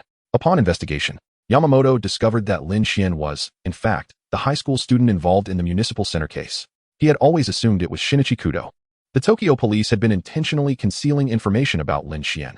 Without the new officer, the Osaka police would have remained oblivious to his existence for some time. At this moment, the officer appeared anxious, offering only a cursory greeting before launching into a report on the information from his phone. Chief Yamamoto, Lin Xuan has arrived in Osaka. He is currently on the subway. Yamamoto's eyes glinted with intensity, his grip on the documents tightening as they hovered in midair. His tone was grave. Is this information reliable? The officer nodded fervently. It should be true. A classmate from Tokyo sent a photo. Someone on the subway offended Lin Xuan, and his uncle, a deputy inspector in the investigation department, was just dismissed and is now packing his belongings. The officer turned his phone around, feigning nervousness while secretly relishing the situation. The astonishment on Yamamoto's face indicated that Lin Xuan had not been invited. He had secured exclusive information. At the desk, Yamamoto stared intently at the phone, his expression serious for several seconds before finally rising. This month, your bonus will be increased by 100,000. Go and inform Officer Otaki to gather a larger team for Kyoto Station, and assist Lin Xuan to ensure he has a favorable impression of the Osaka police. Chapter 64. Bold and Brazen. Meanwhile, the calm subway carriage remained unaware of the impending chaos. The man clutched the handrail, a smug grin plastered across his face, reminiscent of a victorious general. In just 1 minute, they would arrive at Kyoto Station. The man had already envisioned Lin Xuan's defeat. He would certainly take the opportunity to teach Lin Xuan a harsh lesson in front of his uncle, venting the frustration from the earlier slap. Ding dong. A notification chimed above. Before the man could glance at the platform, a gasp erupted from the surrounding passengers. Turning his head, he was met with the sight of over 30 junior constables, JC. Moreover, there were 2 groups of them. Could it be that his uncle had gained such prominence? The man could scarcely believe it. Had his uncle been promoted? The more he pondered, the more exhilarated he became, his expression swelling with pride as he glanced back at Lin Xuan. The young man was doomed. He would soon face the consequences. On the subway, a plump woman gazed vacantly out the window, equally bewildered. Was this person truly so well connected? Suddenly, she erupted with joy, shifting her demeanor to be more accommodating towards the man. Brother, you are incredibly powerful. To summon so many, your uncle must be quite impressive. It seems this young man is finished. Could I have your contact information, brother? I'm still unmarried, she said, pulling out her phone to open a social media app. The man fought back the urge to retch. You, fat woman. I help you, and you repay me with disdain? If you wish to show gratitude, simply enjoy the show from the sidelines. Don't disgust me. If it weren't for my desire to deal with this little brat, I wouldn't waste a word on someone like you. The man's sense of superiority reached its zenith, with over 30 junior constables waiting for him at the subway doors. Who would dare to challenge him? Ding. The subway arrived at the station, and the doors opened. The man scanned the area, failing to spot his uncle. However, he paid little mind to it, casually pointing to a female junior constable and instructing, "That's him. Hurry, apprehend him. Don't let him escape. Be cautious.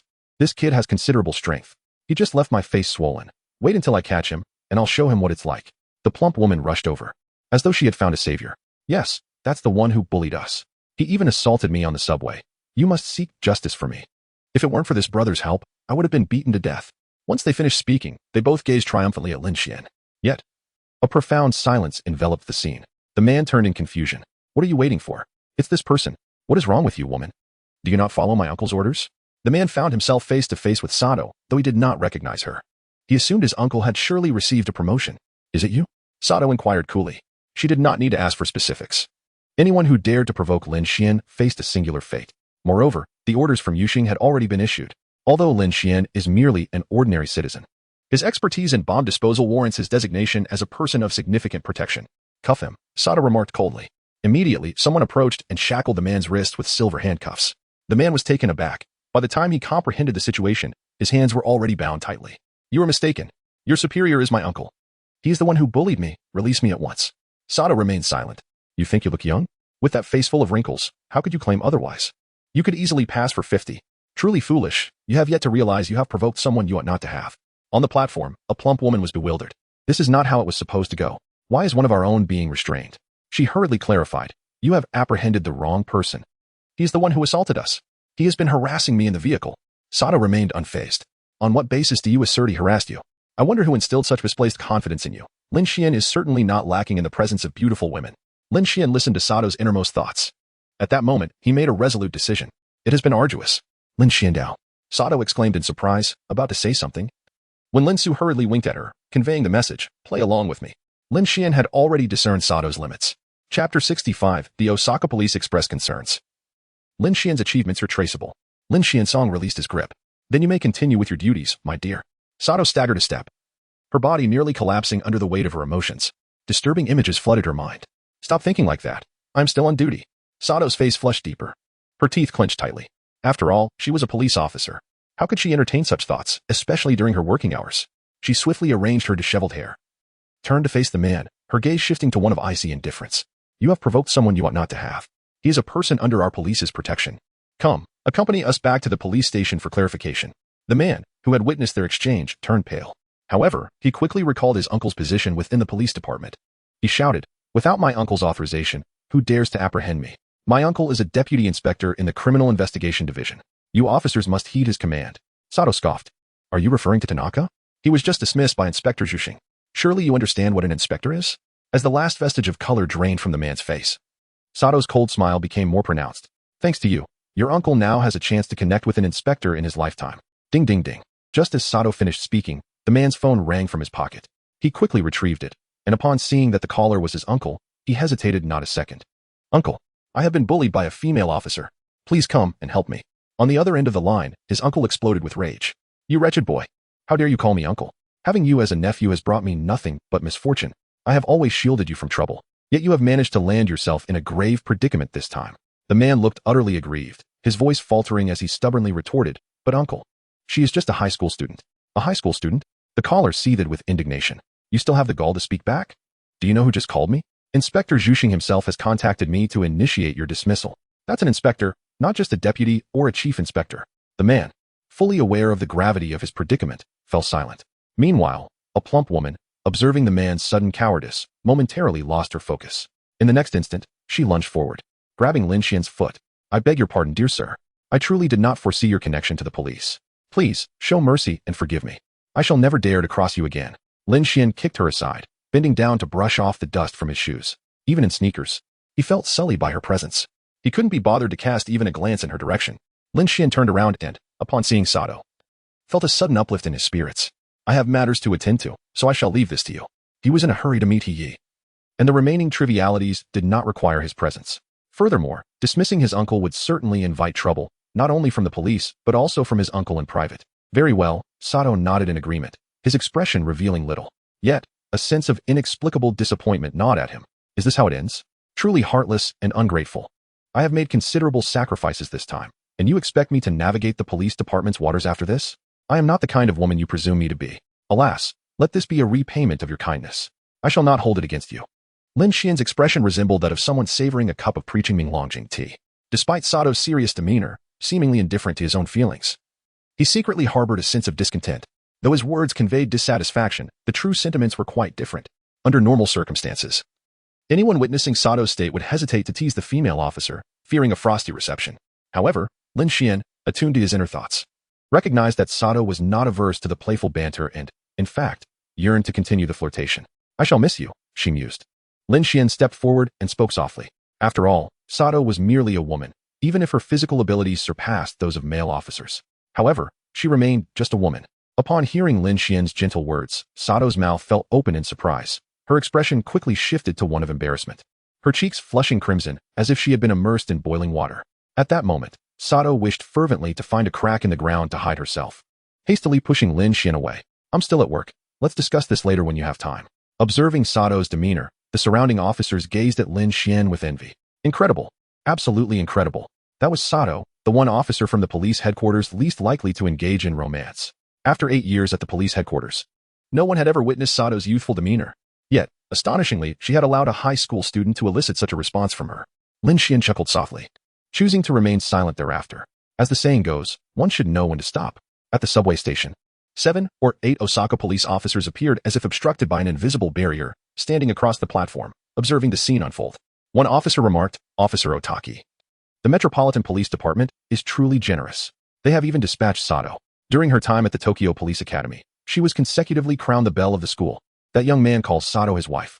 It seems we, The Osaka police stand no chance. Officer Otaki, resting his chin on his hand, pondered deeply. How despicable. To resort to the allure of beauty merely to seize Lin Xuan. Lin Xuan has fallen into a trap. A solution must be devised to rescue Lin Xuan from the clutches of the police department. Officer Otaki turned around and mused. As residents of Osaka, we are known for our charm and wit. Surely we have some attractive female officers among us. Do any of you have recommendations? The crowd exchanged glances, bewildered, and shook their heads in confusion. A few even volunteered themselves, but alas, their physique left much to be desired, as they were accustomed to the rigors of duty. Most notably, there were even some men who stepped forward, exclaiming, Hey, what do you think this is for? Enough. This is no time for jesting. Officer Otaki could no longer endure the absurdity. If this continued, the Osaka police would be thoroughly embarrassed. He pondered deeply, and suddenly a vision of a young girl appeared in his mind. Of course, how could I have forgotten? We still have Kazuha in Osaka, though younger than Sato. Kazuha has blossomed beautifully over the years. Moreover, I am aware that many young men are eager to pursue her, indicating her considerable popularity. Perhaps, just perhaps, Lin Xuan. Officer Otaki's eyes lit up. Although Kazuha is another's daughter, her father, Toyama, would likely not object. Furthermore, Lin Xuan possesses not only an appealing appearance but also an extraordinary skill in bomb disposal. This ability is among the most valued by law enforcement agencies. Numerous significant cases are intricately linked to explosives. Many agents, despite their proficiency in marksmanship, often fall short in the realm of bomb defusal. Lin Xuan alone can fill this void. His achievements are verifiable. Chapter 66. Minor friction stirs the attention of the police superintendent. Officer Otaki hurriedly turned away, discreetly dialing Yamayama. A few minutes later, in the Osaka Prefectural Police Office, Yamayama had just hung up and immediately called Ko. He was frantic. If he was a moment too late, Sato would snatch her away. Though Sato was formidable like a male officer, his looks and physique were top-notch, making it impossible for the average suitor to resist. A big sister who exuded both safety and charisma. This fellow truly possesses an enchanting allure, yet such prowess warrants the sacrifice of my beloved daughter. Yamayama shook his head, astonished that he would actually consider using Ko as a pawn. He had always prided himself on being open-minded, believing he would never interfere with his daughter's marriage. Hello. The call connected, and Ko's voice came through. Yamayama's expression softened, although his daughter had her few minor flaws. Her vibrant personality and strong charisma were undeniable. Hearing her voice lifted his spirits considerably. Have you gone to Tokyo? He asked directly. On the other end, Ko replied, Dad, why are you so anxious? I still have to practice Aikido these days. I'm really feeling jealous. You've called me twice recently. And each time you talk about that guy. Yamayama chuckled awkwardly. He hadn't been able to call Ko much lately due to his busy schedule. Ever since their last conversation, he had been secretly investigating Lin Xuan. Additionally, there was another pressing matter. It's been incredibly hectic lately. You know about the case in Osaka. The serial murder case has been quite a headache. Moreover, we still have no leads on the killer. Ko understood his concerns and expressed her worry. They haven't found the murderer yet? That culprit is too cunning. All the students at our school know about this. They are too scared to go out, fearing the murderer might stab us. Yamayama sighed. The recent events in Osaka had deprived him of sleep. It had been a long time since such a high number of deaths occurred in a serial murder case in Osaka. More distressing was the fact that despite the killer's audacious signature left at each crime scene, the Osaka police remained utterly clueless. Even Hattori Heiji, the genius high school student from Osaka, had been assisting in the investigations but to no avail. Hattori was someone who could rival Kudou Shinichi. Rest assured, the killer will not escape. But let us discuss your matters first. You need not go to Tokyo. Otaki will soon bring Lin Xuan here. You should meet Otaki and get acquainted with Lin Xuan. Ko did not refuse. Yamayama continued, it would be best if some sparks flew between you and Lin Xuan. I have investigated, and he is quite a decent young man. You should strive to win him over. Lin Xuan has a so-called wife in Tokyo. But that must surely be mere banter. You have a chance. Upon hearing this, Ko was bewildered, her tone playful yet indignant. What? He already has a girlfriend. And you still want me to pursue him? Dad, what kind of potion has that guy given you? How could I ever do such a thing? Yamayama was unfazed. He understood his daughter's temperament well. He pressed on, Ko, by legal standards, you are already of marriageable age. I previously didn't want to interfere with your marriage. But I now believe that intervention would be beneficial for both of us. No matter what, you must quickly get together with Lin Xuan. On the other end, Ko's temper flared immediately. I refuse. I have feelings for him. Does that mean I can't take my time? Moreover, I don't even know who he really is. The more you push me, the less I want to comply. Yamayama's expression remained stern, his inner sigh echoing through his resolute tone. Lin Xuan must become my son-in-law. My daughter is no less than Sato. Regardless, you must make Lin Xuan my son-in-law. Ko retorted, if you are so fond of selecting, why don't you undergo gender reassignment surgery and live with him yourself? With that, she hung up the phone, her delicate face flushed with indignation. Who exactly is Lin Xuan, that he could provoke my father to call and say such things? Humph. Regardless, I shall not heed his words. If I truly liked him, I would be with him. Yet, a fruit forced from the vine shall not be sweet. He, with her optimistic disposition, swiftly brushed aside her earlier gloom. She took out her phone, intending to purchase a hat. Outside the Aikido dojo, the sun blazed down mercilessly. Insufficient balance, the notification read. Just as he completed all the necessary steps to make her payment, the same alert popped up. This cannot be right. I distinctly remember having funds. She attempted the transaction once more, only to be met with the identical message. What on earth? Hi's expression shifted. A troubling thought flashing through her mind. Could it be that the funds in her bank account had been siphoned away? Upon reflection, the likelihood seemed alarmingly high. Having just reached adulthood, she had yet to acquire her own card, leaving her father in control of the account. If he wished to intimidate her, diverting her funds would be the most effective means. Surely, he wouldn't stoop so low. Am I not his beloved daughter? I was mistaken, father. He hastily dialed her father's number. He could allow her to do anything, but he must not sever her access to her funds. The call connected. Dad. He cooed. I was just joking. Aren't we the best father-daughter duo in the world? Please transfer the money back. Let's not jest like this again. I can repay you, can I? On the other end, Yuanko replied, all right then, hurry and find Officer Otaki. Lin Xuan has already arrived. I have set my sights on this son-in-law. Transfer the funds back, and take good care of Lin Xuan for me. Once I finish dealing with the serial murder case, I will personally seek him out. He quickly glanced at her messages. A new notification indicated funds had been credited to her bank account. A sigh of relief escaped her lips. However, she had no intention of complying. Besides, Lin Xuan was already married, no matter how much she liked him. She could not engage in such actions. Perhaps she should at least take a look, if only to feign interest. At the subway station, Officer Otaki, after much deliberation, finally approached, a broad smile illuminating his earnest face. Lin Xuan, my brother. I hear you are coming to Osaka. Chief Inspector Yuanko specifically sent me to fetch you.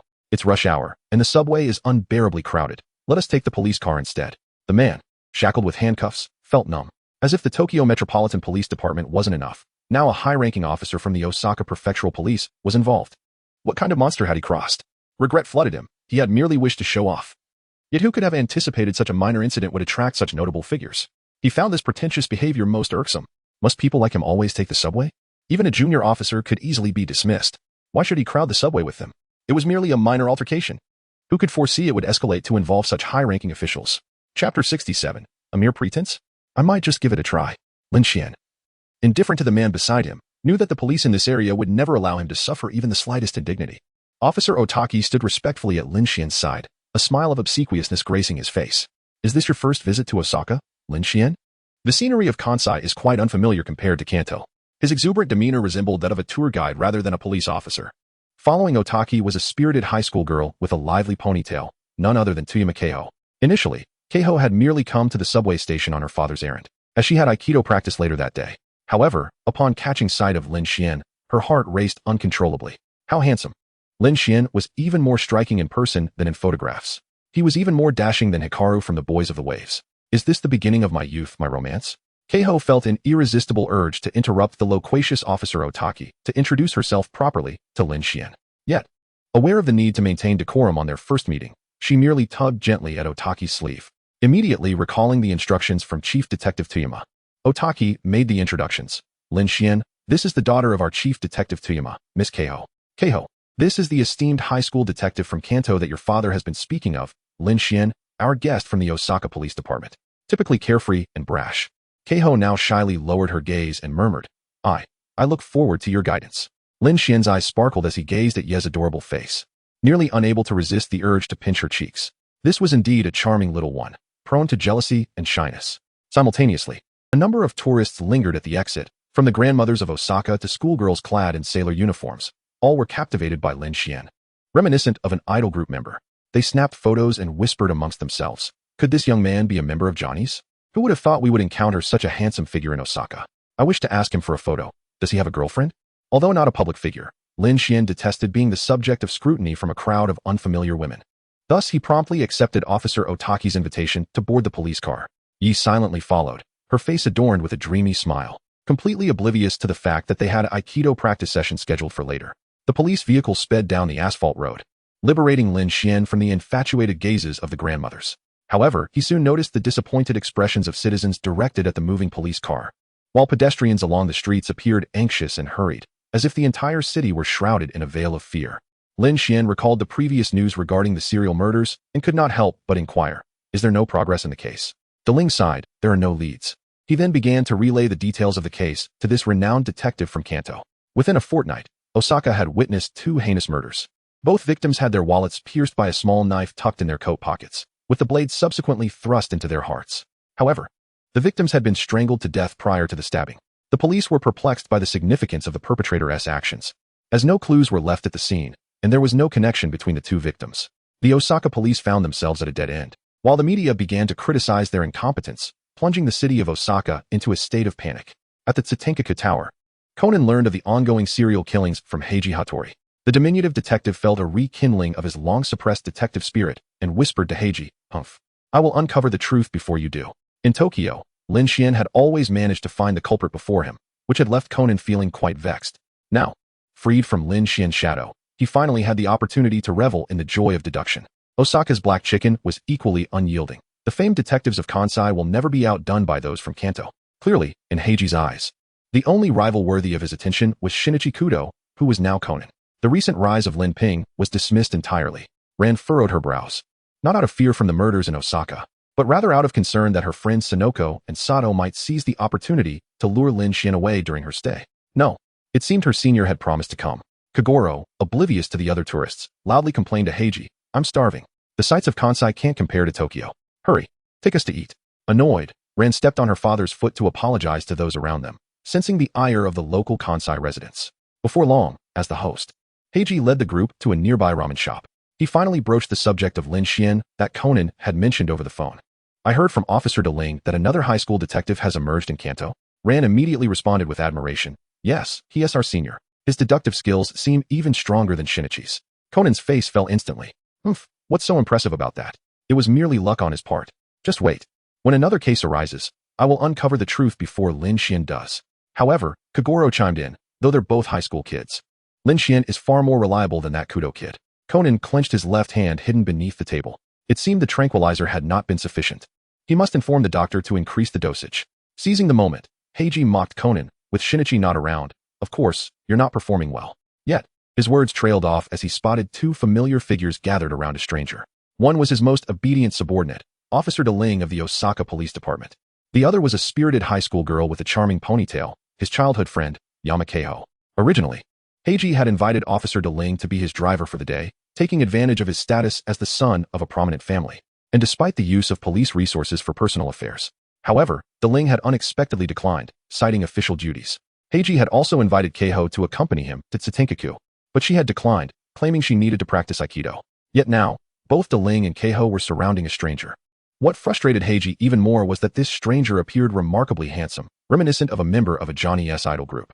Yamakeho, standing beside him, wore a bashful expression, something she had never displayed in front of him before. Unable to contain himself, Heiji abruptly left Kagoro's party and approached Lin Xuan and the others. Chapter 68. I would never like a foolish woman. Meanwhile, Conan and the Muri father-daughter duo turned to follow Heiji's departing figure. The 3 quickly spotted Lin Xuan, who stood out conspicuously in the crowd. Muri expressed his confusion, muttering, "Another detective kid? Why is he in Osaka too?" Ran initially felt delighted but then slightly disheartened. "How wonderful. I didn't expect my senior to actually come. Wait, who is that girl beside him? Are they close?" Conan's spirit reignited with determination. "Humph, Lin Xuan, since you dare to come, don't blame me for being ruthless this time." As DeLing and the others prepared to place their orders, the ramen shop owner, captivated by the striking appearance of Lin Xuan and the equally attractive Keiho, could not help but ask, "Are you two a couple?" Keiho, unable to contain her excitement, covered her face with her hands and secretly glanced at Lin Xuan's reaction. However, before Lin Xuan could respond, an unwanted interruption occurred. "You fool. How could this silly woman find a boyfriend?" Though her words were directed at Keiho, her hostile gaze was fixed on Lin Xuan. Feeling the heat of her glare, Lin Xuan could not help but feel a twinge of annoyance. Officer DeLing quickly intervened. "Heiji, he is a guest of the police department." With the ongoing serial murders unresolved for 2 weeks, the Osaka Police Department was under immense pressure from the media and the public. Under normal circumstances, Heiji's keen deductive skills would have allowed him to ascertain that the unfamiliar man was a detective invited to assist with the case. However, this time, Heiji seemed to have lost his wits. A guest? Why would the police invite such a pretty boy as a guest? Is he a witness to a marriage fraud case? Officer DeLing did not have time to explain, as Keiho could no longer contain her defense of Lin Xuan, exclaiming, "Heiji, what nonsense are you talking? He's the strongest high school detective from Kanto, Lin Xuan, invited by my father to investigate the serial murders. You should apologize to him." Upon hearing this, Heiji's face displayed an expression of disbelief. He is Lin Xuan. I never expected he would actually come. He had only casually mentioned it. Yet, how had Lin Xuan transformed into a guest of the police department? Nevertheless, Heiji did not dwell on this too much and feigned innocence, asking, why was I not informed about this? Deling's face immediately turned awkward. The chief of the Hattori police department specifically instructed that this needed to be kept confidential from you for the time being. At this point, regardless of how oblivious Heiji might have been, he finally grasped the situation. He was the strongest high school detective in Kansai. Yet with access to inside information from the police, he was able to mobilize active officers to assist him in the investigation. After 2 weeks of fruitless effort, it was evident that both his father and the Osaka police had lost faith in Heiji, yet to preserve his dignity. They had concealed from him the fact that they had sought assistance from the renowned detective from Kanto. They simply did not anticipate that Heiji Hattori had also invited Lin Xuan. Realizing the entire situation, Heiji could not help but clench his fists. Humph. That pretty boy from Kanto. I will uncover the truth and apprehend the culprit before you do. Heiji then turned to Kazuha and inquired, aren't you supposed to be practicing Aikido? How did you end up at this ramen shop with that pretty boy? I mean, the detective from Kanto. Kazuha had initially intended to merely meet Lin Xuan at the subway station to silence her father, and then proceed to her Aikido practice. However, she never expected Lin Xuan to be even more handsome in reality than in his photographs, and she found herself inadvertently accompanying him to this establishment, momentarily forgetting about Aikido. Yet, a young girl could hardly voice such thoughts aloud. Facing Heiji, Kazuha reverted to her usual carefree demeanor, exclaiming, hey, Heiji, aren't you overstepping your bounds? Whether I practice Aikido or who I meet has nothing to do with you. Since earlier, your attitude towards Lin Xuan has been rather poor. Is this how you treat guests in Osaka? Apologize at once. You fool. Heiji stammered, taken aback by her retort. At that moment, he felt something familiar on him. It was a talisman made during their childhood, a memento from when they used to play together, which had been crafted after an incident where they were handcuffed. Heiji began to argue defensively. Of course it matters. Don't forget that the Hattori family and the Toyama family are family friends. If you, that foolish girl, were deceived by that pretty boy, our family's reputation would be tarnished as well. Huh. The more Kazuha listened, the angrier she grew. What nonsense. And calling me a foolish girl. Who are you referring to as a foolish girl? I'm sorry, Lin Xuan interjected, unable to contain himself any longer. He turned to Heiji and asked, what is your relationship with Kazuha Toyama? Without hesitation, Heiji replied, nothing much, just childhood friends who grew up together. His seemingly casual words belied the deep bond he shared with Kazuha. However, Lin Xuan seized upon this inconsistency. Although he had not provoked the black-haired boy, he had been targeted by him since earlier, so Lin Xuan decided to retaliate. How wonderful. It seems your relationship isn't particularly close. So you wouldn't mind if I pursued Miss Toyama, would you? Although it is our first meeting, I can assure you that Miss Toyama is far from the foolish girl you described. Kazuha's cheeks instantly flushed a deep crimson, akin to a ripe apple, leaving her at a loss for words as she glanced at her childhood friend. Heiji felt an unprecedented surge of impatience. Just as he was about to denounce the Kanto men as playboys, Lin Xuan delivered another blow. Are you the type who publicly insults others while secretly harboring affection for them, like a childish student teasing a beautiful classmate? Heiji could not possibly admit this in front of everyone, so he feigned indifference, retorting, fool. How could that be? Only a fool would be interested in such a foolish girl. For some reason, Kazuha felt an unsettling emptiness within her, as if a piece of her heart was missing. It dawned on her that, in the eyes of her childhood friend, she was merely a burdening fool. If that were the case, there was no need to wear the childhood talisman any longer. Meanwhile, Ran was casting a hostile gaze at Kazuha. Who on earth was this girl? How could Senior Lin Xuan utter such intimate words to her? Idagawa Conan's emotions were exceedingly complex. He felt sympathy for his good friend Hattori Heiji, as Heiji would soon experience the profound despair of being thoroughly overshadowed by Lin Xuan. At the same time, Conan shamelessly entertained the notion of matchmaking Lin Xuan with Hiei. If these two were to become a couple, perhaps Xiaolon would still wait for me to revert to Kudou. Yet in the next moment, Conan shook his head, urging himself to dispel the thought of undermining his brotherly bond. Inside the ramen shop, several detectives harbored their own ulterior motives. Just then, a sudden loud crash resounded from outside. A heavy object plummeted from the rooftop, landing squarely on the police car parked outside. Immediately, pedestrians who witnessed the event erupted into hysterical screams. For what had fallen was a corpse, the third body in the ongoing murder case. Chapter 69, Instant Judgment. Lin Xuan and his companions immediately rushed out. The police car was somewhat deformed, with a corpse lying on the hood, having fallen from above, and shards of the windshield scattered everywhere. The deceased was a balding middle-aged man, a knife having pierced his wallet in the coat pocket and plunged straight into his heart. Visible marks of strangulation adorned the deceased's neck, eerily mirroring the condition of the previous two victims in the series of murders. Furthermore, this body was bound with a lengthy piece of rope around the waist. Officer Itaki, while displaying his identification, sought to calm the panicked crowd. At that moment, Lin Xuan noticed a shadowy figure on the rooftop, peering downwards, precisely positioned above where the corpse had fallen. Lin Xuan dashed to the rooftop without the slightest hesitation. Ever since he had been rewarded with enhanced bones and rapid recovery, ordinary killers posed no threat to him. Conan and Heiji, upon witnessing the scene, hurriedly followed suit. The man remained in a state of panic on the terrace, before Lin Xuan could even inquire. He discerned that this individual was not the culprit and could not provide any clues. What on earth was happening? I merely received a strange phone call, with that peculiar voice urging me to come to the rooftop. Why did someone fall to their death? The unfortunate soul, steeped in inner turmoil, had plastic sheeting secured behind him over the railing. Rather than squander time on a worthless bystander, Lin Xuan decided it would be better to spend time with the lovely Hei, preparing to leave. Wait. Heiji blocked his path, his voice laced with skepticism. Are you not a high school detective? Do you lack the common sense to question suspicious individuals? At that moment, Heiji's eagerness to solve the case stemmed not only from a desire to uphold the dignity of Kansai and his role as a detective, but also to prove to Hei that his abilities surpassed those of the seemingly inexperienced young man from Tokyo. Lin Xuan certainly understood his little schemes. He simply chose not to engage with Pingzi. Very well, if you wish to squander your time, I shall descend to accompany Heyi. He feigned surprise, exclaiming, have you not yet deduced that this individual has no connection to the case? It appears that the detectives from Kansai are rather mediocre. With that, Lin Xuan departed the rooftop without a backward glance. After the moment of astonishment, Conan exchanged glances with Pingzi. Could one truly ascertain, with just a single look, that the suspicious individual was unrelated to the case? How could that be? Lin Xuan is boasting. It is imperative to extract clues from the dubious man and temper Lin Xuan's bravado. I am Heiji Hattori, a high school detective who has resolved numerous cases. Whether you have heard of me or not, it is in your best interest to answer my inquiries. For only in doing so can you absolve yourself of suspicion. The two immediately began questioning the suspicious man on the rooftop. It turns out this individual operates a CAF on the second floor, and just 5 minutes prior, an unfamiliar call had come through. The voice on the other end threatened the manager to ascend to the rooftop, or else the CAF would face defamation in the newspapers for using inferior coffee beans. The manager, timid and conflict-averse, had barely turned the doorknob leading to the rooftop when he was startled by the sound of a heavy object crashing down.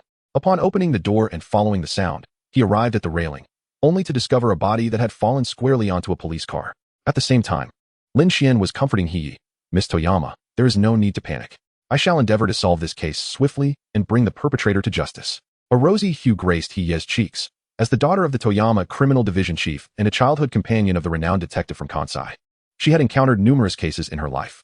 She would only feel fear at the moment of witnessing a corpse for the first time. Little did she expect that Lin Xuan was not only handsome and capable, but also possessed such gentlemanly qualities. How fortunate I am to have listened to my father and met Lin Xuan at the subway station. Lin Xuan listened to Heyi's inner thoughts, feeling quite surprised. It seems that being handsome indeed holds significant advantages. As Lin Xuan was about to take further action, he was interrupted by a sudden cough. At that moment, beside him, Mao Lilan remarked with a hint of mischief, Senior, numerous citizens are capturing the scene with their phones. It would be prudent for you to be mindful of your image. Lin Xuan then realized that he had overlooked Xiao Lan, who had appeared with Conan at the ramen shop. Miss Yuanshan was frightened by the corpse, and I was merely comforting her. Surely no journalist would pen an unscrupulous report. Even if such media existed, they would never dare publish a photograph of the daughter of Yuanshan Jinjiro. As Lin Xuan finished speaking, Xiao Lan approached his side. Senior, I am also quite frightened. Can you protect me? The moment her words escaped her lips, a tempest brewed within her heart. What has come over me? Why have I uttered such words and acted in this manner? Yet, she found it only natural and did not wish to withdraw, thus choosing to heed her true feelings.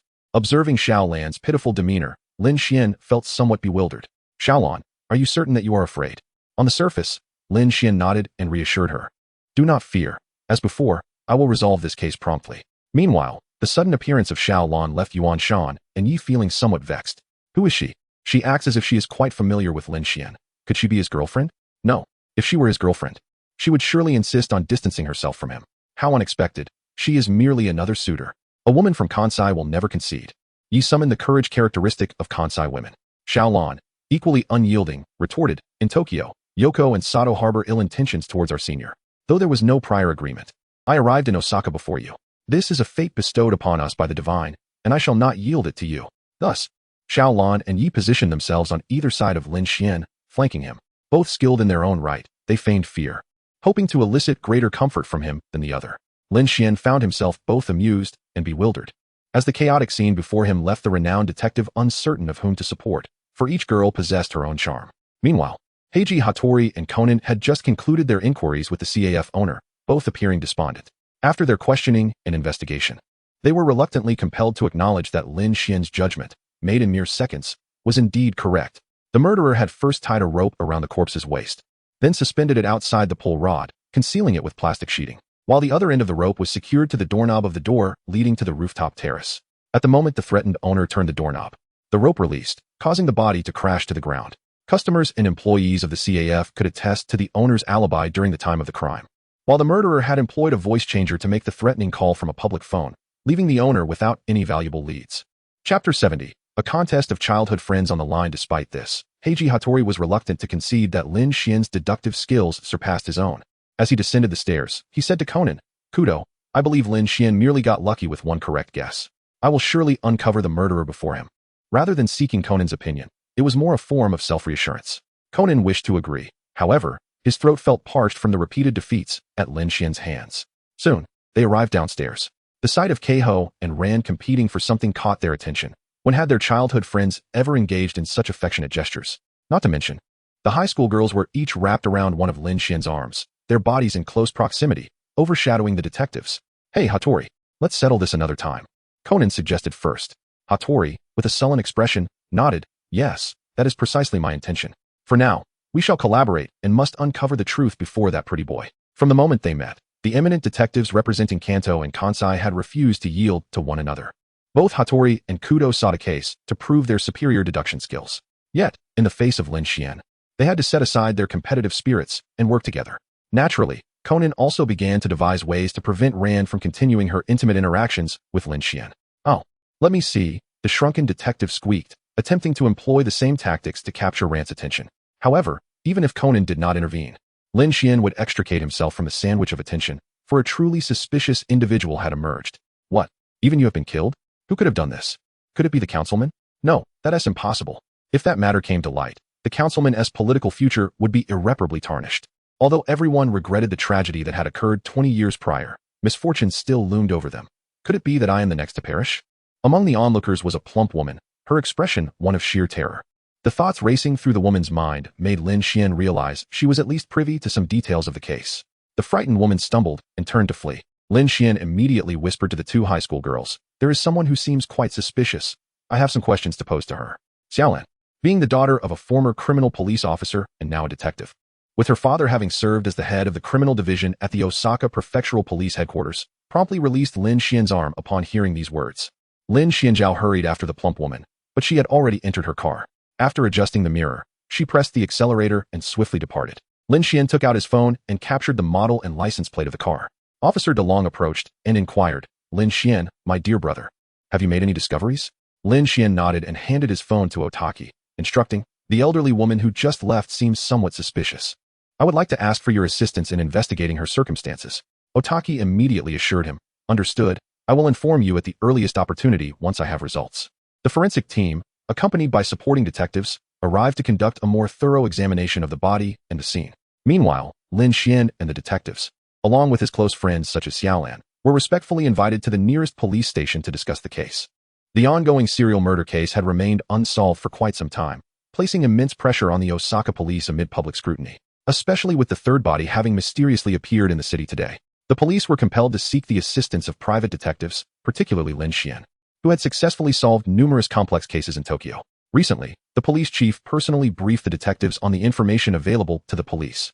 As Kagoro perused the documents, he couldn't help but comment, "It's no wonder public discontent is rising. So many elite officers in Osaka have spent 2 weeks with no progress." Lin Xuan silently made his way to the corridor, awaiting the investigative results from Officer Otaki. The elderly woman who had fled the scene in a state of panic was undoubtedly connected to the case. Heiji Hattori trailed behind him as they exited the operations room, saying, "Lin Xuan, I have something to discuss with you." Lin Xuan turned around, his inquiring gaze signaling to Osaka Heiji to speak candidly.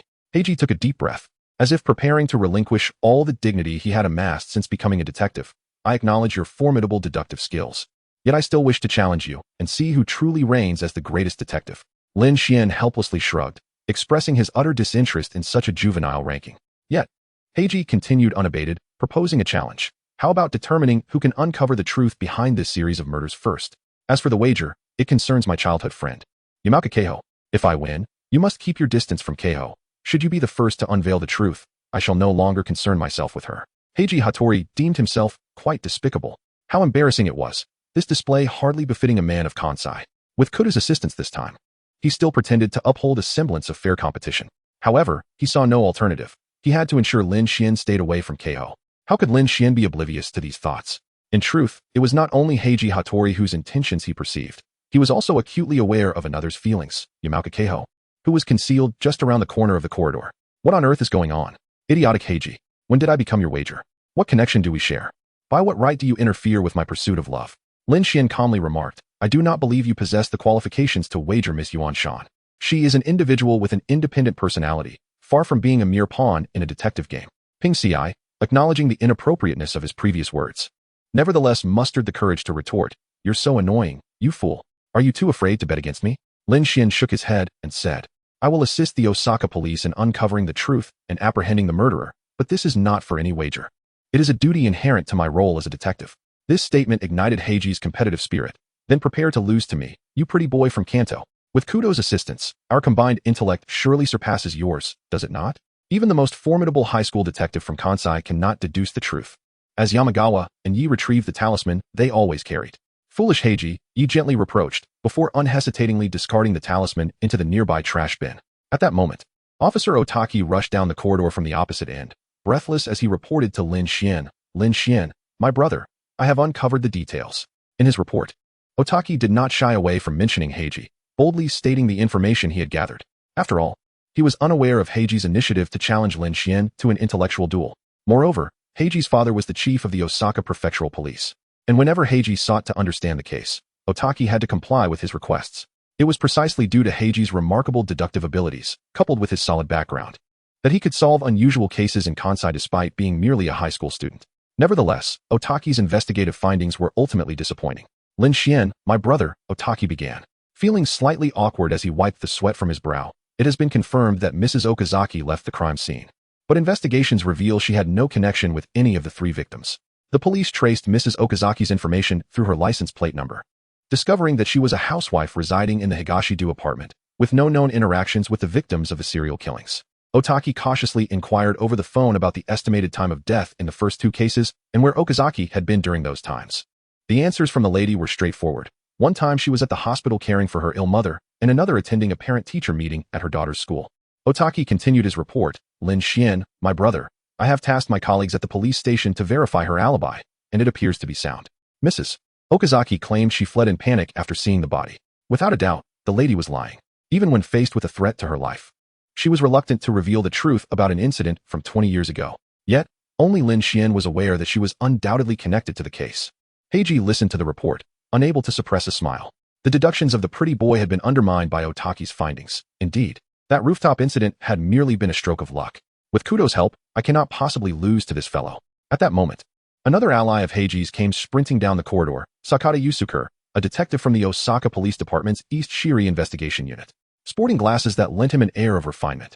He was, in fact, a seasoned and skilled detective. Typically, when Heiji required assistance from the police for his investigations, he would rely on Otaki. However, today, Otaki was ordered by superiors to be at Lin Xuan's beck and call, leaving Heiji no choice but to summon Sakata with a phone call. Given that his father was Hattori Hans, and he had previously solved several cases, it was difficult for public servants across Osaka's police stations to refuse Heiji's requests. After exchanging pleasantries, Heiji departed with Sakata. Concerned that a single miscalculation might undermine Lin Xuan's confidence, Otaki addressed the guest summoned by his superior, saying, Lin Xuan, my brother, feel free to voice any requests. As long as we can swiftly uncover the truth, the police will fully cooperate. However, Lin Xuan seemed not to hear Otaki's words. His gaze fixated intently on the direction where Heiji and Sakata had just departed. For just a moment, Lin Xuan had heard an alarming sound. Indeed, my plan is flawless. The third target of vengeance has also perished. Next, it will be Okazaki. And then, Estares. I shall never forget the grudge from 20 years ago. Father, I will avenge you with my own hands. This time, I shall utilize the son of the Hattori family, enlisting the young detective to assist me in establishing an alibi and seizing the opportunity to eliminate Okazaki. These thoughts echoed in the mind of Sakata Yusuke, who had already disappeared down the corridor with Heiji. Lin Xuan finally moved his lips. Officer Otaki, the gentleman wearing glasses just now, is also a detective, isn't he? Indeed. Sakata is my junior from the police academy. Although he is young, he has already solved several major cases shortly after his appointment. And one could say that he is a rising star in the police force of Osaka. Lin Xuan couldn't help but silently scoff. Incredible. The Osaka police's methods are astonishing. The true culprit behind the serial murders turns out to be an active duty detective. No wonder they had come up empty after 2 weeks of investigation. Lin Xuan lowered his voice and instructed, I need you to investigate this individual, particularly concerning the circumstances of Sakata's parents. What? Otaki could hardly believe his ears. The detective from Tokyo was casting suspicion upon a fellow officer? Otaki held no disdain for detectives.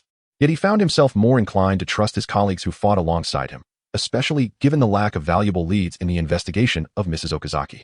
Had it not been for the prior warning from Chief Inspector Toyama, Otaki would have been unable to restrain himself from vehemently opposing Lin Xuan. Although he had not yet gathered any evidence, Lin Xuan felt compelled to persuade Otaki to assist him.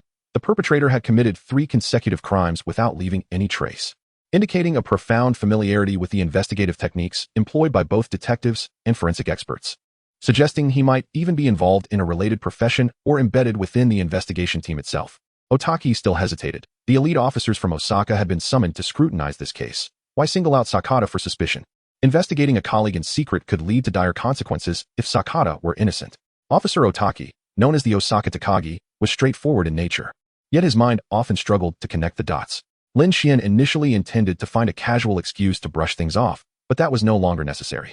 With slightly reddened eyes, he appeared from around the corner, having discarded the talisman she had carried since childhood into the trash. In the past, he had always accompanied Ping Ci in his investigations, but from now on, she wished to stand by Lin Xuan's side. Uncle Daitaki, she addressed her father's subordinate. I heard from Dad that Lin Xuan has solved numerous cases in Tokyo. Since we invited him to assist, we should trust his judgment. This thought reminded Daitaki of the orders he had received from Far Mountain Genshiro, which instructed him to assist Lin Xuan. Thus, he had no choice but to comply with whatever requests the high school detective made. With a resigned sigh, Daitaki proceeded to follow Lin Xuan's directives. Lin Xuan understood that Ping Ci's words had deeply wounded Hie's heart. He gently grasped the girl's hand, and she instinctively buried her head against his chest. Heiji Hattori, I have protected you like a brother since childhood, but you have treated me as a mere wager in a trivial game. I shall no longer heed you. 20 years ago, Sakata Yusuke had yet to enter elementary school. His father was a driving school instructor who single-handedly supported the family. However, one fateful day, his father was killed in an accident caused by drunk driving. In Sakata's memory, his father had always been a meticulous person who would never drive under the influence. To uncover the truth behind his father's death, Sakata enrolled in the police academy to become a detective, and just months ago, he finally unraveled the events of that tragic night. It turned out that his father, a strict instructor, had garnered resentment from 6 students, who got him intoxicated and then placed him in a vehicle with faulty brakes, leading to the calamity that claimed his life. The Osaka police's investigation into the victim's social connections could only trace back 3 or 4 years at most, while Sakata's father had died 2 decades ago. Moreover, after the tragedy, the 6 students had tacitly severed ties with one another. Thus, the police mistakenly believed that there was no connection between the victims of the serial murders. In his quest for vengeance, Sakata had already eliminated 3 of them and now shadowed Conan and Hattori like a subordinate. The 2 detectives remained oblivious to the fact that the true culprit was the seemingly amiable police officer beside them. Conan, Heiji, why do you think the murderer went to such lengths? The 3 victims had all been strangled before their wallets were stabbed from their coat pockets, and finally, the knife was plunged into their hearts. Conan remained silent, aware that the killer's actions must carry some significance, but he could not yet fathom the reason. The murderer, unable to watch any longer, devised a plan to use the detectives to create an alibi for himself. However, Sakata had underestimated Hattori's intelligence, prompting him to provide a hint. Chapter 72, Lin Xuan lost. Sakata, who had been silent while observing Hattori conversing with the elementary school student, suddenly interjected. Perhaps the murderer intended to pierce not the wallet itself, but something contained within it. Focused solely on surpassing Lin Xuan, Hattori's deductive abilities had significantly diminished. He dismissively replied, Fukuzawa Yukichi, does the murderer harbor a grudge against money? Conan was enlightened by this remark. Fool. Hattori, it's the driver's license. A driver's license? Hattori paused, realizing the crux of the matter. Each of the 3 victims owned a car, and most individuals would keep their licenses in their wallets. Given their ages, it was reasonable to assume they had obtained their licenses years prior. Aside from blood relatives, the Osaka police rarely traced victims' social connections beyond 5 years. The seemingly unrelated victims were likely connected through their driver's license examinations. Both detectives felt a light bulb go off in their minds, realizing they were close to solving the serial murder case. Unbeknownst to them, the true culprit smirked inwardly, mocking their efforts. With so many elite officers in Osaka baffled by the case, what can these juvenile detectives do to me? Heiji Hattori, you are merely a tool for me to fabricate my alibi. 20 years ago, 6 students had caused Sakata's father's death, and he had already eliminated 3 of them. The remaining 3 adversaries would also meet their end at Sakata's hands, and according to his plan, all blame would fall on the fugitive who would take his own life out of guilt, ensuring no one would know he was the true murderer. However, Sakata was overly confident. His disguise might deceive Adagawa Conan and fool Hattori, but it could not fool Lin Xuan. Before Conan, the murderer utilized internal records to ascertain that the victims had all obtained their licenses simultaneously, feigning surprise. Subsequently, Hattori and Conan became like puppets in a theatrical performance, obediently acting out the script prepared by the murderer. The detectives arrived at the driving school, learning of the tragedy that had occurred 2 decades prior. Sakata was his mother's family name, and the murderer felt no concern about exposing his identity. Among the 6 students taught by the deceased instructor, 3 had become victims of the serial murders. Among the remaining 3, one was the person Lin Xuan considered relevant to the case, Aunt Okazaki. Another was the influential politician, Hattori Sai. The last name was rather peculiar, Namazu Kaichir. Hattori placed his finger on the list and couldn't help but read it aloud. Conan recognized the name. Isn't that the still-wanted robber and murderer? This list even recorded the ages of the students, and Hattori nodded. By age. It must be that fugitive killer. Hattori then proposed a hypothesis. Could it be that the events of 20 years ago caused Namazu to harbor resentment against the other students, leading him to embark on a path of revenge through serial murders? Conan advised caution. Without evidence, we cannot jump to conclusions. Upon hearing their conversation, the true murderer Sakata felt even more assured of the flawlessness of his plan. Evidence. Rest assured, there will be some. As a detective, I certainly know how to fabricate evidence that neither my colleagues nor the detectives could find fault with. Namazu Kaichir was bullied by the other students, and after killing 5 people, he took his own life out of guilt. I've even prepared a suicide note for him. Conan suggested. Hattori, we should first meet with the surviving students on the list and clarify what exactly happened 20 years ago. Hattori agreed wholeheartedly. But the name Okazaki on the list stood out glaringly. Wasn't this the very person Lin Xuan had initially instructed Officer Daitaki to investigate? Daitaki had found no leads at the time, and Hattori had smugly thought little of Lin Xuan's deductive abilities.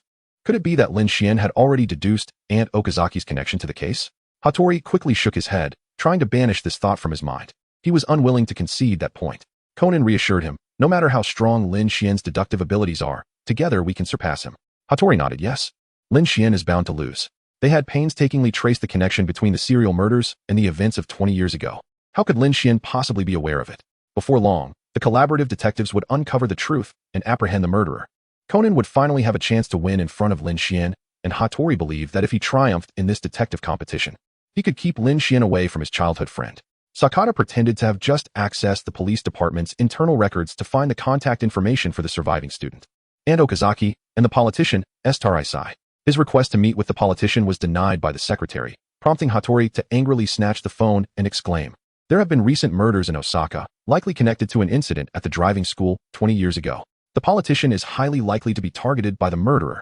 However, the secretary mechanically repeated to the member of parliament the busy matters of state, before abruptly hanging up the phone. Politicians are most concerned with votes. If past events were to be exposed, the approval ratings of Tar would plummet. Thus, even when faced with the peril of death, the member would rather hire additional bodyguards than disclose the truth of those events and cooperate with the police. Yet Mrs. Okazaki was merely an ordinary individual who initially wished to keep matters concealed. However, when Sakata, over the phone, revealed his identity as a police officer and threatened Ikir Namayama, who had already killed 3 individuals and might soon target her, the elderly lady chose to acquiesce. She arranged to meet the 3 at her home, where she would divulge everything that had transpired 2 decades ago. Both Conan and Heiji were invigorated by this news, convinced that understanding the events of yesteryear would quickly lead them to the truth. They were but a step away from the reality, while Lin Xuan remained unaware, wasting precious time elsewhere. Mrs. Okazaki resided in the East Capitol Apartments, a middle-class residential area notorious for its lack of parking spaces. Private vehicles crowded every available spot, and the assailant, who was serving as Heiji's driver, deliberately opted to drive his personal car instead of a police vehicle. As Sakata struggled to find a parking space several streets away, the eager Heiji could no longer contain himself. Sakata, I appreciate your hard work. Please take Conan and me to meet the lady first, and park the car before catching up. Thus, at Heiji's insistence, Sakata escorted the 2 to the main entrance of the East Capitol Apartments. Heiji immediately opened the car door and dashed out with Conan, the pair vanishing from Sakata's sight in an instant. The assailant, smirking, dialed Mrs. Okazaki's number with another phone. Initially, she expressed concern, but upon hearing the police officer's voice from the previous call, she noticeably relaxed her guard. Sakata, having assisted Heiji with several cases, was aware that the heir of the Hattori family was a man of urgency. As a capable detective, he possessed keen observational skills and was certain that the elementary school student, fond of detective games, would not remain obediently in the car. Everything was proceeding according to the assailant's plan. Heiji Hattori and Conan Edagawa were to become unwitting instruments providing an alibi for him. Taking a deep breath, Sakata urgently instructed, "Mrs. Okazaki, the situation has changed. The serial killer Ikir Namayama is likely approaching your apartment. Do not be alarmed. Simply follow my instructions. As a police officer, I assure you of your safety. Please put on a mask and sunglasses and take the stairs. Do not use the elevator. Head to the west exit of the East Capitol Apartments. I will meet you there." Chapter 73. Learn more from Lin Xuan. Sakata arrived at the west exit of the East Capitol Apartments. Soon, the target, donned in sunglasses and a mask, came into his view. A cold smirk crept upon Sakata's lips. Luring her to a nearby restroom and eliminating her would create the illusion that he had just parked the car and gone to find Heiji. The heir of the Hattori family and that elementary student would provide him with an alibi. Indeed, detectives were utterly incompetent. Suddenly, someone gently tapped his shoulder from behind. Startled from his murderous thoughts, Sakata turned just in time to receive a heavy blow to his abdomen. He staggered back several steps before managing to regain his composure, only then realizing that his assailant was Officer Taki. Taki, wasn't he with the detective from Tokyo? Could it be that this Lin Xuan deduced that I am the killer? Sakata understood the gravity of the situation. He instinctively reached for the knife concealed in his pocket. At that moment, a voice rang out. "Enough, Sakata. Are you willing to discard the last shred of dignity as a police officer?" The voice belonged to Junjiro Toyama, the head of the Osaka Prefectural Police Criminal Division. Meanwhile, Heiji and Conan had arrived at the door of the elderly lady's home. Observing the ajar door, the two detectives sensed that something was amiss. Heiji shouted. But when no response came, he rushed inside with Conan. Yet, every room was empty. There was no sign of the lady. Kudou. Heiji checked the temperature of a cup on the coffee table. It was still warm, indicating that the lady had just departed. "We must pursue her. We need to find her before tragedy strikes." Among the 6 students from 2 decades ago, 3 had already met a tragic end, and the lady, being an informed party, was likely a target of the culprit, putting her in grave danger. The 2 quickly located Mrs. Okazaki at the west exit of the complex, alongside a dejected Sakata, now handcuffed, and the detectives who had come to arrest him. Witnessing the scene of the arrest, Conan and Heiji were once again taken aback. Heiji turned to Taki. Seeking clarification, "What happened? Is Sakata the killer?" Taki nodded, saying, "I could hardly believe it myself, but Sakata confessed. Thanks to Lin Xuan, we have uncovered the true culprit hiding within the investigative team." It turned out that at Lin Xuan's request, Taki had infiltrated the apartment rented by Sakata with him and Keiho to investigate. Soon, Lin Xuan discovered evidence that Sakata had failed to destroy, including a suicide note prepared in advance for the robber and murderer Ikir Namayama. This collaboration left Taki brimming with admiration for Lin Xuan, who continued, "Heiji, you too must thank Lin Xuan, otherwise Sakata would have exploited you to create a 4th murder case." Upon hearing this and recalling the earlier situation, Conan and Heiji felt a chill run down their spines. The killer had been operating alongside them, and as renowned detectives, they had been entirely oblivious, nearly aiding the assailant in executing his murderous scheme. This was a profound disgrace. Had Sakata's plan succeeded, this case would forever stain their detective careers, signifying that they owed Lin Xuan a significant debt of gratitude. A complex expression crossed both Heiji's and Conan's faces. Why must it be Lin Xuan? As Taki and the other detectives escorted the assailant away, Junjiro Toyama remained behind, with a few words to impart to Heiji. Lin Xuan's active involvement in this case truly befits the title of a renowned detective, further reinforcing In Silang's belief that it was indeed a wise decision to facilitate a union between his daughter and Lin Xuan. However, in stark contrast, their own esteemed detective, Heiji Hattori, appeared rather mediocre when compared to Lin Xuan, having a long-standing friendship with the Yama family. In Silang felt compelled to offer some guidance to this child he had watched grow up. "Heiji, although I have never been a detective, I understand that detectives and police share certain similarities. While uncovering the truth and apprehending the perpetrator is undoubtedly important, it is equally crucial to prevent further crimes and safeguard public safety. In this regard, you fall short of Lin Xuan. You must learn diligently from him." Heiji, taken aback, struggled to accept that someone could possess superior deductive skills than his own. Yet this case had undeniably proven Lin Xuan's prowess far surpassed his. Suddenly, Heiji seemed to recall something. "Uncle, where's Lin Xuan?" He uncovered the truth of the case, yet he was absent at the arrest scene, and so was Heya. Could it be that they? A smile of satisfaction spread across In Silang's face. It seems Ataki mentioned that Heya took him hiking. As long as he could secure Lin Xuan as a son-in-law, how could the Osaka prefecture fear any unsolvable cases in the future? Previously, In Silang had only been concerned about Heya's opinion, but Ataki's report clearly indicated that his daughter held a positive sentiment towards Lin Xuan. Heiji felt a twinge of reluctance, but ultimately had to let it go. It was my folly to wager Heya and lose my childhood companion to Lin Xuan in this detective game. Conan's expression was one of deep frustration. Even with Heiji as an ally, Was it impossible to best that individual even once? Soon, Conan would find himself even more disheartened, as Yin Xiling sighed and remarked, alas. Heya and Lin Xuan could have spent time alone together, but it seems that Miss Muri's daughter insisted on tagging along. What? Even Sister Xiaolan?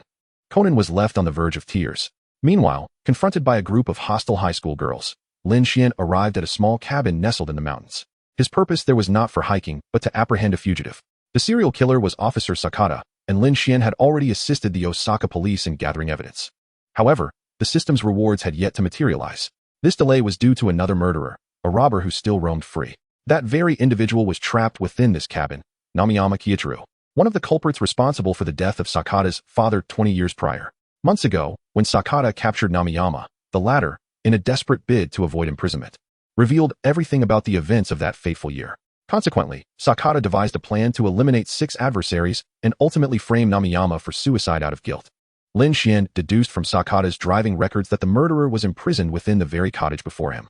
While the 2 girls beside him continued to vie for his attention with jealousy, Lin Xuan helplessly pointed at the bolt that had been drawn shut from the outside, lowering his voice as he said, "There is a high probability that a dangerous individual is confined within this small abode. Might you consider seeking a safer refuge?" Lin Xuan, endowed with reinforced bones and the remarkable skill of rapid recovery through Taekwondo, harbored no fear of criminals. However, the 2 young ladies beside him were merely ordinary mortals. Yet, in the presence of a rival, neither was willing to yield. With unwavering confidence, he proclaimed, "Lin Xuan, I shall safeguard you with Aikido." Xiaolan, equally resolute, asserted, "Senior, even if a criminal were to appear, my karate could swiftly neutralize him." Lin Xuan deliberately lowered his voice, yet the 2 female high school students remained utterly unrestrained. Confined in the darkness, Shiwan Yujiro instantly sensed the arrival of someone, a sinister smile creeping across his pallid visage. Chapter 74, Perhaps you should leave first? Lin Xuan helplessly unlatched the door and pushed open the entrance to the small room. Instantly, a foul stench assaulted his senses. Sakata visited weekly to replenish their food supplies. And for the months of confinement, Zhuyu and Ichiro had been forced to eat, drink, and relieve himself within this very space. The noxious odor nearly made Xiaolan reconsider her resolve, but a glance at He prompted her to grit her teeth and persevere. Leaving this place, He harbored a similar sentiment. The room was engulfed in darkness. Even when Lin Xuan switched on the flashlight, it illuminated only a small area. How repulsive. He fought the urge to vomit. Although Xiaolan was a martial arts expert with formidable strength, she harbored an intense fear of the supernatural. The dark and putrid environment undoubtedly heightened her most sensitive nerves. Lin Xuan was rendered speechless. "I inform you there is a criminal. If you find it repulsive, you may wait for me outside." Even more perplexing was Nameu and Jilong. Confined in a pitch-black chamber for months, even a thief and murderer had adjusted to the darkness. He beheld Lin Xuan and 2 sweet-faced maidens. Why haven't the others arrived? What is this boy doing? Is he provoking me? I shall kill you. Ultimately, before his captors arrived, he planned to escape. A flawless scheme. Yet, Nameu and Jilong failed to realize that these very thoughts betrayed his location. Lin Xuan discerned the inner thoughts of Yamoya Jiro, swiftly pinpointing his concealed location within the shadows. Lin Xuan swiftly directed the beam of his flashlight. Yet in the next moment, a chorus of terrified screams erupted from the 2 young women. Even Lin Xuan felt a wave of revulsion wash over him. Stimulated by the blinding light, Zhou Yuan let out a frenzied sound, dragging a stick as he advanced towards Lin Xuan and his companions. The 2 girls, paralyzed by a mix of disgust and fear, stood frozen in place. Although Xiaolan's karate and He's aikido were not merely showy techniques, striking decisively required the opportunity to make contact with the opponent. With a figure as menacing as a legendary warrior, who would dare to take action against him? The deranged and muttering criminal had now approached them, his presence a harbinger of death. Lin Xuan realized that he could not depend on these 2 individuals. He suppressed his nausea and said, "Aren't you going to run? Do you wish to wait until it splashes on you?" This time, no one attempted to act bravely. Both Xiaolan and He swiftly fled. Witnessing the sweet and charming young ladies escape from the small room, Zhao Yuan furiously swung his stick at Lin Xuan. Lin Xuan did not evade. Instead, he launched a direct kick. After being imprisoned for several months, now Yuan Ji lacked the strength to resist, and the stick he held was sent flying. Immediately afterward, Lin Xuan's shoe print was imprinted upon Now Yuan's face. With his reinforced bones, Lin Xuan's strikes gained considerable potency, rendering this blow more devastating than a soccer ball propelled by enhanced footwear. Now Yuan Ji was instantly disoriented, his body spinning several times in the room before being tripped by his own discarded refuse, crashing heavily to the ground and succumbing to unconsciousness. Lin Xuan dashed out of the small room without a moment's hesitation, as if fleeing. He inhaled the fresh air outside deeply, enveloped by an overwhelming sense of fatigue. An occupational injury, indeed. I must demand compensation from Osaka for my mental anguish. At that moment, a familiar voice echoed in his mind. Ding. Congratulations, host. For solving the consecutive murder case of the waves. You have received. Writing, beginner. The host's driving skills have been enhanced, whether it be animal mounts or mechanical devices. You can now operate them with ease and safety. With the system's reward credited, the fatigue that weighed upon his body vanished in an instant. Although it may not directly enhance his combat prowess, the ability to proficiently use various modes of transportation without prior study holds immense practical value. Lin Xuan graciously accepted the reward, not only as an expression of gratitude, but also to attract talent. Osaka generously awarded Lin Xuan 10 million yen. Upon hearing that Lin Xuan had been disgusted by the deranged Jiichiro, a complimentary trip was promptly arranged. He was also invited to a picturesque island to heal his mental wounds, accompanied by Yamayama and Hai. The choice of Hai as a companion naturally stemmed from Yamayama Jinjiro's intentions. Hai, still feigning indifference, retorted, "Stupid old man, I know. You don't need to worry about these matters." However, the following day at the dock, several conspicuous figures emerged. Conan, Heiji, and the Muri father-daughter duo were set to board the same cruise to the island. Heiji, having lost to Lin Xuan in their detective contest, was bound to fulfill his own stipulation of no longer involving himself with Hai. Yet, upon learning that Lin Xuan and Hai would be traveling together, Heiji grew anxious. "I'm not intending to tail Lin Xuan. I merely happen to wish to visit the island as well."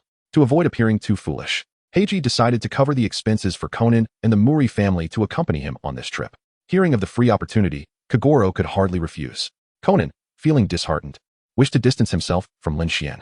Nevertheless, regardless of whether Conan accepted the invitation, Ran was certain to join the island trip, leaving Conan no choice but to accompany her. Chapter 75, Is there still justice? Is there still morality? Beneath the crystalline surface of the water, several tourists clad in diving suits swam amidst schools of fish. This breathtaking island was a diver's paradise, drawing numerous visitors eager to behold the astonishing vistas beneath the ocean. One tourist, captivated by the peculiar aquatic plants visible through the crevices of nearby rocks, was an experienced diver, yet had never encountered such fluffy vegetation on the seafloor. Could it be a new species? Perhaps it could be named after me. The tourist swiftly paddled towards the strange aquatic flora. In an instant, despite his experience, he nearly lost his breath, for what he had mistaken for aquatic plants were, in fact, hair from a corpse. The bloated body of a woman eerily stood on the ocean floor, her voluminous black hair undulating with the waves. The cruise ship departed from the dock and, within an hour, would reach its destination, the idyllic island. Lin Xuan eagerly anticipated this journey, as their destination was a renowned diving paradise. Alongside him were He Yi and Xiaolon. Not far away on the deck, Conan observed them intently, while Heiji's expression darkened. Hattori, he sighed. Lin Xuan must be contemplating the possibility of being harmonized. He finally understood why Kudou had been so disheartened when discussing Lin Xuan over the phone. How could he, having caused He Yi to lose in a detective competition, have any right to prevent her from being with him? Unfortunately, Lin Xuan's hopes for a playful diving experience were dashed. As soon as the cruise ship docked, the island's official, bowing repeatedly, discreetly informed the new arrivals that the diving activities had been temporarily suspended. Upon inquiring about the reason, they learned that half an hour earlier, a tourist who had gone diving had discovered a corpse that had become swollen from being submerged. Conan and Heiji instantly perked up, their earlier frustrations about their childhood friend being taken away dissipating. Heiji rushed to the official, bombarding him with questions. Has the body been brought ashore? Has the identity of the deceased been confirmed? When can we expect the police and coroner to arrive? The official's face revealed surprise, inwardly cursing the impudent youth for asking such questions. However, Heiji's next statement made a complete turnaround in his demeanor. Haven't you seen any reports about me? I am Heiji Hattori, the renowned high school detective from Kansai. Heiji Hattori, the heir of the Hattori family, many of whom hold significant positions in Osaka. The official thought to himself that they could not afford to offend the Hattori family. He quickly adopted a sycophantic smile, personally leading Heiji and the others while explaining the situation. The police were still on their way, and the body had already been retrieved from the water by the resort's divers. The deceased had been identified as Mitsuko Sakani, a 24-year-old tourist who had arrived on the island the previous afternoon. The official couldn't help but grumble internally. Sigh. Even if it was a suicide due to emotional distress, why complicate matters for the travel agency? If the number of guests this month doesn't meet the quota, headquarters will surely hold me accountable.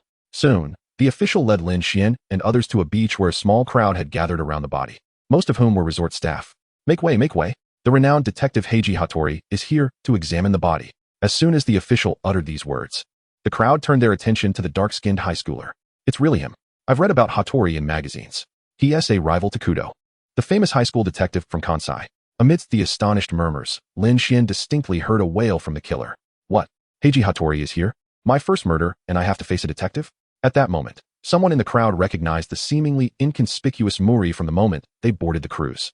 Isn't that Muri-san? You mean the frequently featured Muri Kagoro? Muri finally found an opportunity to boast, clearing his throat to proclaim, "Indeed, I am Muri Kagoro." The killer nearly choked in disbelief. It was one thing to deal with Heiji Hattori, but now even the infamous Muri Kagoro was on the island? Compared to the well-established fame of Heiji Hattori and the recently celebrated Muri Kagoro, Lin Xuan preferred to maintain a low profile. Aside from a few insiders in the police force, very few knew that this high school student's deductive abilities were on par with Muri and Hattori. Seeing that the crowd only recognized Heiji and Muri, Xiaolon and he indignantly chimed in. You all know who Dad and Hattori are, yet you don't know Lin Xuan? His reasoning skills far surpass theirs. He is the one who solved the recent string of murders in Osaka. The killer was left speechless. Where did this genius detective, who was supposedly stronger than both Muri Kagoro and Heiji Hattori, come from? 3 great detectives were bullying a novice killer. Was there no justice? Shouldn't he just turn himself in? Of course. The criminal did not surrender upon hearing the names of the detectives. For the sake of his future happiness, he resolved to fight to the bitter end. My alibi is flawless. Even a famous detective cannot find any evidence. Upon learning that 3 great detectives had simultaneously set foot on the island, the onlookers instinctively stepped back to allow the detectives to examine the body. Yet 2 individuals remained kneeling beside the corpse, weeping profusely. Dressed in green, the deceased's best friend, Tomoko Yamada, and the other, a man, was the victim's boyfriend, Dr. Tanaka. Wiping his tears, Tanaka lamented. If only I hadn't said something inappropriate. I never thought you would take it so hard, Mitsuko. I'm sorry, it's all my fault. His voice grew choked with emotion, and to most onlookers, it appeared that the death of his girlfriend had left him in deep remorse. However, this man could not deceive Lin Xuan. Calm down. To eliminate suspicion, you must act more convincingly distraught. As long as you can fool the detective, you'll be safe. The sobbing Tanaka was the murderer, and Lin Xuan observed his performance with an impassive demeanor. Ahem, Muri cleared his throat. I understand that you are both very saddened. But please allow me the opportunity to examine the body. Muri Kagoro will surely uncover the truth and apprehend the murderer. With the assistance of the staff, the deceased's friend Tomoko and boyfriend Tanaka moved away from the body. Muri produced a pair of gloves he always carried and began inspecting the corpse under the watchful gaze of the other detectives. The killer, Dr. Tanaka, couldn't he help but chuckle inwardly. A famous detective? If you find even a shred of evidence, I'll concede defeat. Conan also wished to join the commotion, but Xiaolon quickly pulled him back. No, Conan, you're still a child, you can't go over there. Before Lin Xuan showcased his deductive prowess, Xiaolon occasionally mistook Conan for Kudou Shinichi. However, now even if she occasionally misidentified someone, it was Lin Xuan she confused with Shinichi. While Conan was merely regarded as an unusually clever little boy, Dad and the others are examining Miss Mitsuko's body. It's still too early for you, Adagawa Conan. He felt a deep sense of helplessness. How can I win against Lin Xuan if I'm not even allowed to examine the corpse? Yet even in previous cases, even if he could examine the body, Lin Xuan had already deduced the truth before him. After inspecting the body, Muri redressed the deceased, bowing his head slightly in apology. The victim's ankles were bound together with a rope, the other end tied to a large stone. Aside from minor abrasions where the rope had made contact, Mitsuko bore no other injuries. Muri Kagoro stood up and announced to the crowd, "Ladies and gentlemen, I have unraveled the truth of this case." The onlookers gasped in astonishment, marveling at the renowned detective's ability to solve the case in under 3 minutes. The killer's heart sank to his throat. Only Conan wore an expression of anticipation. Go ahead, old man. Who do you want to clear of suspicion this time? Muri Kagoro first glanced at the deceased's friend and boyfriend, asking, has Miss Mitsuko recently experienced any significant emotional distress? Tanaka feigned a sorrowful expression, stating, last night, I told her that our personalities were incompatible, and it would be best for us not to continue our relationship. At that moment, all her emotions were directed towards me. Upon hearing Tanaka's words, Muri grew increasingly confident. Indeed. Subsequently, Kagoro shared his deductions with the gathering. Miss Kuko, after being abruptly broken up with by her boyfriend, was overwhelmed by despair and entertained thoughts of self-destruction. She placed the stone and rope on a kayak or a similar mode of transport. Upon reaching deeper waters, she tied one end of the rope to the stone and the other around her ankle, then leaped into the abyss to end her life.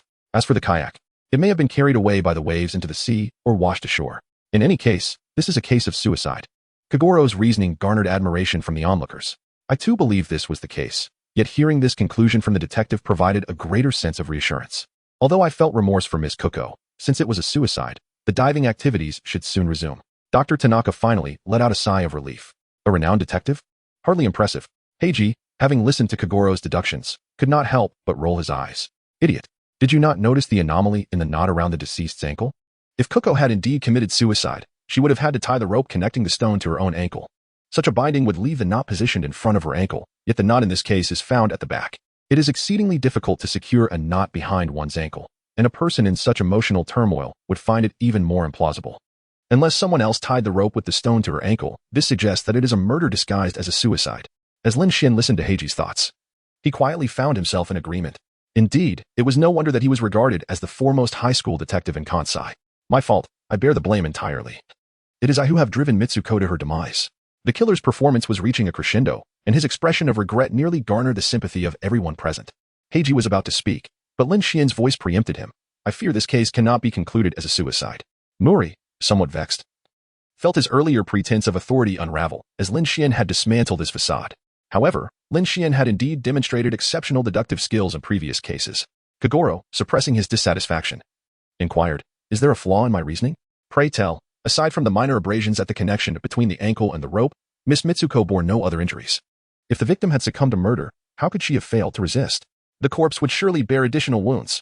Lin Xuan chuckled and shook his head, stating that to ensure the victim does not resist, one merely needs to incapacitate them. Certain professions can easily procure specific substances. Tanaka felt a wave of tension wash over him. Could this be a veiled suggestion directed at me? Impossible. Even the slumbering Kagoro Mori was deceived. What could this unheard-of little detective possibly achieve?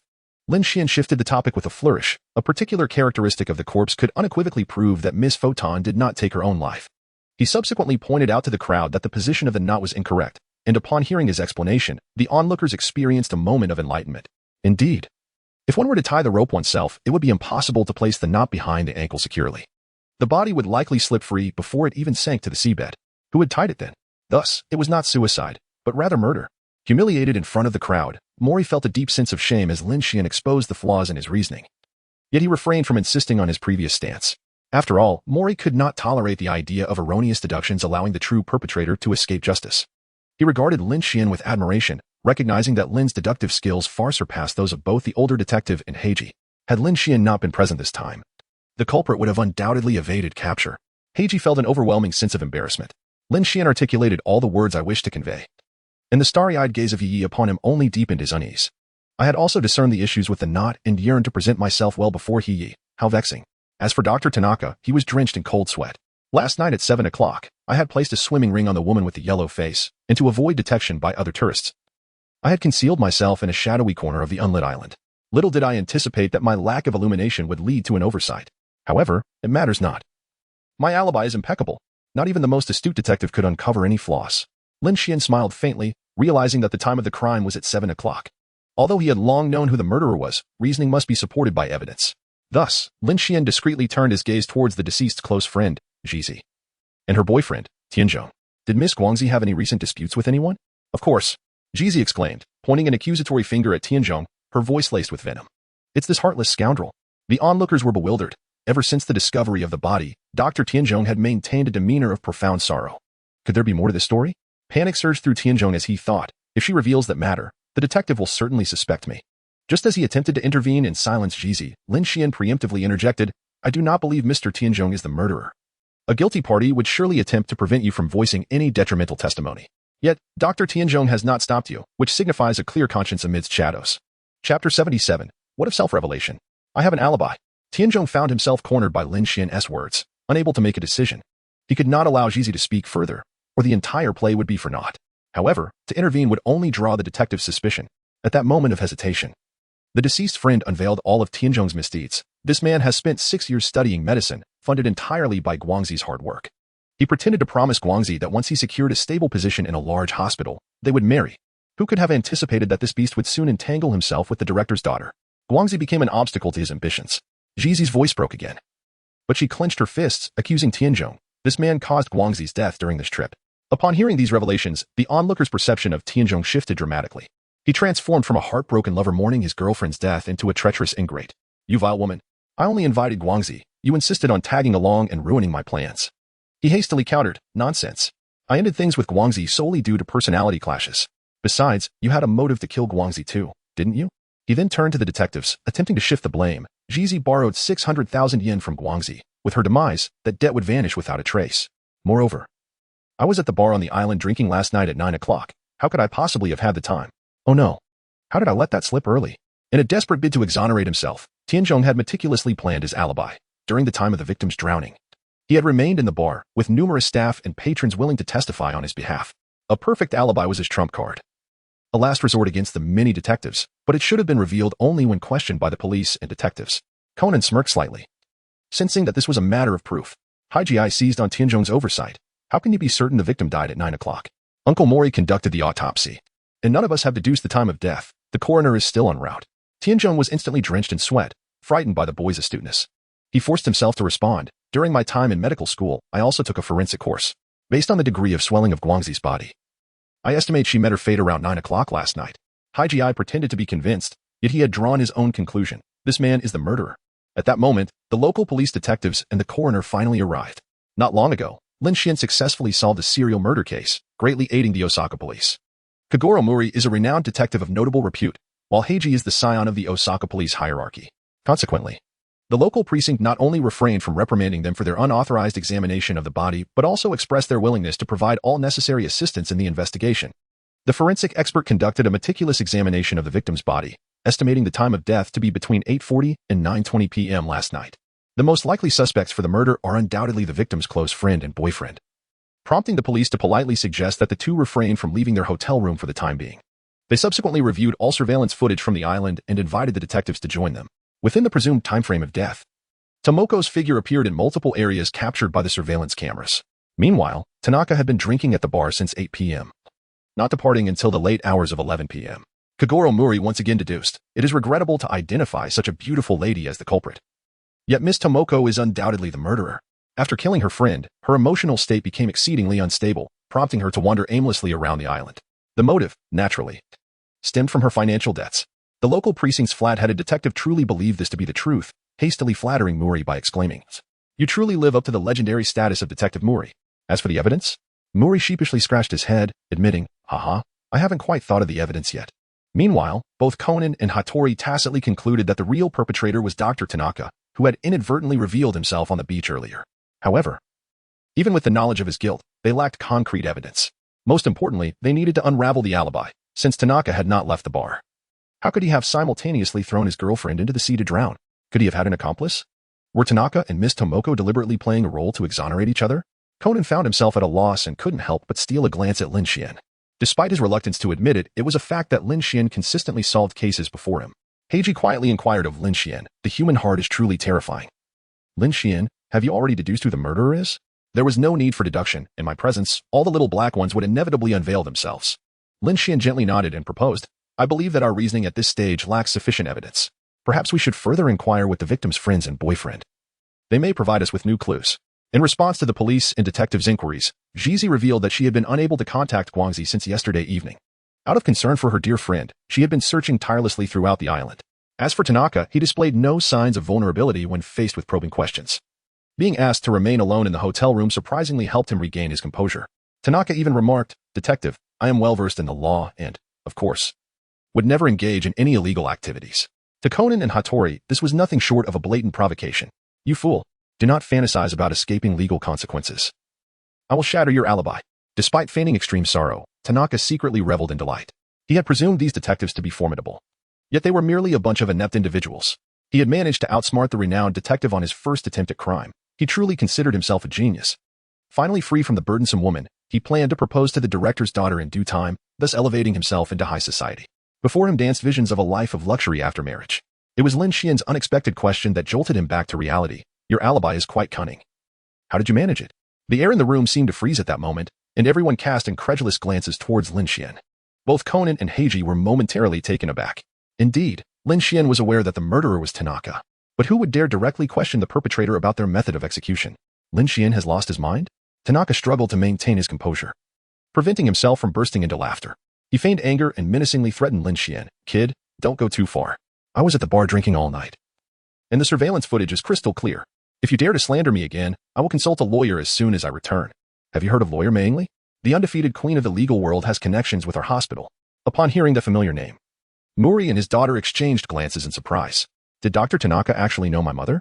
Surely he doesn't realize she is my wife. In fact, the perpetrator was entirely unaware of this relationship. Chapter 78. Is it useful? Mei Yingli has continued to use her maiden name in her professional dealings, rather than taking on the identity of Fei Yingli. Additionally, having been separated from Kogoro for many years, clients would naturally not know that the renowned lawyer and detective are a married couple. Observing Lin Xuan's silence, Tanaka grew even more smug. Haha. This half-baked detective is too cowardly. After hearing Lawyer Mei's name, he can't even speak. He even directly inquires about the method of murder. Does he take me for a fool? How could I possibly reveal my method? I knocked out the yellow-faced woman at 7 o'clock, tied her to a stone, and secured a punctured swimming ring around her waist. I tossed her into the sea, and the ring wouldn't stop leaking air by around 9 o'clock. The remaining gas could no longer support the weight of the yellow-faced woman and the stone. It was only then that the unconscious Youzi would drown, and the coroner could estimate the approximate time of death while I was at the bar living it up. The media-praised detectives were played by this novice murderer. Tanaka could no longer contain his disdainful laughter, which was evident on his face. With fools like you as detectives, how could you possibly unravel the alibi crafted by my genius? This infuriating expression only solidified Conan and Hattori's conviction that the perpetrator must be him. However, the alibi prevented the detectives from seeking justice. Tanaka still believed the relatively unknown Lin Xuan was an easy target. Kid, do you think that by remaining silent, you can escape? Apologize immediately. Otherwise, I will surely hire Lawyer Mei to make you pay for defaming my reputation.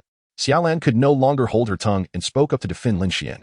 Senior was merely testing the waters. It hardly qualifies as slander. My mother would never take on such a frivolous case. Mother? It was only then that Tanaka noticed the resemblance between the young girl and Lawyer Mei Yingli. Yet he had no time to ponder this, for Lin Xuan's next words struck the room like a bombshell, shocking everyone present. Xiaolan, don't worry about me, for he is the one who murdered Miss Youzi. Foolish detective. Do you really think such words can intimidate me? I am far more clever than you so-called detectives. Just as the perpetrator was about to erupt in anger, Lin Xuan interjected, your method of murder is hardly sophisticated. It is merely a delayed killing scheme. In an instant, the arrogant bravado that had filled Tanaka's mind vanished without a trace, replaced instead by a chilling fear. Could it be that he knows? No, impossible. My alibi is flawless. Dr. Tanaka, possessing significant character flaws, often appeared exceedingly arrogant when things went smoothly, yet would fall into self-doubt at the slightest obstacle. The others in the room were all awaiting Lin Xuan's explanation of the murder method, including Conan, who had always sought to surpass him. Lin Xuan did not keep them in suspense. In truth, this case is not overly complicated. A mere swimming ring could suffice to fabricate an alibi. The murderer's face turned ashen with despair. It was all over. He truly understood. Doctor. Tanaka's ears seemed to echo with the remarks made by Xiaolan and He regarding Lin Xuan while they were still on the beach. This individual was far from being an inconspicuous soft target. Rather, he was a detective with deductive prowess that surpassed even that of Kogoro Muri and Heiji Hattori. Upon hearing the term swimming ring, Conan and Heiji immediately grasped the simplicity of the ruse.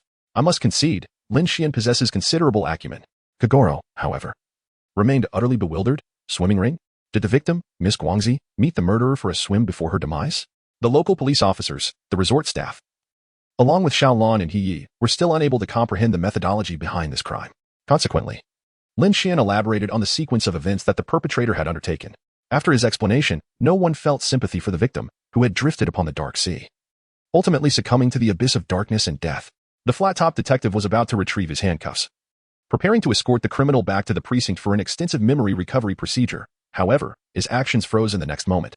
Lin Xuan's reasoning is logically coherent, yet it lacks the most critical element, evidence. In the absence of supporting evidence, even the deductions made by a renowned detective could unjustly implicate the innocent. With a sense of assurance, Lin Xuan inquired, do you know why I was able to think of the swim ring in such a short time? Perhaps this is a form of retribution.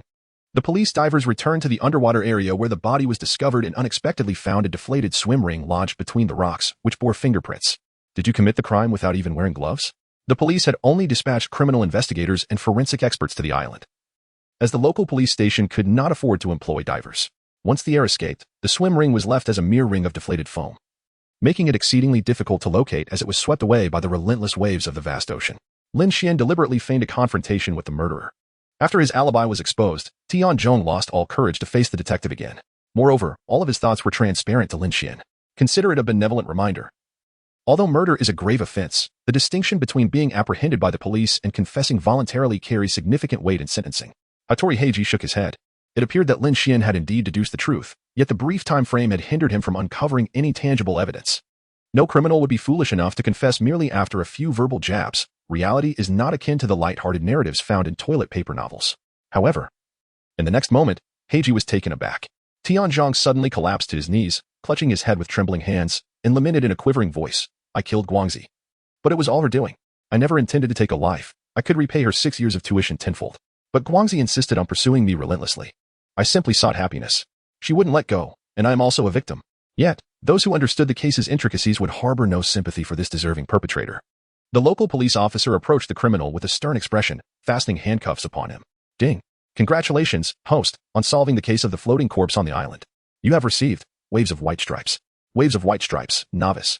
The host's swimming ability can reach the level of an Olympic gold medalist. And you can breathe underwater for 1 minute. With the system's reward credited, Lin Xuan felt his body become considerably lighter, as though he could soar with a gentle leap. Yet, this reward seemed to lack practical application. It neither directly enhanced his combat prowess nor offered any substantial utility. Lin Xuan hesitated over whether to forfeit his rewards, inquiring if the system allowed for an upgrade to previously acquired reward levels. Suddenly, alongside Xiaoka, he sighed. It is truly sorrowful that such a tragic event has transpired on this beautiful island. Rarely did Xiaolan refrain from bickering with Yi, but she remarked, Miss Guangxi is truly pitiable. Lin Xuan quickly grasped the hands of the two individuals, offering solace. Let us embark on a diving adventure together. The underwater beauty will surely uplift your spirits. Chapter 79. The transaction as dawn broke, the workers at a certain dock in Miwa town commenced their laborious day. Clad in the garb of dock workers, their true demeanor betrayed a simmering hostility, for they were, in fact, undercover detectives. A disguised vehicle lay concealed among the shipping containers. With Mumu holding a photograph of a girl in his left hand while pressing the intercom button with the right, a suspicious vehicle is approaching. Priority is to ensure the safety of the hostage. The only daughter of entrepreneur President Wuju, Naoko, had been kidnapped, and the abductors demanded a ransom of 300 million yen for the exchange at the dock. Not far away, the father of the kidnapped girl sat alone in the back seat of his luxury car, his eyes tightly shut as he awaited the arrival of the kidnappers. Soon, a van adorned with curtains halted in front of the luxury vehicle, and at that moment, Wuju's phone rang unexpectedly. The 300 million yen is prepared. I swear I will not alert the police if you release Naoko. You must trust me. As he pressed the answer button, Wuju eagerly expressed his willingness to cooperate with the kidnappers. A corner of the van's curtain was lifted, and although it was but a fleeting moment, Wuju clearly saw that the blindfolded girl inside was indeed his daughter, Naoko. A strange voice, altered by a voice changer, emanated from the phone. Get out for the exchange. Money in one hand, person in the other. Wuju's anxiety intensified as the detectives planned to apprehend the kidnappers during the transaction. Mumu, responsible for the entire operation, maintained a demeanor of calmness, for this was Miwa town, where murders occurred at least twice a day, kidnappings happened every 3 days, and explosions were a weekly occurrence.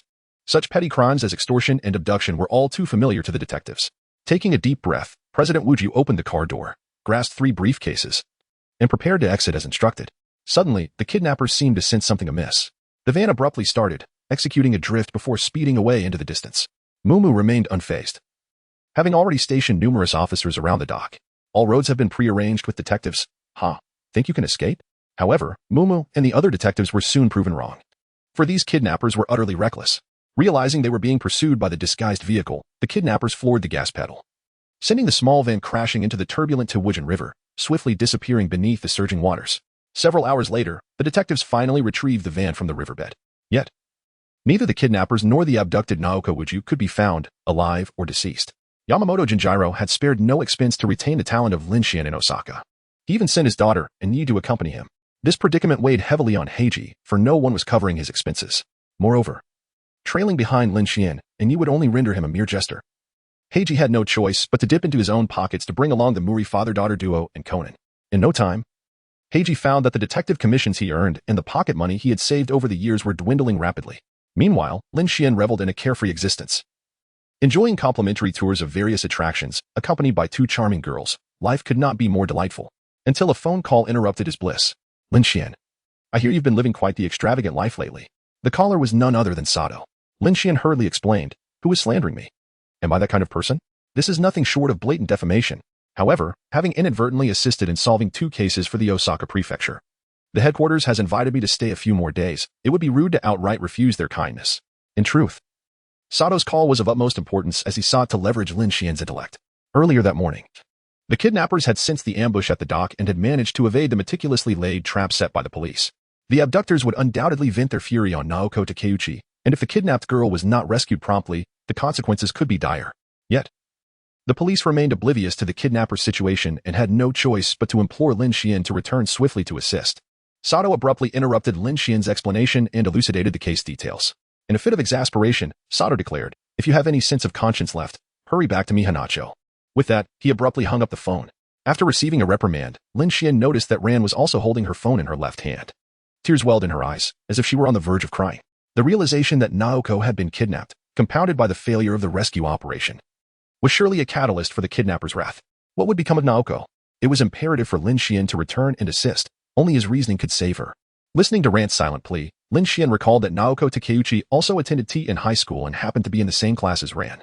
Despite being the sole daughter of a prominent corporate president, Naoko led a remarkably low-profile life, exhibiting a composed demeanor.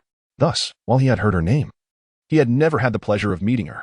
Ran stifled her tears, and, as she put away her phone, she was about to convey something to Lin Xuan. Lin Xuan, ever the gentleman, proactively remarked before Xiaolan could speak. Indeed, the scenery of Kansai possesses a unique charm, yet with the long holiday drawing to a close, it would be prudent to return and prepare for our studies. He, naturally reluctant to see Lin Xuan depart, recognized the urgency of the case at hand. Thus, for the sake of precious lives, she would not impede his departure. You can't just leave like this. You must visit Kando more often, he added. Her tone a mix of irritation and affection. If you don't come, I'll come find you at your home. For the Osaka prefectural headquarters. It was indeed a disappointment not to retain Lin Xuan directly. However, his assistance in solving the continuous murder case in Naniwa had been invaluable. Moreover, fostering a good relationship with Lin Xuan could yield benefits in the future. Yamayama Jinzaburo even explicitly promised Lin Xuan more favorable conditions. Chapter 80. Wings on the verge of tangling that evening, Lin Xuan and his companions returned to Mihua Town, where Sato personally awaited them at the station. Lin Xuan felt an inexplicable sense of unease as he took the initiative to greet Officer Sato. Officer Sato, it has been a while. However, Sato merely adopted a businesslike demeanor, responding, I apologize, but time is of the essence. Please rest in the vehicle for a moment. You still remember to return? Did you not have a splendid time in Osaka? The high school girl is certainly younger and more alluring than I am. The resentment brewing within the female officer made Lin Xuan involuntarily shiver. For the sake of personal safety, it was imperative to resolve the case swiftly this time. Before long, Sato led Lin Xuan, Conan, and the Muri father-daughter duo to the section of the river where the kidnapper, along with the vehicle, had plunged into the water.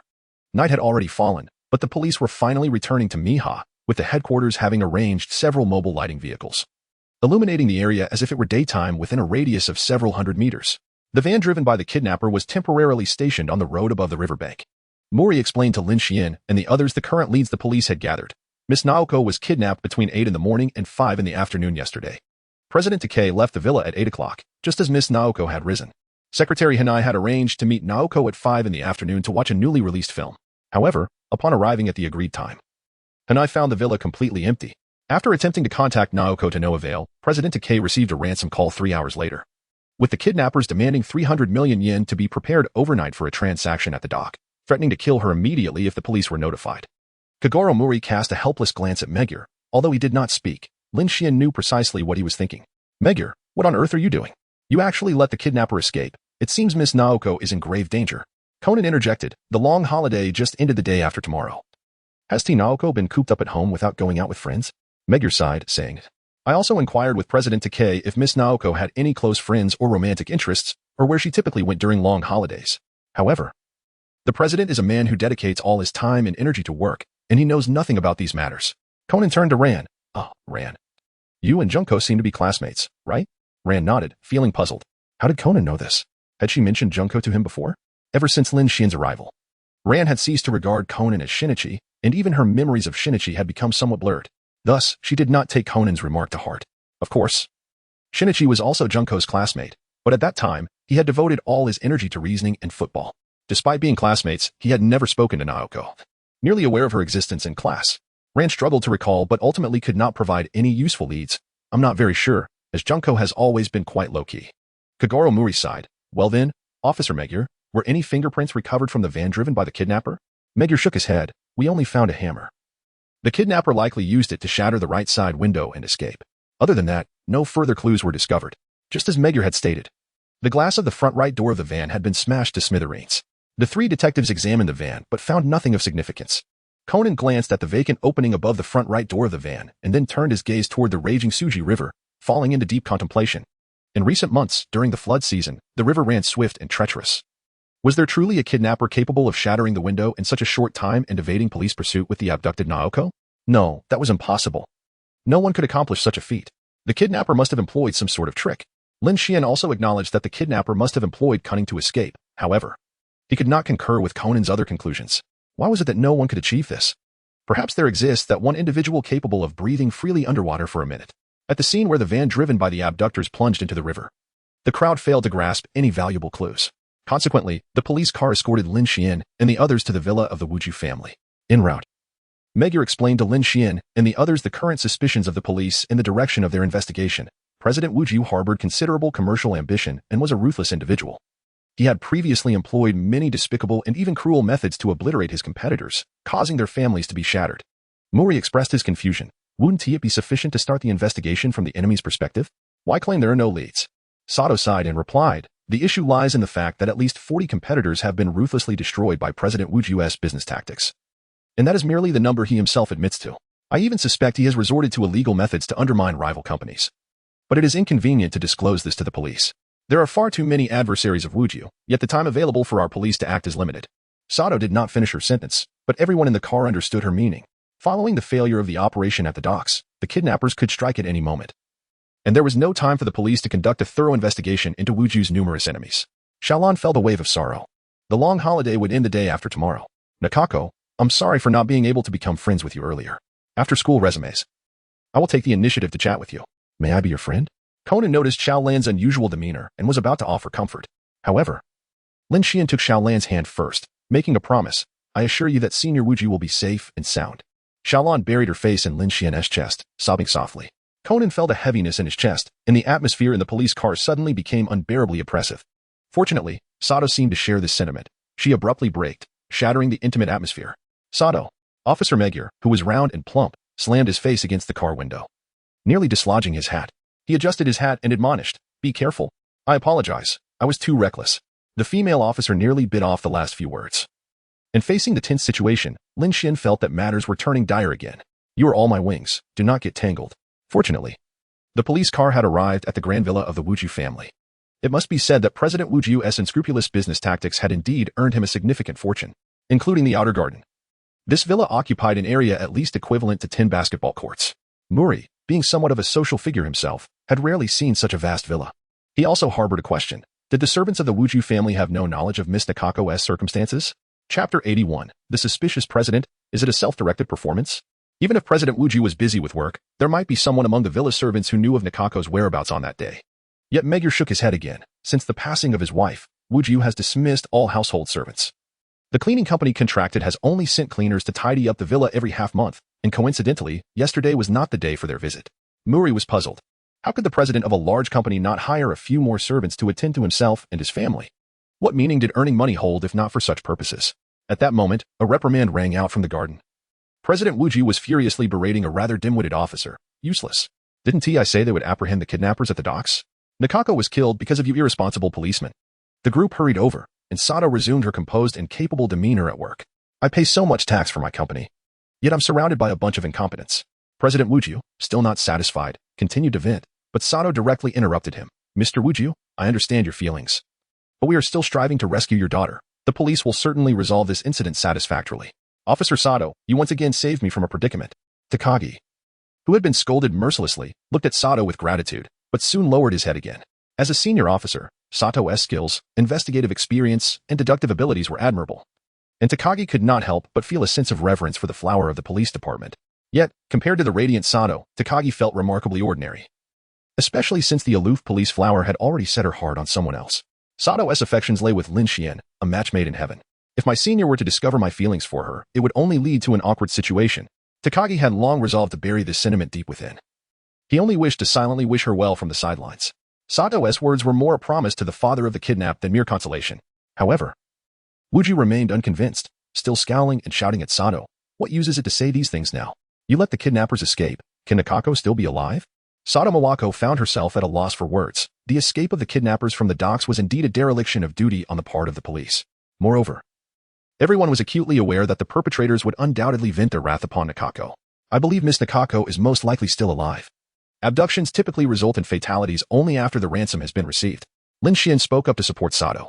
Continuing with a composed demeanor, if the perpetrator were to execute the hostage without receiving any ransom, it would not only render their efforts futile but also lead to the commission of a more severe crime of murder. Would any criminal be so foolish?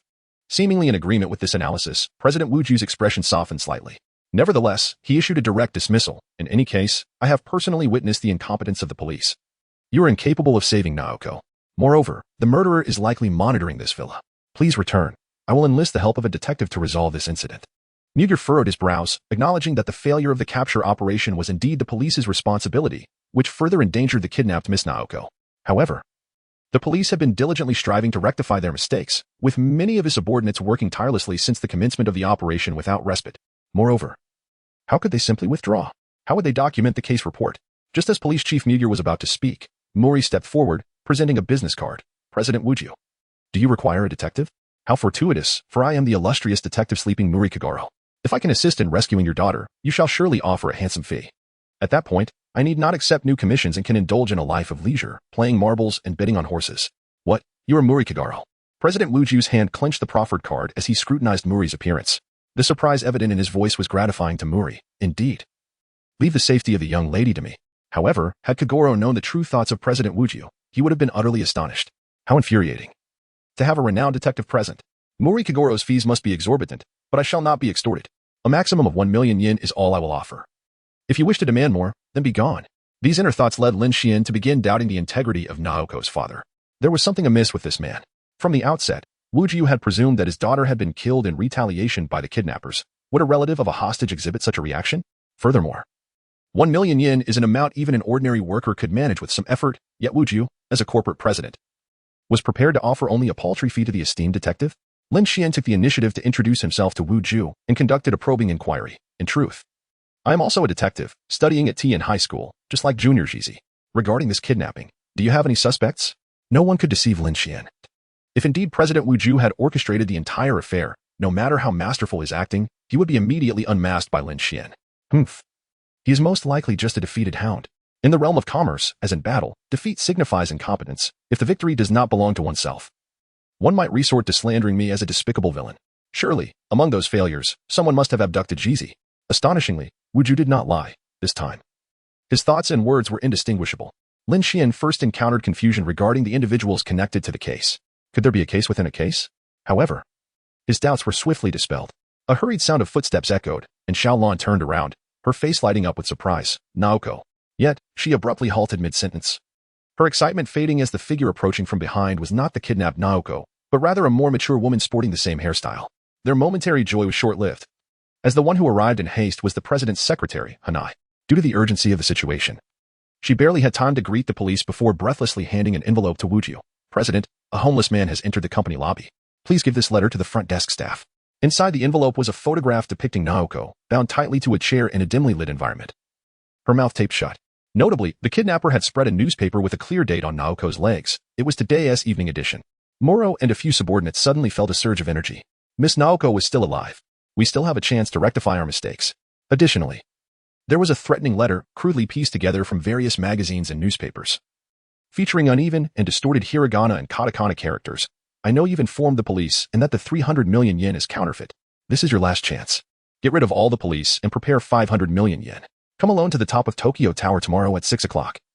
Or else the next delivery will be pieces of Wuju Naoko. Upon reading this menacing letter, Wuju's complexion turned pale, not out of concern for his daughter, but rather in disbelief at the audacity of the demand. 500 million yen? What a delusion. My money will not be squandered on you parasitic scoundrels. I wouldn't part with even 10 yen. Lin Xuan finally comprehended the nature of this individual. How could one reside in a grand villa yet refrain from employing servants? As the president of a major corporation, why would he hesitate to pay the fees of a renowned detective? Instinctively, he believed that the daughter had already fallen victim to the kidnappers, all due to the same underlying reason. This wretch was unwilling to part with his money. Although Lin Xuan had previously encountered individuals who became increasingly miserly as their wealth grew, he never imagined that someone could be so twisted as to disregard the life of their only daughter for the sake of money. Secretary Hanai wore a profoundly anxious expression, as if on the verge of tears. President, while it remains unclear how the kidnappers learned that the 300 million yen for today's transaction was counterfeit, we cannot afford to provoke him further. Otherwise, Mississippi. Hanai choked back a sob and continued, 500 million yen is not a trifling sum. Should we contact the bank manager to prepare? This way, you could directly withdraw the company's deposits tomorrow. The last vestiges of color drained from Wuju's face. He indeed had 500 million yen in the bank, yet relinquishing such a sum as ransom would leave the company with scant liquid assets. If competitors were to discover this, they would undoubtedly seize the opportunity to strike. Wuju had built his company to its current stature through ruthless tactics that left rivals destitute, and he feared those very methods might be turned against him. The projects he was acquiring would become untenable, and he would face bankruptcy. reduced to nothing more than a pauper.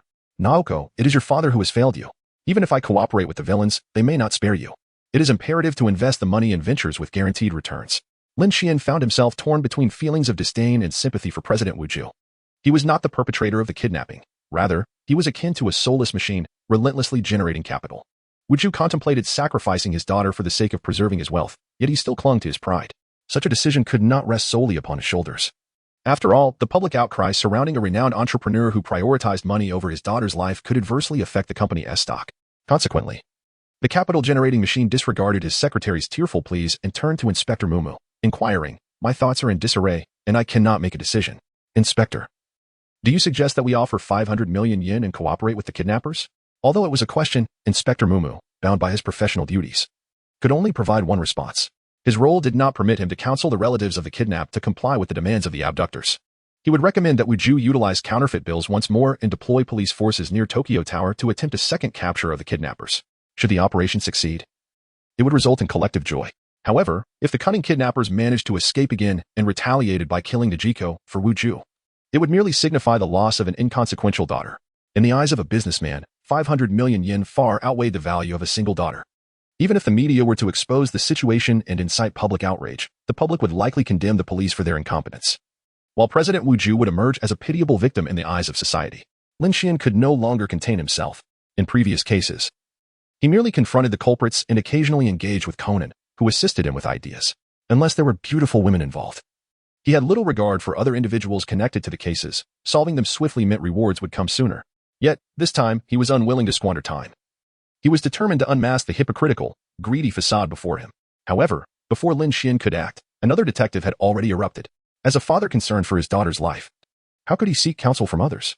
Wasn't Naoko his own flesh and blood? Kagoro Mori shed his usual disheveled appearance, his cold gaze seemingly piercing through all facades and delving into the depths of the human heart, a slight smile gracing his lips, revealing a mysterious and chilling smirk reserved for protagonists. Even Lin Xuan was taken aback. When did this fellow ascend to the status of a protagonist in the world of Conan? Ran was equally surprised by her father's sudden transformation. While Sato and Takagi reminisced about tales from years past at the police academy, Megure wished to speak. "Muri, my brother," but was interrupted as Kagoro Mori shook his head and addressed him. "Detective Megure, I am well aware of the police's stance. But let us not forget that Miss Naoko is Mr. Take's only child. This is a decision that concerns the life and death of a daughter. The choice should rest with the father." Megure fell silent. Secretary Hanai approached Mr. Take once more. "President, if we do not notify the bank manager soon, everything will have to wait until tomorrow. If the 500 million yen cannot be raised, will the young lady have to choose between using the money to save her daughter, thus returning the decision to Mr. Take? Damn it. This insufferable detective. Is he forcing me to bear this infamy? Once the media begins to sensationalize this, what will happen to the company's stock and acquisition progress? I wish to save Naoko. After all, she is my only child. Yet, if I hand over 500 million yen to the kidnappers, other criminals will surely follow suit, leading to an increase in abductions." President Take paused. Even he was unconvinced by this line of reasoning. But he steeled himself to continue justifying his stance. "I am a respected entrepreneur of the Libyan people. I cannot set a precedent. To prevent more families from having their children abducted, I cannot cooperate with the kidnappers." Lin Xuan struggled to suppress a laugh. How amusing. It was truly magnificent and deeply moving.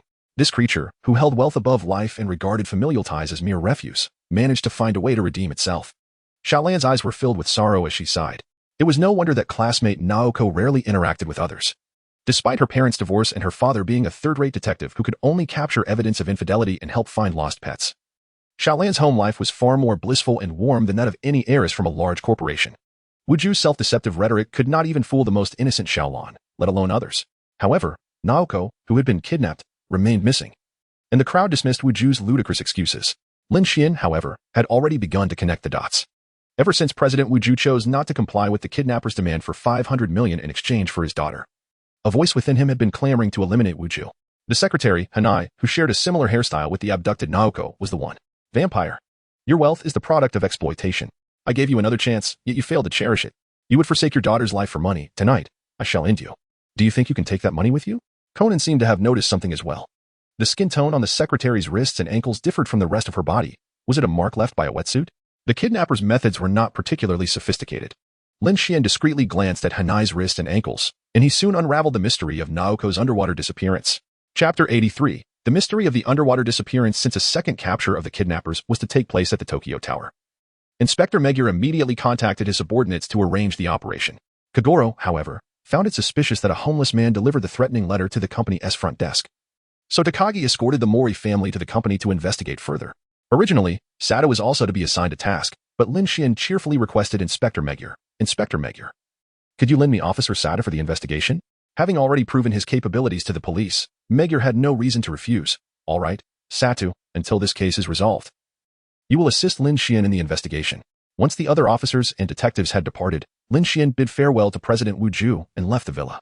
However, he was not heading to investigate. Instead, he took Sato outside for a stroll. Despite Wu Ju's obsession with wealth, he had spent a considerable sum to acquire this villa, which was surrounded by lush greenery, exuding an air of serene harmony with nature. The grassy paths were adorned with wildflowers of various hues, and the fragrant scents mingled with the soft, tranquil glow of the streetlights, creating an illusion of stepping into a fairy tale world. Yet, the cool and aloof female detective beside him still wore a look of annoyance. It was one thing to be entangled with high school girls in Osaka, as there was at least an excuse of investigating a case, but to return and fixate so intently on the secretary, what a vexing situation. Lin Xuan finally comprehended that Sato's displeasure stemmed not only from her own emotions but also from the misunderstanding regarding her gaze directed at Miss Hanai. How could she think that way? I am not a scoundrel who falls for every woman I meet. Just as he was about to clarify, Sato preemptively spoke. Lin Xuan, I can no longer accompany you on these walks. Miss Naoko is still missing, and there are no leads on the kidnappers. Under normal circumstances, Sato might have felt a thrill at the prospect of spending time alone with Lin Xuan, but that was not the case tonight. Naoko Takei could be in grave danger at any moment. As a detective investigating this case, how could I squander time here? However, before Sato could finish her sentence, Lin Xuan unexpectedly took action, embracing her tightly as if they were a couple in love.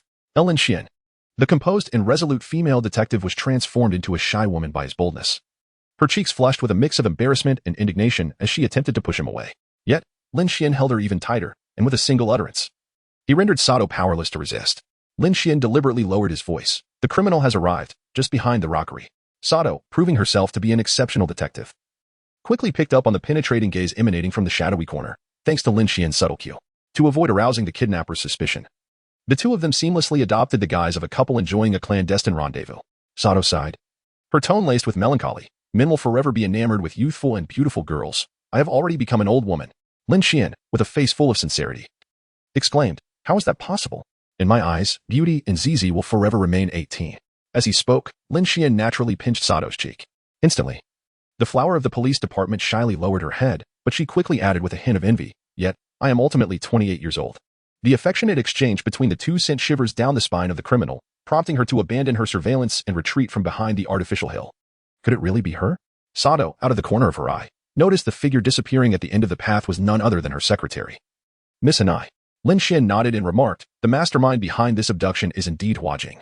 Thus, your earlier scrutiny of the secretary was not born of lewd intentions, but rather a suspicion that she might be the perpetrator? A sense of remorse blossomed within Sato, yet she soon sensed an unsettling disquiet. During the apprehension, the kidnappers accelerated, driving the van straight into the Dewujian River. The criminals had to swiftly employ a hammer to shatter the glass, seizing the abducted Naoko to escape beneath the water's surface, all while evading the watchful eyes of the pursuing detectives. Huajing is a petite woman. Could she truly accomplish all of this within mere minutes?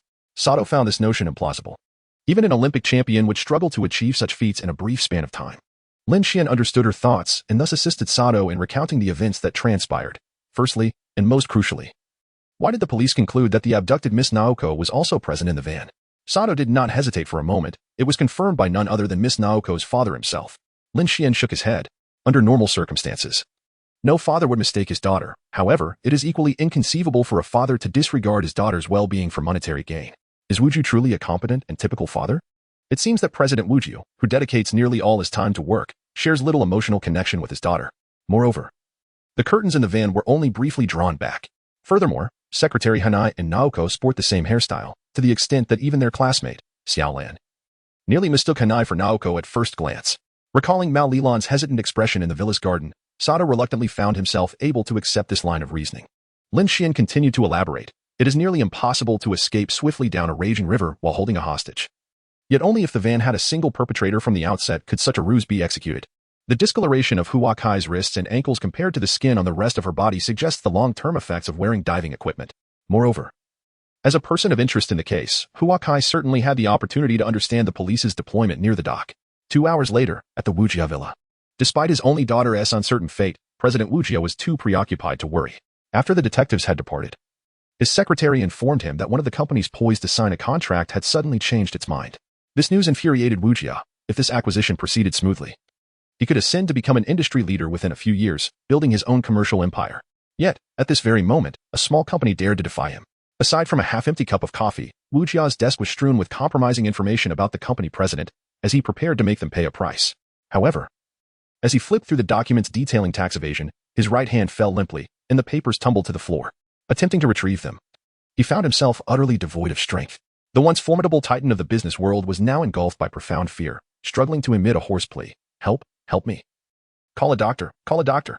However, after his wife's passing, Wu Jia had dismissed all the servants to save money. He once had a daughter, but now his daughter, Chico, was held captive, her fate uncertain. Even the officers who should have been guarding the kidnapped were sent away by Wu Jia. The president of a wealthy corporation was now incapable of moving even a finger, feeling the power within him seep away. Fortunately, fate had not entirely turned its back. The rhythmic sound of high heels echoed, growing closer with each step. Huakai. Quickly, call a doctor. Wu Jia shouted towards the secretary in the corridor. The sound of the heels paused momentarily, then the study door was gently pushed open as Huakai entered with a bucket in hand. Initially, Wu Jia was oblivious to the unusual atmosphere, issuing commands to the secretary as usual. What are you waiting for? I told you to contact the hospital. It was not until Huakai expressionlessly drenched him with the contents of the bucket, the acrid scent of gasoline finally jolting him into realization. You? Was it all you? Huakai offered no reply, tacitly confirming his suspicions. Wu Jia sighed deeply, disappointment etched across his face. I have treated you well. Chico even regarded you as a sister. And this is how you repay your benefactor? Huakai's face twisted with rage as she gritted her teeth, declaring, Benefactor? You have the audacity to say that? My father was the president of Shinbei Paint back in the day. Wu Jia strained to recall, and after a moment, replied, Shinbei Paint? So that's it. Humph. It was only fitting that substandard products be eliminated from the market. Even as a cold-blooded businessman, Wu Jia felt trepidation at the sight of the lighter Huakai produced, particularly after being doused in gasoline. He ceased his mocking, forcing a smile as he asked, Speak, how much do you want? I shall pay. However, Huakai was impervious to his attempts. Scum, I have no desire for your filthy money. Our company was destroyed because you bribed employees to produce inferior products. My father was driven to suicide by creditors, and my mother followed suit with my brother. I am all that remains. And I vow to change my name and exact revenge on those who wronged my family, allowing you to live. How many more lives will you destroy with your despicable methods? Huakai pressed the lighter's button, the flickering flame appearing both dazzling and terrifying. Wu Jia was enveloped in fear. Yet the drugged coffee rendered him immobile. Your family's misfortune was caused by me. I will never resort to such vile tactics again. Forgive me. He pleaded. If I am burned alive, you shall not escape either. The police will not be useless. Seeing the secretary remain unresponsive, instead advancing with the lighter, Wu Jia was left with no choice but to endure the pain and say, How much do you want? 500 million. If you spare me, I can give you the 800 million on the company's books. Huakai scoffed. I offered you 2 chances. Your failure to cherish them is not my fault. With a heart full of vengeance, the victim had successfully infiltrated Wu Jia's company after changing her name, using her exceptional skills to become her enemy's secretary. Initially, Huakai approached Chico merely to gain her favor, seeking an opportunity for revenge. Yet, as they spent time together, their bond deepened. Chico regarded Huakai as an older sister, even going so far as to cut her long hair to mirror Huakai's hairstyle. In Chico, Huakai saw the shadow of her brother, who had perished alongside their mother. And she began to waver in her intention for revenge. If you can forsake the bloody money for Chico, I will spare your life. But you are so cold-hearted that you would abandon your only daughter, Beast, then let you descend into hell. As she spoke, Huakai prepared to hurl the lighter at Wu Jia. Just then, a voice echoed from behind. You should consider carefully whether you want this scoundrel to ruin your life. Lin Xuan appeared at the entrance of the study, causing Hua Jing to feel a twinge of surprise. Could it be that he had returned? She had assumed he would spend the night entangled with the female detective. Nonetheless, no one could thwart my quest for vengeance. Hua Jing stood to the left of the desk, as soon as she released the lighter in her grasp. Flames would engulf everything. At that moment, she noticed Lin Xuan wielding a toy gun, specifically, a water pistol just purchased from the supermarket, the tag still affixed. Observing this scene, which seemed almost childlike, Hua Jing could not help but chuckle at the absurdity. I am unaware of how much you have overheard, but I advise you to leave at once. The moment I discard this lighter, this entire study will be consumed by an inferno. Lin Xuan shook his head, expressing that the recording could indeed assist in avenging his loved ones. You have yet to commit a grave crime, but should you discard the lighter, your life would be irrevocably ruined. As he spoke, Lin Xuan played the audio recording on his mobile device with his left hand. He had long concealed himself in the corridor, capturing Wu Ju's own admission of guilt. Wu Ju was immediately engulfed in despair, even if he survived the night. The recording in his rival's possession could effortlessly obliterate his company. However, Hanasaki was not swayed. Her eyes blazed with a frenzied intensity. Father, mother, and younger brother were all driven to their deaths by him. Only by killing him with my own hands can I avenge my family. At that moment, a girl, sporting the same hairstyle as Hanasaki and already in tears, managed to break free from the detective's grasp and dashed into the study. It was none other than the kidnapped Wuju Naoko. A few hours earlier, believing Lin Xuan's deductions, Sato had led a group of colleagues to raid Hanasaki's rented apartment. The police indeed uncovered evidence of the crime and successfully rescued Naoko. Despite being imprisoned for 2 days, Hanasaki had not subjected Naoko to undue hardship. Yet, Naoko could not comprehend why her beloved sister had suddenly restricted her freedom and forbade her from contacting the outside world. It was only upon overhearing their conversation that she grasped the entirety of the situation. Overcome with guilt, Naoko found herself unable to utter an apology. Instead, she wept as she rushed toward Hanasaki. Naoko, don't come here. I told you not to come here. As Naoko approached swiftly, Hanasaki finally panicked. Revenge could also ensnare Naoko in its peril. Reluctantly, she withdrew her thumb from the switch, causing the dangerous flame in the study to extinguish. Naoko embraced Hanasaki tightly, tears of remorse and guilt streaming down her face. Although Wuju was Naoko's biological father, and despite being incapacitated by medication, his daughter chose to disregard him entirely. Instead collapsing into the arms of the perpetrator in a torrent of tears, Lin Xuan discarded the toy pistol in his hand. His marksmanship ensured that he would never miss within a 10-meter range, yet whether this skill could be applied to a toy water gun remained questionable. Given that verbal persuasion could suffice, there was no need to take the risk of firing. Meanwhile, a familiar system notification echoed in Lin Xuan's mind. Congratulations to the host for solving the case of the fake hostage situation. Reward obtained. Manipulation of public opinion. Manipulation of public opinion. Beginner level. The host can randomly generate 1,000 accounts on any social media platform to publish any content, which will vanish after a week. The accounts generated through manipulation of public opinion cannot be tracked by any intelligence agency. Note, the cooldown period for this skill at the beginner stage is 30 days. Although this reward does not directly enhance combat capability and is somewhat impractical, with a cooldown of 30 days, Lin Xuan accepted it nonetheless, as it would facilitate his forthcoming endeavors. Chapter 85. Kudou Shinichi? Not acquainted at all. That evening, numerous accounts surfaced on various online forums, exposing the despicable tactics employed by Wuju in business over the years. The whistleblower even uploaded a recording of Wuju confessing to his crimes. And competitors seized this golden opportunity. The media rushed to report, and public sentiment quickly escalated, leading to rumors of an impending bankruptcy and restructuring of the conglomerate. Just the afternoon following the resolution of the kidnapping case, Youzi, accompanied by Xiaolan and Conan, found themselves lost in a shadowy forest. Although she often appeared carefree, Youzi was far from foolish. She recognized that with Lin Xuan's numerous admirers, she needed to secure her senior's affection quickly lest someone else snatch him away. Compared to Xiaolan and Sato, Youzi's sole advantage lay in her family's slightly larger home. However, even as the daughter of a wealthy family, the Suzuki household enforced strict discipline. Should her parents discover that she was spending her allowance to pursue a man, they would undoubtedly intervene. Thus, Youzi resolved to first secure her sister Ayako's support, demonstrating that her choice in men was commendable. Coincidentally, Ayako's friends from the photography club during her university days were planning a gathering at their villa. 2 years ago, on this very day, another member had committed suicide, and the remaining photography club members had long been eager to uncover whether there were any hidden truths behind their companion's death. Therefore, Youzi persuaded Ayako to hire Lin Xuan for assistance. With her senior's deductive prowess, the truth would soon be unveiled. Ayako would come to understand that the man Youzi had set her sights on was indeed exceptional, and perhaps she would even advocate for her in front of their parents. With the financial might of the Suzuki family at her disposal, Youzi thought, how could she possibly fail to win Lin Xuan's heart? Alas, despite Yuzi's meticulously crafted plan, the first step was thwarted by the police of Litbin. Lin Xuan had already agreed to visit the villa with them and to deduce the reasoning behind the suicide incident from 2 years prior. However, another murder case occurred in Mihua Town, leaving no clues behind. Mori personally drove the patrol car to respectfully escort Lin Xuan away. Without a detective, could the police solve even a single case? What troubled Sonoko even more was that they had become lost in the forest. The group had planned to gather at the Suzuki family villa, but there were simply too many villas, and Sonoko had never been to this particular one before. As dusk descended, strange insect sounds echoed through the forest, causing Rand to feel a twinge of anxiety. Meanwhile, Conan secretly reveled in the situation. He was finally able to escape Lin Xuan and had a chance to be alone with Rand. In truth, he wasn't particularly remarkable. He had found clues in previous cases as well, but Lin Xuan had always gotten there first. This time, he was determined to uncover the truth behind the suicide incident before Lin Xuan arrived. Just then, the three of them reached a steep cliff, beneath which a turbulent river rushed by, with only a wooden suspension bridge connecting to the opposite bank. At that moment, a shadowy figure was slowly moving across the bridge. Sonoko shouted, "Hey, wait a moment. Is the Suzuki family villa across the river?" The question was abruptly halted by fear, rendering Sonoko unable to finish her sentence. The emaciated black figure slowly turned around, revealing a face completely wrapped in dense bandages. Even Conan was startled, let alone the easily frightened Ran.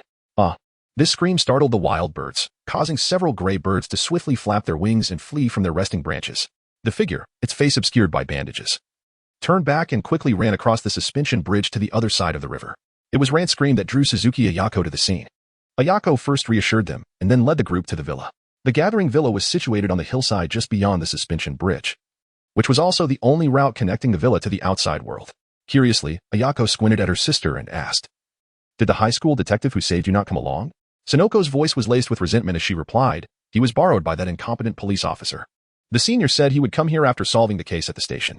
Conan, who had been secretly grateful all along, suddenly felt a wave of sadness wash over him. Even after shrinking, Officer Magyar would still call for my insight on difficult cases. But now, when people mention the famous high school detective, they only think of Lin Xuan. This cannot continue. Who will remember Kudou Shinichi if this goes on? I must ask Hybrid to develop the antidote.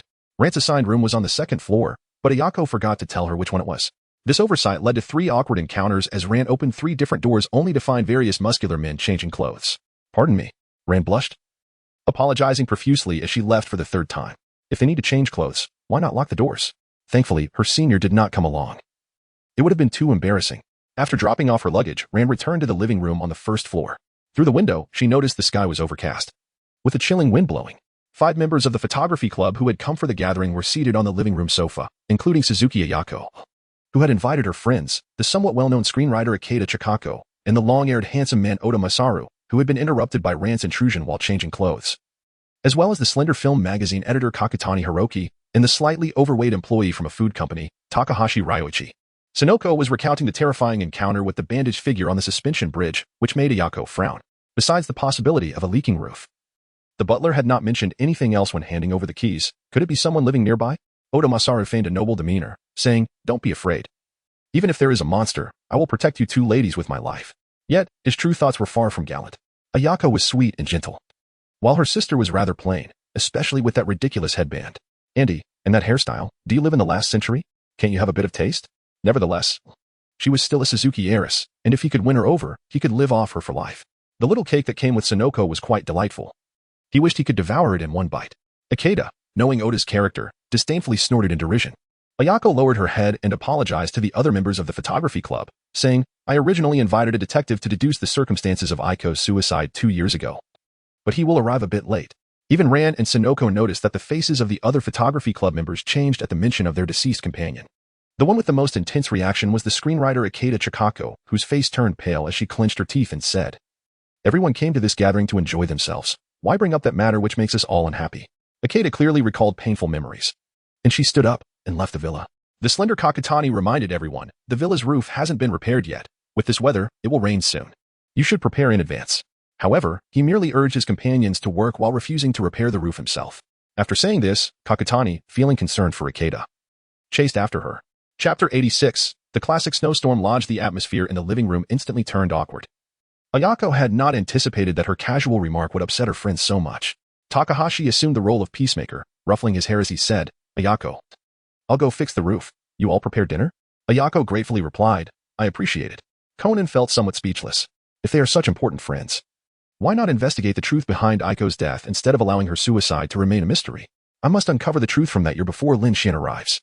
But these fools are saying nothing. How can I deduce anything? Fortunately, another member of the photography club remained in the living room and was not assigned any tasks. Just as Conan was preparing to charm Oda into revealing information, he noticed Oda issuing an oily invitation to Rand. "Lovely lady, would you accompany me for a walk around the villa?" Oda did possess a certain degree of attractiveness, and his long hair had charmed quite a few girls in Neon. However, this level of attractiveness barely qualified him as handsome when compared to ordinary people, and he could not even compare to Kudou Shinichi, not to mention Lin Xuan, who was privately referred to as Pretty Boy by Hattori Heiji. Thus, when Ran heard Oda's invitation, her mind was filled with questions. "Are you all right? If you want to walk, go by yourself. What does that have to do with me? We're not close." Ran's hesitance only deepened Oda's misunderstanding. This little sister is so shy. It seems she has no experience with relationships and is surrounded by ugly men. With my looks, I can easily win her over. Oda, convinced of his success, pressed on. "Some very important things can only be shared privately. Will you accompany me outside for a stroll?" Ran remained utterly perplexed. "Dude, I haven't even remembered your name, and you want to tell me something important? Are you joking?" Xiaolon initially intended to refuse, But as the daughter of a detective, and due to her past experiences with similar cases, doubt began to creep in. Could it possibly pertain to Miss Atsuko's suicide? And out of consideration for others, was he compelled to confide in me privately? Previously, there had been individuals connected to cases who, unable to identify the culprit in time, were silenced by the murderer. No, I must protect the informant before my senior arrives. Thus, with her thoughts spiraling, Xiaolan nodded in acceptance of the invitation. Oda was overjoyed. This adorable girl was far too easily deceived. So naive, she would venture into the woods where I could have my way with her. Consequently, Xiaolan followed Oda away from the villa, leaving Yuanzi in a state of shock. Xiaolan, are you truly willing to hand over your senior to me? You cannot associate with such a frivolous man. Conan clenched his fists. Lan, it's one thing to be tricked by Lin Xuan, as that fellow does possess some deductive prowess, but how could you be so easily swayed by this scoundrel's mere words? No, this cannot stand. Conan shook his head in disbelief. Being deceived by Lin Xuan is unacceptable as well. In any case, both Yuanzi and Conan were apprehensive that Xiaolan might truly become involved with this rogue, and so they discreetly followed suit. Oda led Xiaolan to a forest behind the villa, where the experienced scoundrel promptly began his advances. Xiaoqing, no, Xiaolan, I fell for you at first sight. Please grant me a chance, huh? What are you saying? Xiaolan interrupted, her face contorted with disgust. Oda quickly realized that he was moving too swiftly. Even a girl who had never encountered a handsome man before would likely find such words repulsive. Thus, he reined in his approach, feigning seriousness as he continued. Who would he be angry if a stranger barged in while changing clothes? I am no exception. But upon seeing such a lovely, Xiaolan was repulsed to the point of shivering. Disregarding decorum, she interjected. You called me out here to discuss Miss Atsuko's suicide from 2 years ago, did you not? Oda, looking bewildered, replied without a moment's thought, of course not. Discussing a dead person would ruin the atmosphere. Finally realizing her misunderstanding, Xiaolan felt no inclination to linger and turned to leave. If my senior arrives and this man continues to pester, it will be inexcusable. At that moment, Oda, oblivious to the danger, attempted to reach out and halt Xiaolan's departure. Before he could even lay a hand on her, he triggered the automatic defense mechanism of a karate expert. In an instant, Oda found himself spinning in the air, crashing heavily against the trunk of a sturdy tree. He had not anticipated that his flotation would backfire. Nor could he have foreseen the terrifying explosive power of Xiaolan, who appeared to be a demure girl. Meanwhile, Conan, who had been hiding with Yuanzi, finally breathed a sigh of relief. Fool. No lecher or scoundrel could take advantage of a karate champion. Yet Xiaolan's next words left Conan feeling conflicted. I have someone I like. When my senior arrives at the villa, please do not act like this again. With that, Xiaolan left Oda, who lay groaning on the ground, behind her. Yuanzi and Conan paid no heed to the fallen Oda. Conan's expression turned grave. Xiaolan's words reignited his determination to triumph over Lin Xuan. I must prevail. My deductive skills shall never falter against that man. Unbeknownst to them, a terrifying figure, his face wrapped in bandages, lurked in the shadows of the forest. Unlike earlier, this gaunt figure now wielded a large axe. Clearly, the bandaged man had witnessed the moment Xiaolan punished the scoundrel with her karate. He had intended to seize the opportunity to strike her down. But he was taken aback by the girl's formidable strength. It seemed he would have to wait until nightfall to act, as Lin Xuan would not arrive at the villa anytime soon, although he had swiftly resolved the case at Miwa Station to express gratitude. Inspector Magyar had personally driven him to the appointment. However, both the police car, Magyar, and Lin Xuan found themselves thwarted on the opposite bank of the river. The only access route from the villa had been severed, and as a veteran officer in Miwa, Inspector Magyar quickly grasped the severity of the situation. It was likely the criminal had cut the bridge, intending to commit a heinous act within the villa. Lin Xuan had never been so convinced by the conclusions drawn by the police before. I attempted to contact Xiaolan, Yuanzi, and that little brat named Conan, but their phones were unreachable. I do not believe the perpetrator would be cautious enough to search the belongings of elementary school students and steal their phones. It is likely that they installed the device to disrupt communication signals near the villa. This is a classic scenario akin to a snowstorm at a secluded mountain lodge, where the trapped individuals cannot communicate with the outside world, allowing the murderer to take advantage of the situation to eliminate their target. Magyar glanced up at the overcast sky and sighed in resignation. Of all times, it had to be now. A storm was brewing, and it was already evening. Such conditions did not permit the dispatch of a helicopter for reinforcements across the river, as this would likely result in a catastrophic disaster. Chapter 87. Find the hostage. But at what cost? After nightfall, several individuals with ulterior motives returned to the villa one after another, except for Yuanko. The other 4 members of the photography club remained in their respective rooms on the second floor. Conan, Xiaolan, and Yuanzi stayed in the living room on the first floor. Dinner was prepared, and Yuanko approached the sofa to check with her sister. How is the case regarding Lin Xuan progressing? I will ask the senior. Although Yuanzi wished to take this opportunity to introduce Lin Xuan to her family, there were also friends of her sister from the university photography club who had been invited to the villa. And Ikeda and the others would surely not want to wait too long. Huh? Why is there no signal? Hearing Yuanzi's complaint, Conan and Xiaolan then noticed that their phones had neither signal nor internet. Could it be that someone is trying to cause trouble? Wherever a detective appears, crime and murder inevitably follow. Despite his diminutive stature, Conan remained a detective, aware of his own capabilities. However, Ayako dismissed the concern. After all, this villa is rather remote. Perhaps the carrier's signal does not cover the entire mountain. Ayako then suggested to her sister, should we reserve a portion of the meal for Lin Xuan and help him warm it up when he arrives? This was indeed a good idea. Yuanzi was about to nod in agreement when she noticed the barely concealed smile in the corner of her sister's eye. No way, sis. Do you actually know that I have feelings for the senior? Having watched her sister grow up, Ayako certainly could not miss Yuanzi's little secret. Her willingness to hire Lin Xuan at a high price was not only to uncover the truth behind her late friend's suicide 2 years ago, but also to see for herself what kind of man could captivate Yuanzi. Unless one day Yuanzi were to develop feelings for Xiaolan, Conan would not concern himself with whom she liked. Moreover, Conan faintly sensed that an incident was likely to occur in this villa. At the mere mention of Atsuko, the expressions of the other photography club members turned uneasy. Furthermore, in this remote villa, communication with the police was impossible. As Conan pondered, he inquired of Ayako, did Miss Atsuko exhibit any unusual behavior before her suicide 2 years ago? Ayako appeared somewhat surprised. Don't elementary school students no longer idolize Kamen Rider? How could he ask such a question? Xiaolan, fearing a misunderstanding, quickly interjected with an apologetic tone. This child is Conan, who is staying at my home and is also my father's detective assistant. Conan is quite fond of being a detective and even formed a junior detective club with his classmates. Upon hearing this, Ayako regarded him with newfound respect. Encouraging. So you are the assistant to a distinguished detective. You both will surely become renowned detectives like Mr. Muri in the future. Conan could only roll his eyes in exasperation. What does distinguished detective even mean?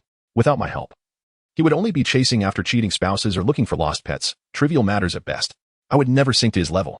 Yuanzi, unfazed, remarked, he's merely a kid who admires Lin Xuan and is mimicking a detective game. Conan was left speechless. Admiring Lin Xuan?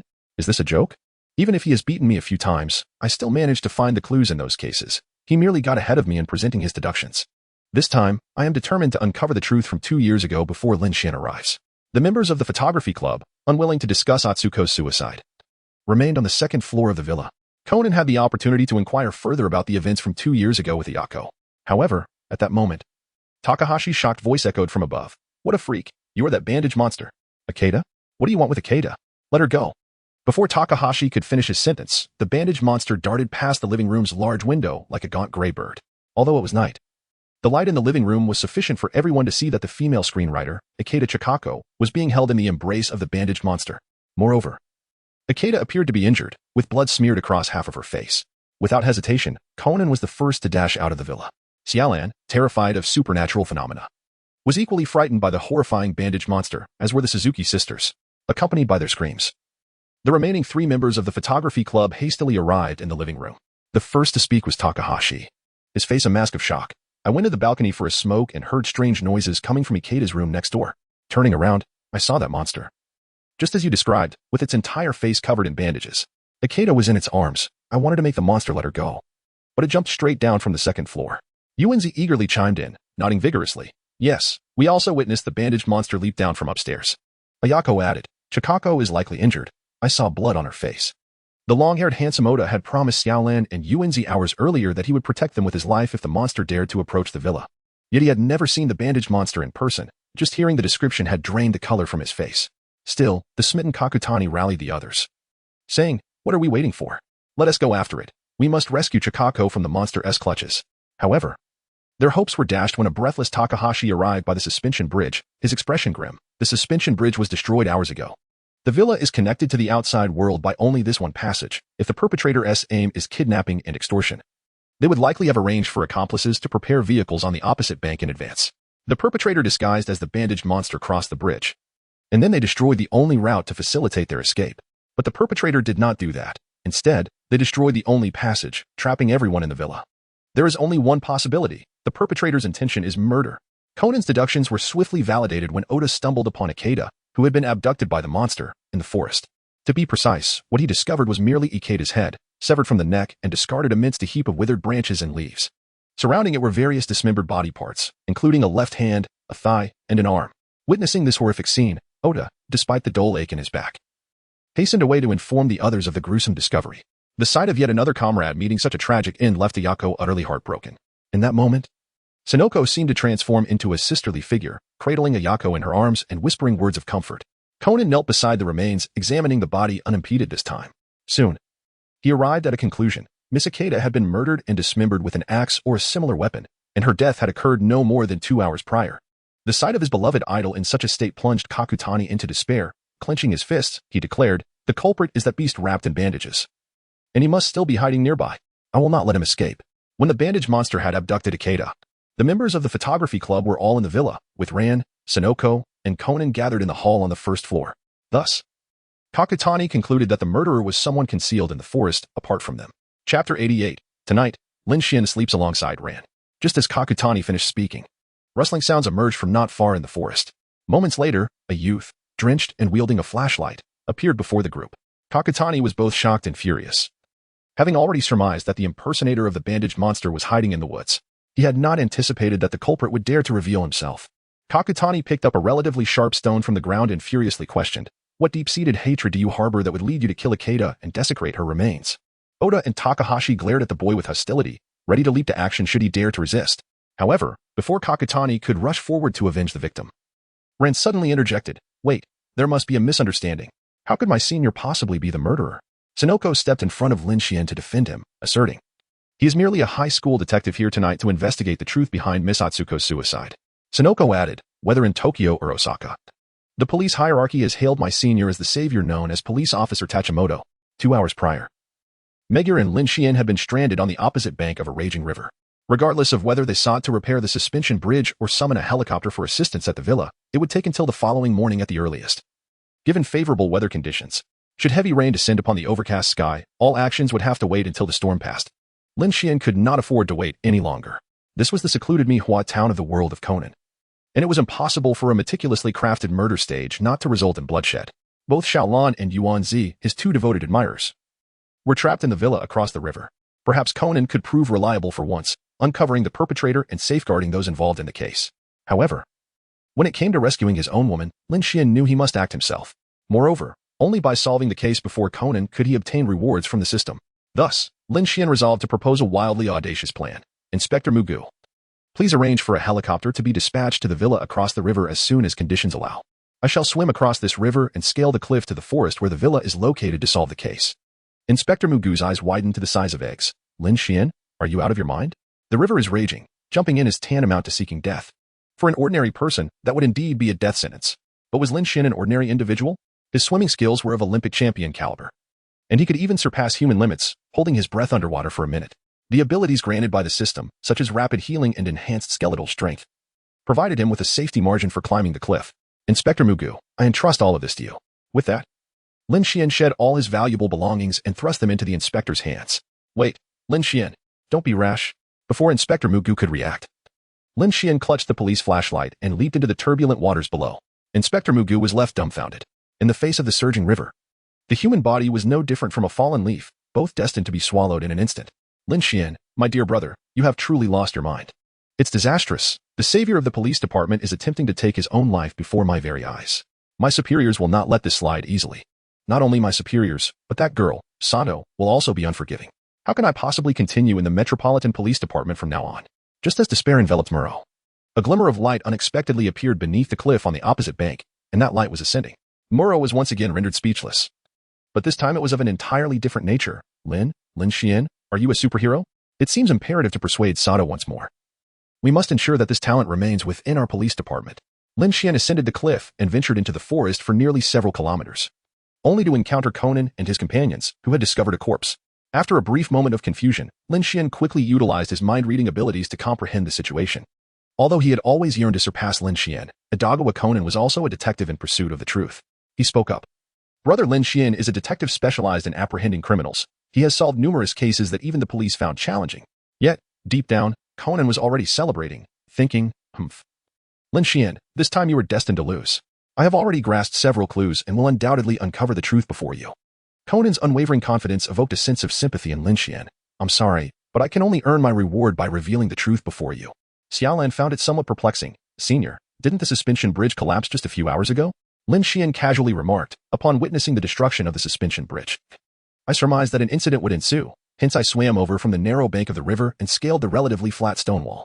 The astonishment that swept over the gathering was palpable. Such a feat could scarcely be accomplished by any mortal. Yuanzi regarded Lin Xuan with fervent admiration. His physical prowess is remarkable. One day, perhaps we too shall possess such strength, she mused, her thoughts conjuring vivid images that flushed her cheeks a deep crimson. Meanwhile, the other 3 members of the photography club, excluding Yuanko, harbored skepticism. What? Does this fellow think he is starring in a film? He is the very perpetrator. Even if he has assisted the police in resolving cases, what of it? Who asserts that a detective is incapable of murder? My methods are impeccable. All I need is a scapegoat, and lo, one has conveniently presented themselves. The murderer plotted, once I eliminate Mori Kagoro's daughter, I shall lay all blame upon this high school detective. Upon hearing Lin Xuan's perilous arrival, Ran's heart sank. She touched her senior's damp shirt, poised to speak. Yet Lin Xuan, unwilling to squander time, directly addressed her. I have something of great importance to discuss with you privately. Is this a convenient moment? The effective range of his mind-reading abilities extended to 10 meters. Despite the murderer's belief in the flawlessness of his methods, the moment Lin Xuan appeared before him, the killer had already lost. However, the newly arrived Lin Xuan was perplexed by the murderer's intense animosity towards Ran, with only Mori Ran remaining. Tonight shall present the opportunity to eliminate her. I cannot resort to brute force. I shall wait until she is asleep and then strike her down with an axe. Should I dismember her body?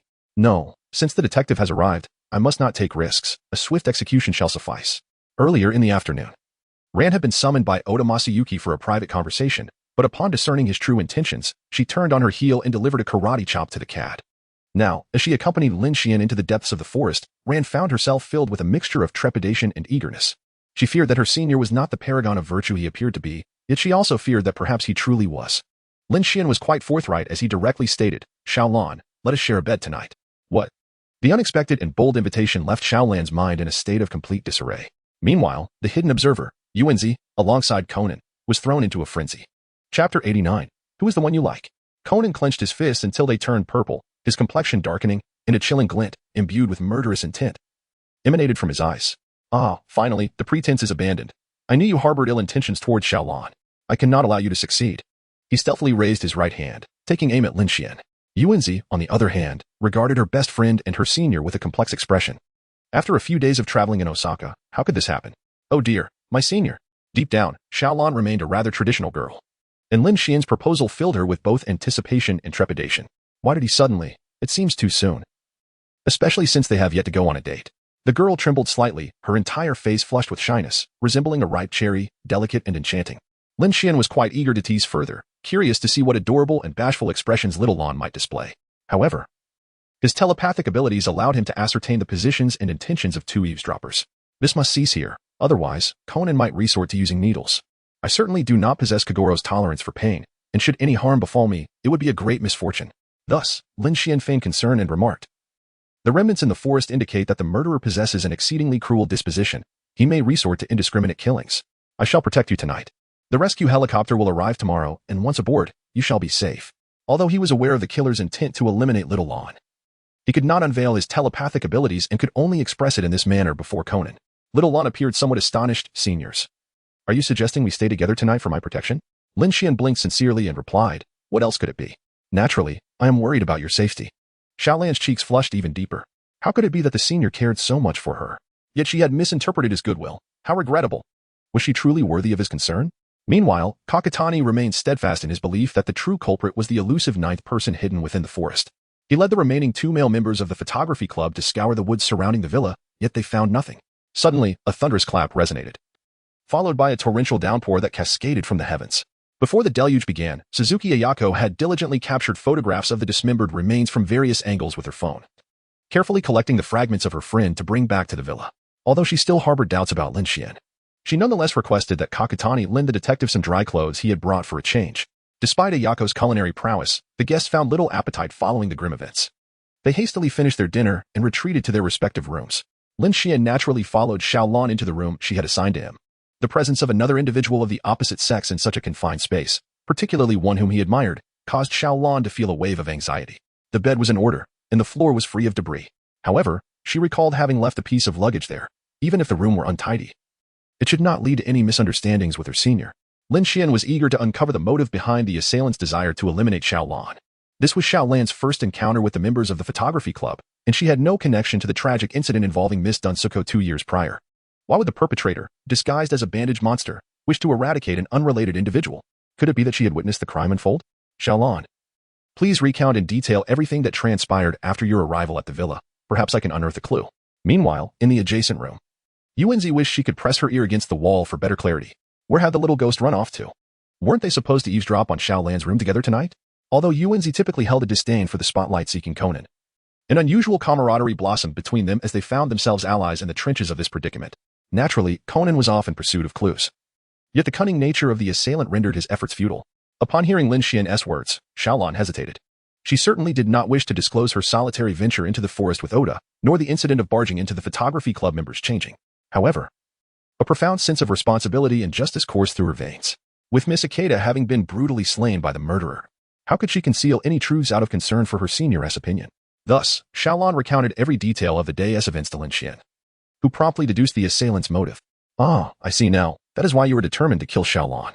The assailant's internal monologue had previously lacked the reason for targeting Xiaolan, but now Lin Xuan grasped the entirety of the situation, the identity of the perpetrator, the motive for murder, the method of execution, and the impending actions for the night were all within his control.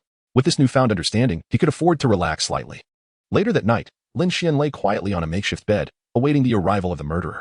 Although a champion in karate, Xiaolan, like any ordinary girl, harbored an intense fear of ghosts, particularly those that had just committed murder.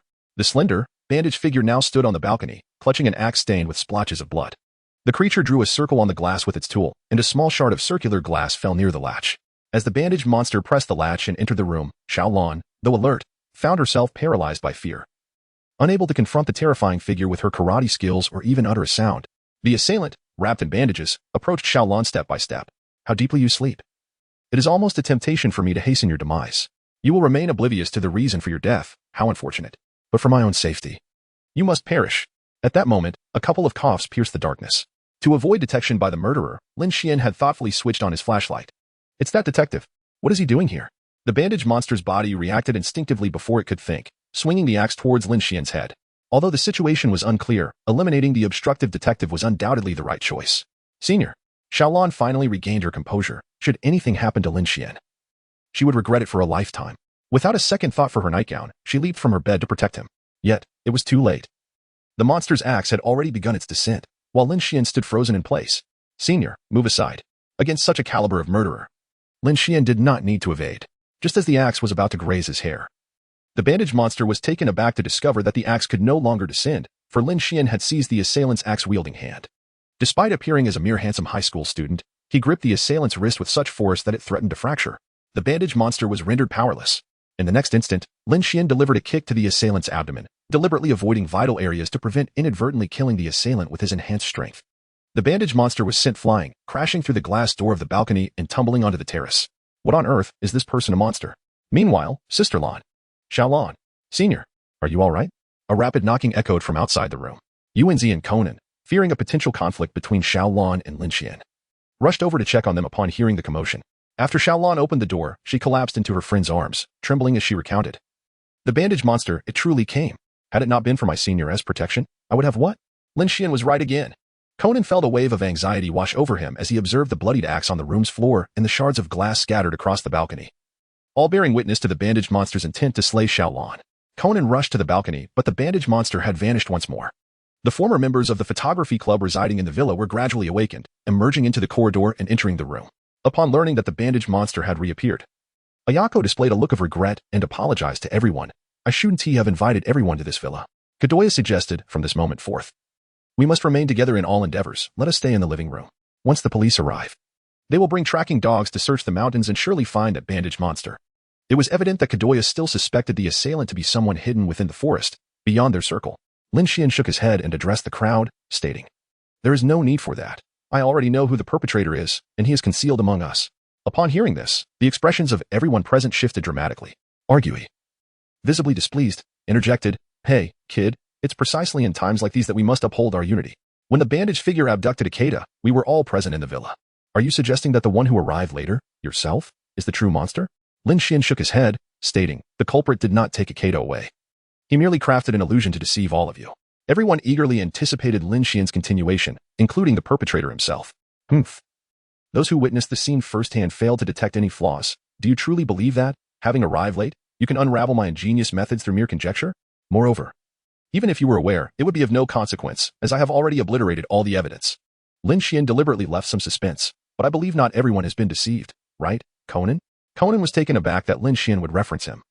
Yet in order to save face before Ran, he reluctantly replied, "Yes, indeed. How could I agree? That would be akin to becoming like that incompetent uncle." In truth, had Conan embarked on an investigation promptly, his abilities would have enabled him to uncover evidence and solve the case independently. However, his obsession with outshining Lin Xuan inadvertently diminished his deductive skills. Meanwhile, with Lin Xuan and Ran, a lone man and woman, confined to the same room, Conan regressed into a headless fly, rendering him incapable of contributing meaningfully to the case at hand. Lin Xuan nodded with a sense of relief. In that case, please enlighten us on the methods employed by the perpetrator. All eyes were now fixed upon Conan, who could only respond with palpable embarrassment. Well, my reasoning is not quite complete. Perhaps we should first hear from you, Brother Lin Xuan. This prompted Yuanzi to regard the attention-seeking schoolboy with disdain. He truly is just a child playing detective. To solve the case, we must rely on our senior. Lin Xuan glanced at the perpetrator and couldn't help but exclaim, "My dear brother.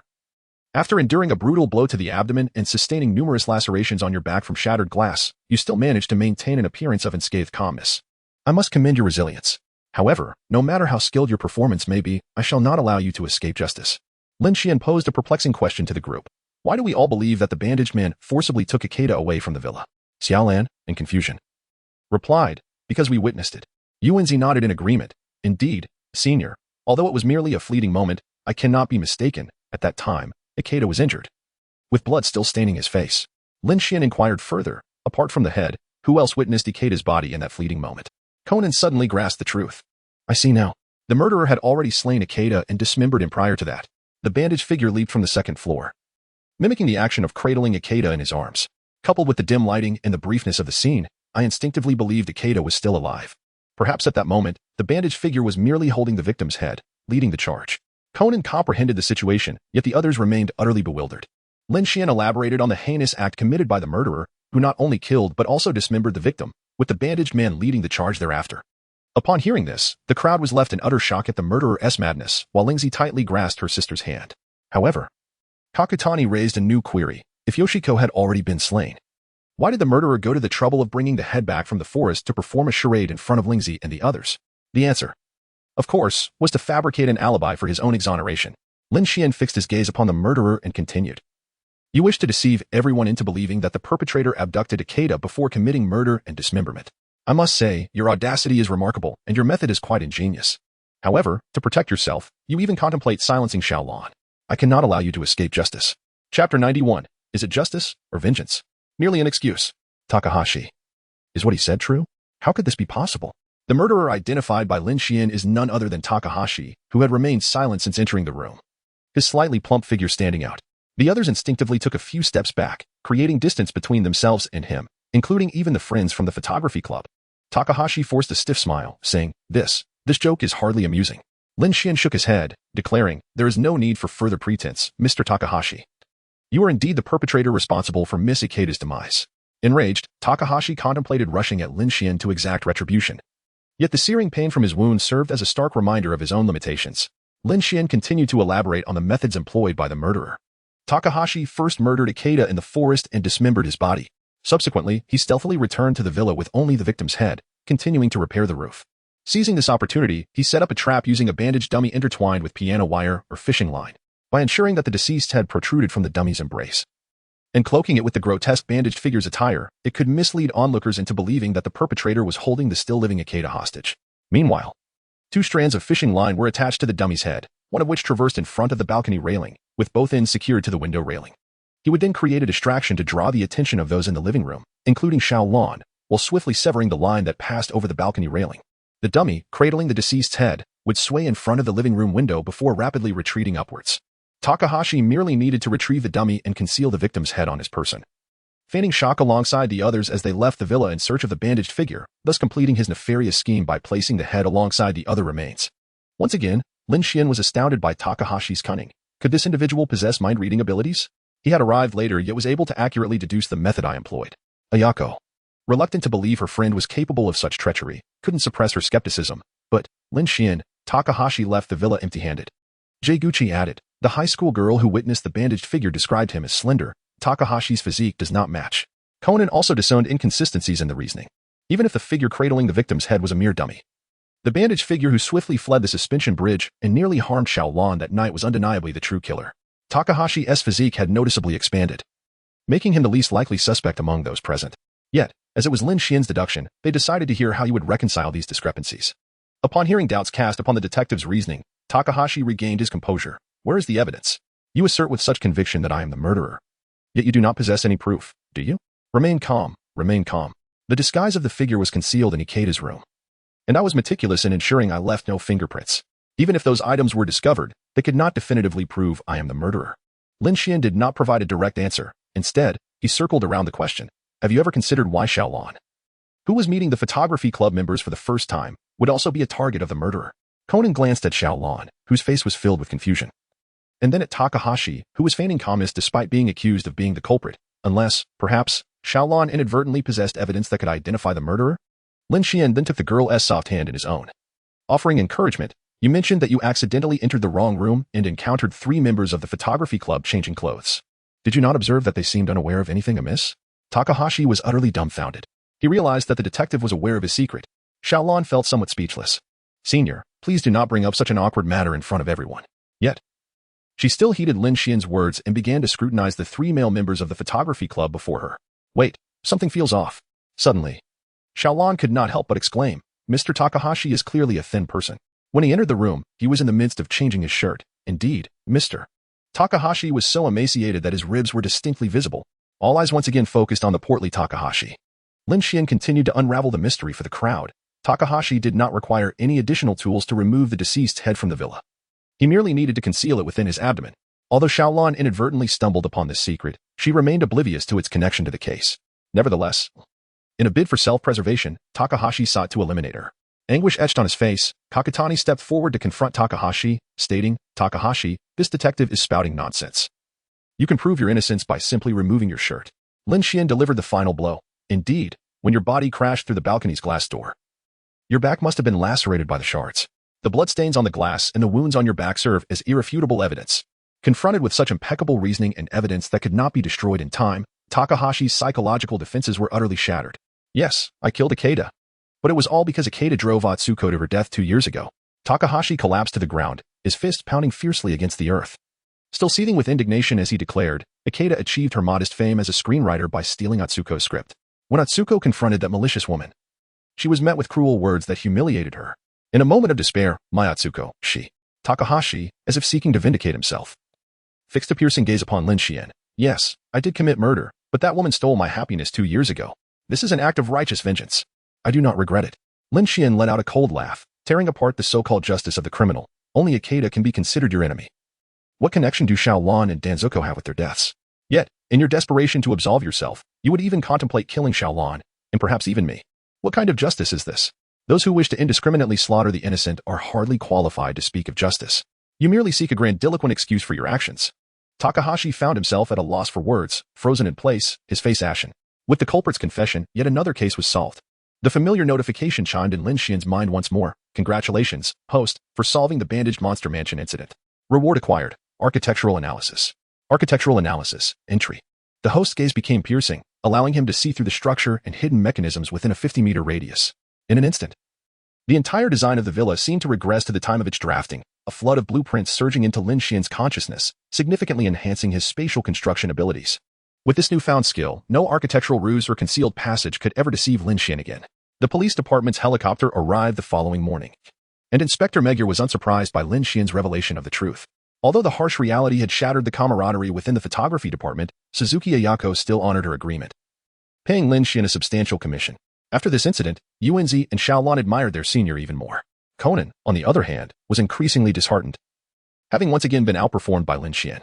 Chapter 92, The Open-Minded Congressman. In a high-end banquet hall in Mihua Town, the staff dimmed the regular lights to accentuate the esteemed position of the leader under the spotlight.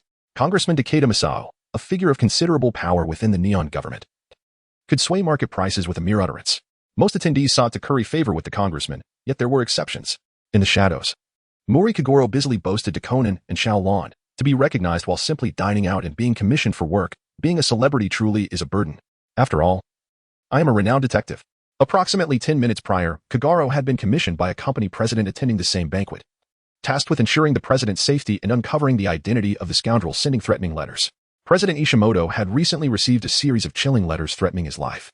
Wealthy and fearful for his safety, President Ishimoto promised Kogoro a generous fee upon resolution of the matter. However, for Kogoro, the commission was secondary. Secretary Tanaka is truly youthful and charming. Does she have a partner? Perhaps I can seize this opportunity to ignite a second spring in my life, he mused. Tanaka Sachiko. Ishimoto's secretary bore resemblance to a younger Haiwari Reiko. During the negotiation, Kogoro's eyes remained fixated on the young secretary, unwilling to shift his gaze even for a moment. His lecherous demeanor elicited an exasperated sigh from Xiao Lan, who felt it inappropriate to voice her discontent in such a formal setting. Meanwhile, Conan internally scoffed. Uncle, your status as a renowned detective is entirely my doing. As Congressman Takeda took the stage to speak, his tall secretary guided him forward. The sole spotlight illuminated the congressman, ensuring he remained in the radiance. On the path to the stage, various company presidents fawned over the congressman. Naturally, President Ishimoto, facing death threats, was no exception. As the high-ranking official approached, President Ishimoto hurriedly greeted him. Congressman Takeda, your economic policies will surely lead to our prosperity. Before he could finish, a gunshot rang out from the darkness. Ishimoto felt a sharp pain in his shoulder, but that was all. The bullet merely grazed him before burying itself in the congressman's chest. In the next moment, the congressman fell to the ground, and his secretary rushed to check on him. Upon hearing the gunfire, the event staff quickly turned on the other lights, restoring visibility to the hall as guests slowly realized a shooting had occurred. A startled socialite was the first to scream, prompting most attendees to flee in terror. Kogoro pushed through the crowd to assess the situation, confirming the congressman had been killed on the spot. 5 minutes later, the police arrived. 2 hours later, Lin Xuan received a call from Sato, as the police sought the savior's assistance in solving the case. In a patrol car, Inspector Magyar personally briefed Lin Xuan on the shooting incident, mentioning that the Mori family had been present at the scene. The police preliminarily concluded that the assailant was the one who had sent the threatening letters. They had intended to shoot President Ishimoto but had mistakenly killed Congressman Takeda instead. Truly, the grim reaper of elementary school students, death follows him wherever he goes. At the same time, Lin Xuan felt somewhat puzzled. The police could surely find leads through the bullet type. They don't need my assistance, do they? These incompetent neon officers. Can't they investigate a case that just occurred a few hours ago on their own? What use are they if they keep handing every case to me? As long as he could solve the case before Conan and earn rewards from the system, Lin Xuan had previously been willing to assist the officers. However, he was neither Kudou Shinichi nor Hattori Heiji, the type to forsake personal connections for the sake of solving a case. Lin Xuan's assistance is contingent upon personal benefit, and he must not allow the case to intrude upon his life. Inspector Mumu sighed and said, Young Lin Xuan, this case places immense pressure on the Metropolitan Police Department. Councillor Takeda wields considerable influence within the ruling party, and our superiors have mandated that we solve the case within 3 days. Sato interjected, President Ishimoto does not trust us. He is utterly uncooperative with the police investigation. The president has only engaged Mr. Mori to ensure his own safety. Lin Xuan, I believe your deductive reasoning surpasses that of Mr. Mori. Given the limited time provided by the police department, I earnestly request your assistance this time. Lin Xuan was able to perceive their innermost thoughts. He understood that the officer did not view him as a mere fool, but rather recognized the extraordinary nature of this case. Should they fail to resolve it expeditiously, politicians aligned with the councilman would certainly create difficulties for the police department, adversely affecting the likes of Moku Sato and his team of investigators. Given this predicament, it would be wise to let them owe me yet another favor. Lin Xuan expressed his conditions. I can assist in the investigation, but only under certain terms. Officer Sato, please grant me half of your vacation time for the upcoming year. The resolute detective, accustomed to decisive action, felt his cheeks flush at such a brazen request. Is time so pressing that you jest with me? If you wish for my company, it is better stated privately rather than in front of Inspector Magyar. Inspector Magyar, who had been contemplating a match between Sato and Lin Xuan, quickly interjected upon hearing the request. Sato, for the sake of resolving this case swiftly, you should acquiesce to Lin Xuan's request. Although Sato secretly relished the prospect of spending more time with Lin Xuan, she feigned reluctance, replying, since Inspector Magyar insists, I suppose I must comply with this impertinent demand. Before Inspector Magyar, Lin Xuan chose not to expose her pretense. After all, once the case was solved, he would have ample opportunities to tease the aloof female officer before him. Meanwhile, Kogoro Mori basked in the lavish praise of his youthful and charming secretary. Although he narrowly escaped a dire situation, a shoulder injury forced him into a luxurious hospital. Mori harbored an inexplicable animosity towards the police, thus refusing their protective services, opting instead for the protection of the renowned detective Mori Kogoro. The assailant, who had attempted to murder the client, remained at large, and Mori should have been fully alert to safeguard his client, Ishimoto. The beer, brought in by Secretary Tanaka, would be rude to refuse entirely. Ultimately, Kogoro picked up the beer from the table and addressed Tanaka, just one can, as I must remain vigilant to protect the president tonight.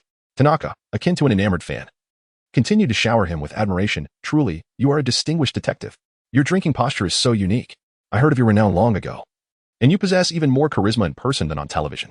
However, once Kogoro finished the can and collapsed onto the sofa, snoring, The gleam of admiration vanished from the secretary's face. What a so-called detective. Merely a name, truly a useless individual. Chapter 93. Conan drops the act. Kudou Shinichi vs. Lin Xuan. At Professor Agasa's residence, despite the late hour, Conan remained fixated on the computer, repeatedly reviewing the surveillance footage from the crime scene. He had cunningly used Kagaro's name to lure the officer guarding the monitoring room away, seizing the opportunity to copy the recordings.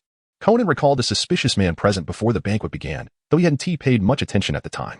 After the shooting incident, he suddenly remembered seeing that man's photograph in the newspaper, Reiji Hirakawa, a habitual extortionist notorious for digging up dirt on major corporations and demanding ransom.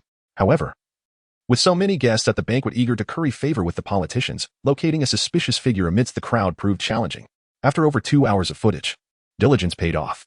The surveillance camera positioned in the northwest corner of the venue clearly captured Hirakawa's face, identical to the one in the news report, dressed in pajamas. Professor Agasa uneasily checked on Conan. It's quite late. Even if you keep insisting on solving the case before Lin Xuan, you must take care of your health. Yet, Conan, irked, interrupted, Professor, please be quiet and refrain from making any noise.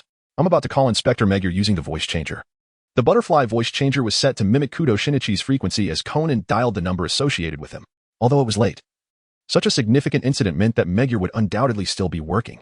Upon answering, an enthusiastic voice greeted him. Kudou? We thought something had happened to you since we hadn't heard from you in so long. Conan, unwilling to dawdle, got straight to the point. I received an email from you regarding a shooting incident in Mahamacho, where a member of the National Assembly was killed. Magyar nodded, his face reflecting the weight of memories. Yes, we are overwhelmed dealing with this matter.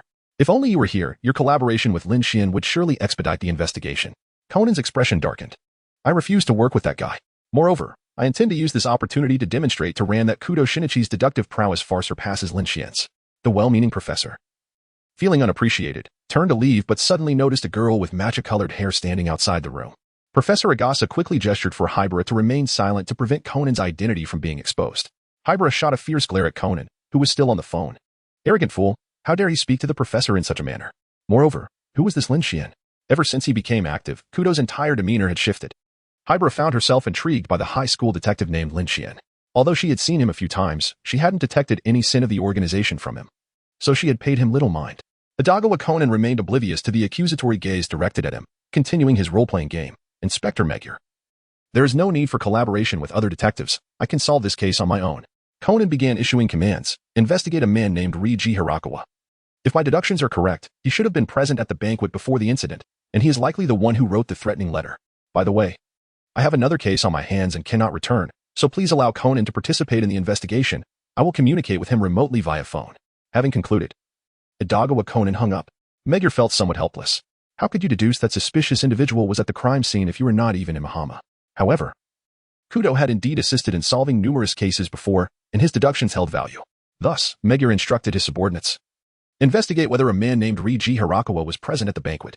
Kagoro slept soundly, and had it not been for a hand gripping his tie and shaking him vigorously, he might have slept until noon. Useless. You are utterly useless. What kind of detective are you if this is how you protect me? Refund me. Ishimoto berated while shaking Kagoro's body with fervor. My Yoko. My dear Yoko. Kagoro, barely awake, found himself confronted by the furious visage of Ishimoto. The old man instantly sobered. Mr. Ishimoto. Ishimoto grew even angrier. Is this how you protect me? Even if the assailant had killed me, you would still be oblivious. Kagoro finally recognized his significant blunder as a detective and hastily apologized to his client with sincerity. How strange. How did I suddenly fall asleep? That shouldn't have happened. Just then, there were 2 knocks on the door, followed by Tanaka's voice from outside. President. Miss Mori has come to deliver clean clothes, and the police are here again. Ishimoto seethed. Tell the officers to leave. I do not require their protection. However, in the next moment, President Sherbin recalled the unsatisfactory performance of Kagoro Mori.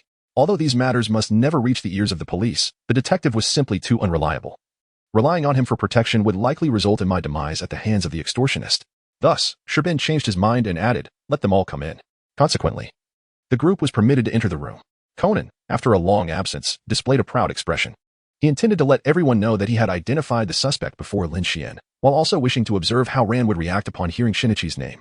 Furrowing his brow, Sherbin questioned Inspector Magyar, have your officers uncovered any leads? Surely a whole night has passed without any clues? Magyar responded, in fact, we have identified a suspicious individual with significant criminal implications, Hiragata Jiro. Have you heard of this name? What? Sherbin struggled to maintain his composure, yet within, he was engulfed by tumultuous emotions. How could the police know Hiragata's name? Was that beast attempting to assassinate me after sending a letter of commission? Damn it. Does Hiragata's discovery mean the police are also privy to my secrets?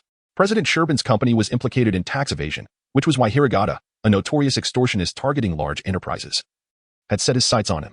It was precisely due to his dubious dealings that Sherbin harbored disdain for the police. Cooperating with their investigation could potentially expose his company's financial records. Who is this person? I've never heard of him. Sherbin initially attempted to feign ignorance. However, Magyar would not grant him that opportunity. Extortionist Hiragata Jiro, on the 21st of last month, someone witnessed you meeting him at a bar. Panic-stricken, Sherbin exclaimed. Aren't the police supposed to be incompetent? How could they investigate me so thoroughly? At that moment, Conan interjected. Brother Shinichi asked me to convey that if you do not speak the truth, you may soon find yourself at the mercy of evildoers. Shinichi? Upon hearing the name of her childhood friend, Ran was momentarily taken aback and turned to Conan for confirmation. Did Shinichi contact you? Chapter 94, Peculiar Death, Case Closed? Conan stood tall, his chest puffed out, beaming with confidence. Yes, last night I visited Dr. Agasa to collect my homework. And I also shared the details of this case with Brother Shinichi. He immediately identified a suspect. Conan added. Brother Shinichi utilized his deductions to help Inspector Magyar pinpoint a suspect, while Lin Xuan has yet to make any deductions. A spring-like pride radiated from Conan's face. Praise me. Ran, hurry and praise me. You finally see it. My reasoning far surpasses that of the mediocre senior. Once I focus, Lin Xuan is no match for me. Observing the arrogant demeanor of the elementary school student, Lin Xuan could not help but sigh in sympathy. After confirming that Kudou Shinichi had indeed been in contact with Conan, Ran felt not excitement but profound disappointment. As expected, my senior is not Shinichi. I was so foolish to mistake him for Shinichi. Reasoning fool, after all. I am your childhood friend who grew up alongside you. You would rather discuss cases with Conan than occasionally reach out to me. Never mind. Perhaps this is for the best. After all, I like my senior, and maintaining contact with someone who is wandering who knows where might lead to misunderstandings. Ran held no interest in solving cases. She merely wished for someone to be by her side, and Lin Xuan was that person. President Sherbin's face betrayed a moment of hesitation. Admitting to the meeting with Hiragata would undoubtedly lead the police to unearth the tax evasion, yet without police protection. What if I too met my end at Hiragata's gunpoint? At that moment, Lin Xuan spoke. President, please do not forget that the deceased was a highly influential congressman within the political realm. Should the deceased's acquaintances in politics become aware of your lack of cooperation with the police investigation, it is likely that your company's progress will be adversely affected. This statement struck a nerve with Shimoto. As the president of the company, he feared most the pressure from the political sphere. Just as Shimoto was about to confess, his secretary Tanaka hurriedly intervened. President, if that matter comes to the police's attention, the company's operations for this quarter, despite presenting a facade of loyalty and concern for the company's leadership, could be jeopardized. However, Tanaka Sachiko possesses two faces. Even if the issue of tax evasion were to surface now, its impact on the company would be limited. Only when the company continues to expand and faces a shortage of funds would immediately be able to deliver a fatal blow to the old fool Shimoto. Lin Xuan could not help but cast a few more glances at Secretary Tanaka. Yet, his devoted secretary harbored a desire for his employer's early demise. My dear lady, your suspicion is rather substantial, he mused. Shimoto, however, disregarded the secretary's counsel, shaking his head as he stated, in comparison to the repercussions of exposure. The censure from the political realm is a burden we cannot bear. He then proceeded to inform Moku about his entanglement with Hiragata Jiro due to tax evasion. On the 21st of last month, Hiragata summoned me to meet at a bar, and right from the outset demanded a hush money payment of 900 million. With no room for negotiation. I deemed this some preposterous and consequently turned him down. What a scoundrel. To extort such an exorbitant amount. I could easily have my friends in the underworld eliminate you for a mere 300 million. Little did I expect you would resort to sending extortion letters. And even contemplate my assassination. Now, after the murder of a member of parliament, you shall find no refuge in this country. Lin Xuan glanced at the creased face of the president, unable to suppress a sigh of admiration. The president is quite remarkable. Even possessing friends who are capable of hiring assassins. Ahem. Kagoro adjusted the tie that the president had torn and spoke. Inspector Magyar, the case has become quite clear. Hiragata Jiro, frustrated by his failed extortion of President Ishimoto, harbored resentment.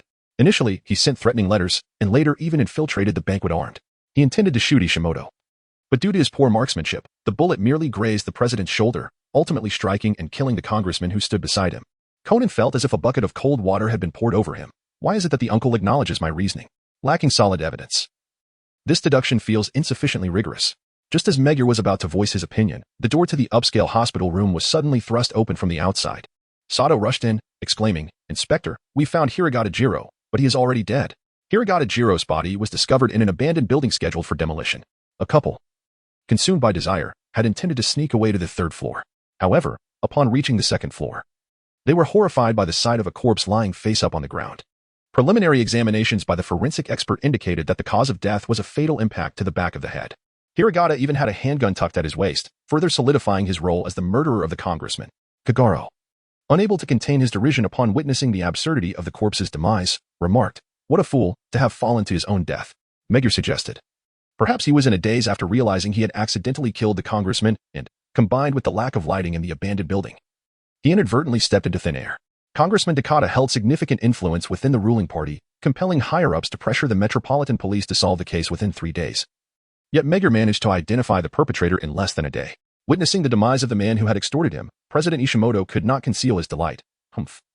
Dying so easily is truly too merciful for you. However, Conan, the first to suspect Hiragata Jiro, sensed something was amiss. This was all too convenient.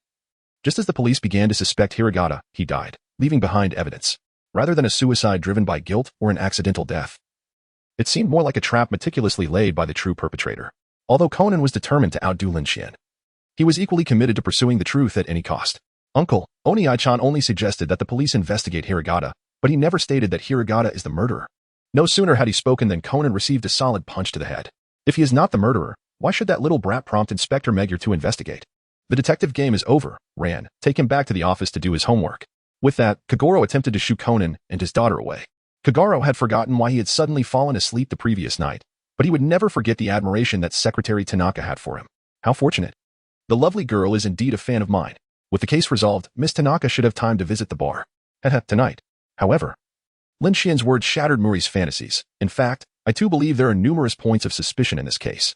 Conan cast a complex gaze towards Lin Xuan. He was eager to surpass Lin Xuan, yet among those present, only Lin Xuan could persuade the police to refrain from closing the case. Megure respectfully inquired of the savior of the police force, suspicion? Brother Lin, what do you mean? In previous cases, Lin Xuan could determine the identity of the murderer through mind-reading techniques. However, this case was peculiar, while all those involved harbored secrets. Both the president and the secretary did not appear to be the culprits. Moreover, whenever Conan's investigations proceeded too smoothly, it invariably indicated that the true murderer had not been uncovered. Thus, Lin Xuan easily discerned the contradictions in the actions of Hiragata Jiro, who had been labeled the murderer. Chapter 95, The Hot Spring Trip. Hiragata Jiro was a habitual extortionist, fixating on the president for financial gain. Why would he resort to murder? Even if he sought revenge against the president for refusing to pay a hush fee, selling the information to a competing company would yield a substantial profit. A shadow crossed President Ishimoto's face. If the murderer was not Hiragata, then the true culprit had already claimed 2 lives. Could a serial killer be targeting me? He quickly whispered a few instructions to Secretary Tanaka. Lin Xuan continued to elucidate the illogical aspects of the hypothesis that Ping Gang was the perpetrator. Would a seasoned extortionist suddenly alter their modus operandi and brazenly commit murder at a public gathering? Especially with a firearm? Moreover, given that the country enforces stringent gun control laws, it would not take long for the authorities to trace the incident back to Ping Gang. Regardless of whether the shooting was successful, I believe Ping Gang is not foolish enough to engage in such reckless behavior. These suspicions cannot simply be overlooked, can they? Makuro nodded in agreement and inquired, Lin Xuan, do you believe you can uncover the truth within 2 days? Are you suggesting that if time is insufficient, you would allow the culprit to roam freely?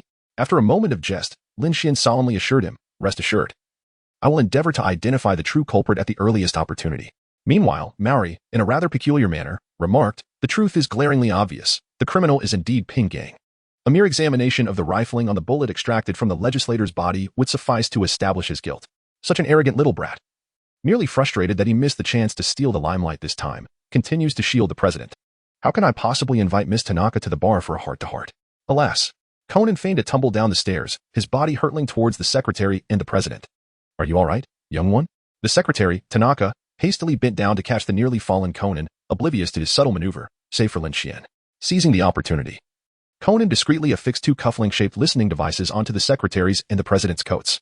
I'm terribly sorry, the sight of the corpse frightened me. Thank you, big sister. While Conan feigned innocence, his mind raced with calculations regarding the case and the assailant. With Ping Gang deceased, the hard-won clues had been severed. He had no choice but to first eavesdrop on those connected to the case. Lin Xuan couldn't help but silently criticize. Is it permissible for detectives to infringe upon others' privacy? Nevertheless, all the clues uncovered would ultimately benefit me.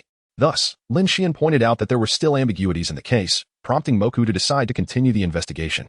Sato drove Lin Xuan to the scene of the shooting incident, with Conan accompanying them in the car. The vehicle sped through the traffic like a bolt of lightning.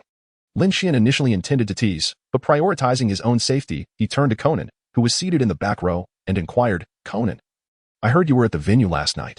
Did you notice anything unusual before or after the gunfire? Conan shook his head, his expression innocent as he replied, I don't know. After all, I'm just an elementary school student. Humph. I won't reveal that there was a suspicious figure in the lighting control room after the gunshot. But I couldn't catch up.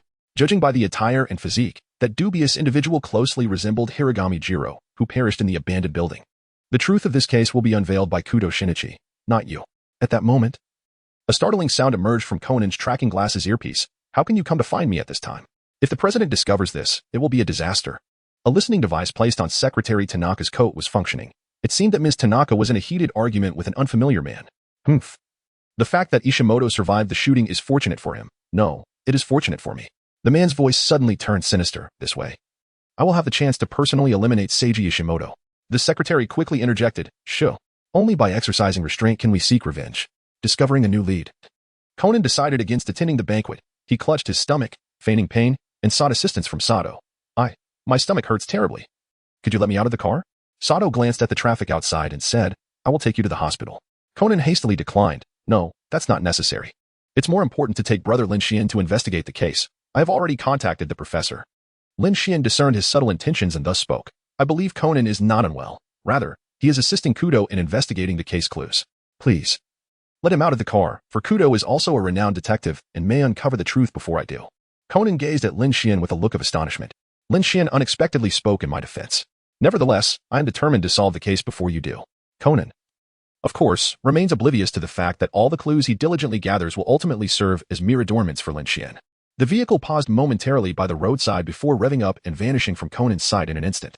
Conan gestured towards the taxi while adjusting his glasses to magnify the map. The cufflink-shaped listening device not only captures sound but also boasts a GPS positioning feature. When combined with the magnifying glasses, it enables Conan to track suspicious individuals with remarkable precision. At that moment, the conversation flowing through his earpiece grew increasingly explosive. After the shooting incident, old Shimoto didn't suspect you, did he? That old fool has been completely played by me. It's not just him. Even Kagoro Mori is merely a name. Mori. A stranger's voice grew slightly anxious. You mean the slumbering Kagoro Mori? Secretary Tanaka reassured. No need to worry. I tested the detective Mori. Just a few compliments and he downed the beer laced with sleeping pills without a second thought. This fool wanted to uncover our secret. It was as if a ray of light pierced through the darkness before Conan. If it were a secretary familiar with the president's daily habits, delivering the threat letter to Shimoto would be a trivial task. And they could easily devise a murder plan based on Shimoto's schedule. Chapter 96. The Secretary of the Hyperthyroid Legislator. Soon, they arrived at the crime scene. Cordoned off by police tape, Lin Xuan proceeded directly to the lighting control room where he observed the suspicious figure on the exterior of one of the lighting machines. There were traces of some substance, and the surveillance camera in the upper left corner of the room was coated in dust. Despite having surmised the answer, Lin Xuan still sought confirmation from the officer on duty. Is the surveillance malfunctioning?